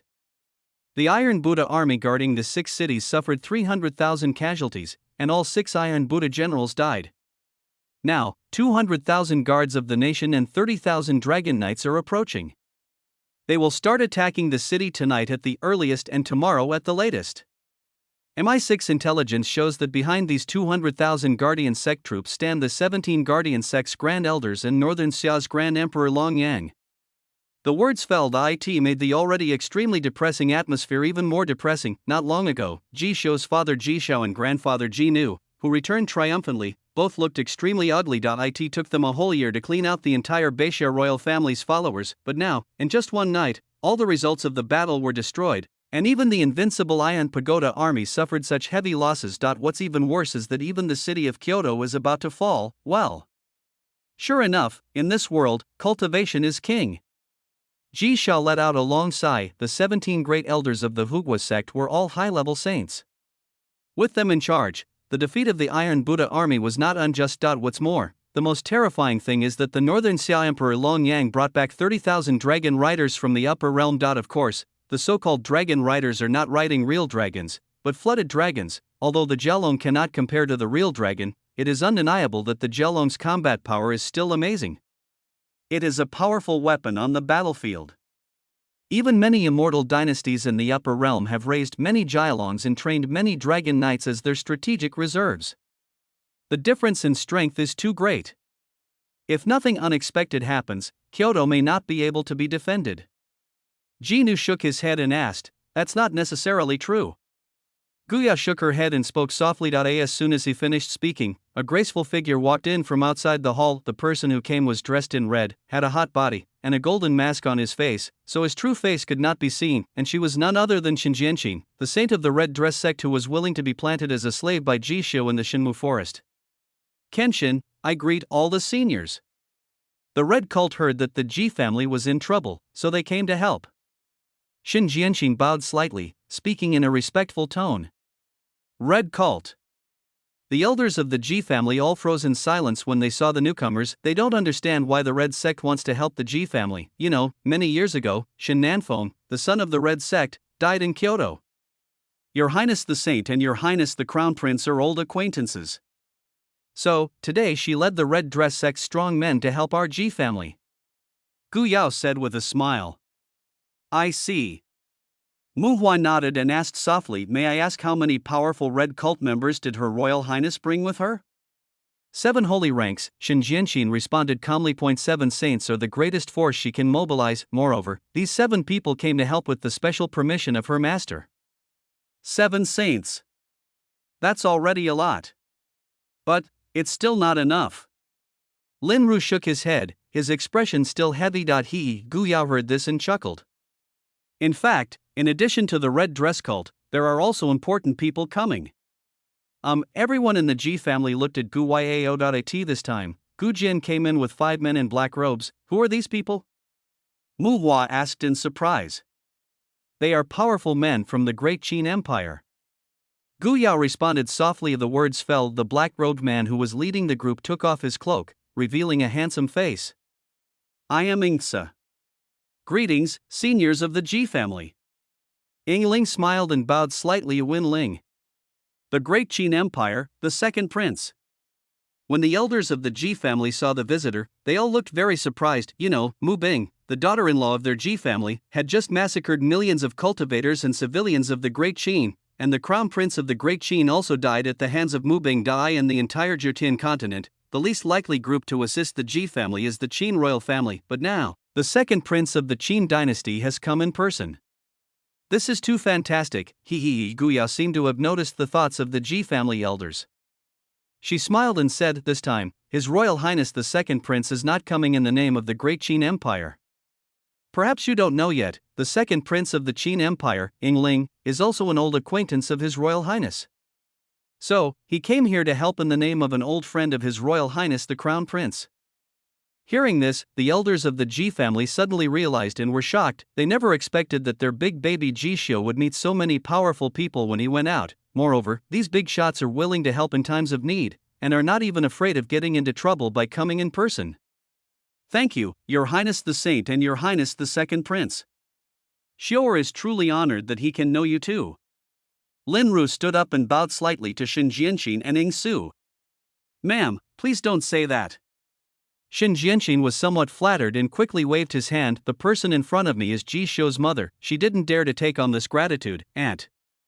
I have admired Prince Ji Xiu for a long time. Please don't say thank you.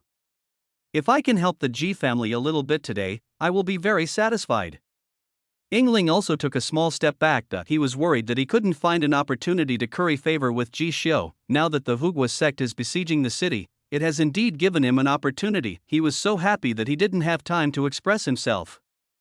To be honest, knowing Ji Xiu was the blessing he had earned in this life, if it weren't for Ji Xiu, he would never be able to sit on the throne of the Crown Prince of Qin in his entire life. Ji Xiao and Ji Nu looked at each other and saw the shock in each other's eyes. They thought that their Xiu was too prestigious, and even they felt a little uncomfortable for a moment. Alright. Everyone, take a rest. Leave the defense of the city to us. Gu Yao will definitely not let you down. Gu Yao bowed slightly to Mu Hua and the others, then he turned around and left to prepare for the defense of the city. Yaoer, you are so capable. Mu Hua smiled slightly. Xiu'er made the right decision when he bought her. Lin Ru also sighed. She had severely beaten up her own precious son because of the Oolong incident between Ji Xiu and Gu Yao. Now it seems that she is lucky to have Gu Yao. Xiu'er has grown up. He is so tall now that even a grandfather like me can't even look up to him. Ji Nu breathed a sigh of relief. Father.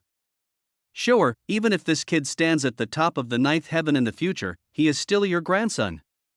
Ji Xiao smiled slightly. Yes, ha ha ha. All of a sudden, the atmosphere in the hall became extremely relaxed. In Luofeng Palace, Ji Yuyao has everything ready. She sat in front of the stone table, the moonlight falling on her beautiful face making her look dreamy. She looked up at the starry sky, a hint of confusion flashed across her beautiful eyes.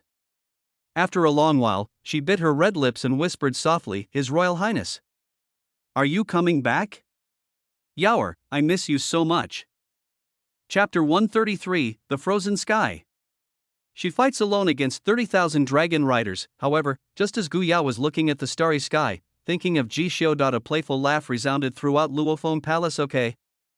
Gu Yao. This saint knew that your little maid had been plotting something bad against your family for a long time. But that's true. Ji Buxiu has always been attractive since he was young. He. Hearing this, Gu Yao remained calm. She took a sip of the tea on the stone table and replied, And you? Mu Xianyin. What exactly do you and Master Nan Lingyue want to do to my Royal Highness? What is your master planning? The words fell. I saw two graceful figures slowly walking out from the night. Mu Xianyin, wearing a black dress with a bright moon imprinted on it, her hair ruffled by the evening breeze, a playful smile hanging on her delicate and noble face, purity and charm coexisting. Luo Yuzhu, dressed in a black cloak that covered her fiery body that was a little exaggeratedly protruding. When she took a step, her pair of slender and round long legs were extremely eye-catching, and even made the temperature of the entire Luofeng Palace hotter. That's right. It's not just the red sect Xinjianqin and the second prince of the Qin dynasty, Yingling today, even Mu Xianyin and Luo Yuzhu came. It was just because they were from the supreme heaven, the number one demon sect in the 9 heavens, that Gu Yao did not introduce them to Ji Xiu's elders. In her opinion, some matters concerning her own prince were better kept secret. Gu Yao. I'll tell you the truth. 10 years ago, Ji Xiu was destined to be my master's man. Now, he is also the holy lord of my supreme heaven. So, no matter what my master wants in the future, he has to give it to him. He has no choice but to give it. After all, he owes it to my master. Mu Xianyin sat in front of Gu Yao, poured herself a cup of tea and drank it all in one gulp. Hearing this, Gu Yao looked at Mu Xianyin quietly, her beautiful eyes as calm as a lake. She spoke in a very indifferent tone. If you dare to hurt him, then no matter what the cost, I, Gu Yao, will fight you to the death. Hearing this, Mu Xianyin looked at Gu Yao with her eyebrows raised slightly and her red lips parted provocatively. Do you want to give it a try? In her opinion, Gu Yao has changed a lot compared to 10 years ago. Although Gu Yao was also stunning in the past, she was far inferior to what she is now. The current Gu Yao has both divinity and holiness, like a snowy mountain, and within the snowy mountain lies the astonishing divine power. If she had the chance, she really wanted to try out what level Gu Yao had reached now. After all, she also entered the saint level with the help of Nan Lingyue, and she also obtained part of Nan Lingyue's inheritance. And now, she is confident that among the younger generation, except for Ji Xiu and Mo Qingxian, she, Mu Xianyin, is definitely not inferior to anyone. Okay. We are all here to help the Ji family tonight. Why do we have to be so confrontational? Luo Yuzhu smiled helplessly and waved her hand, hoping to stop the smoke and war between Gu Yao and Mu Xianyin. Whatever. Mu Xianyin waved her hand. She knew that now was not the right time as they were facing a powerful enemy, but there would always be opportunities in the future. Ji Yuyao also nodded.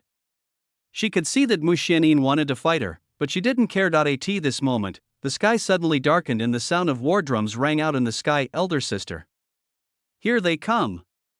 Gu Jian walked into Luofeng Palace and spoke with a serious face. Walk. Let's go meet those old guys from the Hugua sect. Gu Yao spoke coldly, then she walked out of Luofeng Palace with her hands behind her back. I can't wait any longer. Gu Jian was ready to go. He hadn't used the shark-tooth sword since Ji Xiu gave it to him. Tonight, he must use the sword given to him by Ji Xiu to kill indiscriminately. Let's go. Let's go too. Luo Yuzhu patted Mu Xianyin on the back and spoke softly.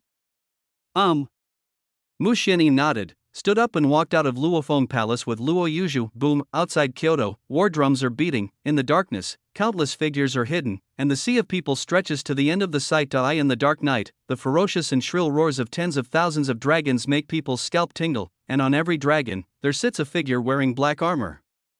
This is the Dragon Rider and the Dragon Knight. Everyone on the 100-foot-high Kyoto city wall looked extremely solemn when they saw this scene. Dragon Knights are a powerful type of soldier in the Nine Heavens upper realm, and their lethality far exceeds that of all the soldiers in the lower realm. Not to mention, behind this group of Dragon Knights stood 17 supreme elders of the National Defense Sect.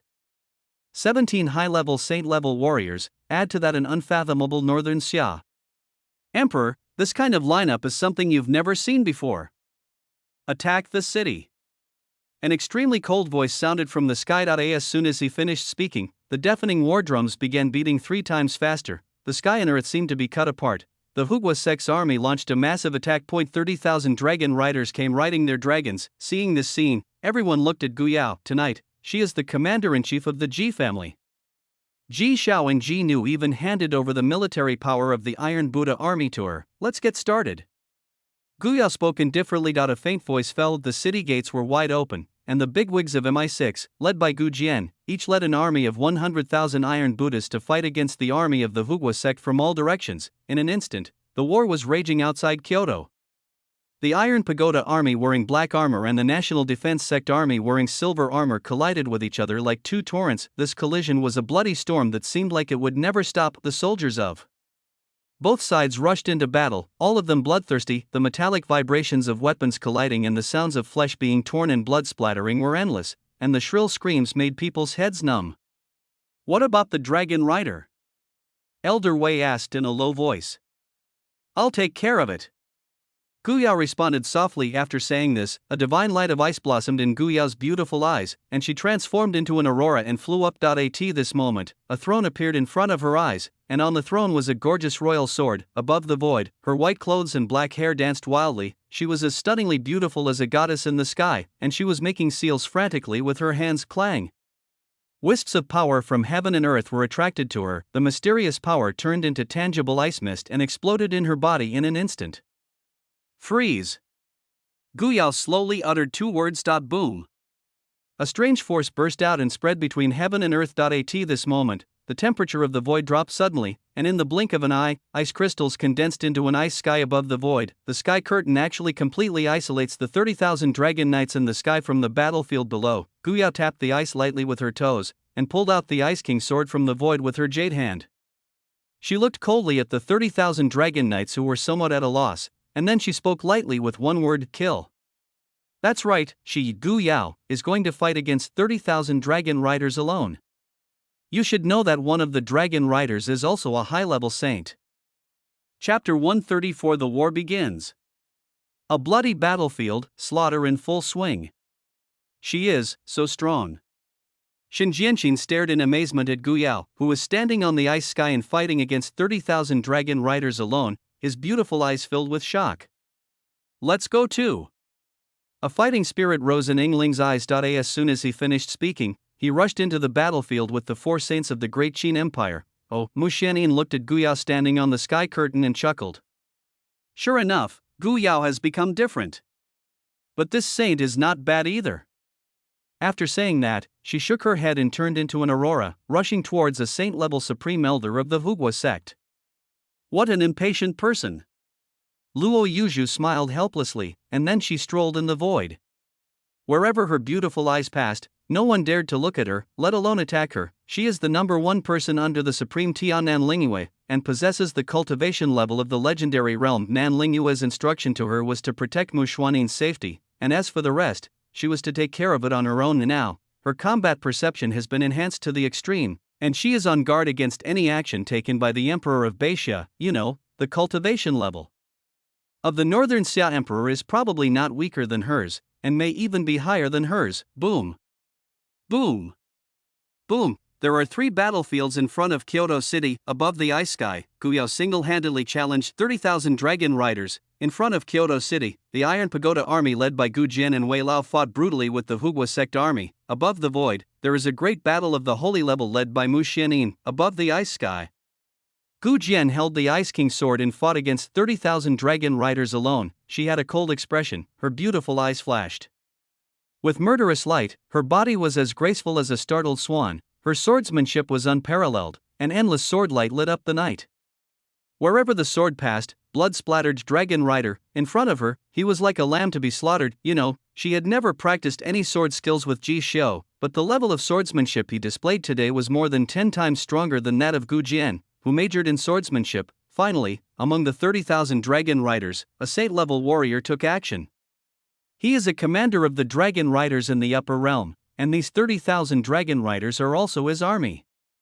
Long Yang paid a huge price to invite him to come down from the mortal world for help. Kill.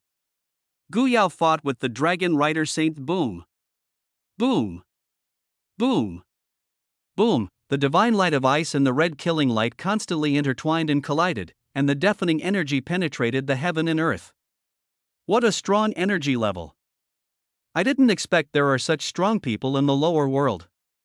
The dragon rider saint became more and more frightened as the fight went on. He hadn't expected that a woman who had just entered the saint rank could fight him on equal terms. At the same time, what frightened him the most was Gu Yao's level of true essence, which was far beyond that of ordinary saint-level powerhouses and was even constantly rising. In his opinion, even the chosen ones from the upper realm might not be able to defeat Gu Yao if they were to fight on the same level. Kyoto battlefield, Old Wei was like an almighty killing god. Wherever he passed, corpses were scattered all over the ground. He used to be the chief instructor of the number 1 killer organization in the 9 heavens. The battlefield can be said to be his home ground. In just a short period of an incense stick, countless king-level powerful men died at his hands. As for Gu Jian, he and the 4 directors of MI6, Ghost Sword, Blind Monk, Demon Sword, and Longbow, swept across the battlefield like killing machines. Moreover, while he was killing, he was commanding the battlefield with very clear thoughts. The Ghost Sword breaks the left wing. The Demon Sword protects the right wing. Longbow leads the way. Blind Monk is the last one. I'll separate their camp.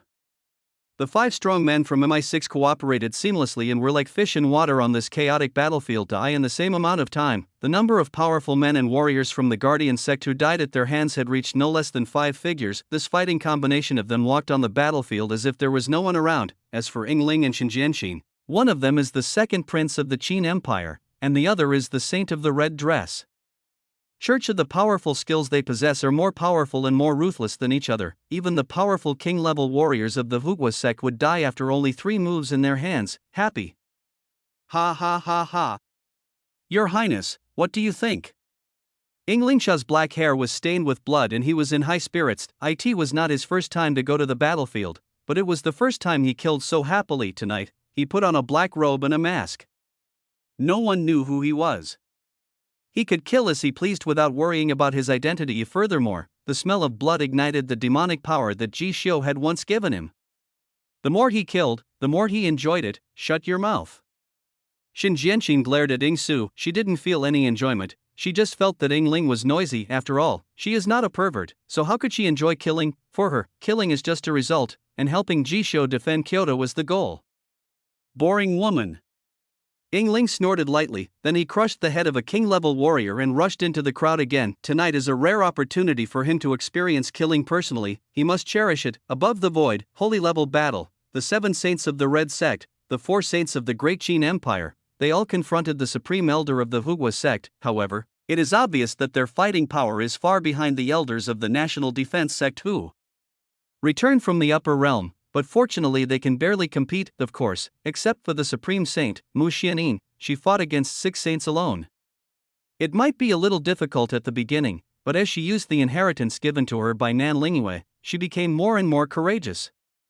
The 6 saints were defeated by her alone. All of a sudden, the balance of victory actually tilted towards Beisha Kyoto again, but it is said that there is a mountain top not far from Kyoto. There were several terrifying figures standing there. One of them was wearing a long red dress, with long hair like a kiss of fire swaying in the wind. Her face is extremely beautiful and her figure is well proportioned. And she was none other than Yan Fei, who came from Shuilao City. At this time, Yan Fei looked at the 3 battlefields where people were losing. She pursed her red lips and looked at the middle-aged man beside her with a hint of ridicule. Long Yang, even you, the Guardian sect, can't do that. You can't take over Kyoto City without Ji Xiu? Tell me, are you a waste? Hearing this, Long Yang smiled bitterly and said, Your Highness, I didn't expect that the 3 major forces in the 9 heavens underworld would come to Kyoto's aid. Moreover, the little maidservant beside Ji Xiu is ridiculously strong. Her bloodline talent is only seen once in 1,000 years, even in the upper realm. Shut up, Yan Fei glanced at Long Yang with her beautiful eyes. Her tone was full of dissatisfaction. That's all. Yanger, you take action. The old man sitting on the top of the mountain slowly opened his eyes, and a cold light flashed in them, and he was actually the supreme emperor of the Hugua sect, Long Qian. Chapter 135 Return. He rides a group of dragons back to Kyoto, yes. Father. Long Yang nodded slightly at Long Qian. After saying this, he glanced at the 3 battlefields with a cold gaze, then exhaled a breath and was about to turn around and leave the mountaintop. Wait a moment. Yan Fei suddenly called out to Long Yang. Your Highness? What else do you want? Long Yang asked with some doubt. Nothing. I am very interested in Ji Xiu's little maid. I didn't expect that she would be stronger than her brother who has the supreme bone. So, Gu Yao, I want it.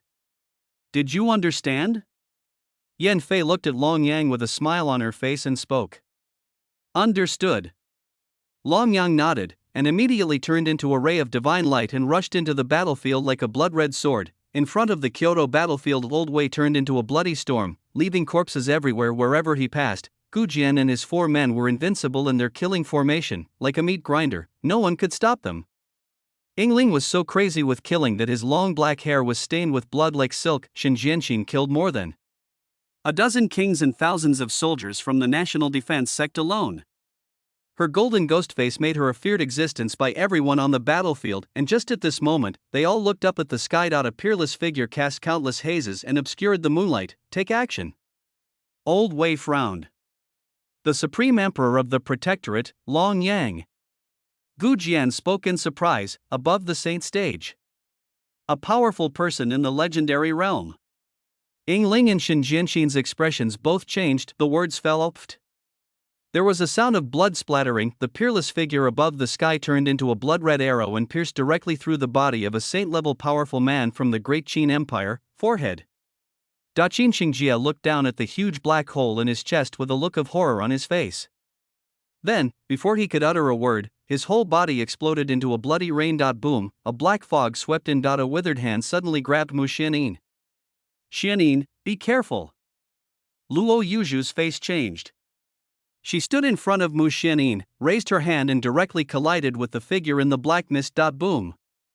As the true essence exploded, the laws danced wildly, the divine chain of order pierced through the void, and an abyss opened up above the sky. The Supreme Emperor of the Protectorate, Long Yang. Luo Yuju took a few steps back, blood flowing from the corner of her mouth. Sure enough, she guessed right. Long Yang's cultivation is far higher than hers. Hey, in the black fog, Long Yang looked at Luo Yuju with some surprise. He didn't expect that a woman in the legendary realm could have such fighting power and survived his blow. At this moment, he frowned suddenly, and when he raised his hand, he found that his palm was black, and wisps of terrifying power of annihilation were running rampant in his body. Poison? This woman practices poison. Long Yang was a little surprised, then he quickly retreated and changed his target. He originally wanted to kill the Supreme Saint first, then sweep away the Red Dress sect and the saint-level powerful men of the Great Qin Empire, and finally capture Gu Yao, but now Luo Yuju was too difficult to deal with, so he gave up Mu Xianyin and turned to attack the Red sect and the Holy Order of the Great Qin Empire. Kill. A faint word kill was uttered. Long Yang rolled up the black fog that filled the sky and swept towards the 10 saints. Puff. Puff. Puff. The bodies of the 3 red-robed saint-level warriors exploded, facing Long Yang. They didn't have the slightest chance to fight back. The black fog rolled over, and the holy bones and holy blood poured down to the sky and the earth. It seemed that the only thing left between heaven and earth was the terrifying figure in the black fog. Retreat. Retreat quickly. Upon seeing this, the remaining 7 saints turned around and left without saying a word. The rest is up to you. Kill them all. Long Yang gave the order coldly, then turned and looked directly at the icy sky that stretched across the void. Yes, Master, the powerful saint-level warrior of the National Defense Sect nodded, and then his eyes suddenly became grim as he looked towards the battlefield in Kyoto. As soon as they finished speaking, they transformed into auroras and descended into the void. Long Yang smiled cruelly and said to himself, just a saint rank. Can it really make you defy the will of heaven? After saying that, he unleashed the power of the legendary realm and soared into the sky. Snap. Just a moment, the ice sky shattered into pieces in an instant. Not good. When Gu Yao saw this, her pretty face suddenly changed. This time, the sky was filled with black fog and the moonlight could not penetrate the fog, but a hazy figure could be seen. Protecting the nation's sect. Long Yang. Gu Yao gritted her teeth and muttered in a low voice. I am this war. What she was worried about was the Emperor Emeritus of Beixia. She originally thought that Luo Yuzhu could stop this person, but now it seems that Luo Yuzhu can't stop Long Yang either. Woman. You're good, very nice. Even in the 9 heavens, you will be a darling of heaven. But unfortunately, what I have to do today is to cover the sky with one hand and kill the genius. After I destroy you, I will go and clean up the scum around Jishou one by one. As soon as Long Yang finished speaking, he turned into a demon star and suddenly rushed towards Gu Yao. Kill.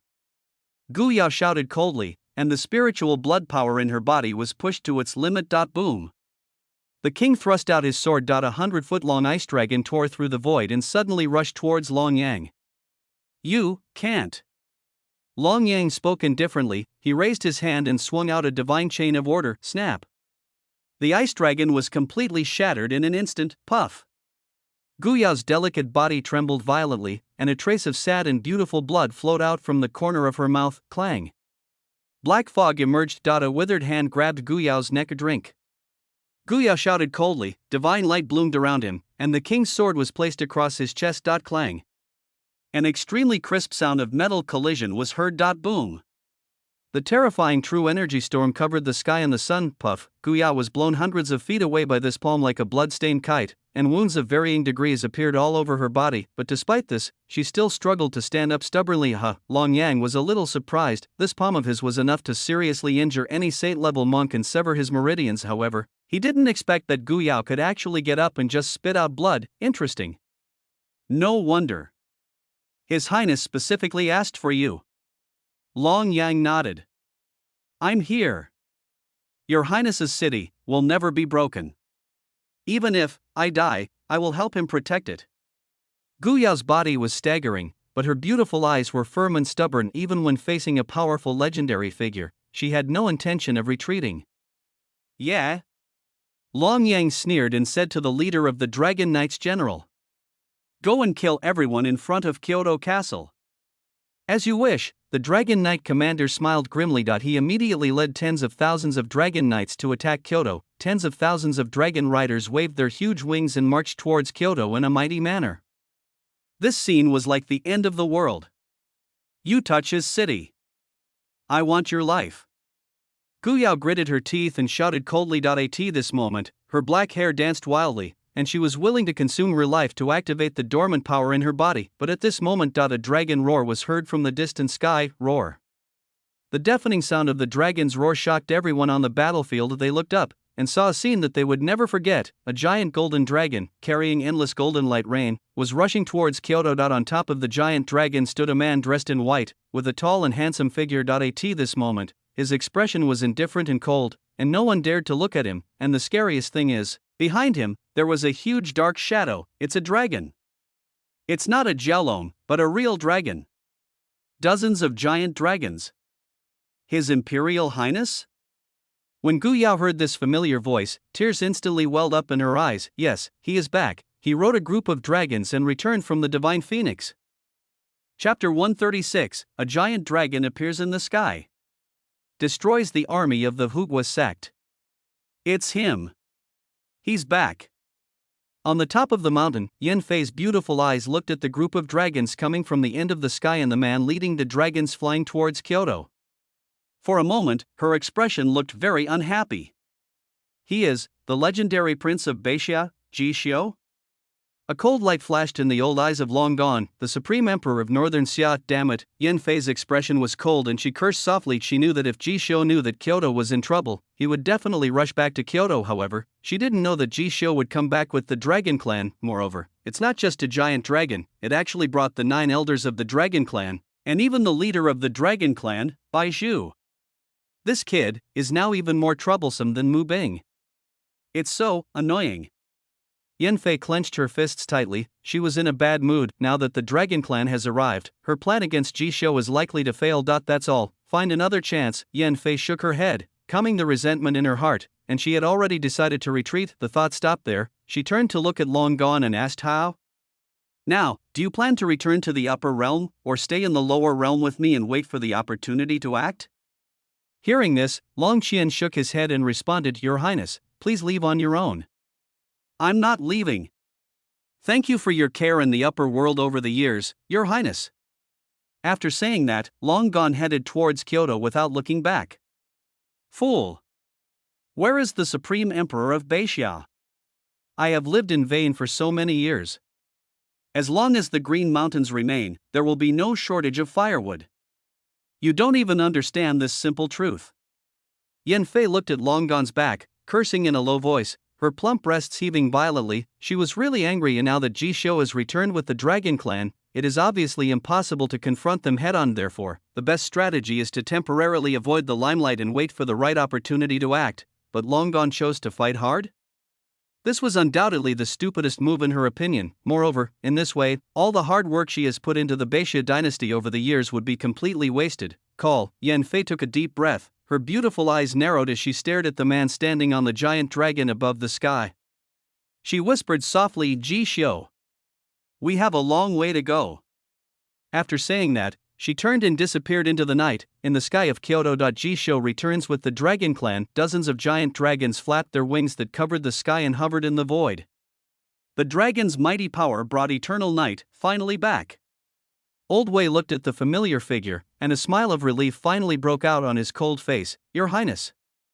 Gu Jian sighed softly, his eyes full of reverence and piety. If Ji Xiu has believers, then Gu Jian must be the most pious and loyal first disciple. Honor. Shen Jianxin's throat rolled. Oh my god, I'm back.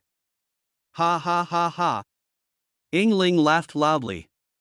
He looked at the powerful men from the Guardian Nation sect who were frightened to death by the giant dragons and killed them even harder. Of the 4 great Qin saints he brought today, 3 died and 1 was seriously injured. Originally, he felt extremely painful, but then he changed his mind and thought that if he could gain Ji Xiu's favor, then it would be worth it. Snort. Stinky ass guy. Mu Xianyin couldn't help but snort as she looked at Ji Xiu controlling the dragons. Hee hee. When Luo Yuzhu heard this, she couldn't help but shake her head and chuckled. She thought to herself, Her Highness the Saint was really stubborn. Mu Xianyin was obviously looking forward to meeting Ji Xiu, but now that she saw him, she looked impatient. Such a contradictory look made her feel amused. His Royal Highness. I thought you weren't coming back. Gu Yao looked at Ji Xiu on the back of the golden dragon, her red lips trembling slightly and her voice filled with tears. Yaoer. Sorry, I'm late. Ji Xiu jumped off Kaka and walked to Gu Yao, then put his hands around her slender and soft waist, listening to the whispers in my ears, feeling the familiar body temperature and breath. Ji Yao's beautiful eyes were filled with ripples, and her blood-stained red lips curved into a slight arc. She hasn't seen Ji Xiu for a long time, since the last time he left Kyoto. Only she herself knew how hard it was for her when Ji Xiu was not by her side. Injured? At this moment, he saw the sad blood at the corner of Gu Yao's mouth, and his expression became gloomy for a moment. Was it that old guy who beat you? Ji Xiu pointed at Long Yang, who was standing in the black fog, and asked in a cold voice. His Royal Highness. I'm fine. As long as you come back. Gu Yao smiled brightly and quickly raised her hand to wipe the blood from the corner of her mouth. At this moment, her heart and eyes were full of Ji Xiu. With Ji Xiu here, she knows Kyoto is safe. Don't worry, leave it to me. Ji Xiu reached out and gently stroked Gu Yao's beautiful face, then shifted his gaze to look at Long Yang in front of him, and glanced at the Hugua sect's army and tens of thousands of dragon riders in front of Kyoto City, and a cold arc appeared at the corner of his mouth. Kaka! Kill them! Dear seniors of the Dragon Clan, I am counting on you from now on. The words fell. Roar. Kaka roared excitedly, leaned forward and sprinted towards Kyoto. The owner gave the order, and then it was time for its favorite game. A dragon? In its eyes, it was just a toy, or a larger worm. Take action. Bai Shu nodded to the 9 dragon elders. As soon as he finished speaking, the 9 dragon elders led dozens of giant dragons and began a brutal killing. To a real dragon, the Jiaolong is not an enemy at all. At most, it is just a reptile. If it weren't for Ji Xiu's order, they would not lower themselves to slaughter these low-level reptiles. Boom, dozens of giant dragons attacked together, and the dark and mighty dragons instantly turned into a blood rain that kept falling from the sky. Boom. Lightning flashed in Kakalon's eyes. Clank. Clank. Clank, dozens of purple thunders fell from the sky. Puff. Puff. Puff, in an instant, hundreds of dragons and their dragon riders turned into blood foam. This is not over yet.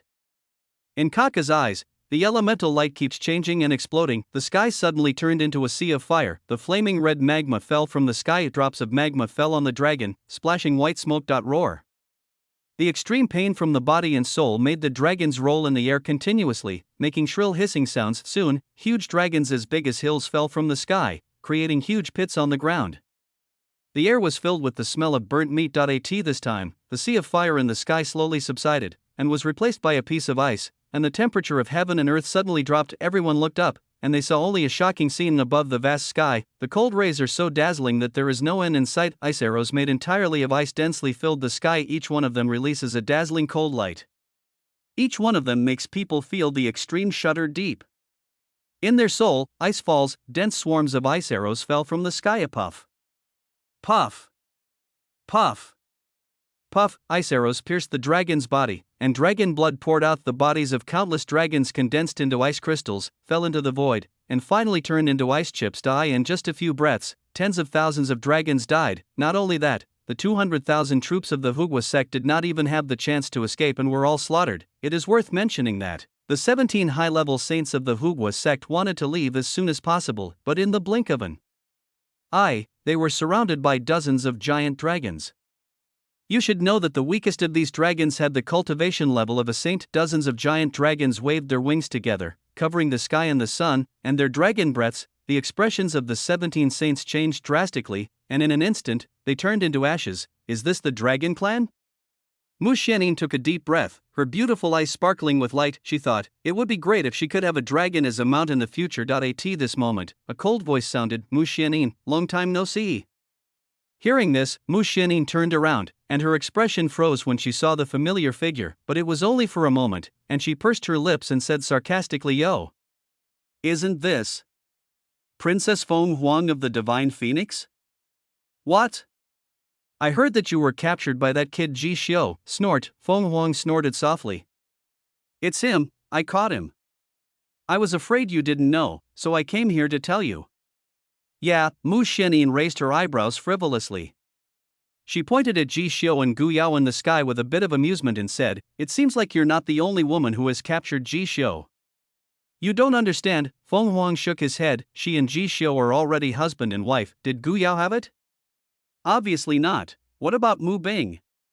As far as she knew, there was none either, so in her opinion, she is Ji Xiu's first woman. Mu Xianyin chuckled when she heard this, crossed her arms and said provocatively, I was afraid you didn't know. I'll tell you the truth. Ji Xiu is my master's man. You stinky sister, you can't beat her. What? Feng Huang was startled. She didn't expect that Mu Xianyin would actually move Nan Lingyue out. Although she had never seen Nan Lingyue, she had heard of her. She knew that Nan Lingyue was a woman of extraordinary talent. Otherwise, how could she have founded the first demon sect in the 9 heavens, the supreme heaven, by her own strength? The thought stopped there. She began to feel wary of Nan Lingyue and a little annoyed, wondering why Ji Xiu was so popular. Could it be that woman really has feelings for Ji Xiu? How shameless! A charming and indignant voice sounded in Feng Huang's ears. It's really shameless. For the first time, Feng Huang agreed with the words of her other self, seeing Feng Huang lost in thought and in annoyance. Mu Xianyin stretched lazily and said to herself with a smile, "I'm not happy to see Her Royal Highness the Princess." Then this saint lady will be happy. Ha ha ha ha. Which Feng Huang let out a low growl and glared at Mu Xianyin fiercely, but there was nothing he could do. See two women competing against each other. Ning Xian shook her head, feeling helpless. After all, when it comes to sophistry and eloquence, Feng Huang is still far from being Mu Xuannin's opponent. Chapter 137, Kill the Retired Emperor and the Prince returns home. However, just when Feng Huang and Gu Yao were confronting each other, Ji Xiu's eyes seemed to be firmly locked on the tall figure in the black fog under the moon. The Supreme Emperor of the Guardian Sect. Long Yang. Ji Xiusen spoke coldly when Nan Lingyue sent him a message saying that the Hugua sect was deserted. He guessed that the strong men of the Hugua sect might have gone to the upper realm to practice. The person who helped them gain a foothold in the upper realm was Yan Fei. Now, all the strong men from the Guardian Nation sect have returned, so I'm afraid it was also the order of concubine Yan. At this moment, he only hoped that Yan Fei would not fall into his hands, otherwise he would definitely let that woman know what cruelty is. Ji Xiu, you finally showed up. A gloomy voice sounded gloomily from behind the black fog. Two beams of light pierced through the void and looked at Ji Xiu from afar, mocking him. The body of the king, killing the saint. The realm of the holy stage, successfully slaying the dragon. Ji Xiu, you are very famous recently. Hearing this, Ji Xiu's expression remained unchanged. He looked coldly at Long Yang, who was hiding in the black fog, and his all-seeing eye opened. Name, Long Yang. Cultivation, Legendary 3rd Realm. Combat Power, Legendary Level 3. Destiny Essence Potential, 20,000. After glancing at Long Yang's message, Ji Xiu smiled grimly. And now, he is not short of Destiny Essence, but a mosquito, no matter how small, is still meat, not to mention that he heard Gu Yao. You talk a lot. Ji Xiu looked at Long Yang expressionlessly and spoke. Dead men don't talk much. Ji Xiu, come here and die. Long Yang spoke coldly. So what if the 200,000 strong Hugua sect army was destroyed? What if all 30,000 dragon riders died? He doesn't care about the 17 saint level elders. In his opinion, the Beixia Hugua sect would reach a higher level sooner or later as long as he and his father were there, because the woman standing behind them has an extremely high status and position. Of course, at this moment he didn't know that Yan Fei had given up on him and his son. Death? Just you? Ji Xiu shook his head. As soon as the words fell, black fog surged, the divine chain of order formed by thousands of laws pierced through the void with the power of the legendary realm. Clang, Ji Xiu's eyes burst into a blazing chaotic divine light, and the divine ban was lifted. Boom! Boom! Boom! Boom! The divine chain of order shattered the void, and the sky sank 3 points, but it could not touch the corner of Ji Xiu's clothes. Court death. Ji Xiu spat out 2 words coldly, and with one step, the mountains and rivers turned upside down, the stars moved, and the moon moved. His speed was beyond common sense. It seemed that he was still standing in the same place, but in fact, he had already arrived in front of Long Yang. In the chaotic mist, a golden fist appeared, dominating the world. Snap! Countless divine chains of order were turned into ashes by Ji Xiu's punch. The golden fist was unstoppable and slammed directly into the hazy black fog. A puff. Blood splattered 10 feet high. I saw a tall and strong figure flying out from the black fog. You. Long Yang was terrified, his face turned pale. He had heard in the upper realm that Ji Xiu possessed an unparalleled boxing technique, but I never thought it would be so strong. Kill. Ji Xiu spoke calmly, followed up with his body, and struck out with the Emperor's fist again. Boom. Boom. Boom! Long Yang threw out more than a dozen secret treasures he collected from the upper realm that had extraordinary lethality. However, these secret treasures were turned into dust under Ji Xiu's heavenly Emperor fist and were completely destroyed. Father, save me! Long Yang looked at the golden fist and couldn't help but roar. Facing Ji Xiu, he felt the suffocating oppression of the fear of death. Puff. Ji Xiu's fist pierced through Long Yang's body, blood splattered high. Long Yang's expression suddenly froze, and then his body exploded, and legendary bones and blood poured down from the sky. The world became quiet. Ding. Congratulations to the host for devouring the life essence of a legendary 3rd level warrior and breaking through to the 5th level of the saint rank. Ding! Congratulations to the host for devouring the life essence of a legendary 3rd level warrior and breaking through to the 6th level of the Saint level. Ding! Congratulations to the host, you have obtained 20,000 Destiny Essence. Listen to the crisp system prompts in your ears, then feel the inner strength of the body increase again. Jisho's mouth curled up in a happy arc, and he whispered to himself, it turns out that the Supreme Emperor of the Hugua sect, Long Qian, is here too. After saying that, he shifted his gaze and looked up at 2 shadowy figures standing thousands of feet in the sky. These 2 were none other than the Dragon Clan's great elder Bai Zhu and the Guardian Nation sect's Supreme Emperor Long Gone. Senior, long time no see. Long Gone looked at Bai Zhu calmly and spoke softly. Yeah. Long time no see. Bai Zhu nodded. Today may be the last time we see each other? Golden flames bloomed around Long Gone's body and his voice was very cold. He heard Long Yang's cry for help, but he could do nothing about it, because the person standing in front of him was the #1 dragon in the lower world. Maybe. Bai Zhu nodded. So, the person your Dragon Clan is betting on is Jishio? Long Qian suddenly asked. Yes. Bai Zhu did not hide anything. I see. Senior, please teach me. Long Gone took a deep breath and then slowly walked towards Bai Zhu. Well, Bai Zhu sighed lightly, and his powerful cultivation in the divine hidden realm erupted at this moment. Above the sky, all kinds of divine laws erupted. The mysterious light lasted for half an hour before slowly returning to calm. Looking at the white candle slowly walking from the sky to the moon. Jishio said softly, it's over? Bai Zhu nodded and responded, it's over. So, are you satisfied? Prince Jishio.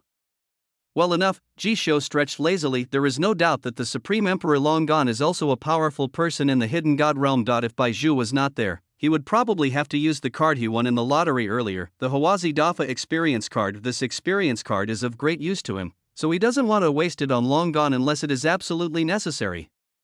What about the agreement between you and me? Does it still count? Bai Zhu asked softly. It counts. Not only will it count, but I can even give you some extra time. How about a month? Jishio smiled and spoke, good. Then thank you very much, Your Highness. Bai Zhu nodded at Jishio. Hearing this, Jishio frowned, took Gu Yao's hand and said, Yaoer, let's go home. Gu Yao smiled and nodded. The war between Kyoto and the Gokoku clan is over. This battle completely established Jishio's position as the Lord of Beixia, and he no longer had any worries. After all, both the Emperor Emeritus and the Supreme Emperor of Beixia's Hugua sect had fallen. This night is destined to be a sleepless night in Kyoto. Brilliant fireworks bloom in the night sky of Kyoto. Jishio returned with a great victory. All expenses in Kyoto tonight will be paid for by the Ji family, and the whole city celebrates. Return to Kyoto. Jishio patted Gu Jian's shoulder with satisfaction.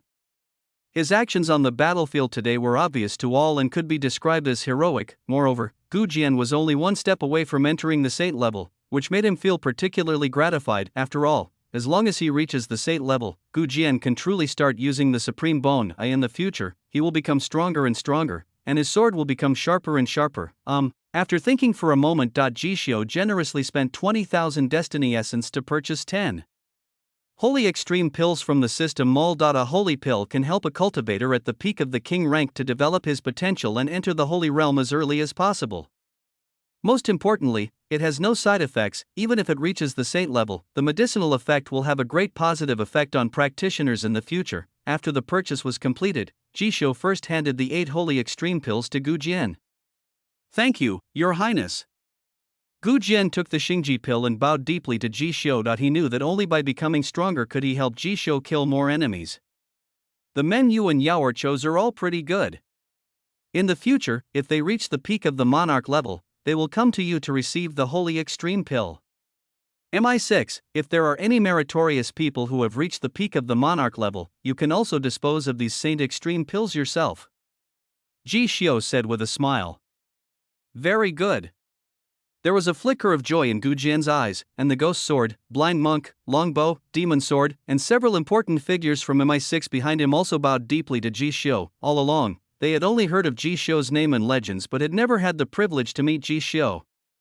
Now that they saw him for the first time, they were excited and shocked, and of course grateful, because this was the holy pill. Jishio smiled at the people in front of him, then turned to look at Shin Jianqin and Ing Su, and gave them the last 2 Xingji pills. Master, this, Shin Jianqin took off her mask, and she looked at Ji Xiu's beautiful eyes with sparkling eyes, feeling a little flattered. Keep it. From now on, the red sect will be yours. If anyone in the red dress sect is dissatisfied, tell him to come and see me. Ji Xiu spoke calmly. Thank you, Master. Shin Jianqin suddenly knelt in front of Ji Xiushin, feeling extremely satisfied. Your Highness, I have one too.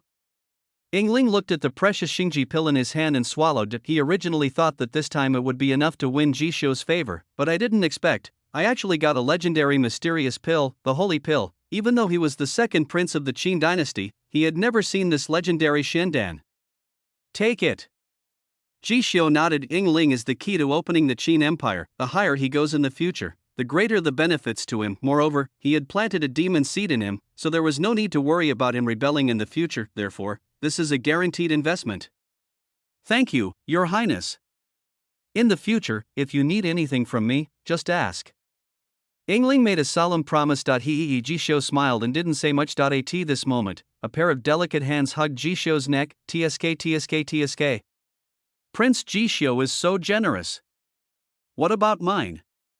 Have you prepared a gift for this saint? Listening to a familiar voice. Ji Xiu looked at the beautiful flower nightmare in front of him with a bit of amusement and replied softly, Your Highness, your master is the supreme heavenly saint queen. I have nothing to give you. Of course, Mu Xianyin smiled and said, This saint girl wants to learn the 2 broken sword technique. Do you teach? The words fell. A cold voice sounded. Mu Xianyin, let him go.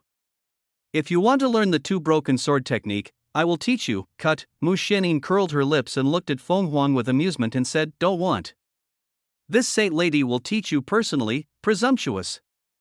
Feng Huang shouted angrily, seeing the 2 people fighting again. Ning Xian shook her head helplessly. Well, Ji Xiu also sighed, then took Feng Huang's hand and said, Let's go.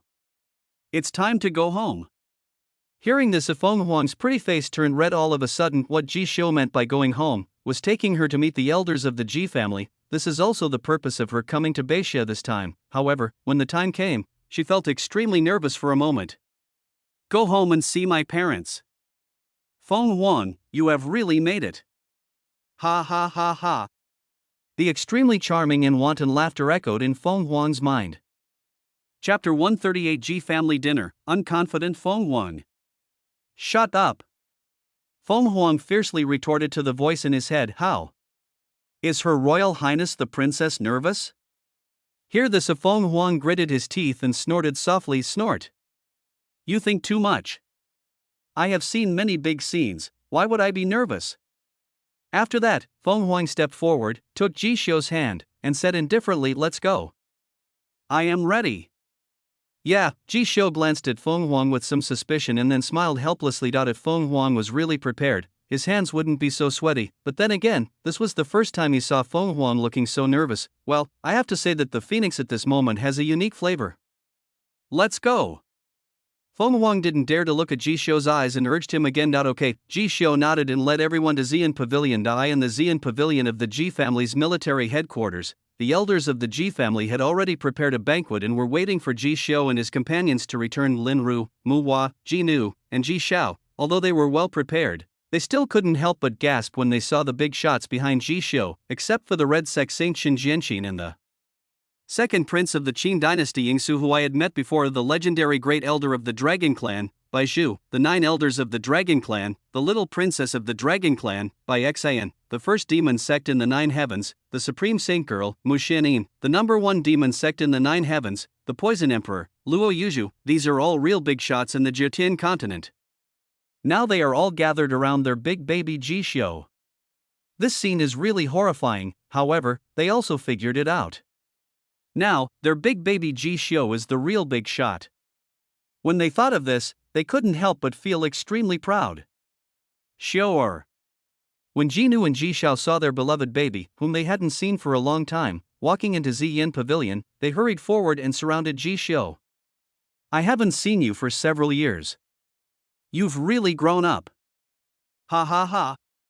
Grandpa Jinu's face flushed as he reached out and patted his grandson's shoulder. Over the years, he has been guarding the border of Beixia and has not returned home for a long time, but the person he has always been thinking about is Ji Xiu. He knew from the beginning that Ji Xiu would soar to great heights in the future, but he never thought that Ji Xiu would be able to reach such a high position at the age of less than 20. The body of a king can kill the saint, and breaking into the saint realm will slay the dragon. Now, killing a legendary warrior is as easy as killing a chicken or a dog. When he thought about the fact that his grandson's deeds had spread throughout the world, he couldn't help but want to laugh out loud 3 times. "You kid, you have really made it big now." Ji Zhao's voice was filled with pride and emotion. As a father, he is really satisfied with his son's achievements. It can even be said that I have no regrets in death. Alright. So many important people are here. Father and husband, why don't you invite them to take a seat? Lin Ru glanced at Ji Nu and Ji Xiao with a reproachful look and urged them softly, yes. Everyone, please take your seats. Upon hearing this, Ji Xiao hurriedly greeted him. Thank you very much. Bai Shu nodded slightly, then took Bai Xian and the 9 elders of the Dragon Clan to take a seat. Uncle, aunt. I'm Xianin, we've met before. Mu Xianin chuckled. Her personality has changed a lot from before. She used to be very reserved and shy, but now she is very outgoing and friendly. Princess. No. Now you should call her Saint. Lin Ru said with a smile. Aunt, don't call me Saint. Given my relationship with Ji Xiu, you can just call me Xianin. The smile on Mu Xuanin's face became brighter and brighter. Good. Xianin, please take a seat. Lin Ru nodded. At the same time, I feel a little frightened. The innocent princess back then is now the holy maiden of the demon sect. This change is a bit too big. Thank you, auntie. Luo Yuzhu also smiled politely after saying that. She and Mu Xianin walked into the Xian pavilion. It is worth mentioning that after Mu Xianin sat down, she winked at Feng Huang provocatively. She didn't say anything, but her meaning was very clear. Your Highness the Princess. That's it, called. Feng Huang took a deep breath, suppressed the indignation in his heart, and was about to take the initiative to greet him. At this moment, Lin Ru looked at Feng Huang with an inexplicable smile and spoke first. Sure, this must be the Princess Feng Huang of the Divine Phoenix Empire. Hearing this, Feng Huang bowed slightly to Lin Ru and responded softly, Senior, no. Aunt, I am the Phoenix. At this moment, only she herself knew how nervous she was. Even if she faces a strong man at the peak of the saint level, her expression will not change. But now, facing Lin Ru, who only has the cultivation level of a king, she felt guilty and a little weak in the knees. She even felt that she was a little too useless. At this moment, she envied Mu Xianin for the first time. She thought that it would be great if she could be like Mu Xianin. Your Highness, please come in. Lin Ru took Feng Huang's hand affectionately and took her to the chair of the Ji family. Obviously, she approved of Feng Huang very much. After all, Feng Huang's appearance, figure, family background, and cultivation talent were all impeccable. Hey, sure. Could this little fellow be the legendary 5 Elements Holy Dragon? Lin Ru looked at the chubby Kaka lying on Ji Xiu's shoulder in surprise and asked softly, Today, it is no longer a secret in the Jiotian continent that Ji Xiu owns a 5 Elements Holy Dragon. Not to mention, Kaka had just displayed his prowess on the battlefield in Kyoto. Therefore, she had been extremely curious about Kaka for a long time. But what she didn't expect when she saw him tonight was that the mighty and domineering 5 Elements Holy Dragon turned out to be such a cute little guy. Before his transformation, Vuo, Kaka called out. Ji Xiu smiled and responded, Mom, it's called Kaka. It said it wanted to eat 20 roast lambs. Good. Lin Ru smiled happily when she heard that her Ji family doesn't have much else, but it has the most money, not to mention 20 roasted lambs. Kaka can eat as much as he wants. The feast begins. Beautiful maids came in carrying delicious dishes, and fine wine was served jug after jug. There was a peaceful atmosphere in the Xian pavilion. The 9 elders of the Dragon Clan were full of praise for the Ji family's fine wine. The great elder of the Dragon Clan, Bai Zhu, kept whispering in Bai Xian's ear, instructing her about something. After all, he would soon have to go out in person to look for Yi Xian, but he knew that no matter whether he found Yi Xian or not, as long as Ji Xiu was there, his Dragon Clan would have a way out. As the second prince of the Qin dynasty, Ying Ling has tasted countless delicacies and fine wines, but at this moment he began to praise everything about the Ji family. He was even drunk to the point of kneeling in the main hall and wanting to worship Ji Xiao as his godfather. This move made the elders of the Ji family laugh and cried out. Of course, he finally realized that this was inappropriate and just laughed it off. However, everyone could see that Ying Ling had the utmost respect for Ji Xiao. This guy willingly believed that as long as he followed Ji Xiao well, his future would be bright. After drinking, Mu Xianyin took Shen Jianqin aside and talked about her past with Ji Xiao. When she told Shen Jianqin about how Ji Xiao had peeked at Luo Yuzhu's long legs in the arena, everyone burst into laughter. "You girl, Xiao is talking nonsense." Luo Yuzhu glared at Mu Xianyin. "Sister Yuzhu, isn't it?" Mu Xianyin fell into Luo Yuzhu's arms. Her eyebrows and eyes were as delicate as silk, and she exhaled a faint orchid scent. "Really? Senior's legs are really great." Ji Xiao spread his hands and spoke helplessly, then glanced at Luo Yuzhu's slender, round and perfectly proportioned long legs again. "I have to say, these legs are the best even in novels. What's wrong with taking a few more glances? Besides, I didn't peek at that time, I was watching it openly, you bastard."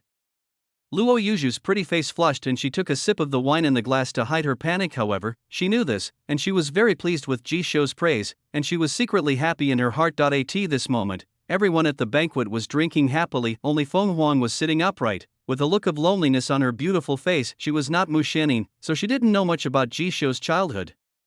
She would not say anything flattering to praise the elders of the Ji family, or take the initiative to build closer relationships with them. She didn't want to share what happened between her and Ji Xiao with others because she felt that it was a secret between them. Therefore, she was the only one who seemed out of place at this banquet, but Lin Ru seemed to notice this.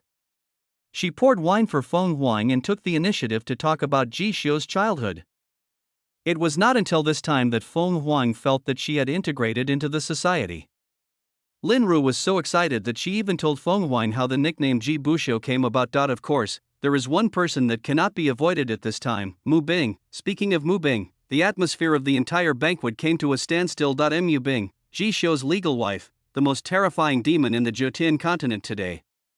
"Xiao, come out with grandma." Mu Hua, who had been silent for a while, suddenly spoke. "Good." Ji Xiao nodded. He knew that his grandmother could never get around the matter of Mu Bing now. Something happened in the Ice God Palace, and Grandma Mu Hua was even more sad. Looking at the backs of Ji Xiao and Mu Hua, Feng Huang couldn't help but shake her red lips, and a hint of gloom flashed across her beautiful eyes. Feng Huang had always been very confident in herself, until she saw Mu Bing for the first time. Then she knew that her biggest love rival in her life might be this woman. "Huanger, drink some wine." Lin Ru looked at the dazed Feng Huang and couldn't help but remind him softly. "Yes, Auntie." Feng Huang was very obedient and honest. He picked up the wine glass and drank it all. "Huanger, Aunt wants to ask you a question," Lin Ru said while looking at Feng Huang with a smile on her face. "Aunt, you say?" Feng Huang nodded. "In the future, how many babies do you want to have with my Xiao?" Lin Ru looked at Feng Huang expectantly and asked, "Puff." Upon hearing this, Feng Huang couldn't help but spit out the wine. Wow. She had never thought about this issue, but maybe she could think about it now. Chapter 139. Heartbroken Mu Bing, kill them all. Outside the Xian Pavilion, the moon is bright in the sky. The cool moonlight and the slightly tipsy evening breeze dissipated a lot of the heat in the air. Ji Xiao and his grandmother Mu Hua stood side by side outside the palace gate, gazing at the bright stars in the sky. "Xiao, tell grandma. Where's Binger?" Mu Hua asked Ji Xiao softly. She went back to the ice palace." Ji Xiaowei lowered his eyes and responded in a low voice. According to time, Mu Bing has now returned to the Ice God Palace. Moreover, she should have seen the Ice Palace after its destruction. The Ice God Palace was destroyed. "Did you know?" Mu Hua asked again. "No." Ji Xiao nodded. Hearing this, Mu Hua was silent for a long time, then he sighed with a complicated and worried tone. "Well, what do you think we should do with Binger in the future?"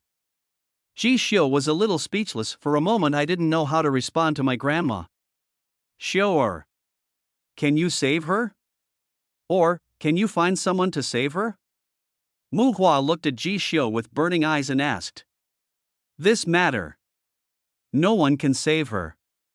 Whether it's me or Nan Lingyue. The only one who can save her is herself." Ji Xiu looked at the starry sky and spoke meaningfully. He understood what Grandma Mu Hua meant, but Mu Bing is no longer a killing puppet. With her personality, she doesn't need anyone to save her, whether it's Nan Lingwei or herself. Xiu or Binger, she is a good child, but also a child with a miserable life. Grandma hopes you can promise to help her as best as you can, okay? After all, you are her husband. Grandma's greatest wish is that you and Binger can be fine, always and forever, be fine. Mu Hua spoke softly, with confusion in his eyes. Grandmother, I know what's going on. Ji Xiu nodded. He can't make any promises to Mu Hua now. What will be Mu Bing's future? It depends on her next choice. Good. Grandma believes in you. Mu Hua smiled, then walked towards Luohua Palace with some fatigue. Looking at Grandma Mu Hua's back for the first time, Ji Xiu felt that his grandmother looked much older. The destruction of the Ice God Palace was indeed a huge blow to her. Soon, the banquet is over. Ji Xiu and Feng Huang walked back to Luofeng Palace hand in hand. Tonight, Gu Yao was not here. She said she was discussing Taoism with Ning Xie and I. In fact, Ji Xiu knew that she had specially left time and space for himself and Feng Huang I in Luofeng Palace. Outside the small courtyard, the evening breeze is gentle, the moonlight is hazy, and even the air is filled with the refreshing fragrance of summer flowers. Ji Xiu personally poured a cup of tea for Feng Huang and asked softly, "Are you okay?" Feng Huang nodded at first, then shook her head. She stared at Ji Xiu with her beautiful eyes and said with some grievance, "Ji Xiu, your grandma doesn't seem to like me." At the banquet, Lin Ru treated her very well and took good care of her. Ji Nu and Ji Xiao also treated her very well. Here she felt the warmth of home for the first time, but the only person who has never spoken a word to her is Ji Xiu's grandmother, Mu Hua. She is not a fool, she knows, in Mu Hua's heart, she will never be as good as Mu Bing. Hearing this, Ji Xiu was silent for a moment, not knowing how to comfort Feng Huang. After all, this is not Feng Huang's problem, but his problem. Fine. Feng Huang shook her head, raised her hand and drank the tea in the cup, then stood up, clenched her jade fist and said solemnly, "Don't worry. I'll make your grandma like me." After saying that, a confident smile appeared on her beautiful face. She then stretched lazily, and her perfect curves looked even more charming under the moonlight. This time, she walked towards Luofeng Palace on her own. When Ji Xiu saw this scene, he couldn't help but be stunned. Feng Huang stopped and turned slightly. She stretched out her hand towards Ji Xiu and asked softly with her red lips raised in a slight arc, "My prince, are you coming?" "You girl." Ji Xiu took Feng Huang's hand with some amusement, and then they both walked into Luofeng Palace together. The moonlight fell into the bedroom, the evening breeze was slightly intoxicating, and the atmosphere gradually became warmer. This time, Feng Huang took the initiative to kiss Ji Xiu, passionately and madly. This night was very similar to the night in Zhou Garden, especially the bright moon in the sky. In Luoyue Palace. Ji Yu Yao and Ning Xian sat together, drinking tea. The two have similar but different personalities. Ji Yu Yao is cold and aloof, Ning Xian is dignified and gentle, but the similarity is that both of them don't like to talk. Now, I sat like this for a long time. Ji Yu Yaokai was the first to ask, "Senior, how is Miss Mu Bing now?" Hearing this, Ning Xian shook her head and responded, "I'm afraid not."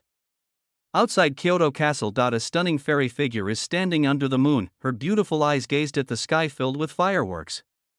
It was so lively that it seemed like the city that never sleeps, but her beautiful face, which was hard to describe in words, was very cold. Ji Xiu, what a great victory! Now the Dragon Clan is also being used by you? Mo Qingxian opened her red lips slightly, and her voice was extremely cold. Your Highness, Bai Zhu is in Kyoto. Forget it tonight. The old man from the immortal family in the upper realm shook his head and reminded. Let's go. Mo Qingxian nodded. She also knew that if the Dragon Clan protected Ji Xiu, she really would not be able to do anything to Ji Xiu. Going to the upper realm? The old man asked in surprise. No. Go to Snow Moon City. Mo Qingxian turned and walked into the darkness. What are you going to do in Shueiyue City? The old man asked doubtfully. Mu Bing will come. He can too. A cold voice sounded in the darkness. On the Jiutian continent, outside the Ice God Palace, on the top of a snowy mountain, a peerless and beautiful figure stood alone. Her face was extremely cold and beautiful, and her long silver hair and elegant moon-shaped skirt fluttered slightly in the cold wind. I'm back. Master. Binger is back. Mu Bing's red lips curled into a relieved smile. Afterwards, she transformed into an aurora, tore through the void, and rushed towards the Ice God Palace. When she arrived at the Ice Palace, Mu Bing felt as if his head exploded. The gate of the Ice God Palace was broken and corpses were scattered all over the ground. For a moment, she felt as if all the strength in her body had been drained away. The cold feeling spread from her heart to her limbs, and her cold and beautiful face was pale. Master, Mu Bing gritted her teeth and hummed softly, then ran towards the depths of the Ice God Palace. In the Ice God Palace, in the Imperial Palace, there was a woman lying.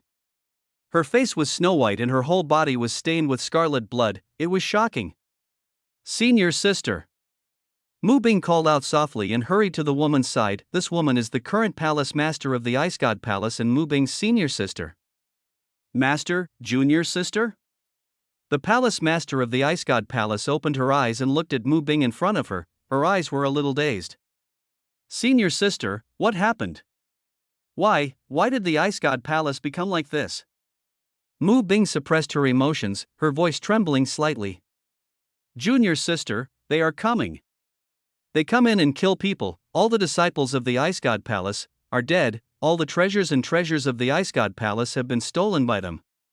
The Ice God Palace master was bleeding from his mouth. Hearing this, Mu Bing's expression froze, and then he asked urgently, "Where's the master?" Master, a trace of pain flashed across the eyes of the Ice God Palace master. She gritted her teeth and said, "Those people took away the 10,000-year-old ice coffin. Master was also taken away by those people." Hearing this, Mu Bing's mind went blank. The words of the Ice God Palace master echoed in her ears. These words were like countless sharp knives piercing her heart, making her feel miserable. At this moment, she felt dizzy and her world fell apart in an instant. Her eyes turned gray and then bloody. Two rays of light, one black and one red, bloomed in her left eye and right eye, and the resentment and murderous intent in her heart exploded instantly. What did you say? The deep, magnetic voice with a feminine feel resounded throughout the Imperial Palace. Her world, her persistence, her goals, everything she had expected became unimportant. She only wanted to do one thing now, and that was to kill all those who participated in the massacre of the Ice God Palace, and kill those who took away her master in the 10,000-year mysterious coffin. No matter what the cost, she is willing to do it. Chapter 140. Kill Xue Yue. Xu Li's chance? Master, sister. The palace master of the Ice God Palace looked at Mu Bing, his eyes trembling violently. At this moment, the aura emanating from Mu Bing's body was extremely cold. His left eye was glowing red, his right eye was glowing black, and the depths of his eyes were filled with a deep blood red. This was the first time she had seen Mu Bing in such a terrifying state. In her eyes, Mu Bing had always been the representative of divinity and the hope for the future of the Ice God Palace, but now, Mu Bing was as terrifying as a real demon. At this moment, she suddenly thought of something. Even though blood was constantly flowing out of her mouth, she still asked regardless. Junior sister, it is said on the mainland that you massacred millions of people in the Qin Empire, is this true? It's true. Mu Bing lowered her eyes slightly but did not deny it. Although she fell into Ji Shou's trap at that time, it doesn't matter to her now, because she did it, she couldn't deny it. Well. The Ice God Palace master sighed. Feeling a little choked up for a moment. After a long time, she shook her head, stretched out her hand with pity, and slowly stroked Mu Bing's cheek, saying weakly, "Junior sister, take care of yourself. You have to walk the future path by yourself." She knew that her injury was beyond repair. Those people from the upper realm deliberately spared her life and waited for Mu Bing's return, and she also wanted to see her junior sister for the last time, and now that she has seen her, she can rest in peace. Be it God or devil, she only hopes that her little junior sister will be fine in the future. Senior sister. I'm sorry. Binger has disappointed you. Mu Bing bit her red lips with her pearly teeth, her voice trembling and desperate. Hearing this, the Ice God Palace master shook his head and responded softly, "You won't. You will always be my good junior sister." Binger, senior sister is tired and wants to rest. Don't want. Mu Bing shook her head heavily, her heart aching, and she tried hard to hold back the tears from falling down her eyes. She knew that once her senior sister fell asleep, she would never wake up again. Binger, my dear Binger. Senior sister really wants to stay with you for a while longer. What a pity. In the past, Master always said that most things in this world go against one's will.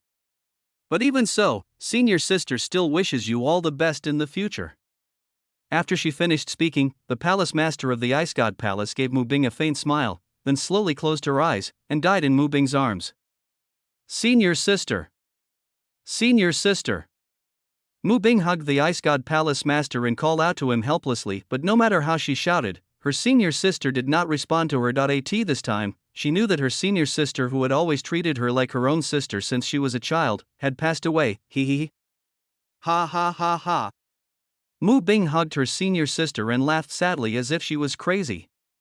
Tears welled up in her eyes, wetting her beautiful and cold face, and fell drop by drop to the ground. Half a day later, her tears seemed to have dried up. She no longer cried, laughed, or made a fuss. She held the Ice God Palace master in her arms, stood up, left the Imperial Palace, and came to an iceberg deep in the Ice God Palace. This is the tomb of the Ice God Palace. There are ice tablets standing here, and the names of the successive masters of the Ice God Palace are engraved on the tablets. Now, she also wants to bury her senior sister here. Clang! There was a flash of light, and the shadowless Imperial sword appeared in her hand. However, the shadowless sword at this time is no longer the Imperial sword of the past. Now, it is a real sword of killing, breaking the heart. Mu Bing held her broken heart and personally carved an ice monument for her senior sister. After doing all this, she stood up and left the Ice God Palace. Under the moonlit night, she carried her broken heart, wore a plain moon-colored skirt, and headed alone towards the snow. Moon City in Zhengzhou. Today, Snow Moon City is where all the major cultivation families in the Upper Realm gather. She knows that the group of people who massacred the Ice God Palace and took away her master must be in Snow Moon City. As4, who are those people? What is their background? She didn't care. She only knew one thing: those bastards who had touched her Ice God Palace must die no matter what. Zhoutian Continent, Zhengzhou, Shuiyue City. This city is the first hidden city in the Zhoutian Continent. The magnificent buildings, floating islands, and immortal city walls make up this divine city. This place is the holy land for practitioners in the Zhoutian Continent. It has the most abundant resources for practice. It even produces a lot of immortality substances, immortality flowers, immortality fruits, etc. These magical objects are rare even in the upper realms, but can be found in Shuiyue City. This place is also the gathering place for countless hermit monks on the continent. Who doesn't desire immortality? In other words, Shuiyue City is the immortal family of the lower world. Today, this is where the entire continent's storms converge. Be it the cultivation families from the upper world or the big guys from the lower world, all gathered here to participate in the Snow Moon ceremony. The Snow Moon ceremony is a grand ceremony to announce the next Lord of Snow Moon City. Whoever can inherit and become the next Lord of Snow Moon City will eventually have all the power in the world. Even the powerful cultivation families in the upper realm need to show some courtesy. Shuiyue City, Zhuiyue Palace. A tall, dreamy figure was walking back and forth in the luxurious bedroom. The moonlight fell from the palace window onto her beautiful face, which was so strange and cold, reflecting a hint of uneasiness, and she is none other than the daughter of the Lord of Shuiyue City, Shu Li. There was a sound of hurried footsteps. Miss Snow and Miss Moon walked into the palace. With grim expressions, they looked at their young lady, and the two of them looked at each other and then sighed. Miss. The results are out. Shuli stopped walking, turned around and looked at the two girls Shuiyue and asked softly, he won? Hearing this, Miss Yu nodded and responded. In Snow Moon City, at the round table meeting, all 10 elders stood on his side, even the city lord. If nothing unexpected happens, the city lord will announce this matter at the Snow Moon ceremony in 3 days. Young master. He is about to inherit the position of Lord of Snow Moon City. Hearing this, Julie was silent for a moment, then smiled bitterly, shook her head and said, I have already guessed this result.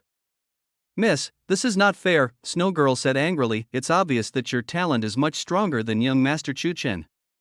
But the city lord chose Chu Chen. Why is this? Silly girl, Julie smiled and shook her head and said with some self-mockery in my father's eyes, he never cares about whether one's cultivation talent is strong or not. He only cares about who can bring the greatest benefit to Snow Moon City. Chu Chen's mother is the daughter of the Nangong family, a family of immortality in the upper realm. What about me? My mother passed away when I was 7 years old. How can I compete with him? So, all along, I have no other way to inherit Snow Moon City except to kill Chu Chen. The words fell. Snow Girl was speechless for a moment. She said, why are there so many people from the upper realm who are practicing cultivation coming to Shuiyue City these days? It turns out that they were all giving face to the Nangong family in the upper realm and coming to support Chu Chen. Miss, how about we send a message to Prince Jishio? Maybe he can find a way? Snow Girl spoke softly. The boat has already sunk. What can he do? Come to Shueiyue City and kill Chu Chen? Chu Li asked back with some amusement. Why not? Miss Snow stared at Chu Li with her beautiful eyes without blinking. In her mind, Jishio did things without taboos, so she would not find it strange even if he came to Shueiyue City to kill Chu Chen. No. Chu Li shook her head and said softly, Chu Chen is different from Chu Feng. His mother is the daughter of the Nangong family in the upper realm. Behind him stands an entire family of immortals. Killing him must not be done openly or it will be like a flood. Besides, I don't want Jishio to get in trouble with an immortal family. All alone, she has been taking great pains to build up Luo Wang in order to assassinate Chu Chen before the Shueiyue ceremony. Unfortunately, things went against her wishes. After the incident with Mu Bing, the Snow Moon ceremony was brought forward, and the strong men from the upper realm came down one after another. Now she only has one chance left, but even though the chances are slim, she's still going to give it a try. Well, when Miss Snow heard this, she let out a long sigh. She understood the truth, but she also knew that if her young lady failed to successfully inherit Shueiyue City, her fate would be extremely miserable. Mississippi. Or, let's go back to Beixia. Miss Yu spoke softly to Chu Li, return to Beixia? Chu Li muttered to herself, then smiled and said, I haven't lost yet. Besides, some grudges must be avenged. The thought stops here. A cold voice sounded, Miss. Young master, you are invited to his celebration banquet. Hearing this, Chu Li's pretty face instantly turned cold, and she said indifferently, tell me brother. I am tired tonight. I won't go. Miss, if you don't go, you will bear the consequences at your own risk. Hearing this, Chu Li raised her red lips slightly, revealing a cold smile. The opportunity has come. Chapter 141 Blood for Blood. Poisoning the young city lord. Miss? What do you want to do? Miss Shui and Miss Yu looked at Chu Li's smile and knew something was going to happen. Last chance. Poison Chu Chen. Chu Li whispered to the two girls Shueyu. What? The expressions of the two girls Shueyu were both frozen, even they didn't know about Chu Li's plan. Tonight, unsuccessful. Die for the sake of righteousness. Chu Li took a deep breath. She has always had a trump card in her hand, which she has never revealed. Even Jishio doesn't know it. This trump card is the most terrible poison in the Nine Heavens, Soul Devourer. She had known for a long time that the bigwigs in Shueiyue City, including her father, would not choose her as the next city lord. So, she had two plans all along. The first one is to set up a network and assassinate Chu Chen silently. Today, the first plan no longer works, therefore, she could only choose the second most dangerous plan. She would personally poison Chu Chen. 3 days later, the Snow Moon ceremony will begin. Then, tonight's celebration party is her only chance. Miss, this is too dangerous. If you do it yourself, even if you succeed, the Nangong family will not let you go. If we fail, the consequences will be even more disastrous. Miss Yu reminded nervously. At this moment, before Chu Li made a move, she already felt the suffocating tension. Chu Li smiled. She naturally knew Miss Yu's worries, but she gambled again. If successful, she bet that his father would protect her. Now, her second brother is dead. If so, her elder brother will die again, then her would be the only option left for his father. Family affection is the least important thing to his father. Inheritance is what matters, of course. If her father eventually refused to protect her because of her stepmother's face, she would accept it. In short, she would not give up, nor admit defeat. Even if she died, she would not watch her elder brother take the position of the Lord of Shueiyue City. After all, she had been building a network over the years, piecing together fragments of past events, only to suddenly discover that her mother's death was probably related to her stepmother. Therefore, she had to do this no matter what. Even if she died, she didn't want to see the woman from the Nangong family have the last laugh. Chu Li took a deep breath and then walked out of Zhuiyue Palace. In Shueiyue City, it was very lively outside the Emperor's palace. Tonight is the celebration banquet for the young master of Shueiyue City. The bosses of countless forces in the Jotian continent were present to celebrate. Even from the cultivation forces of the Nine Heavens upper realm, there were young adults present. Suddenly, the scene became extremely lively. Nine Heavens Upper Realm, Immortal Palace, Moon Palace, St. Lu Lingsha. The Nine Heavens Upper Realm, the 10,000-year dynasty, the Sword Dynasty, the son of God Yi Changsheng. The Nine Heavens Upper Realm, the 10,000-year Church, the Axiom Church, the Air Sangu. The Nine Heavens Upper Realm, the 10,000 Years Imperial Clan, the Eternal Night Clan, Young Master Yi Ming. The Nine Heavens Upper Realm, the Immortal Family, the Nangong Family, the third Miss Nangong Qin and her son, the Young Master of Snowmoon City, Shu Chen. Shu Li walked into the Emperor's palace and recognized the young adults from the Upper Realm one by one. At this moment, a tall, handsome, drunk man stood in front of her with a teasing smile on his face. Younger sister. You're finally here. I, your big brother, have been waiting for you all night. Hee hee. Shu Li chuckled and said calmly, it's my little sister's fault.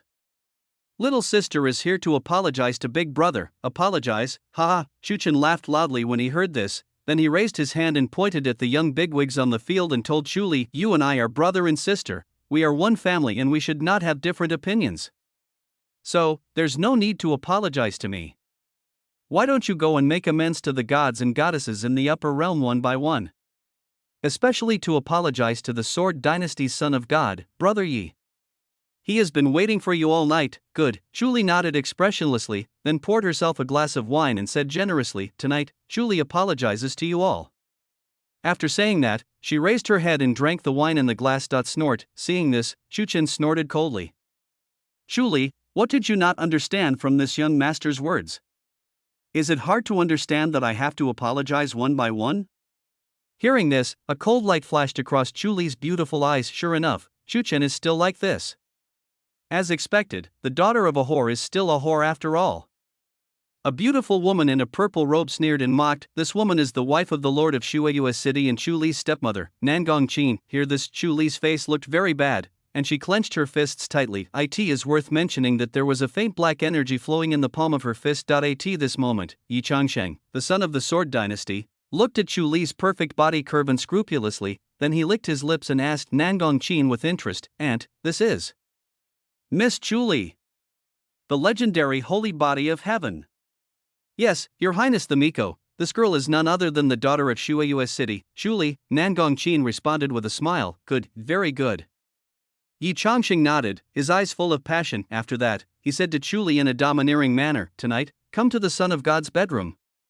If you perform well, and if this god is satisfied, maybe after the Snowmoon ceremony, this god can take you to the upper realm and make you the princess of the Sword Dynasty. The words fell. Nangong Qin's smile gradually deepened.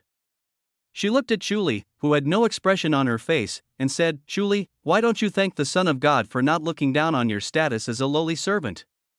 Tonight, you must serve Lord Son of God well. No need, Shu Li spoke coldly. Shu Li, you slut, don't be ungrateful. Nangong Qin crossed her arms across her chest, and her charming face, which still retained its charm, turned cold.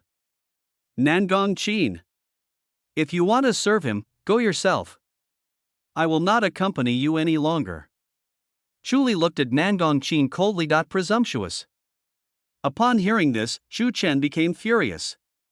Without saying a word, he slapped Shu Li on the pretty-faced bang. The crisp sound of slapping echoed through the sky. All of a sudden, everyone looked over. The young bigwigs in the upper world watched this scene with great interest. Yi Changsheng, on the other hand, had a condescending smile on his face. He likes this kind of unruly woman. Be gone. Letting you serve the Son of God is this young master's grace to you. Don't be shameless. Shu Chen roared, with a hint of ferocity on his handsome face. Shu Chen, do you know what the price of this slap is? The corner of Shu Li's mouth was broken and bleeding, but there was a chilling coldness in her beautiful eyes. How? You still want to kill me, young master? Ha ha ha ha. Shu Chen laughed loudly towards the sky, and the next second a hint of murderous intent flashed across Shu Li's beautiful eyes, and she raised her jade hand and pinched Shu Chen's neck. Strands of black air flowed into Shu Chen's body along the blood vessels on his neck. Presumptuous.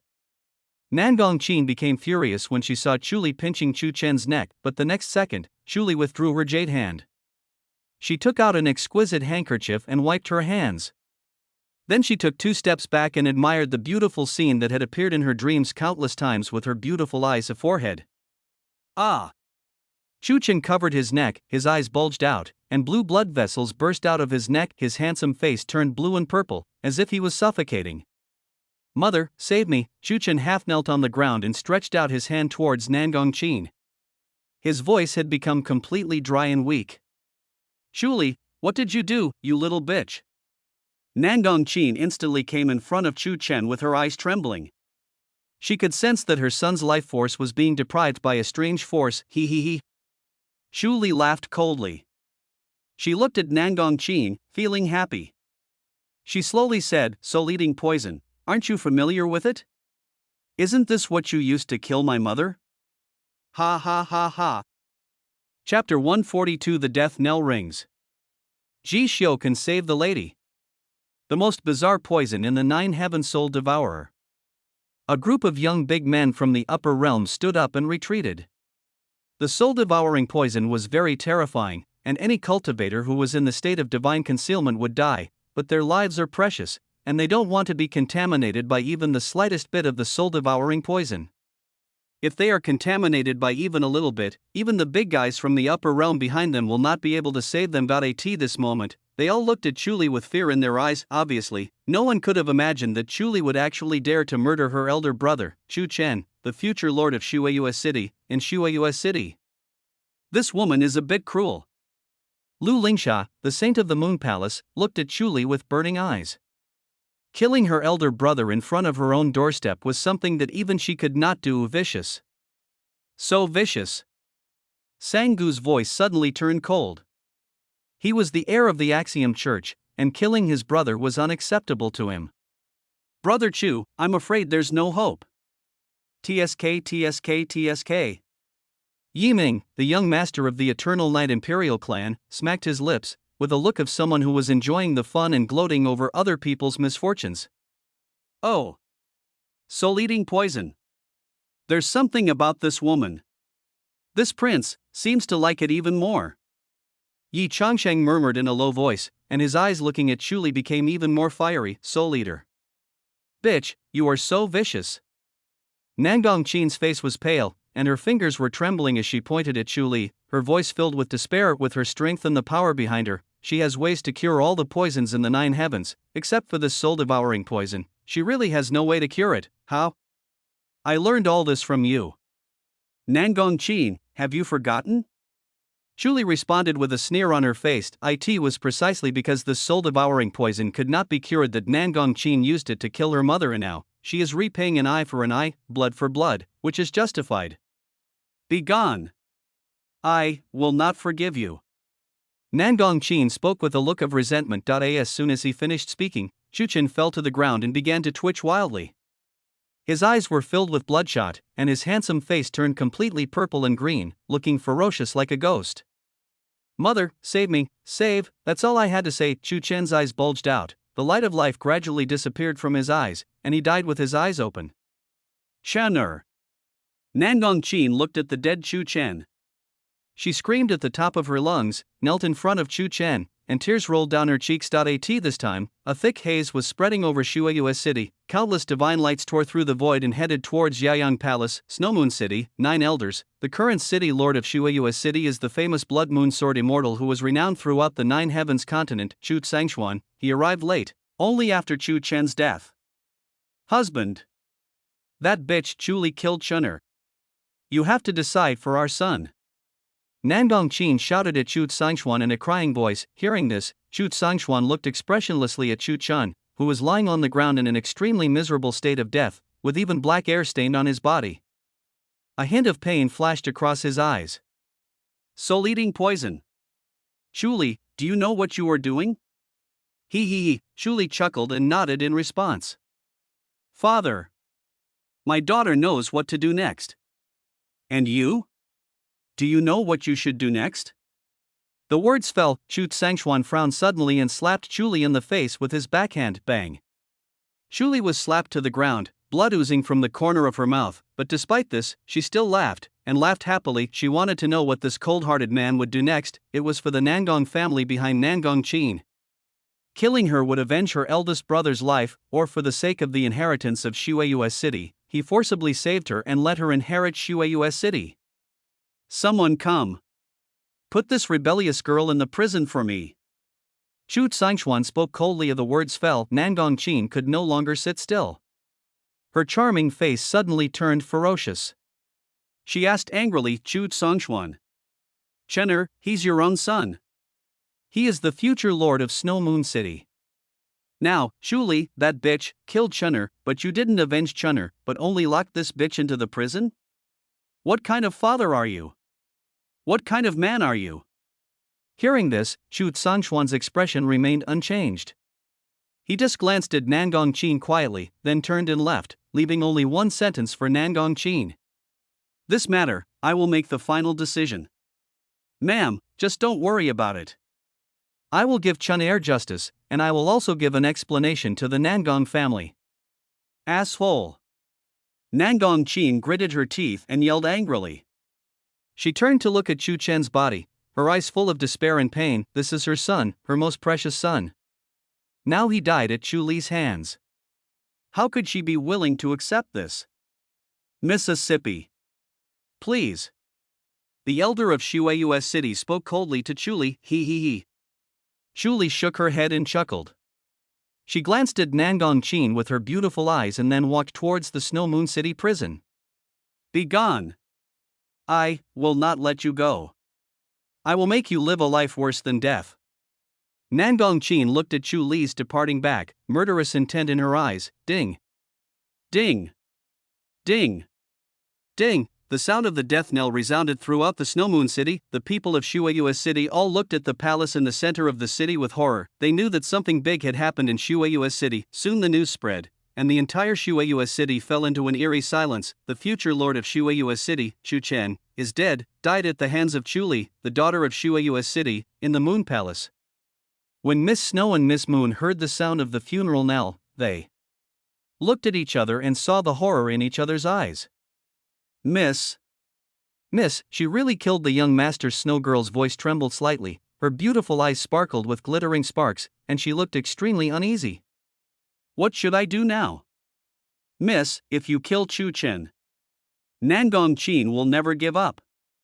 Miss Yu clenched her fists tightly, and for a moment she was a little confused. After the words were spoken, both of them fell into silence. Nangong Qin, they understood her. This woman is vindictive and ruthless, and she is even more unscrupulous in her actions because she has the support of the Nangong family from the upper realm. Back then, it was this woman who used the soul-devouring poison to kill Chu Li's mother, the princess of Shuaiyue City. Now that their young lady Chu Li has killed Chu Chen, Nangong Qin will definitely not let Chu Li go. It was hard for them to imagine what methods Nangong Qin would use to deal with Chu Li next. After all, if this woman goes crazy, even the lord of Shuaiyue City, Chu Songchuan, may not be able to stop her. However, they also knew that they alone could not save their young lady Ji Xiu. Only Ji Xiu can save our young lady. Miss Yu took a deep breath and spoke. At this moment, in her mind, only that man had the ability to save Chu Li. Right? Ji Xiu. Ji Xiu, you will definitely be able to save the young lady. Miss Snow waved her jade fist, very excited. In her eyes, Ji Xiu is God, omnipotent, that group of so-called geniuses from the upper realm. Each of them looked high and mighty, but in fact they were not even worthy of carrying Ji Xiu's shoes. Chapter 143. Ji Xiu smiled. Life and death are unpredictable. Snow Moon City, Sky Prison. Chuli sat in the dark cell. A ray of moonlight poured through the small square window and fell on her cold and beautiful face, making it look a little haggard. At this moment, she no longer had the madness and morbidity she had outside Yaoyang Palace, and was left with only deep fatigue and tiredness. Mother, Lear has killed Chu Chen. If you were there and saw Nangong Qin's expression of agony, you would definitely be proud of Lear. Mother, Lear met someone not long ago. He is the most amazing person Lear has ever seen in her life. Lear likes him very much. If, it would be great if Lear could see him again. Chuli looked at the moonlight outside the window and muttered to herself like in a dream. At this moment, she was thrown into the Sky Prison and there were only two people in her mind. One was her deceased mother and the other was Ji Xiu. She really wanted to see Ji Xiu again, but she was afraid to see Ji Xiu again, because she didn't want to drag Ji Xiu into this, and she didn't want Ji Xiu to see her in such a miserable state. All along, in front of Ji Xiu, she has always been able to plan and remain calm in the face of emergencies.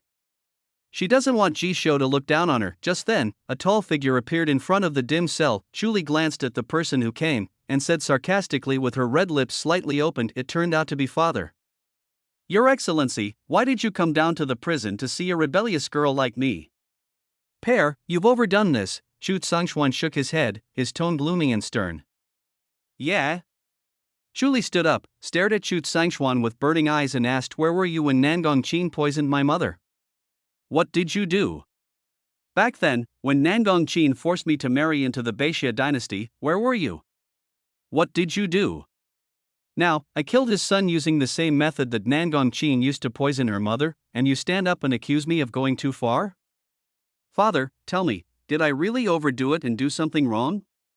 The words fell. Chu Sangshuan stood there in a daze for a long time before taking a long breath and saying, what happened back then is all in the past. Why do you even mention it again? Snort. Chu Li snorted coldly. You'll never get through here. Enough, Chu Sangshuan shouted harshly. What a majestic presence. Master Swordsman Chu. Chu Li sneered sarcastically. She looked at Chu Sangshuan without any fear in her heart. Her hatred for Chu Sangshuan was no less than that for Nangong Qin. Back then, her mother was poisoned to death, but Chu Sangshuan did not investigate or pursue the matter, as if it was just a trivial matter. Back then, she was forced to leave Shuayue City and marry far away in Beixia. Chu Sangshuan ignored her pleas and remained indifferent. Is the father today still called a father? She had already given up on Chu Sangshuan. Pair. Now you have two choices. First, give up your cultivation, follow Yi Changxing to the Sword Dynasty, and become his concubine. Second, be imprisoned in this prison forever, until old age, until death. Father suggests that you go to the Sword Dynasty and stay with Yi Changxing. Otherwise, your stepmother would probably just let you go. Even as a father, I may not be able to stop you. You have all night to think about it. Chu Sangshuan ignored Chu Li's sarcasm and gave Chu Li two choices. In his opinion, these two options were the best options he could provide for Chu Li as a father. The words fell. Chu Li responded without thinking. It's better to kill me than to let me marry Yi Changxing. Nangong Qin wants my life, so let her come. I'm waiting. After saying that, she slowly closed her eyes. At this moment, she already had a feeling that her plan had gone awry. If her father wanted to appease the Nangong family's anger, he should have killed her directly. If they were reluctant to spare her life because of the inheritance of Shuayue City, they should not have allowed her to marry Yi Changxing, the prince of the Sword Dynasty in the Upper Realm. What exactly went wrong? Chu Li frowned and murmured slowly in her heart. In Shuayue City, in the Shuayue restaurant, in the Tianzi pavilion box. A woman in enchanting clothes and with an extremely beautiful face sat on the windowsill, letting the wind mess up her long hair that looked like it had been kissed by fire. She looked at the bright moon in the sky, her red lips raised in a slight arc. I heard Chu Chen is dead. Besides, it was Chu Li who did it. Things are really getting more and more interesting. How long do you think it will take for Ji Xiu to arrive in Shuayue City? After saying that, Yan Fei turned her gaze to the man wearing golden divine armor who was leaning against the wall with his arms folded across his chest. The man was tall and handsome, with a pair of deep blue eyes that showed neither sadness nor joy, and this man is Li Tian, the general of the upper realm of gods. Have no idea. Li Tian spoke lightly. You are as boring as my sister. Besides, you and my sister don't know. Ji Xiu is such an interesting person. What he hides is beyond your imagination. Yan Fei spoke meaningfully. I don't care. I don't care. Lord God Emperor's mission is to let me determine whether Ji Xiu has fallen into the devil. If he is a fallen demon, I will kill him with my own hands. Li Tian responded calmly. Just you? Yan Fei glanced at Li Tian with amusement, then shook her head. She didn't think that Li Tian could kill Ji Xiu, outside Shuayue City, in a dense forest. Your Highness the Saint. Chu Chen is dead. Snow Moon City is in chaos right now. Are you really sure Ji Xiu will come? Mr. Gu asked with a frown. Sure. The group of upper realm geniuses in Shuayue City destroyed the Ice God Palace. Mu Bing will definitely come. Since Mu Bing is coming, Ji Xiu will definitely come too. After all, Mu Bing is Ji Xiu's wife. Mo Qingxian said with certainty. Beixia Dynasty, Luofeng Palace, outside the courtyard. Ji Xiu looked at the scroll from Shuayue City in his hand and narrowed his eyes slightly. After a long while, he finally spoke to himself. It's you, Chu Li. But it was still a mistake after all. In the novel, Chu Li killed her 3 brothers before she became the lord of Shuayue City, and now, Chu Feng died in the Divine Phoenix Imperial Capital, and Chu Qin died in Snow Moon City. There is one left, his name is Chu Fan. He is the illegitimate son of the Lord of Shueiyue City. Well, this Chu Fan was born in the Sword Dynasty of the Upper Realm, but he is a card played by Yi Changsheng, the Prince of the Sword Dynasty. As long as this card exists, it is enough to make Chu Li's plan fail. Hearing this, the phoenix beside him snorted and said, "How? Do you want to go to Snow Moon City?" Ji Xiu nodded. Why? Because of Chu Li. Lu Feng Huang looked at Ji Xiu with amusement. It's not just because of her. Ji Xiu looked at Feng Huang very seriously, and now, all the winds and clouds in the sky have gathered in Shueiyue City. He was very sure that Mu Bing would go. He was even more certain that Yan Fei was in Shueiyue City. Moreover, maybe Mo Qingxian, who had discovered his identity as the mastermind, was waiting for him in Shueiyue City. Most importantly, the long-lost sign-in system finally started to work again. Sign-in location, Zhoutian Continent, Zhengzhou, Shueiyue City. If I may, this time, let's catch them all in one fell swoop. Ji Xiu looked at the bright moon in the sky, stretched lazily, and a faint smile appeared on his handsome face. This guy is up to no good again. Ning Xiyan looked at Ji Xiu's smile and shook her head. She knew, Ji Xiu smiled, that for some people, life and death were unpredictable. Chapter 144. Feng Huang, Ji Xiu's Empress wife, Ji family military headquarters, in Xian Pavilion. What? You're going to Snow Moon City?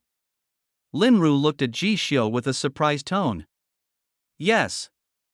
Mother. Ji Xiu nodded calmly. Hey. Don't tell me, it's because of Chu Li. Lin Ru sighed. The incident of Chu Li, the daughter of the Lord of Shueiyue City, poisoning the young Lord Chu Chen has now caused an uproar across the entire continent. Now, Ji Xiu is going to Shueiyue City, without a doubt, only for Chu Li. Upon hearing this, Ji Xiu smiled and did not explain too much to Lin Ru. However, Chu Li was indeed one of the main reasons why he went to Shueiyue City. Aren't you afraid that the princess will get jealous if you do this? Or does Her Royal Highness the princess also want to go to Snow Moon City with you? Lin Ru asked again. All along, Chu Li has been a bad woman in her eyes. Although Chu Li is the daughter of the mayor of Shueiyue City, she still doesn't want her son to have too much contact with Chu Li. However, it now seems that her worries have come true. There is an entangled and complicated relationship between my precious son and that bad woman, Aunt. I won't go with Ji Xiu this time. I want to return to Xinhuang and complete the final inheritance of Tian Feng. Feng Huang explained to Lin Ru with a smile. I see. Lin Ru nodded. Sure, Binger will probably go to Shueiyue City this time, right? Mu Hua asked. Probably. Ji Xiu nodded. After the words were spoken, the atmosphere in Xian Pavilion fell silent. Mu Bing has now become a taboo topic in the Ji family. What do you want to do with Binger? Mu Hua asked. Take one step and see what happens. Ji Xiu spread his hands that he is only responsible for sowing the seeds. As for what results will result, that all depends on Mu Bing himself. Whatever. You guys go ahead, you are all grown up now. You young people have to walk the path of the future on your own. Mu Hua smiled freely and easily. Yes. Ji Xiao and Ji Nu on the side also expressed their agreement. Their eldest baby Ji Xiu has grown up and has reached a height that they, the elders, can never even dream of. In this case, all they can do is silently support this matter from behind. In that case, Xiu'er will take his leave first. Ji Xiu said with a smile, just as he was preparing to leave Xian Pavilion with Feng Huang. Mu Hua called Feng Huang. Xiu'er, you go first. Grandma wants to talk to His Majesty Feng Huang for a while. Ji Xiu looked at his grandmother in surprise. He knew that Mu Hua had always been cold towards Feng Huang because of Mu Bing. What was happening now? For a moment, he was a little worried that his grandmother would say something bad to Feng Huang, which would hurt Feng Huang's feelings. Rest assured.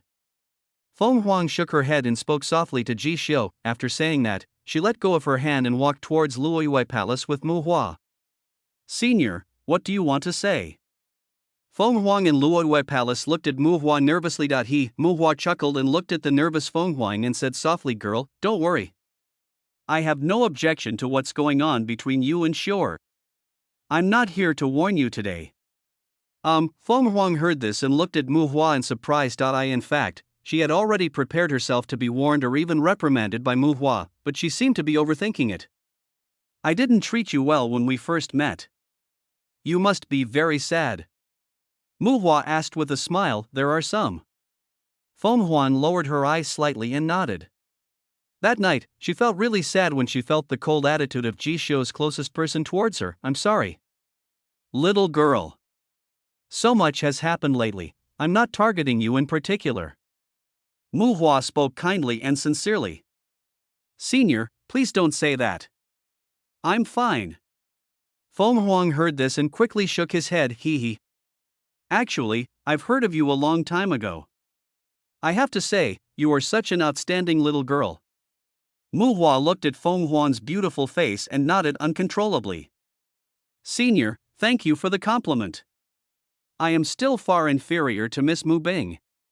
The phoenix bit her flowery lips with her pearly teeth. Mu Bing was the most beautiful woman she had ever seen, and in terms of cultivation and talent, she was undoubtedly the best. Even she, when she first saw Mu Bing at Xinhuang, felt deeply astonished. However, she is confident that if she completes the Tianfeng inheritance, she will definitely not be worse than Mu Bing. Binger, Mu Hua muttered something as if in a dream, then shook his head. Clang, as she turned her palm, an exquisite jade token appeared in her hand. The jade token was made of precious red blood phoenix gold, and there was a large and exquisite word show engraved on it. This is? Feng Huan looked at the jade token in Mu Hua's hand with some surprise. This jade tablet. It's specially prepared for you. When I knew you wanted Beixia, I was ready. This is a gift from me as your grandma. Mu Hua smiled, then placed the jade token in Feng Huang's hand. Senior, you. Feng Huang took the jade token, and the warm breath coming from her palm made her nose sore. Still calling me senior? Mu Hua looked at Feng Huang with a smile. Hearing this, Feng Huang bit her flowery lips, tears flashing in her beautiful eyes, and softly called out two words: grandmother. He. Mu Hua smiled happily when she heard this. She reached out her hand and stroked Feng Huang's pretty face and said with a soft blessing, Don't worry, girl. In the future, you and Xior will always be happy. For this, I will always pray for you two little guys. After saying that, she ruffled Feng Huang's golden hair again, then turned and left. Looking at Mu Hua's back, Feng Huang couldn't help but shed tears, wetting her cheeks. Getting the approval of Ji Xiu's grandmother is a very, very important thing for her. Even, she felt the long-lost warmth of home in her heart. Grandmother. I will try my best. Feng Huang nodded heavily, holding the jade token in her hand to her heart. She knew what the jade token represented. Mu Hua, leave Ji Xiu to her. See Feng Huang returned to Tianfeng Palace. Ji Xiu stood up suddenly, then stepped forward and asked softly, What's up? What did my grandma say to you? She didn't embarrass you, did she? Feng Huang looked up at Ji Xiu when she heard this, with an inexplicable glow flashing in her beautiful eyes. After a long while, she raised her red lips and whispered, Ji Xiu. I declare that in the future, you are truly mine. Ji Xiu looked at Feng Huang in bewilderment, with a lot of question marks on his face. I wondered what my grandma had said to Feng Huang that made this girl so confident and her eyes so bright. Snort. Feng Huang snorted softly. She didn't explain. She held her jade hands, tapped her delicate white chin, and then said to herself, Ji Xiu. Next, I don't care whether you go to Shuai City or somewhere else. Anyway, when I complete the inheritance of the Heavenly Phoenix and ascend to the throne of the Divine Phoenix and become the Divine Phoenix Queen, I want you to marry me. If you don't come, I will capture you. If you don't want to, I will use force.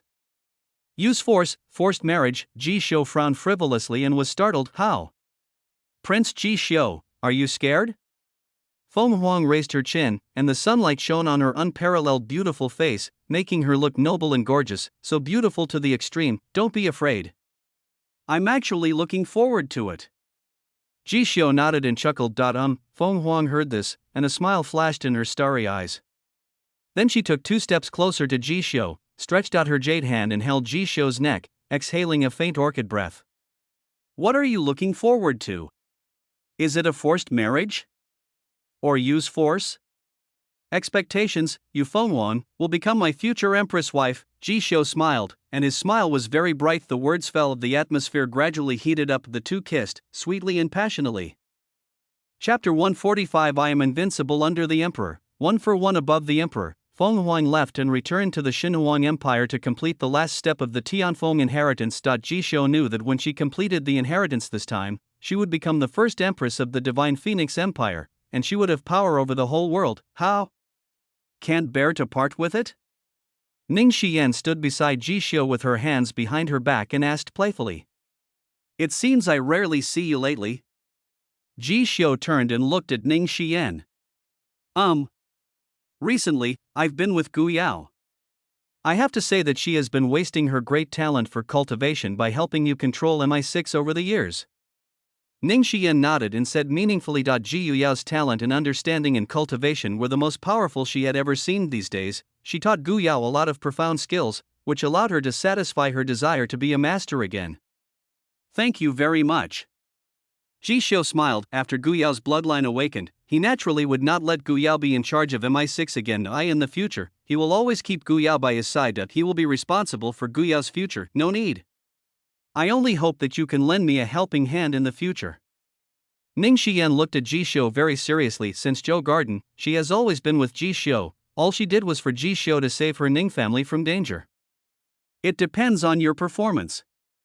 Ji Xiu smiled playfully. His attitude was very ambiguous. You.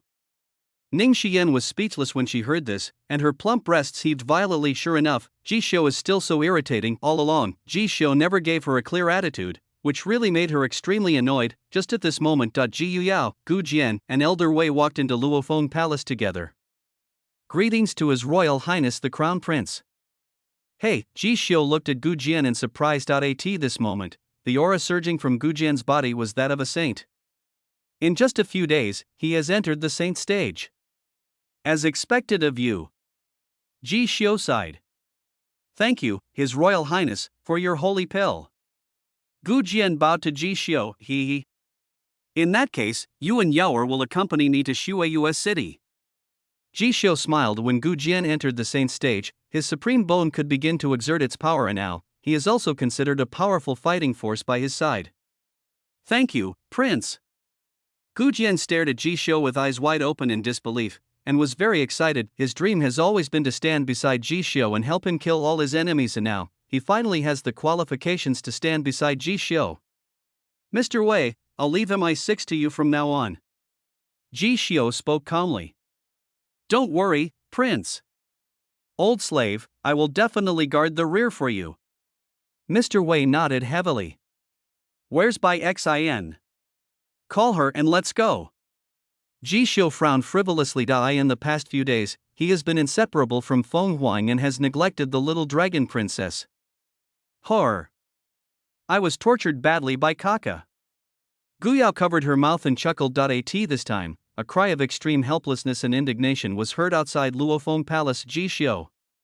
Take care of your evil dragon pet. This princess can't stand it anymore.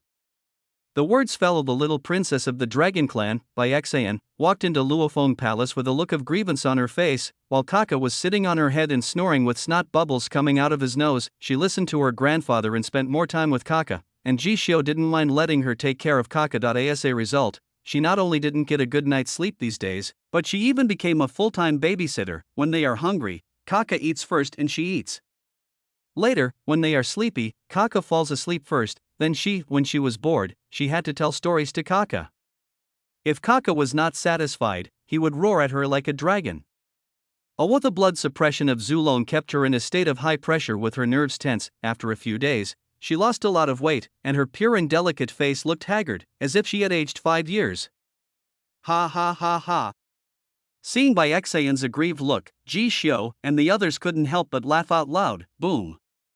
Shenzhou Starts, the gorgeous black boat that belonged exclusively to the Beisha Ji family, took off into the air, tearing through the void, and flew towards the direction of Shueiyue City at an extremely fast speed. Before leaving, Ji Xiu gave an order to the Red Dress Sect Saint Shinjianxin, asking her to become the sect's leader within a year, and then returned to him with the Red Lotus Holy Fire of the Red Dress Sect, which ranks 7th on the 9 Heavens Strange Fire list. As for the second Prince of the Qin Empire, Ying Ling, he received a message from the Qin Empire that the Qin General Meng Ji had returned from the upper realm and he needed to return to the Qin Empire immediately. Of course, as long as the first emperor of the Qin dynasty does not return, the Qin Empire is now under the control of Ji Xiu. If he tells Ying Ling to go east, Ying Ling will not dare to go west. In the Shenzhou, Bai Xian was telling a story to Kaka, a little boy who had just woken up, with a look of grievance on her face. The story was about how the kind and pure little white dragon defeated the human devil, and Kaka was fascinated by the story. Gu Jian sat cross-legged on the ground, with sharp sword energy surrounding him. He was consolidating his Saint-level cultivation. Ji Xiao and Ning Xian sat opposite each other drinking tea, while Gu Yao considerately made tea for them. Now, only in front of Ji Xiao would Gu Yao not appear so cold, and she would be as gentle as before. Ji Xiao, how confident are you that you can go to Shueiyue City this time? Ning Xian asked with a frown. The foundation of Shueiyue City can be ranked among the top 3 in the Jotian continent, not to mention, now all the news in the world are gathered in Shueiyue City. Even the group of young bigwigs from the upper realm are in the city. Chu Li got into trouble again and became an untouchable taboo figure in the entire Shueiyue City. Ji Xiao not only wants to save Chu Li, but also wants to help Chu Li get the position of city lord. To be honest, she was a little worried. Because it is too difficult, it can be said to be impossible to accomplish, 100% sure. Ji Xiao responded calmly. So what if there are storms gathering in Snowmoon City? What are the young big shots in the upper world? Now he just hopes that his enemies will show up so he can catch them all in one fell swoop. As for Shueiyue City, he also wants it. Hearing this, a hint of surprise flashed across Ning Xian's beautiful eyes. She wondered what gave Ji Xiao this confidence. There is more than one missing god in Shueiyue City. Even if the Dragon Clan's great elder Bai Zhu came, he would have to think carefully. Ji Xiao smiled, as if he could see through the doubts in Ning Xian's heart. However, he didn't explain anything. In the Jotian continent, the divine hidden realm is already the most pinnacle existence in the entire continent. As for the realm of the great emperor, there does not exist one in the 9 heavens continent, and there will never be one. This is because under the rules of heaven, powerful people at the level of emperors cannot exist in the 9 heavens continent. Once you become an emperor, you must leave the 9 heavens continent and go to the upper realm. This is also the so-called emperor breaking the sky. The dragon emperor back then was like this. The same is true for Zhou Dufu. This is especially true for the first emperor. In that case, then he would have nothing to fear. He has a trump card. He is invincible under the emperor, and 1 for 1 above the emperor. A day passed quickly. Ji Xiao's Shenzhou went through more than 10 teleportation arrays and finally arrived at the first city in the 9 heavens located in Zhengzhou, Shueiyue City. In the evening of the second day, looking into the distance, at the end of the sky, an immortal giant city appears before your eyes. In the huge city, there are countless magnificent and immortal buildings and floating islands. At this moment, everyone stood up and looked at this legendary hidden city with excitement in their eyes. Demon Locking Tower, Dome Palace, Hualongguan, 10 miles of Peach Blossom Street, World Tree, countless wonders and magical objects recorded in the ancient history of the 9 heavens exist in this immortal city. Of course, there is another girl in this city, the girl who has been away from Ji Xiao for a long time. Chapter 146. Ji Xiao, how can I live without you? The Ji family's black boat tore through the void and slowly descended into Shueiyue City. The magnificent Shenzhou attracted the attention of many powerful men from the 9 heavens continent. In front of Shueiyue City, when Ji Xiao led Gu Yao and others slowly out of the Shenzhou, countless strong men gasped. Hiss! This is the legendary Prince Ji Xiao of Beixia. Yes. I have witnessed the real Master Ji Xiao in the Divine Phoenix Empire, and I have also seen the huge mushroom cloud in the magnificent scene when he slayed the dragon. I didn't expect it. He actually came to Snow Moon City. Wait. Prince Ji Xiao is here to attend the Snow Moon ceremony? I don't think so. I heard that Prince Ji Xiao has a close relationship with the daughter of Shueiyue City. I'm afraid he is here to mess things up, right? Brother, you're overthinking it. Snow Moon City is not like the Divine Phoenix Empire, nor is it Beixia. Even Ji Xiao can't do whatever he wants. Maybe, Prince Ji Xiao does things without any taboos. It is not impossible that he really supports Chu Li. TSK. If this happens, I'm afraid Snow Moon City will be in chaos. Ji Xiao ignored the noisy voices around him and brought Gu Yao, Ning Xian, Gu Jian, Bai Xian, and others to the magnificent Snow Moon Tower. At this moment, the 2 girls Shueiyue had been waiting for a long time. Ji Xiao. Miss Shui ran to Ji Xiao first, her beautiful eyes flushed red, her teeth bit her red lips tightly, and she said in a crying voice, "You're finally here. If you don't come again. Miss, I'm afraid something is going to happen." Cher, no nonsense allowed. Miss Yu glared at Miss Shui, then bowed to Ji Xiao and said, "Prince Ji Xiao. Thank you for coming to Shueiyue City. With you here, Shui and I can feel at ease." I don't know why both Miss Snow and Miss Moon were shocked the moment they saw Ji Xiao. The tense strings in their hearts relaxed and they were filled with a strange sense of security. Don't worry. With my prince here, Miss Chuli will be safe. Gu Yao comforted Miss Shui and Miss Yu very considerately. Ji Xiao said nothing. His eyes just kept scanning the legendary immortal city in front of him, but he could sense that from the moment he stepped off the Shenzhou, countless eyes in Shueiyue city swept over his body, and one of the auras was very familiar to him. Yan Fei. You're here indeed. This time, let's settle our grudges. Ji Xiao had a cold expression on his face, and he murmured softly like in a dream, Yan Fei has always been a thorn in his heart, from the Beixia dynasty, to Tianmo Mountain, to Xinhuang, and to the current Shueiyue city. This woman is manipulating the situation behind the scenes. This time, he will not let Yan Fei slip away from his hands. In the Snow Moon City Palace, a group of geniuses stood on the observation deck that overlooked the entire Shueiyue city, looking at Ji Xiao and his group in front of Shueiyue city with different expressions. So he is Ji Xiao? The Moon Palace Saint Lu Lingsha slightly opened her red lips and narrowed her beautiful eyes, which flashed with an inexplicable light. How? Your Highness, are you attracted to him because he is so handsome? Yi Ming, the young master of the Eternal Night Clan, said jokingly with his hands behind his back, yes. I'm moved. It's just that, what attracts this saint is the power hidden in his body. This saint is very curious about what kind of power that allows him to kill saints at the Lord level and slay dragons at the saint level.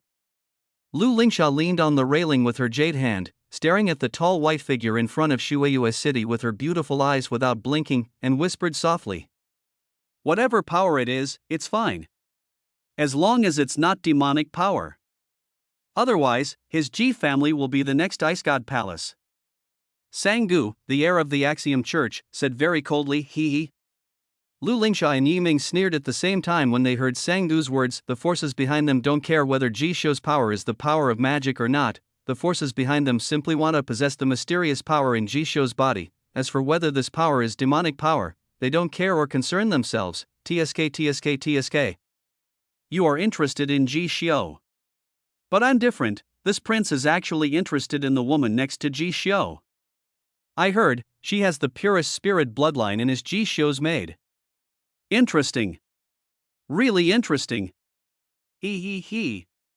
Yi Changsheng, the prince of the Sword Dynasty, looked at Gu Yao, who was standing beside Ji Xiao with a fiery gaze and grinning lewdly with her head down. She was dressed in stunning white, her temperament was as cool and pure as a banished immortal, and her appearance was so beautiful that even he was astonished. He simply couldn't help wanting to possess this woman who amazed him so much. Humph. Pervert. Lu Lingsha glanced at Yi Changsheng and couldn't help but snorted. As far as she knew, Yi Changsheng had at least a few hundred women in the Sword Dynasty, but she didn't expect that Yi Changsheng not only fell in love with Chuli, the daughter of Shueiyue city, but now also fell in love with the maid beside Ji Xiao. She really didn't know how to describe Yi Changsheng except the word pervert. Thank you for the compliment, Saint. Yi Changsheng smiled at Lu Lingsha, then scanned Lu Lingsha's hot body with his eyes fiercely. He didn't dare to be too presumptuous towards Lu Lingsha, because the power of the Moon Palace in the upper realm was no weaker than that of his Sword Dynasty, but he had no scruples about the maidservants around Ji Xiao. After all, with his identity and status, isn't it easy for him to get a maidservant from the son of a warlord family in the lower world? Sword puppet. Go and invite Miss Gu Yao to visit my bedroom tonight. Yi Changsheng turned around and spoke to an old man in black behind him. Your Highness, are you only inviting Miss Gu Yao? The old man in black asked in a low voice. Right. Only invite Gu Yao. Yi Changsheng spoke indifferently. After saying this, he took one last look at Gu Yao, who looked like a banished immortal from Shueiyue city, with undisguised passion in his eyes. He licked his lips and turned away. There is no cure. Lu Lingsha shook her head. She was very disdainful of Yi Changsheng. Actually, this is fine. Yi Changsheng took action to test Ji Xiao's strength. We just need to wait and see what happens. Yi Ming stretched lazily with a playful smile on his face. Shueiyue city, Shueiyue restaurant. Yan Fei sat on the windowsill, her beautiful eyes looking at the young bigwigs from the upper world on the observation deck of the Snow Moon Palace with interest. She looked at Ji Xiao in front of the Snow Moon City again.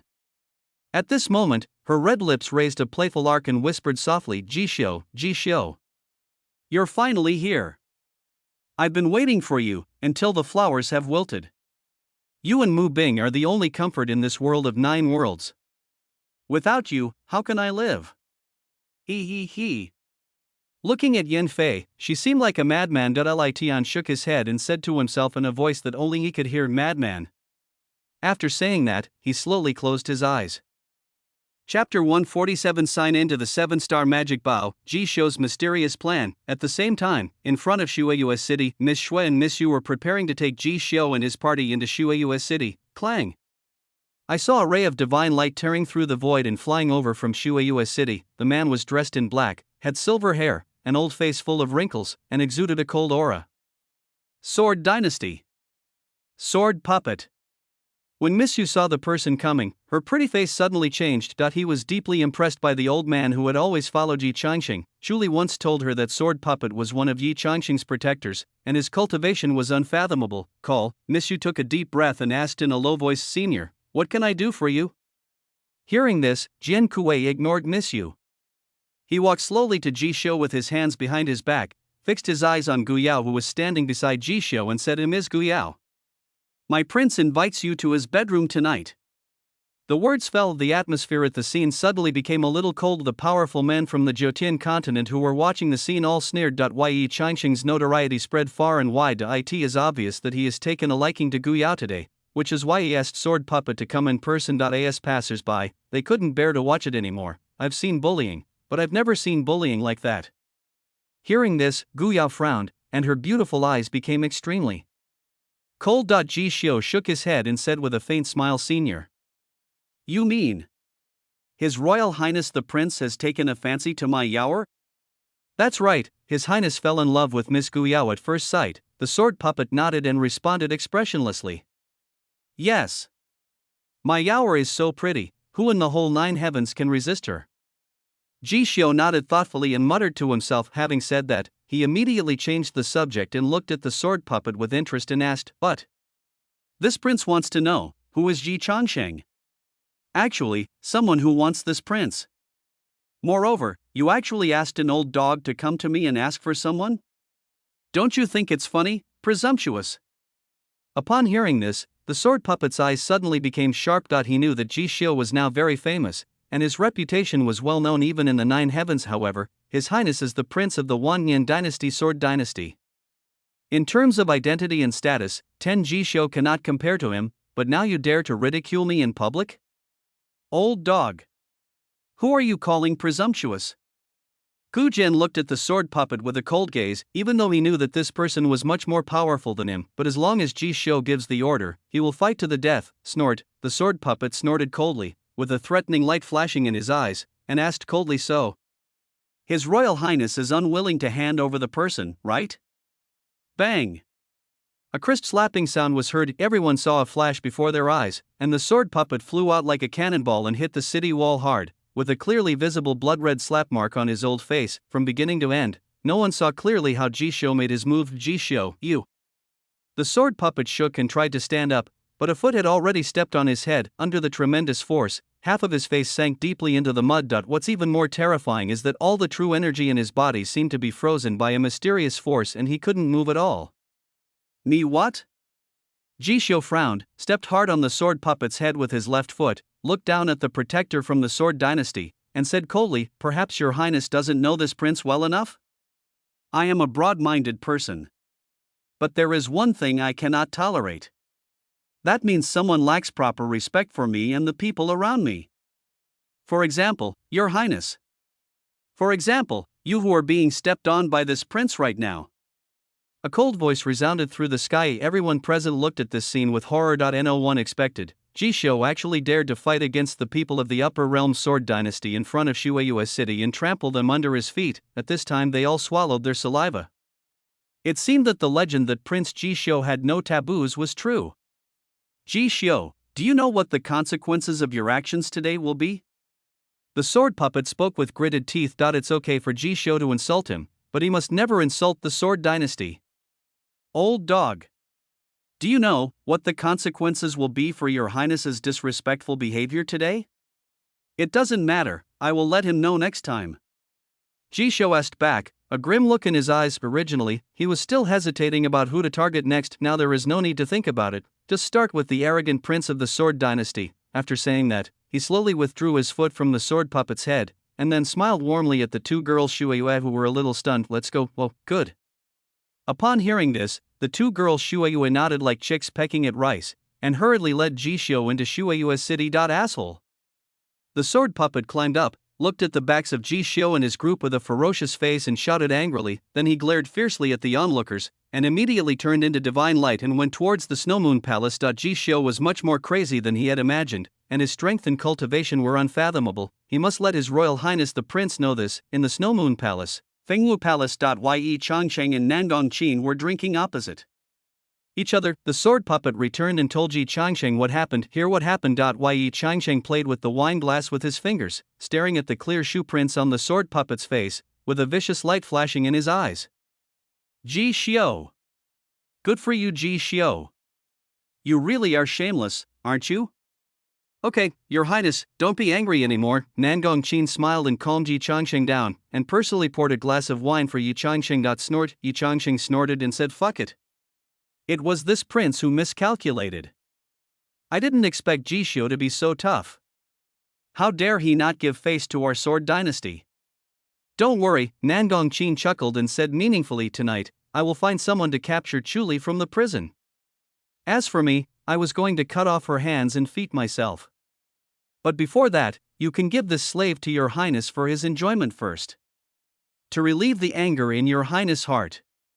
Hearing this, Yi Changsheng's expression looked better, and now, with the power he brought from the lower world, it is obvious that he cannot compete with GXIU. Gu Yao. He had no choice, but Chuli is not bad either. After all, he has been thinking about Chuli for a long time, and Jishio, in the future, he would definitely let Jishio know that the power of his sword dynasty was far beyond what a mere prince like him could aspire to. The royal palace of Shueyue City, Zhuiyue Palace. Jishio sat in the small courtyard outside the palace, looking quietly at the clear sky.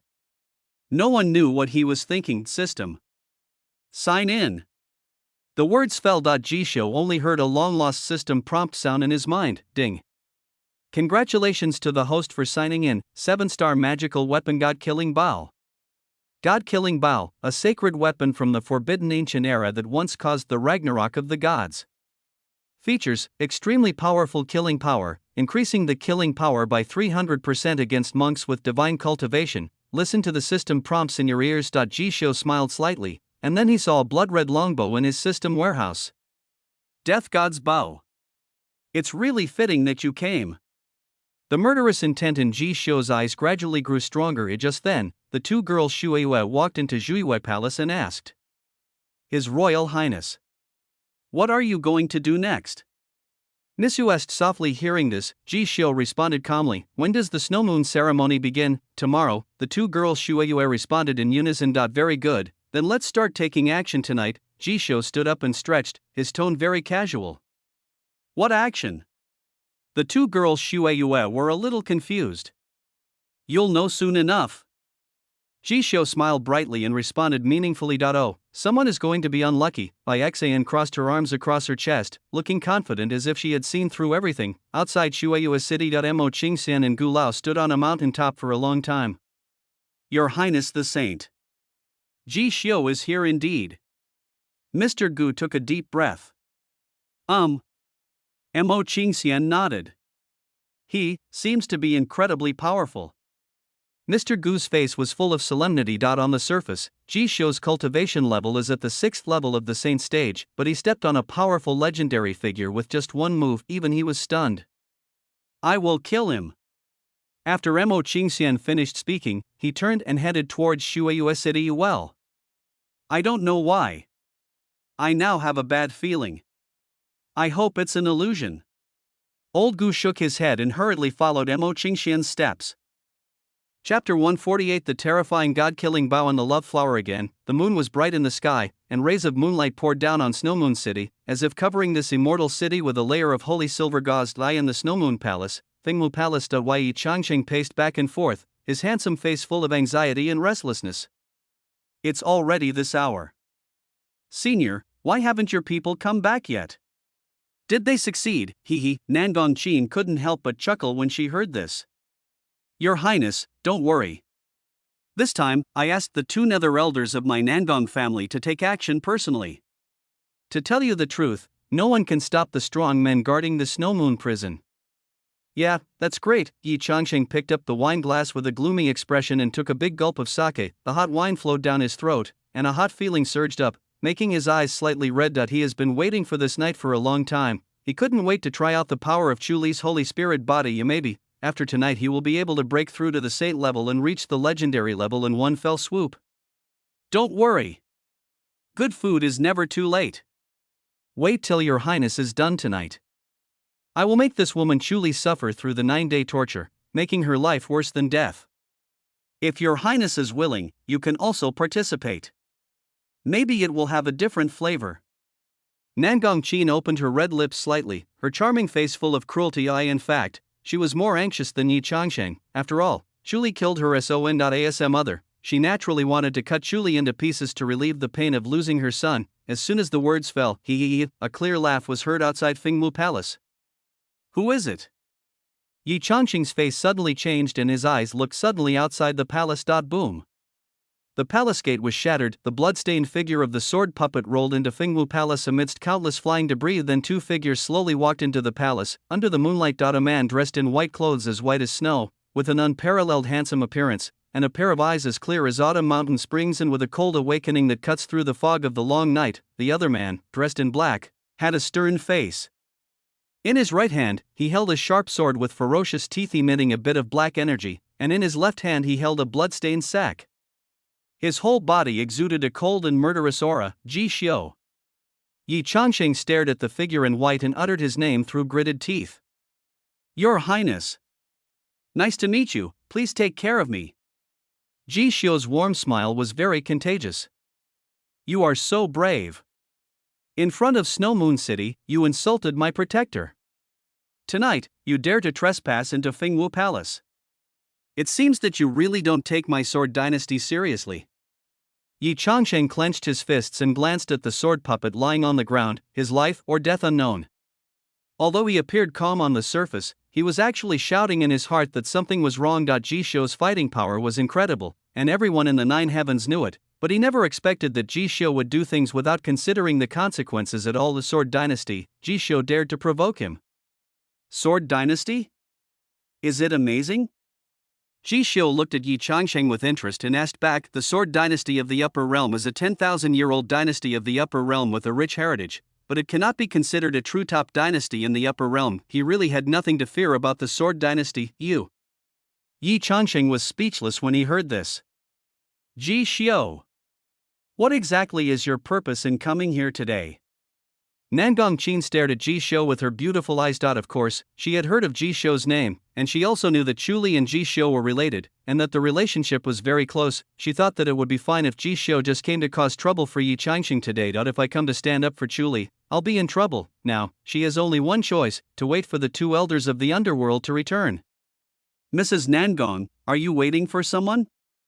Ji Xiu saw through Nangong Qin's thoughts and asked with a chuckle. After saying this, he winked at Gu Jian. This time, Gu Jian threw the blood-stained sack in his hand directly in front of Nangong Qin. Crash. Two bloody heads rolled out of the sack, and blood spilled all over the ground. When Nangong Qin looked at the two heads, her pupils suddenly contracted, because these two people are actually the two elders of the underworld whom she has placed great hopes on. You, how dare you? Nangong Qin's full chest rose and fell violently, her fingers trembling as she pointed at Ji Xiu, her voice trembling even more. The two elders of the netherworld are the strongest fighting force around her in the underworld. They had all reached the legendary third realm of cultivation, but now they died inexplicably at the hands of Ji Xiu. He died silently, and no one in Shueiyue City noticed? She didn't know how Ji Xiu did it, but in her eyes at this moment, Ji Xiu had become a being more terrifying than the devil. These two are quite powerful. Even it took a lot of effort. About 3 seconds. Ji Xiu shook his head and chuckled. And now, with his combat power, it is not difficult to kill two legendary third-level warriors, but it is also somewhat difficult to kill these two so quickly and silently. Fortunately, he signed for the god-killing vow, and it just so happened that the two elders of the netherworld were cultivating the Shinto true essence. So, the tragedy happened. Your Highness, run. Old slave, I'll stop him for you. The sword puppet stood up shakily. Clang, he drew out a black ancient sword from the void, and his entire body was stained in blood. Facing Ji Xiu, he could only choose to burn his blood, lifespan, and potential in order to barely fight. Run? Tonight, no one can escape. Ji Xiu shook his head, a cruel smile on his face. Clang! Ji Xiu's left eye burst into endless blood-red light. A blood-red longbow appeared deep in his eyes. The bowstring moved as he thought, gently pulling up an arc, and a bloody and cold breath suddenly locked onto the sword puppet. Clang! There was no time for the sword puppet to react. A ray of scarlet blood light pierced through the sword puppet's heart like an arrow. Puff. The sword puppet's heart was blown directly through. Blood splattered on Yi Changsheng and Nangong Qin's faces. Is this the god-killing bow?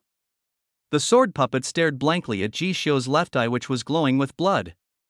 He vaguely saw a blood-red longbow. This longbow was exactly the same as the longbow used in the Forbidden Ancient Era in the ancient history of the Nine Heavens, which created the Ragnarok of the gods. The thought stops here. The light of life in his eyes slowly faded away, and his whole body fell to the ground like a mountain collapsing. Sword puppet! Yi Changsheng shouted with a pale face. His protector died in front of Ji Xiu without even having the qualifications to attack? Ji Xiu, I am the daughter of the Nangong family in the upper realm, and Yi Changsheng is the prince of the Sword Dynasty. If you dare to kill us, you and your Ji family will eventually be overthrown. Nangong Qin looked at Ji Xiu with horror in her beautiful eyes and retreated again and again. Now, she had no choice but to move out of the Nangong family and the Sword Dynasty in the hope that Ji Xiu would be afraid. Kill you? No, no, no. This is too simple and too boring. I have a better idea. Ji Xiu looked at Yi Changsheng and Nangong Qin with a smile, then he snapped his fingers lightly. Clang! A gentle breeze is blowing. Pieces of red and enchanting petals fell into Fengwu Palace with the wind. This is a love flower? Nangong Qin's expression suddenly changed. The love flower is a unique flower in her Snow Moon City, and of course she had also heard the saying, one night of love blooming is better than 300 wedding nights. Ji Xiu, what do you want to do? Nangong Qin panicked. You guess? The corners of Ji Xiu's mouth curled up in a playful arc. Chapter 149, No Good Ending. Ji Xiu's evil plan is here. Ji Xiu. I warn you, don't mess around. I am the third young lady of the Nangong family. She's the wife of the Lord of Snow Moon City. If you dare to do anything inappropriate to me here, I will never let you go even if I die. Nangong Qin's pretty face was filled with fear. The scent of flowers filled her nose, making her feel a little dazed for a moment. You think too much. This prince has no interest in you at all. Ji Xiu found it a little funny when he heard this. He didn't know where Nangong Qin got the confidence from. She actually thought that she would be interested in such a broken body. But Ji Xiu changed the subject and looked at Nangong Qin with interest. Although I am not interested in you. But maybe, Your Highness, he might be interested in you. Ji Xiu, don't talk nonsense, Yi Changsheng shouted angrily. Although he did have some thoughts about Nangong Qin, whose every move was full of mature charm. However, he also knew that there were some things that he could not do. Once he did them, even the Sword Dynasty might not be able to protect him, therefore, he was just thinking about it. It was even more impossible for him to admit it in front of Ji Xiu now. Nonsense? Are you sure? Ji Xiu looked at Yi Changsheng with a smile. Just one look froze all the energy in his body. Clang, an aurora flashed by. Ji Yu Jian came in front of Yi Changsheng in an instant. He raised his hand, grabbed a handful of love flower petals in the air, and then stuffed them directly into Yi Changsheng's forehead. Yi Changsheng groaned and swallowed the love flower. For a moment, he only felt a cluster of flames gradually rising in his lower abdomen. Moreover, he really couldn't suppress this flame no matter what. Ji Xiu, what do you want to do? Yi Changsheng covered his chest and looked at Ji Xiu with trembling eyes. Your Highness. It's not what I want to do, but what are you going to do to Senior Nangong next? Ji Xiu folded his hands and responded interestingly. Asshole. I will fight you till death. Nangong Qin's eyes turned red, and she rushed towards Ji Xiu with surging true energy. Ji Xiu frowned frivolously and slapped Nangong Qin's pretty face with his backhand. Bang. There was a crisp sound of slapping. Nangong Qin was slapped several feet away by Ji Xiu. Her left cheek was swollen and her beautiful eyes were full of resentment. But what frightened her the most was that the evil fire in her body grew stronger and stronger, almost devouring all her sanity. She knew, if she continued like this, she would definitely make a mistake. No. She and Yi Changsheng would both cause a disaster. Ji Xiu, what do you want? Yu said. I'll give you everything I have. Nan Gongqin was really scared and wanted to negotiate with Ji Xiu. Thank you, senior. But there is no need to do so. Because, if this prince wants something, I will go get it myself. Just like now. Ji Xiu smiled and shook his head. Yu. Nan Gongqin was speechless for a while, her full chest heaving violently. Obviously she was extremely excited. At this moment, a pair of hot big hands stopped her waist. She looked back and saw Yi Changsheng, whose eyes were red and who had completely lost his mind. Your Highness. You, wait a minute. Nan Gongqin wanted to push Yi Changsheng away, but the feeling of powerlessness in her body made her push ineffective. Wait? What are you waiting for? Yi Changsheng pounced on Nan Gongqin, panting heavily. Nan Gongqin exclaimed, and she used the last of her sanity to angrily yell at Ji Xiu. Ji Xiu, I will not let you go. The words fell. Her eyes were also engulfed by flames. At this moment, the air in Fengwu Palace was extremely hot. Gu Jian, take out the Shadow Stone. You come and record the passionate demeanor of Nan Gongqin and Yi Changsheng for me. Tomorrow is the snow and moon ceremony. I'm afraid there will be some good shows to watch. Ji Xiu said, then turned and left. Yes, Your Highness. Gu Jian nodded. He spread out his palm and took out the shadow stone. The light and shadow fell on Yi Changsheng and Nan Gongqin, and he began to record carefully. Shuiyue City, Chuanxiang Tower. This is the most romantic place in Shuiyue City. In the side room of Tianzi Pavilion. A handsome man was drinking. His face was flushed and he had obviously drunk a lot. His name was Chu Fan. He was the illegitimate son of Chu Tsangxuan, the lord of Shuiyue City, and a mate from the Sword Dynasty. When he was traveling in the upper realm. He grew up in the palace of the Sword Dynasty. Later, he was noticed by Yi Changsheng and was kept by his side.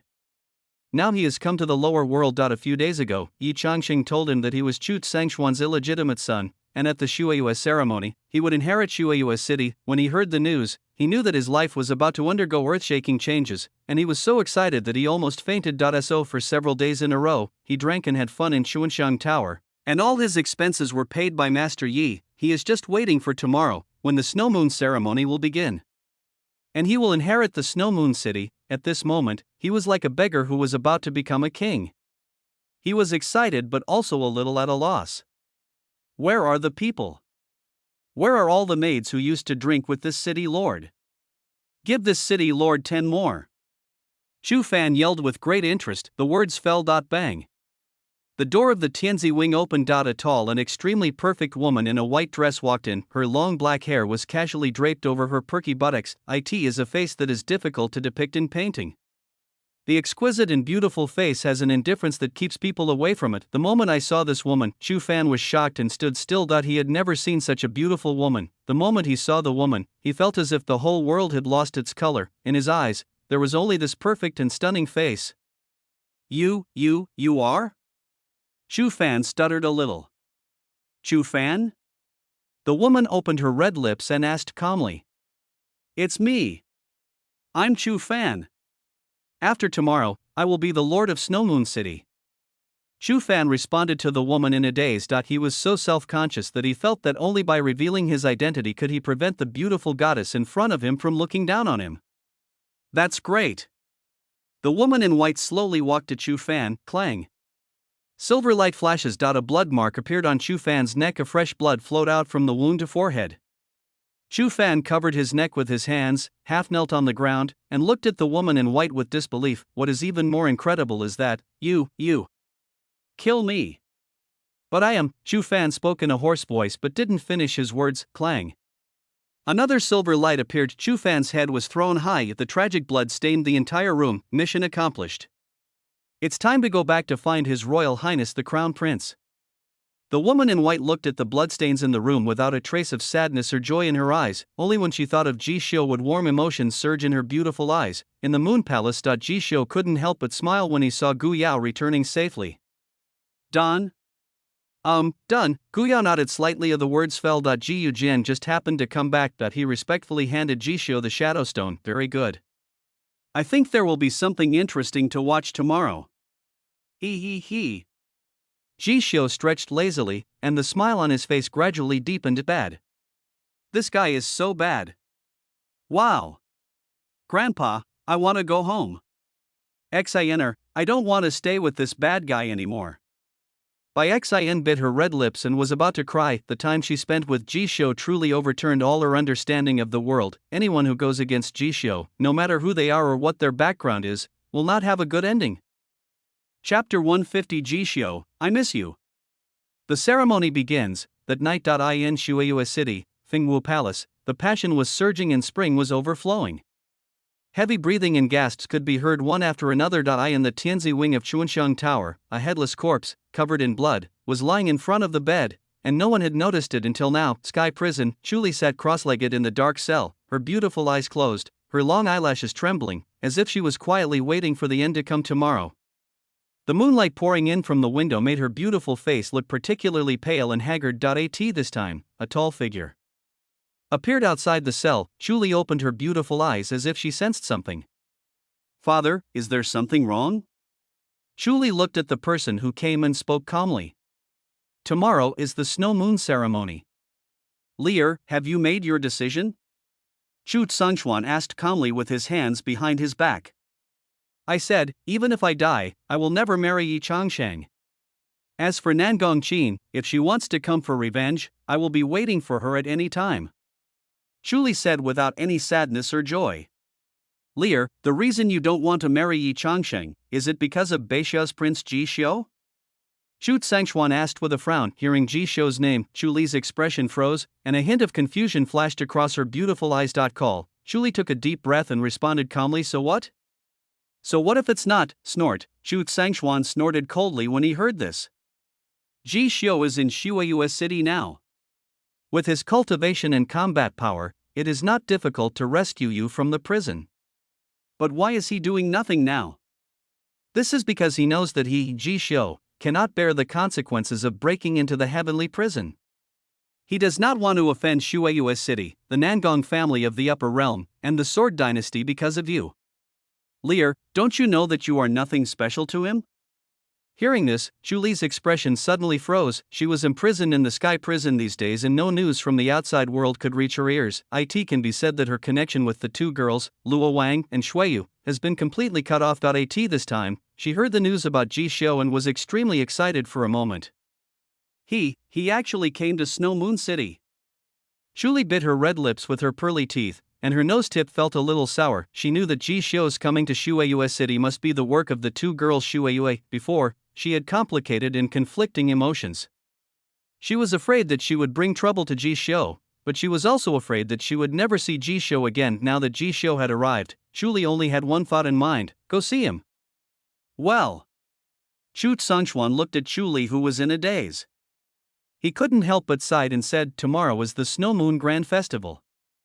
As a father, I will personally destroy your cultivation as a punishment.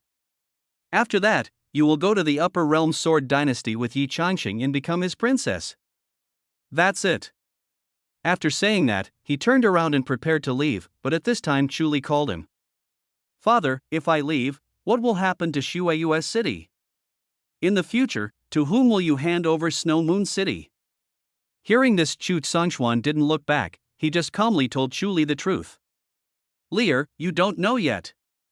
Father, I have an illegitimate son in the Upper Realm, his name is Chu Fan. He is your half-brother. In the future, your father will hand over Snow Moon City to him. After saying that, Chu Tsungchuan left the heavenly prison without any hesitation. I see. He. Chuli sneered and shook her head. She knew something was wrong. She had never expected that she had a half-brother. Call. Chuli took another deep breath to calm herself down. She stood up, put her hands behind her back and looked at the moonlight outside the window. A complex expression flashed across her pretty face, and she said with her red lips slightly parted. Jishio, you actually came. You don't know, I really miss you. The next morning, when the first ray of morning light fell into Snow Moon City, this huge immortal city seemed to be completely awakened. Ding! Ding! Ding! Ding! The sound of bells echoed throughout the ancient city. Tens of millions of people and monks in Blood Moon City all looked devoutly in the direction of the Snow Moon Palace. Today is the most important celebration in Shueiyue City Snow Moon Ceremony. This ceremony will determine the next Lord of Snow Moon City, and will also determine the future of Snow Moon City. Have you heard? In addition to Chu Chen, Chu Feng, and Chu Li, the city lord also has an illegitimate son named Chu Fan.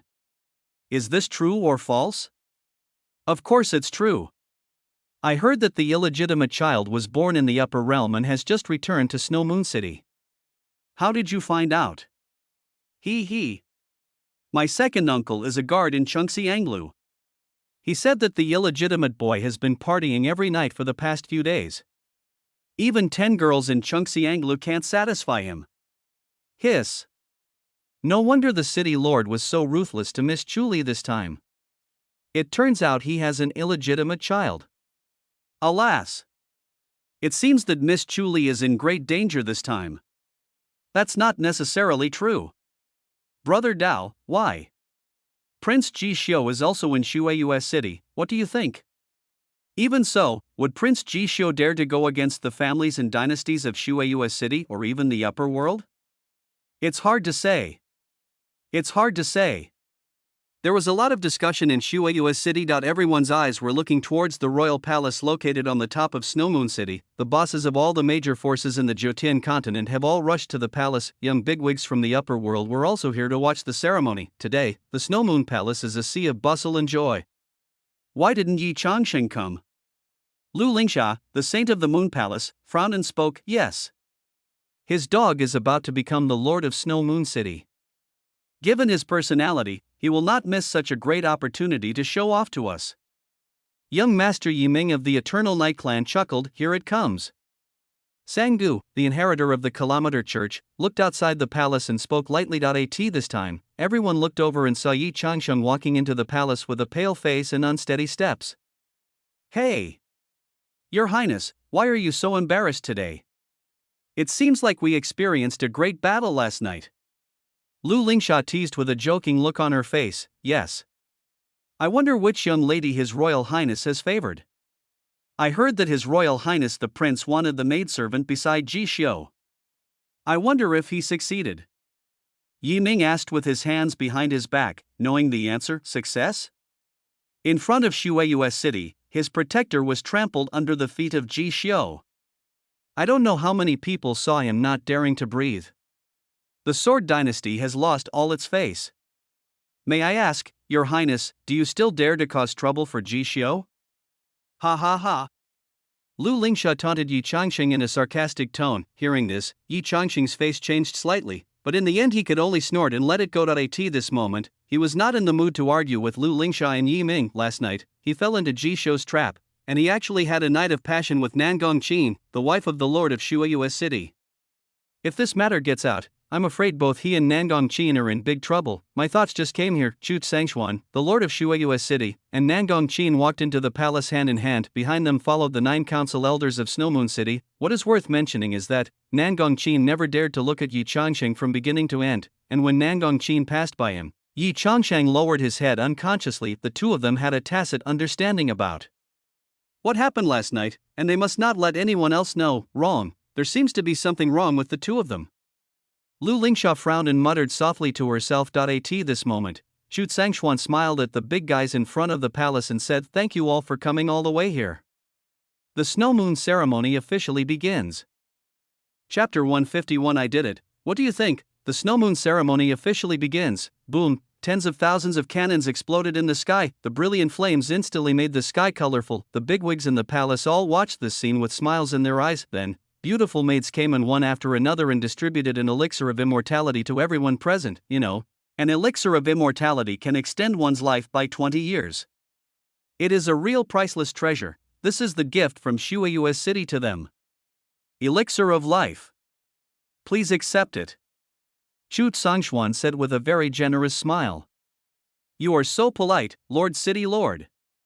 All the bigwigs from the Jotian continent bowed to Chu Sangshuan and expressed their gratitude. Everyone present had an elixir of immortality. Looking at the entire Jotian continent, Perhaps only Shueiyue City had the foundation in magnanimity. He, Chu Sangshuan smiled, then waved his hand and said, "Bring the people up." The words fell. I saw an old man and a beautiful figure slowly walking to the palace. Today, the Snow Moon Festival. I have two things to announce. The first one is about my daughter Chuli. A few days ago, Chuli killed the future city lord of Shueiyue City, her elder brother Chu Chen. According to the rules of Shueiyue City, Chuli needs to be cut into pieces to cleanse her sins for killing her brother. However, I will do this because Yi Changsheng, the prince of the Sword Dynasty, pleaded for her.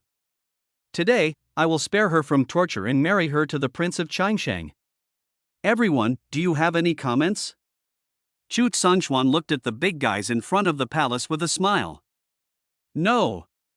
Of course not. Miss Chuli and Prince Changsheng are a match made in heaven. That's right. If she could go to the Sword Dynasty, it would be a great thing. Yes. The marriage between the Sword Dynasty and Snow Moon City is a great thing. The big guys in the Nine Heavens spoke out one after another. Since they had received the elixir of immortality, it naturally didn't matter what they said. Their specialty is to say one thing to one person and another thing to another person. What about you, lady? Chu Sangshuan turned and looked at Nangong Qi and I. In his opinion, the biggest obstacle in this matter is Nangong Qin. After all, Nangong Qin was determined to kill Chuli to avenge Chu Chen. Husband, it's your call. Nangong Qin avoided Chu Sangshuan's gaze, feeling somewhat guilty. At this moment, she just wanted the Snow Moon ceremony to end quickly and send Yi Changsheng away as soon as possible. If we had moved quickly enough, perhaps what happened last night would not have been exposed. Chu Sangshuan was a little surprised when he heard this. He knew his wife very well. Why was Nangong Qin, who wanted to cut Chuli into pieces, so easy to talk to today? And so gentle, of course, he didn't worry too much about it. After all, it was a good thing for him if things went smoothly. Your Highness, are you willing to marry my Snow Moon City princess, Chuli? Chu Sangshuan finally turned his gaze to Yi Changsheng. The real prince, Yi Changsheng, was about to speak. A clear voice with a playful smile sounded from outside the palace.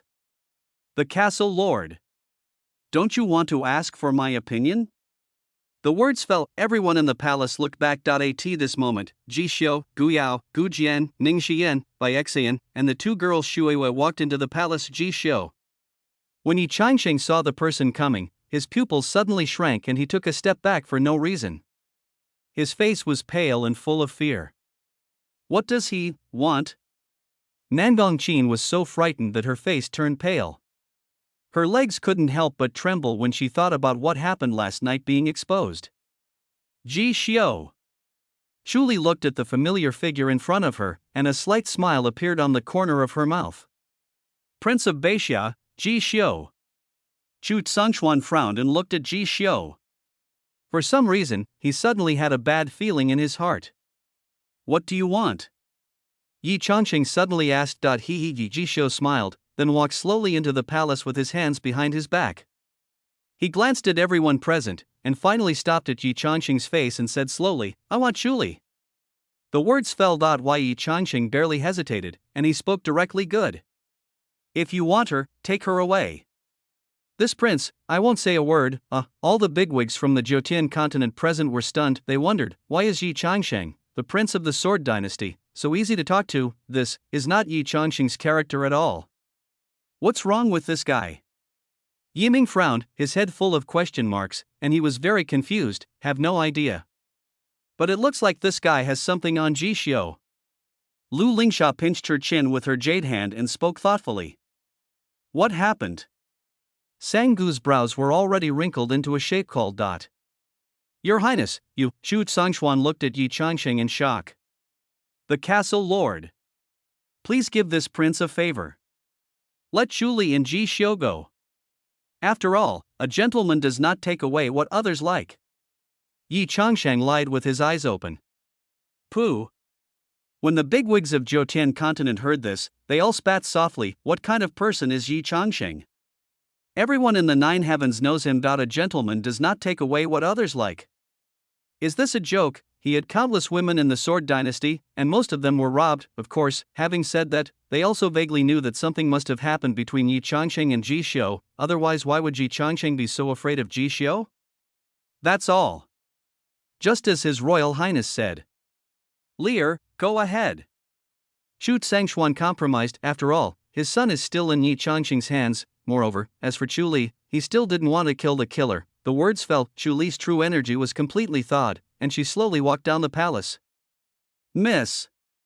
The two girls Shueyue hurried over to support Chu Li. There were tears flashing in both of their eyes. After that night, they thought they would never see their young lady again.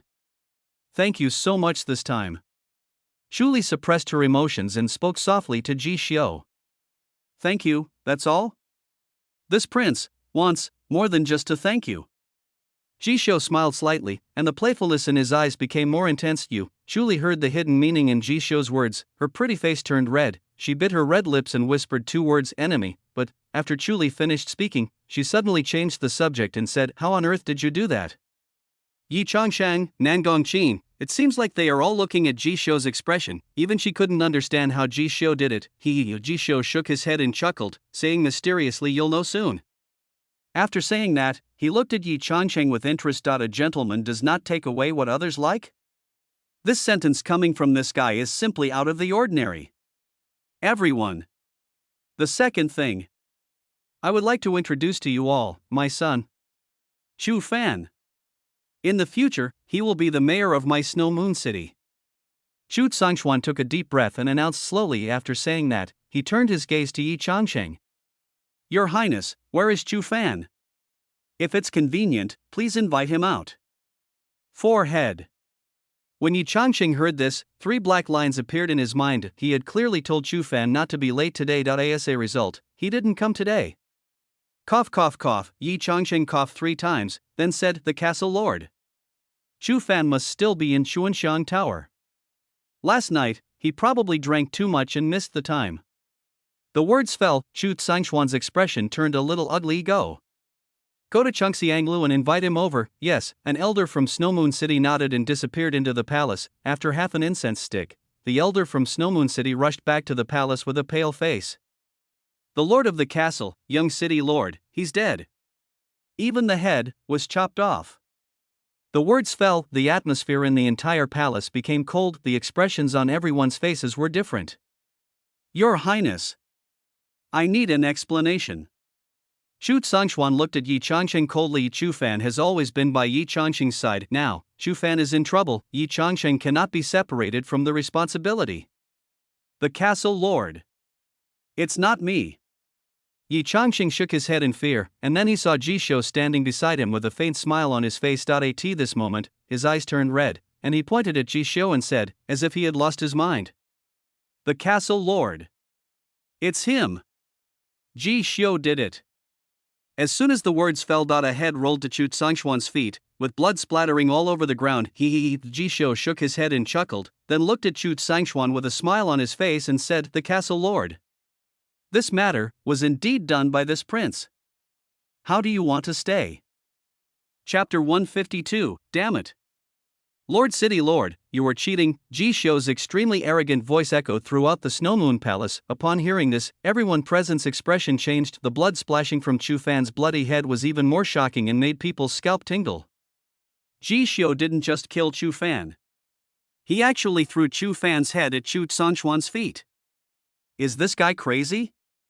The Moon Palace Saint Lu Lingsha stared with her beautiful eyes wide open at the tall figure in front of the Snow Moon Palace, her heart horrified to the extreme. She didn't know where Ji Xiu got the courage to challenge the lord of Shueyue City, Chu Sangshuan. Crazy. It's crazy indeed. I heard that he has a 5 elements holy dragon as a pet, so he is blessed by the Dragon Clan. But this is not Panlong Island, but Shueyue City. Even if it's the Dragon Clan, I'm afraid they may not be able to protect him. Yi Ming, the young master of the Eternal Night Clan, shook his head.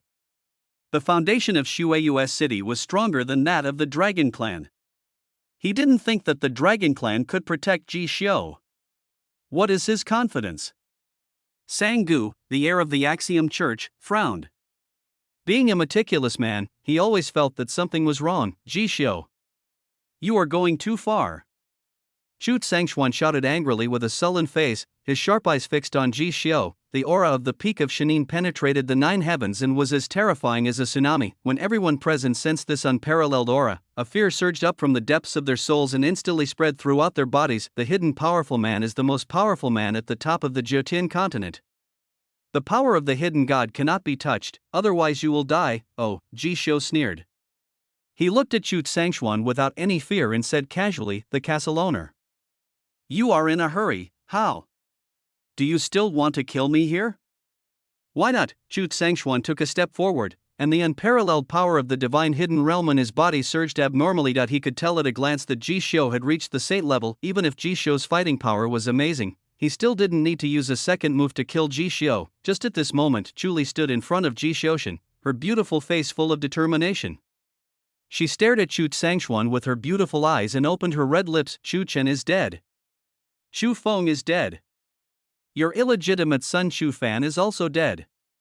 Now, you, the Snow Moon Sword Fairy, only have me as your daughter. What? Do you still want to kill the future son-in-law of Shueiyue City? Upon hearing this, Chu Tsangxuan's expression suddenly changed, and his eyes became dark and uncertain. The inheritance of Shueiyue City is the most important thing in the world to him, but Julie and Ji Xiu killed his 2 sons in Shueiyue City one after another. This breath, he couldn't swallow it. Even if he swallowed his anger, he couldn't afford to lose face. Pair. Snow Moon City is not yours yet. Isn't it too early for you to talk like that? Chu Tsangxuan looked at Julie with a sneer on his face and spoke. How? Could it be that you have other illegitimate children? Julie asked back sarcastically. There is none left. Chu Tsangxuan shook his head. At this time, he changed the subject and said, but even if it's gone now, it doesn't mean there won't be one in the future. After saying that, he took the hand of Nan Gongqin who was beside him. Julie was so angry when she heard this that she was speechless. What Chu Tsangxuan meant was that even if he wanted to have another child with Nan Gongqin, he would not let her inherit Shueiyue City. Rebellious girl. I'll tell you the truth. Even if I have to enter the Great Emperor realm 20 years later, I will not let you inherit Snow Moon City. This is my greatest punishment for you. Chu Tsangxuan spoke coldly, his eyes full of coldness and ruthlessness. Asshole. Julie clenched her teeth and her clenched fists were trembling. At this moment, Ji Xiu suddenly grabbed Juli's wrist and pulled her behind him. Ji Xiu, you? Julie stared at Ji Xiu with her beautiful eyes without blinking, somewhat confused. Leave it to me. Ji Xiu smiled at Julie. Then, he turned to look at Chu Tsangxuan and asked the castle lord, are you sure? Oh, Chu Tsangxuan sneered at Ji Xiu and said mockingly, how? Does His Royal Highness have any objections? Ji Xiu shook his head upon hearing this and said jokingly, opinion? This prince doesn't have any. But is the child your wife will bear in the future yours? Don't I know, you? When Xu Xuanzang heard this, his face instantly darkened. Asa man, how could he tolerate others insulting his wife's reputation in front of her? But he didn't have time to speak. Nan Gongqin's charming face turned pale in an instant. She held Chu Tsangxuan's arm tightly with both hands and said in a panic, a husband. I really didn't.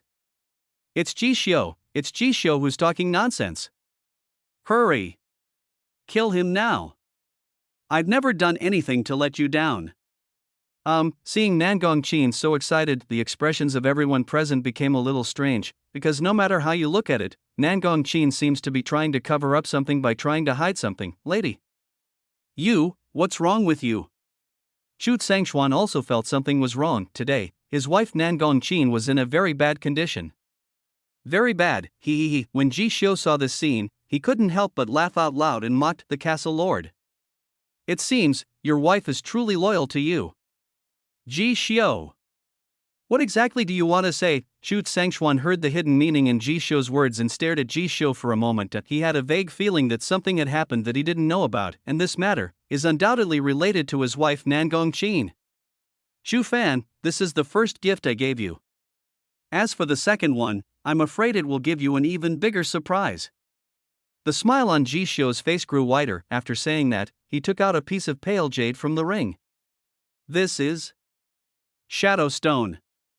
A big shot in the palace recognized the jade in Ji Xiu's hand. The Shadow Stone can permanently record a moment in time. What does Ji Xiu mean by this? What is recorded here? Could it be related to Nangong Qin? Everyone frowned and looked at Jishio with curiosity. At this time, Jishio just tapped his fingers lightly and injected true energy into the Changying stone. Clang!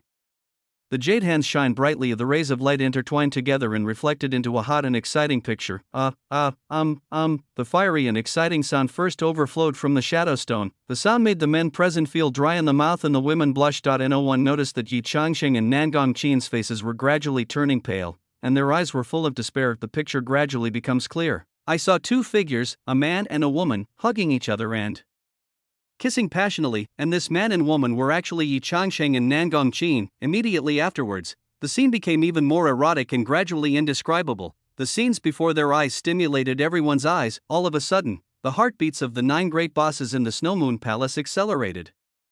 What they saw was actually a one-night stand between the wife of the Lord of Snow Moon City and Yi Changsheng, the Prince of the Sword Dynasty. What on earth is this?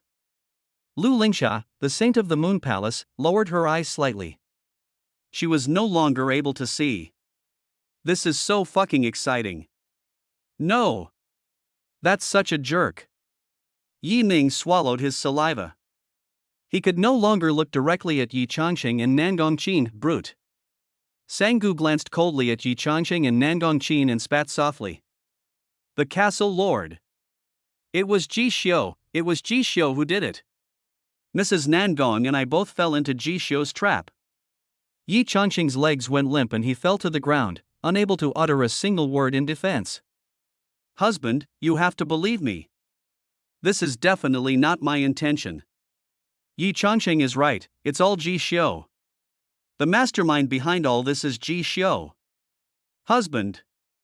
Nangong Qin's tears overflowed from her eyes and she accused at the top of her voice. At this moment, she did not realize that the face of her husband, the Snow Moon Sword Immortal Chu Tsangxuan, had become extremely dark, and the whole person was as terrifying as a volcano on the verge of eruption. Chapter 153. The identity of the Big Devil has been exposed. No problem. Catch them all in one swoop, puff. Chu Tsangxuan looked at Nangong Qin, who was crying in front of him. His blood boiled and he couldn't help but vomit a large mouthful of blood. Husband. Lord of the castle. Master Sword Immortal. Seeing the scene, everyone present cried out in horror and looked at Chu Tsangxuan with trembling eyes. This big shot in front of him, who was at the peak of his powers and stood at the pinnacle of the 9 heavens continent, was so angry that he vomited blood. Begone, let go. Chu Tsangxuan shook off Nangong Qin's hand that was supporting him. He looked at Nangong Qin's eyes like a beast's, fierce and ferocious, extremely terrifying. Husband, Nangong Qin called out softly with a pale face. She had never seen Chu Tsangxuan like this. Shut up. I am not your husband. Isn't your husband? Yi Changsheng, the Prince of the Sword Dynasty.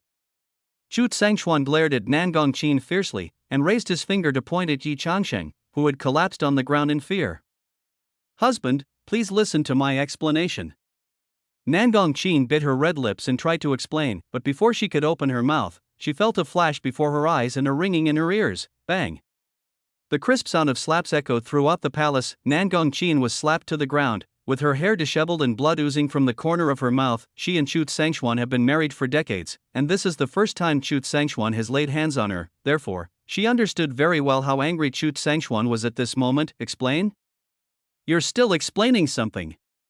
Chu Tsangxuan roared, his eyes sweeping across the shadow stone. Boom!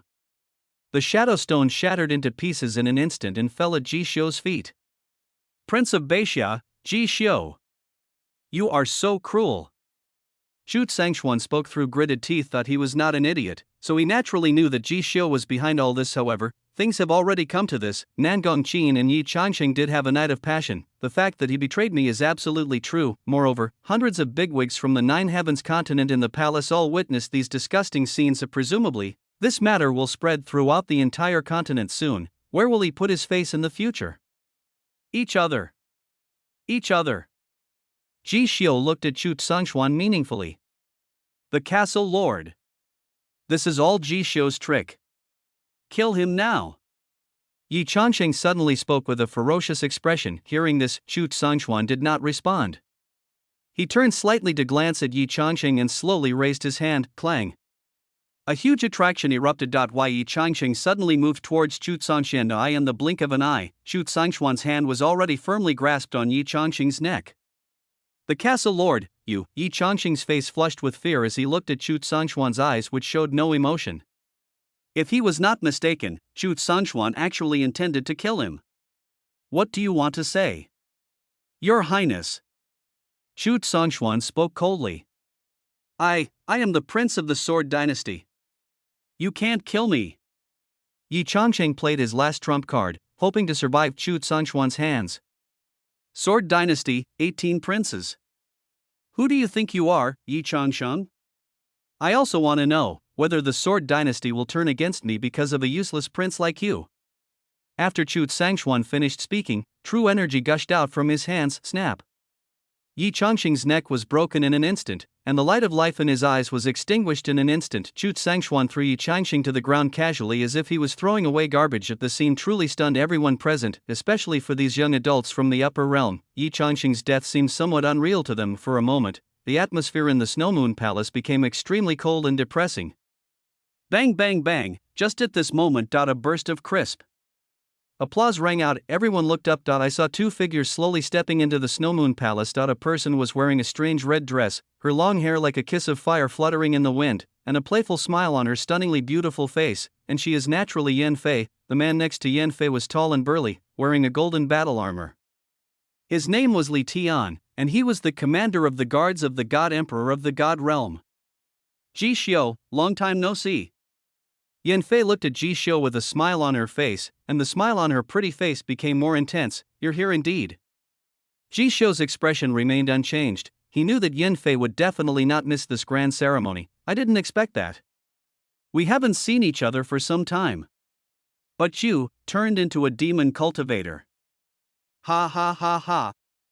You and Mu Bing are truly worthy of being husband and wife. Yan Fei covered her mouth and chuckled. As soon as these words fell, the expressions of the bigwigs from the Jiotian continent present froze. Ji Xiu, is he a demon cultivator? How is that possible? In their impression, Ji Xiu's fighting power is incredible, and he is the pride and hope of the Jiotian continent. Even the Tianji Pavilion called Ji Xiu a miraculous man. How could such a person be a demon cultivator? Demon cultivator. The expressions of Lu Lingsha and Yi Ming both froze. This guy really is practicing the devil's way. Sango's eyes shone with a sacred golden light that was dazzling. At this time, Yan Fei took out a piece of jade, which was the Chengying stone. The flickering light creates a picture. That night, in Snow Moon City, the bright moon hangs high in the sky. A dark corner on a 10-mile-long street. Two red magic lights pierced through the bodies of the two old men. The demonic light did not bring with it a trace of murderous intent or energy fluctuations, but it easily took away the lives of two legendary strongmen, and these two old men are none other than the two Netherworld elders beside Nangong Qin. Screen transfer. A tall figure in white slowly walked out of the dark night. The red magic light in his eyes slowly faded away, but everyone could see that deep in his eyes, there was a blood-red longbow. Death God Bao. It's actually the god-killing Bao.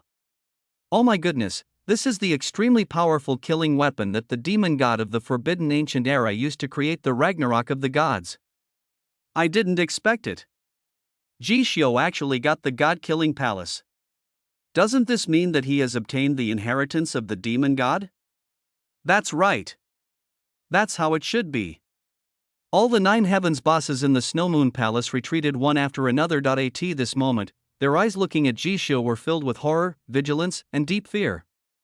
Prince Ji Xiu. Do you have anything else to quibble about? Yan Fei sneered and spoke. Quibble? No need to quibble. God is God, and the devil is the devil. Even if this prince practices the devil's way, so what? Ji Xiu looked at Yan Fei with disdain. What a great Beixia Prince Ji Xiu. You finally admitted it.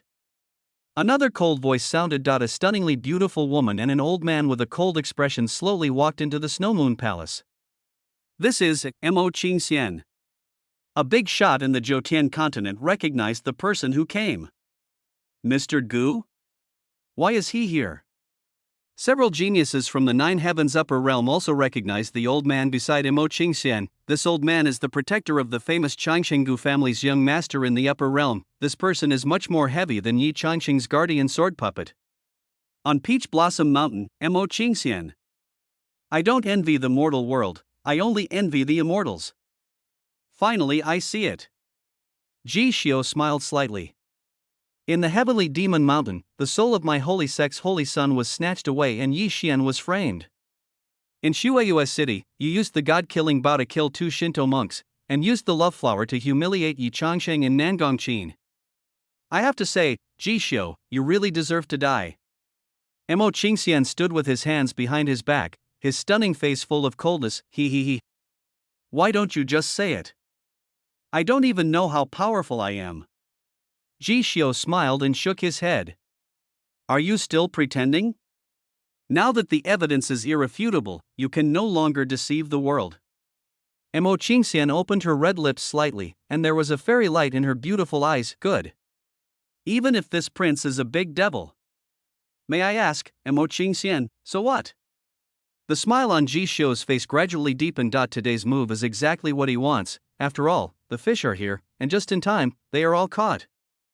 Chapter 154. Goodbye Mu Bing, kill them all. Good. Good for you, Ji Xiu. You are about to die, but you are still stubborn. Today, I, Imo Qingxian, will settle accounts with you in the name of the holy sect. Imo Qingxian looked at Ji Xiu with her beautiful eyes and spoke coldly. Anyone can kill the evil cultivator. All the heroes of the Nine Heavens in Shueiyue City were present, and Ji Xiu had nowhere to retreat. She didn't know where Ji Xiu got the courage to say such arrogant words to her. Well said. Under the Nine Heavens, divine light shines everywhere. All the demonic monks should be killed. Sanggu from the Kilometer Church walked out slowly with a cold face. He looked at Ji Xiu fiercely, as if he had a great hatred against Ji Xiu when he first met him. Obviously, the Kilometer Church's inheritance and teachings of being irreconcilable with the devil cultivators have been deeply rooted in his bones. He really is a demon cultivator. If that's the case, it's such a pity. Lu Lingsha shook her head and sighed slightly in her heart, then she stood beside Sanggu. Yes. What a pity. A cold light flashed in Yiming's eyes, and he took a step forward and stood opposite Gxiu. In fact, except for Sanggu of the Axiom Church, whether Ji Xiu is a demon monk or not really has nothing to do with the Moon Palace and the Eternal Night Clan. What the Moon Palace and the Eternal Night Clan covet is the mysterious power hidden in Ji Xiu's body. If they cannot obtain this power, it would be great if they could accept Ji Xiu into their sects and families. Of course, all this would only work if Ji Xiu's identity as a demon cultivator was not exposed, but now that the identity of the great devil Ji Xiu has been exposed, they have no choice but to take sides. After all, the Nine Heavens upper realm is the world of Shinto monks. Even the Moon Palace and the Eternal Night Clan did not dare to risk the world's condemnation and associate with the evil cultivators. Kill me? Are you qualified? Ji Xiu stepped forward with his hands behind his back. His extremely handsome face was very cold, and his eyes were full of disdain as he glanced at everyone in the Snow Moon Palace. The way he looked down upon the Nine Heavens made all the Nine Heavens bosses frightened and helpless at the same time. This group of people came to participate in the Snow Moon ceremony, but when it came to fighting with Ji Xiu, they didn't dare, nor were they willing to. After all, Ji Xiu's influence in the Jotian continent is so great that they can't even imagine it. Being able to sit in their position proves that they are all extremely smart people, so what if they are demon cultivators? Ji Xiu has no grudge against them. Imo Qingxian, Sanggu, Lu Lingsha, Yi Ming, they all felt a tightness in their chest when they listened to Ji Xiu's words. It seemed like Ji Xiu didn't take them seriously at all, and old Gu, who was standing behind Imo Qingxian, narrowed his eyes slightly and looked at Ji Xiu. For some reason, his sixth sense told him that Ji Xiu possessed a mysterious and extremely terrifying power. This guy. Still as arrogant as ever. Yan Fei chuckled. He's not arrogant. His fighting power is very strong. Even the Lord God Emperor, at his age and with his cultivation, does not have such combat power.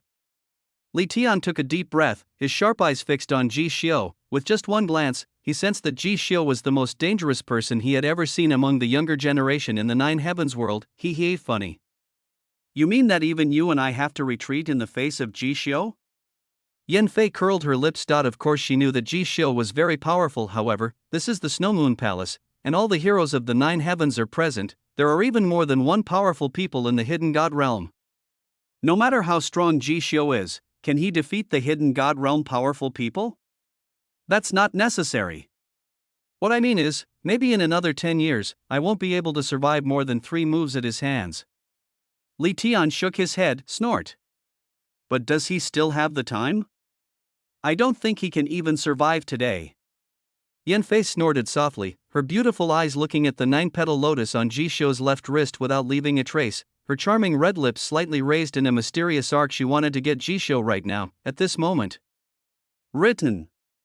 I want Ji Xiu. You must hand him over to me alive. Did you understand? Yan Fei glanced at Li Tian with her beautiful eyes and gave a secret order. Your Highness, if the Lord God Emperor knew about this, he would probably be unhappy. Li Tian frowned, he. Yan Fei chuckled and said, written. My sister's order to you is that if Ji Xiu falls into the devil's way, save him if you can. If you can't save him, then kill him, right? I want to save this guy now. Having said that, the playful smile on Yan Fei's extremely beautiful face became more intense. It depends on the situation. Li Tian nodded, and just at this moment Ji Xiu looked into the distance at the horizon. There was a stunning immortal figure, cutting through the sky and heading towards Shueyue City. Don't be impatient. Don't worry. The fun has just begun. Ji Xiu spoke with a smile, looking at Sanggu, Lu Lingsha, and Yi Ming with some sympathy. They were the ones who destroyed the Ice God Palace. If that's the case, then that person is looking for them. The words fell. Boom. A loud thunderclap shook the heaven and earth. Clang. A stunningly beautiful figure has already stood above Snowmoon City. She seemed to have brought an eternal night. At this moment, the sky was completely dark, with only a few rays of light falling on her shoulders. Her silver hair fluttered in the wind. The willow eyebrows are beautiful, noble, and gorgeous. There was a chill in those beautiful eyes, like the wind and snow on the top of a snowy mountain. Her nose is delicate and elegant, and her red lips are as moist and attractive as a rose after the rain. The whole face has a breathtaking and thrilling beauty. The moment she appeared, the entire Shueyue City was in chaos in an instant, because everyone recognized who she was. Mu Bing. She is Mu Bing. It's over, it's over. This female devil just slaughtered 8 cities in Daqin. Is she going to slaughter Shueyue City again? My goodness, looking at her murderous look, I'm afraid she won't stop until she has slaughtered all of Snowmoon City. Oh my god. My Shueyue City has no grudge against her. Why would she come to massacre the city? Devil. Don't you enjoy killing people and slaughtering people, Rational? You're still right? Run. At this moment, it's not just Shueyue City. Even in the Snowmoon Palace there was a commotion. All the bigwigs from the Jetian continent took several steps back with pale faces. Mu Bing is here, and the intimidation this woman brings to them is really great. Mu Bing. Yan Fei narrowed her eyes slightly, and a cold light flashed in them. Is she, the legendary Mu Bing? Li Tian took a deep breath. The destructive power and degree of danger he could sense in Mu Bing were even stronger than those of Ji Xiu. This demonic couple is here. Just in one fell swoop. Sanggu spoke slowly with a cold face. Idiot. Lu Lingsha shook her head and looked into Sanggu's beautiful eyes as if she was looking at a fool. Something is wrong. Yi Ming took a deep breath and spoke quietly, then he took a small step back. It's been such a long time. Mu Bing. Ji Xiu looked at the stunning figure standing above Snowmoon City, smiled brightly and murmured. As soon as the words fell, Mu Bing's beautiful eyes were fixed on the Snowmoon Palace. Clang. The imperial sword Broken Heart appeared in her palm. Snow Moon ceremony? Ruin it. Mu Bing's eyebrows were raised frivolously, a black light shone from her left eye, and a red light shone from her right eye. She raised her broken heart in her jade hand, and then suddenly chopped it down towards the Snowmoon Palace. Clang. A 10,000-foot-long sword light suddenly fell with an unstoppable force. Chapter 155 The Dharma of Transformation and Self-Realization begins. Boom.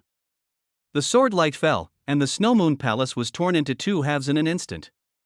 The sword mark was like an abyss that stretched across the center of the palace, hideous and terrifying. Clank. Clank. Clank.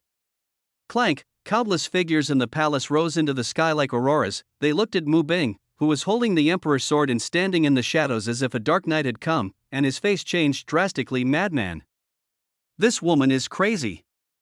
Snowmoon Sword Immortal Chu Sangshuan looked at Mu Bing in horror. His Shueiyue city has stood for thousands of years, and no one has ever dared to be so presumptuous in Shueiyue city. Even the Snowmoon Palace was destroyed with one sword. As soon as the words fell, Mu Bing's beautiful eyes were already locked on Sanggu, Lu Lingsha, and Yi Ming. These three came from the upper realm, and it was they who joined forces to destroy the Ice God Palace. Clang! Mu Bing's delicate body shook, and she instantly came in front of Sanggu, which. Don't be so presumptuous. A middle-aged man in divine robes frowned and suddenly blocked Lu Lingsha's way. She is Sanggu's protector, and her cultivation has reached the high-level legendary realm. Puff. A stunning sword light flashed by. The body of Sanggu's protector was torn into countless pieces, and blood rained down. A powerful high-level legendary figure was killed instantly by Mu Bing's sword. You. When Sanggu saw this scene, his face turned extremely pale, and Mu Bing had already arrived in front of him. Where is my master? Mu Bing spoke expressionlessly. Which? Kill me if you want. Stop talking nonsense. Sanggu responded very firmly. Clang, no extra words. The sword flashed. Puff. One arm is thrown high into the air. Sanggu was stunned for a moment, and then the extreme pain made his expression distorted and hideous. Ah! Heart-wrenching screams resounded through the sky. Seeing this scene, everyone present was shocked and thought, is this the legendary Mu Bing? His methods are indeed extremely cruel. Where is my master? Mu Bing spoke again. Devil. Even if you cut off one more of my arms, I will. Sanggu spoke while holding back the pain, but the words were not finished. Puff. Puff. Puff. Puff. Hundreds of sword marks appeared on his body. In an instant, his entire body was covered in blood, and he really turned into a bloody man. Just 1 second. Mu Bing slashed at Sanggu with hundreds of sword strikes. Moreover, every strike of the sword avoided fatal spots and severed Sanggu's meridians throughout his body. Sanggu fell weakly in a pool of blood, wailing. He could feel that his life force was rapidly fading away. He also didn't expect that Mu Bing was so powerful that his bodyguard couldn't even withstand a single move from Mu Bing's sword, and he, the heir of the Axiom Church, didn't even have the qualifications to attack Mu Bing, and was about to die. Out of instinct, he used all his strength to crawl away, leaving a long trail of blood. At this moment, a shadow enveloped him. Sanggu's expression froze, and the fear of death surged from the depths of his soul. Last chance. Where is my master? Mu Bing looked down at Sanggu at her feet. The blade of her broken Star Emperor's sword was dripping with blood, which fell to the ground and formed a puddle of blood. This scene made everyone present feel cold in their hearts. Roll. Sanggu cursed at the top of his lungs with his last bit of strength. Puff. The broken heart pierced Sanggu's heart. Wisps of black gas rose from Sanggu's body. Immediately afterwards, everyone saw Sanggu turn into a pool of blood rain, floating in the void, so sad and beautiful. Do all this. Mu Bing turned her beautiful eyes towards Lu Lingsha and Yi Ming. Just one look made the two men feel cold all over. There is no doubt that in the eyes of both of them, Mu Bing's stunningly cold and beautiful face is 10,000 times more terrifying than the devil. Ms. Mu Bing, the Ice Palace was destroyed by Sanggu. It has nothing to do with us. Lu Lingsha tried to make excuses. That's right. We just took some treasures from the Ice Palace. If you speak, we will return it to you. Yi Ming swallowed and echoed Lu Lingsha's words. Of course they participated in the extermination of the Ice God Palace, but now, I must not admit it. Where is my master? Mu Bing walked slowly towards Lu Lingsha and Yi Ming with the Emperor's sword in his hand. The sword blade dragged on the ground, making a sharp and piercing sound. Your master is in the Axiom Church. Sanggu did it. This has nothing to do with us. Lu Lingsha's face turned even paler as she watched Mu Bing walking towards them. Good, very good. You all go to hell. If there is one, it counts as one. All of you go and be buried with my Ice Palace and my master. Mu Bing's beautiful eyes turned red, filled with murderous intent. Clang. She suddenly disappeared from where she was. Tear. The sound of the Emperor's sword cutting through the void was heard. The sword pointed directly at Lu Lingsha and Yi Ming. The castle lord. Save me. Lu Lingsha and Yi Ming asked Chu Sangshuan for help in unison. Well. A sigh was heard. Chu Sangshuan stood in front of Lu Lingsha and Yi Ming, raised his hand and pointed a finger at the sword edge. Clang. The terrifying true energy fluctuations spread everywhere. Deng deng deng stared. Mu Bing took 17 steps back. She endured the numbness in her right hand and looked at the man in front of her with a frown. Snow Moon Castle, Lord of the Castle. Snow Moon Sword Immortal, Chu Tsangxuan. Mu Bing spoke in a cold voice. That's too much. Mu Bing. Chu Tsangxuan frowned, but he could sense that Mu Bing's strength was increasing at an incomprehensible speed. If possible, he really didn't want to fight with Mu Bing, even though Mu Bing destroyed his snow palace, because he was unsure when facing Mu Bing. Judging from the speed at which Mu Bing's cultivation is improving, he will probably be able to achieve invisibility soon. Roll or die. Mu Bing gave Chu Tsangxuan an ultimatum. At this moment, the black light in her left eye and the red light in her right eye became more intense. She could even hear the mad roar of the burning residual soul of the emperor in her body. Just wanna fight. Chu Tsangxuan shook his head. He has no choice now. Mu Bing has killed Sanggu, the heir of the Axiom Church. He couldn't bear to watch the Moon Palace Saint and Yiming of the Eternal Light Clan die at the hands of Mu Bing's sword again. Good, very good. Mu Bing spoke coldly. A clang. She burned the remaining soul of the emperor madly, and now her cultivation power has been upgraded to the divine hidden realm. Kill. A faint word kill was uttered. Above Shueyue City. Mu Bing and Chu Tsangxuan collided like two meteorites, and the divine chains of laws and order at the level of divine invisibility exploded. Boom. Boom. Boom. The brilliant divine light and demonic light exploded in the sky, creating a brilliant sky curtain, and the power of destruction surged over the Snow Moon City. It's our turn. Yan Fei sneered as she looked at the hidden battle of gods above the sky, her beautiful eyes quietly locked onto Ji Xiu. Yes. Mu Bing, Snow Moon Sword Immortal, will handle it. Ji Xiu, just teach me. Li Tian took a deep breath, drew out a golden halberd from the void, and slowly stood in front of Yan Fei. Not you. Yes, we. Mo Qingxian was dressed in white, looking like the goddess of the nine heavens descending to earth. Her beautiful face, which was difficult to describe in ink, was filled with coldness and murderous intent. Well, then let's fight. Mr. Gu nodded. His mission to the lower world was to bring back Mo Qingxian. Mo Qingxian cannot die before he brings her back to the Changshenggu family for his young master. Yaoer. You guys stand back. Ji Xiu spoke softly to Gu Yao. His Royal Highness. God hiding, realm. Gu Yao reminded with great concern. No problem. Ji Xiu shook his head and took a few steps forward. He alone protected Gu Yao, Zhu Li, and the others behind him. Call.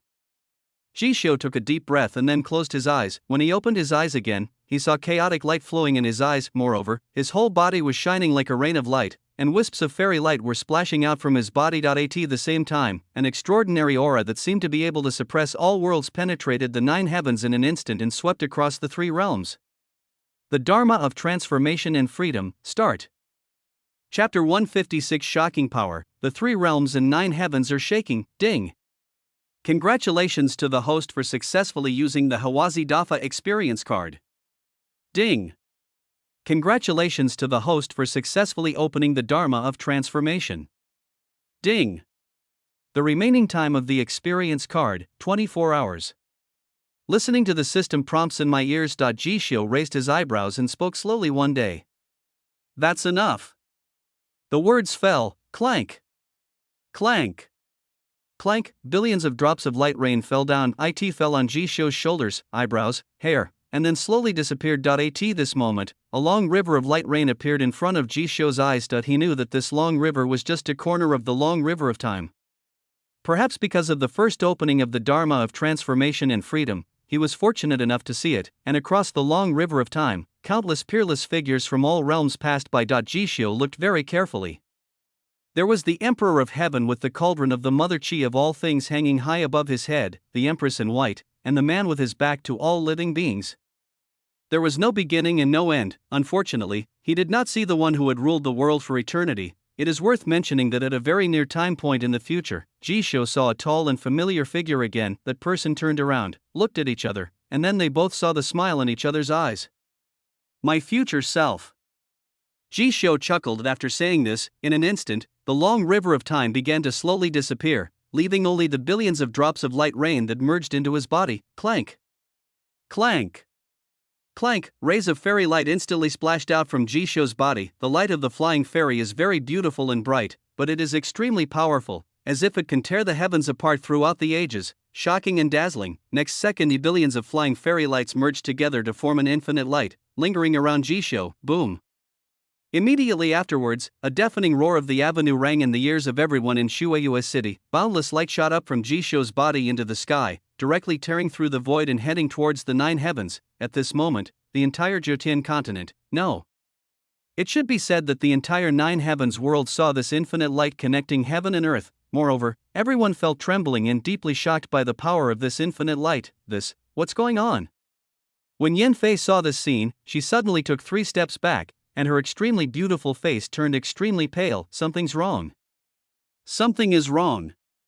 Li Tian's eyes widened, his throat rolled, and he subconsciously protected Yin Fei. Your Highness the Saint. Let's go now, it's still not too late. Old Gu took a deep breath, his old, haggard face turned pale as paper, and he seemed to be thinking of giving up, but he had never seen such a terrifying power. Shut up! Mo Qingxian clenched her red lips, her beautiful eyes staring blankly at the hazy figure standing in the infinite light, her jade hands clenched into fists. Go now, it's too late. As expected of my prince.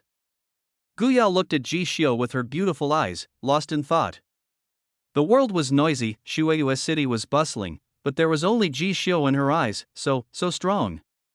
Shuli, Miss Shui, and Miss Yu said in unison, ouch.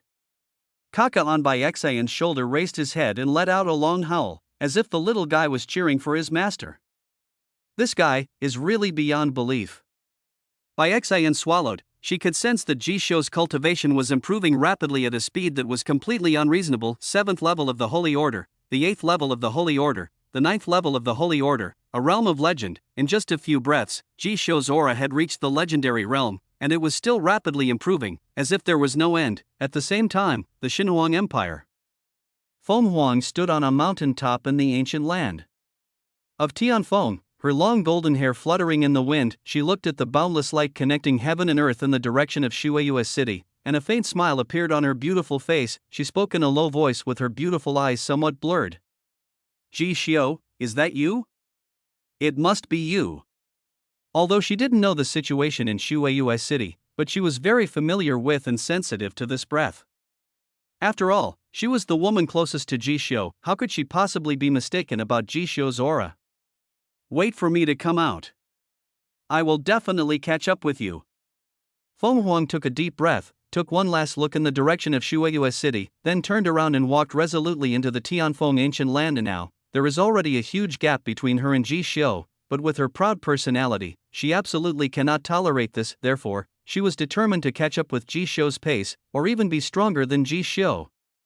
By then, if Jishio dared not to marry her, she could force him to marry her. Of course, this is all a joke. What she wanted most was that if Jishio encountered trouble in the future, she would protect him for the rest of his life, not just the Divine Phoenix Empire. At this moment, all the dynasties and cultivation forces in the Jotian continent can see the infinite light rising into the sky, dazzling and scorching. Moreover, everyone was deeply shocked. Owner Xin Jianxin, the saint of the red dress sect, took a deep breath and whispered softly. Prince Jishio, my eternal god. Yingling, who was far away in the Qin Empire, sighed. Not just the 9 worlds and the lower world. At this moment, even the 9 heavens upper realm was in chaos. In the realm of gods, the god Emperor Li Yue stood on the top of the Temple of God, with her hands behind her back, staring at the infinite light. Her beautiful eyes sparkled brightly under the golden mask. After a long time, she slowly spoke to herself. 9 heavens underworld. Snow Moon Castle. Jishio. Who are you? That's right. Now even the high and mighty God Emperor who stood at the top of the 9 heavens upper realm had developed a keen interest in Jishio. The 9 heavens upper realm, the demon realm, and the Snow Old City. The demon emperor Lu Yueshi was sitting on the stone steps outside the demon emperor palace in a purple veil. She supported her chin with her delicate hands, her beautiful eyes quietly gazing at the infinite light. This time, she smiled. Under the moonlight, there was a faint smile on that face that embodied all the elegance and beauty of the world and gathered countless charms. Jishio, you are being targeted by this emperor. He. The extremely charming smile lingered outside the Demon Emperor's palace for a long time. Hundreds of the Demon Emperor's personal guards swallowed their saliva when they heard this laughter. To be honest, they had never seen their Lord Demon Emperor be so interested in anyone. No. There is one person, that person is Li Yue, but Li Yue is the God Emperor, so it is normal for the Demon Emperor to be interested in her. Now, he is a young prince from the lower world, Ji Xiu? Chapter 157, Kill the Hidden God. New and old accounts are settled together, however, just when the 9 heavens and 3 worlds were shaken by the power of his Dharma. In the lower world of the 9 heavens, in Snowmoon City, everyone shuddered as they sensed the wildly increasing power in Ji Xiu's body. Legend of a realm, legend of the 2nd realm, legend of the 3 realms, the legendary 7 realms, the legendary 8 realms. Legend of the 9 realms, the god disappears into a realm, the 6 realms of hidden gods. Ji Xiu's cultivation only stopped when he reached the 6th level of divine concealment, improved 2 major realms in 1 minute. Even if you look at the entire 9 heavens and 3 realms, no one and no technique can do this. There has not even been any record of it in the ancient history of the 9 heavens, because this kind of thing is simply against the will of heaven, against the laws of the world. It's impossible, but now, it is actually happening before their eyes.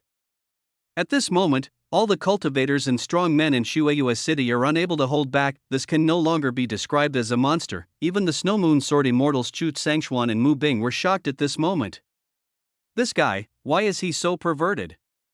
Chu Sangshuan took a deep breath. At this moment, his whole body was covered with sword wounds, and there was even a sword scar on his arm that was deep enough to see the bone.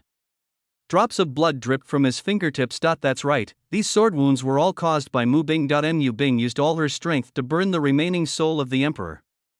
Although her cultivation was far inferior to Chu Sangshuan's, her fighting power did shock him. The power of magic, Shinto power, all in one. Even his combat experience is even richer than Chu Sangshuan's. What's even more ironic is that Chu Sangshuan is known as the Snowmoon Sword Immortal, but Mu Bing's swordsmanship is even stronger than his. What shocked him the most was that Ji Xiu seemed to be even more perverted than Mu Bing. He is still so outrageous.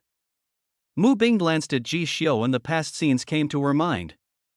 She shook her head and walked towards Chu Sangshuan again. The grudge between Ji Xiu and her must be settled, but not now. Today, she wants to avenge the destruction of the Ice God Palace. Boom. Boom. Boom. Boom. High in the sky, the battle in the hidden divine realm broke out again. Every sound of the Great Way contending and the sound of swords colliding made the cultivators of Snowmoon City feel the fear of world destruction. The power of the hidden realm of God is really great.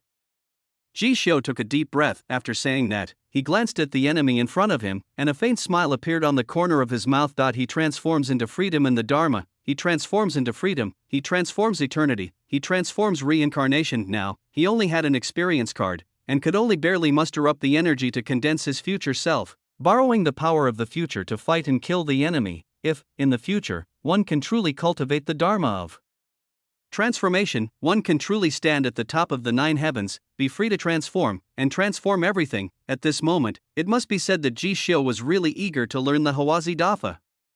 Let's fight! Li Tian roared, and he stood between heaven and earth with a golden halberd in his hand. The aura of the divine hidden realm burst out, like an invincible god of war. Kill! Old Gu also knew that he had no way to retreat now, so he raised his hand and slapped Ji Xiu directly. Boom!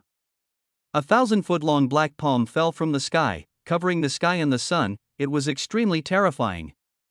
Shu Xian sword formation, open!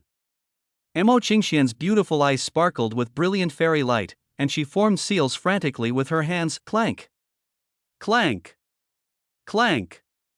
Clank! Immortal swords rose into the sky and appeared behind him, constantly changing. The terrifying killing power penetrated heaven and earth. What was even more terrifying was that the 3,000 sharp swords behind him formed an extremely terrifying killing formation. The cold murderous intent made everyone present feel terrified. Mo Qingxian was like a peerless swordsman. She looked at Ji Xiu with her beautiful eyes, her fighting spirit rising.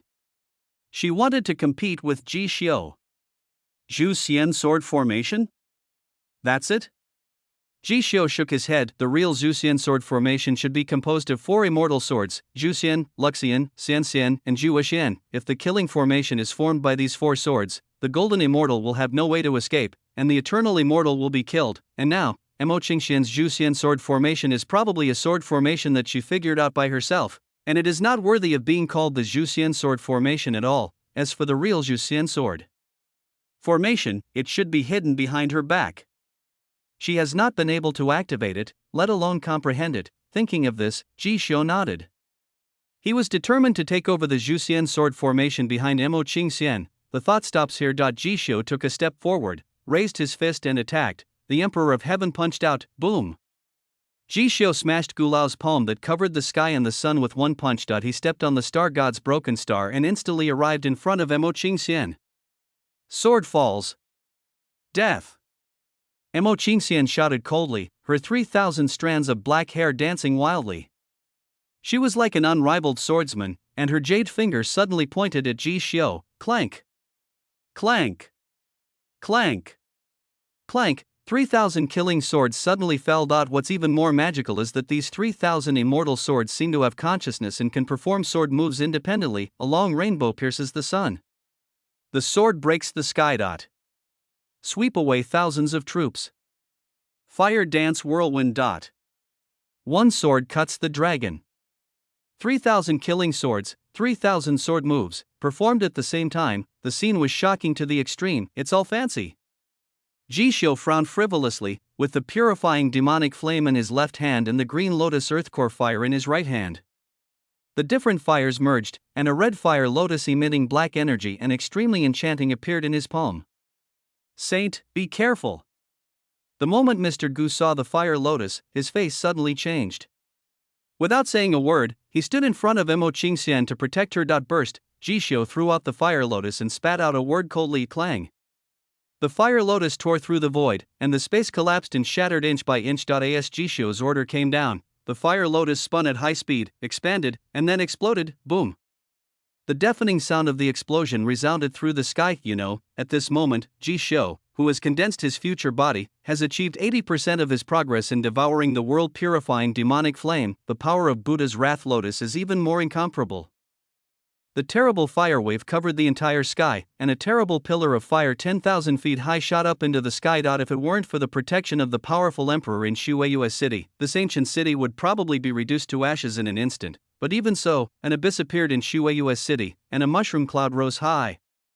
Millions of people on Shueiyue stared in amazement at the rising mushroom cloud and the brilliant sea of fire in the sky, cold sweat soaking their backs. Some people even sat down on the ground because their legs went weak under the force of destruction, and they couldn't help feeling the fear of surviving a disaster. Buddha's angry lotus. Of course they had heard of it, it was Ji Xiu's unique skill, but when they saw it with their own eyes today, they were still shocked. When the fire slowly fades away, in the thick smoke, old Gu had disheveled hair and was covered with wounds all over his body. He was weak and had sustained serious injuries, and his body was staggering. The 3,000 immortal swords behind Mo Qingxian had already shattered into pieces.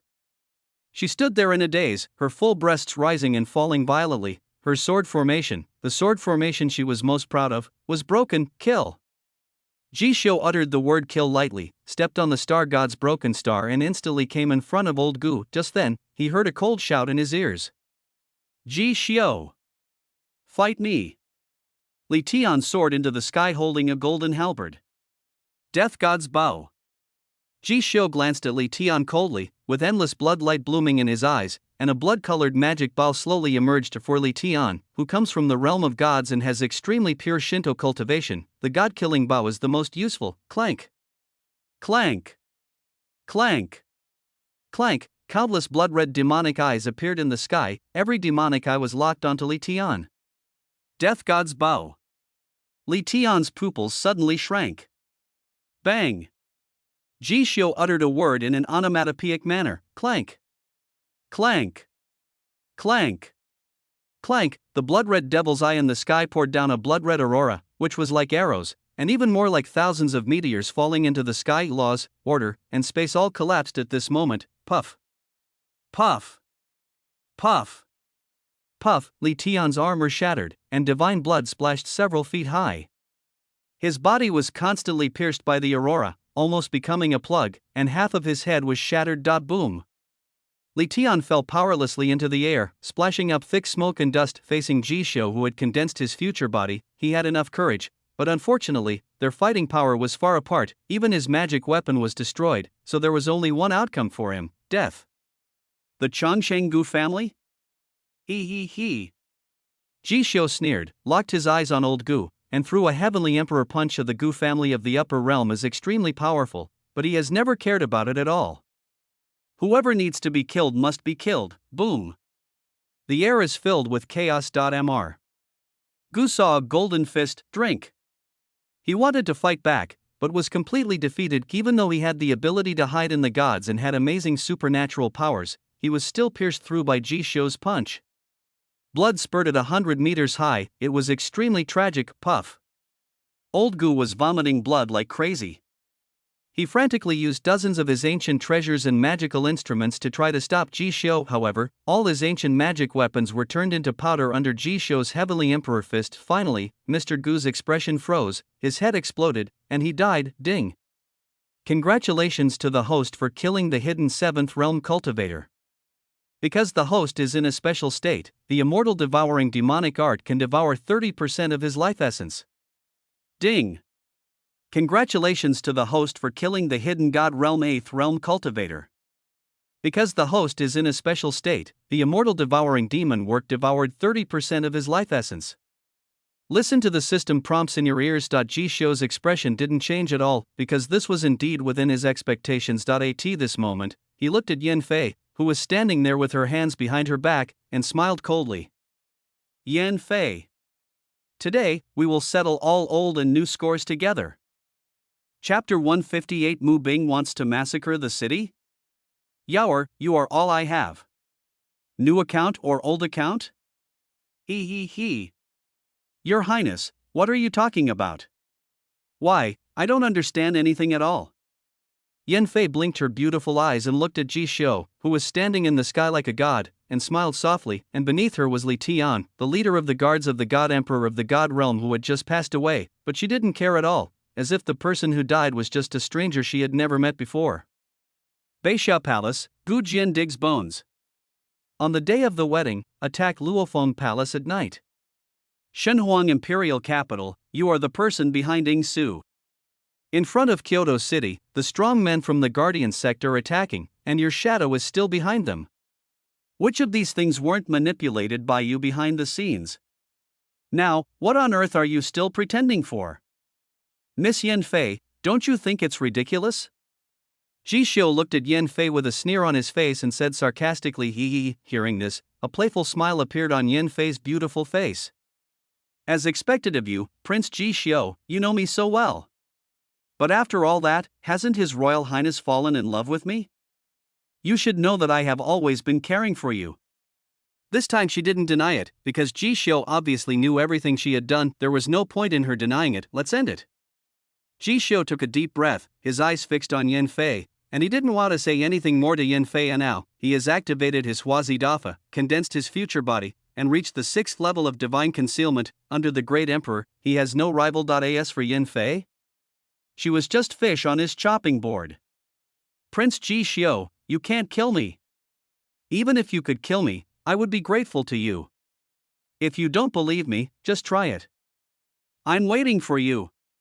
Yan Fei looked at Ji Xiu with a smile in her beautiful eyes and spoke meaningfully. Immediately, her long hair, like a kiss of fire, danced wildly, and her slender jade hands formed seals frantically. Clang! A strange fiery red rune appeared on Yan Fei's smooth forehead. Then, a teleportation array covered with strange runes appeared under her feet. This is the supreme teleportation array of the world of gods. Once it is opened, it is irreversible. Want to leave? Ji Xiu sneered and walked in front of Yan Fei. He raised his hand and snapped his fingers lightly. Clang! Endless purifying demonic flames fell from the sky like a flaming meteor. Boom! Boom! Boom!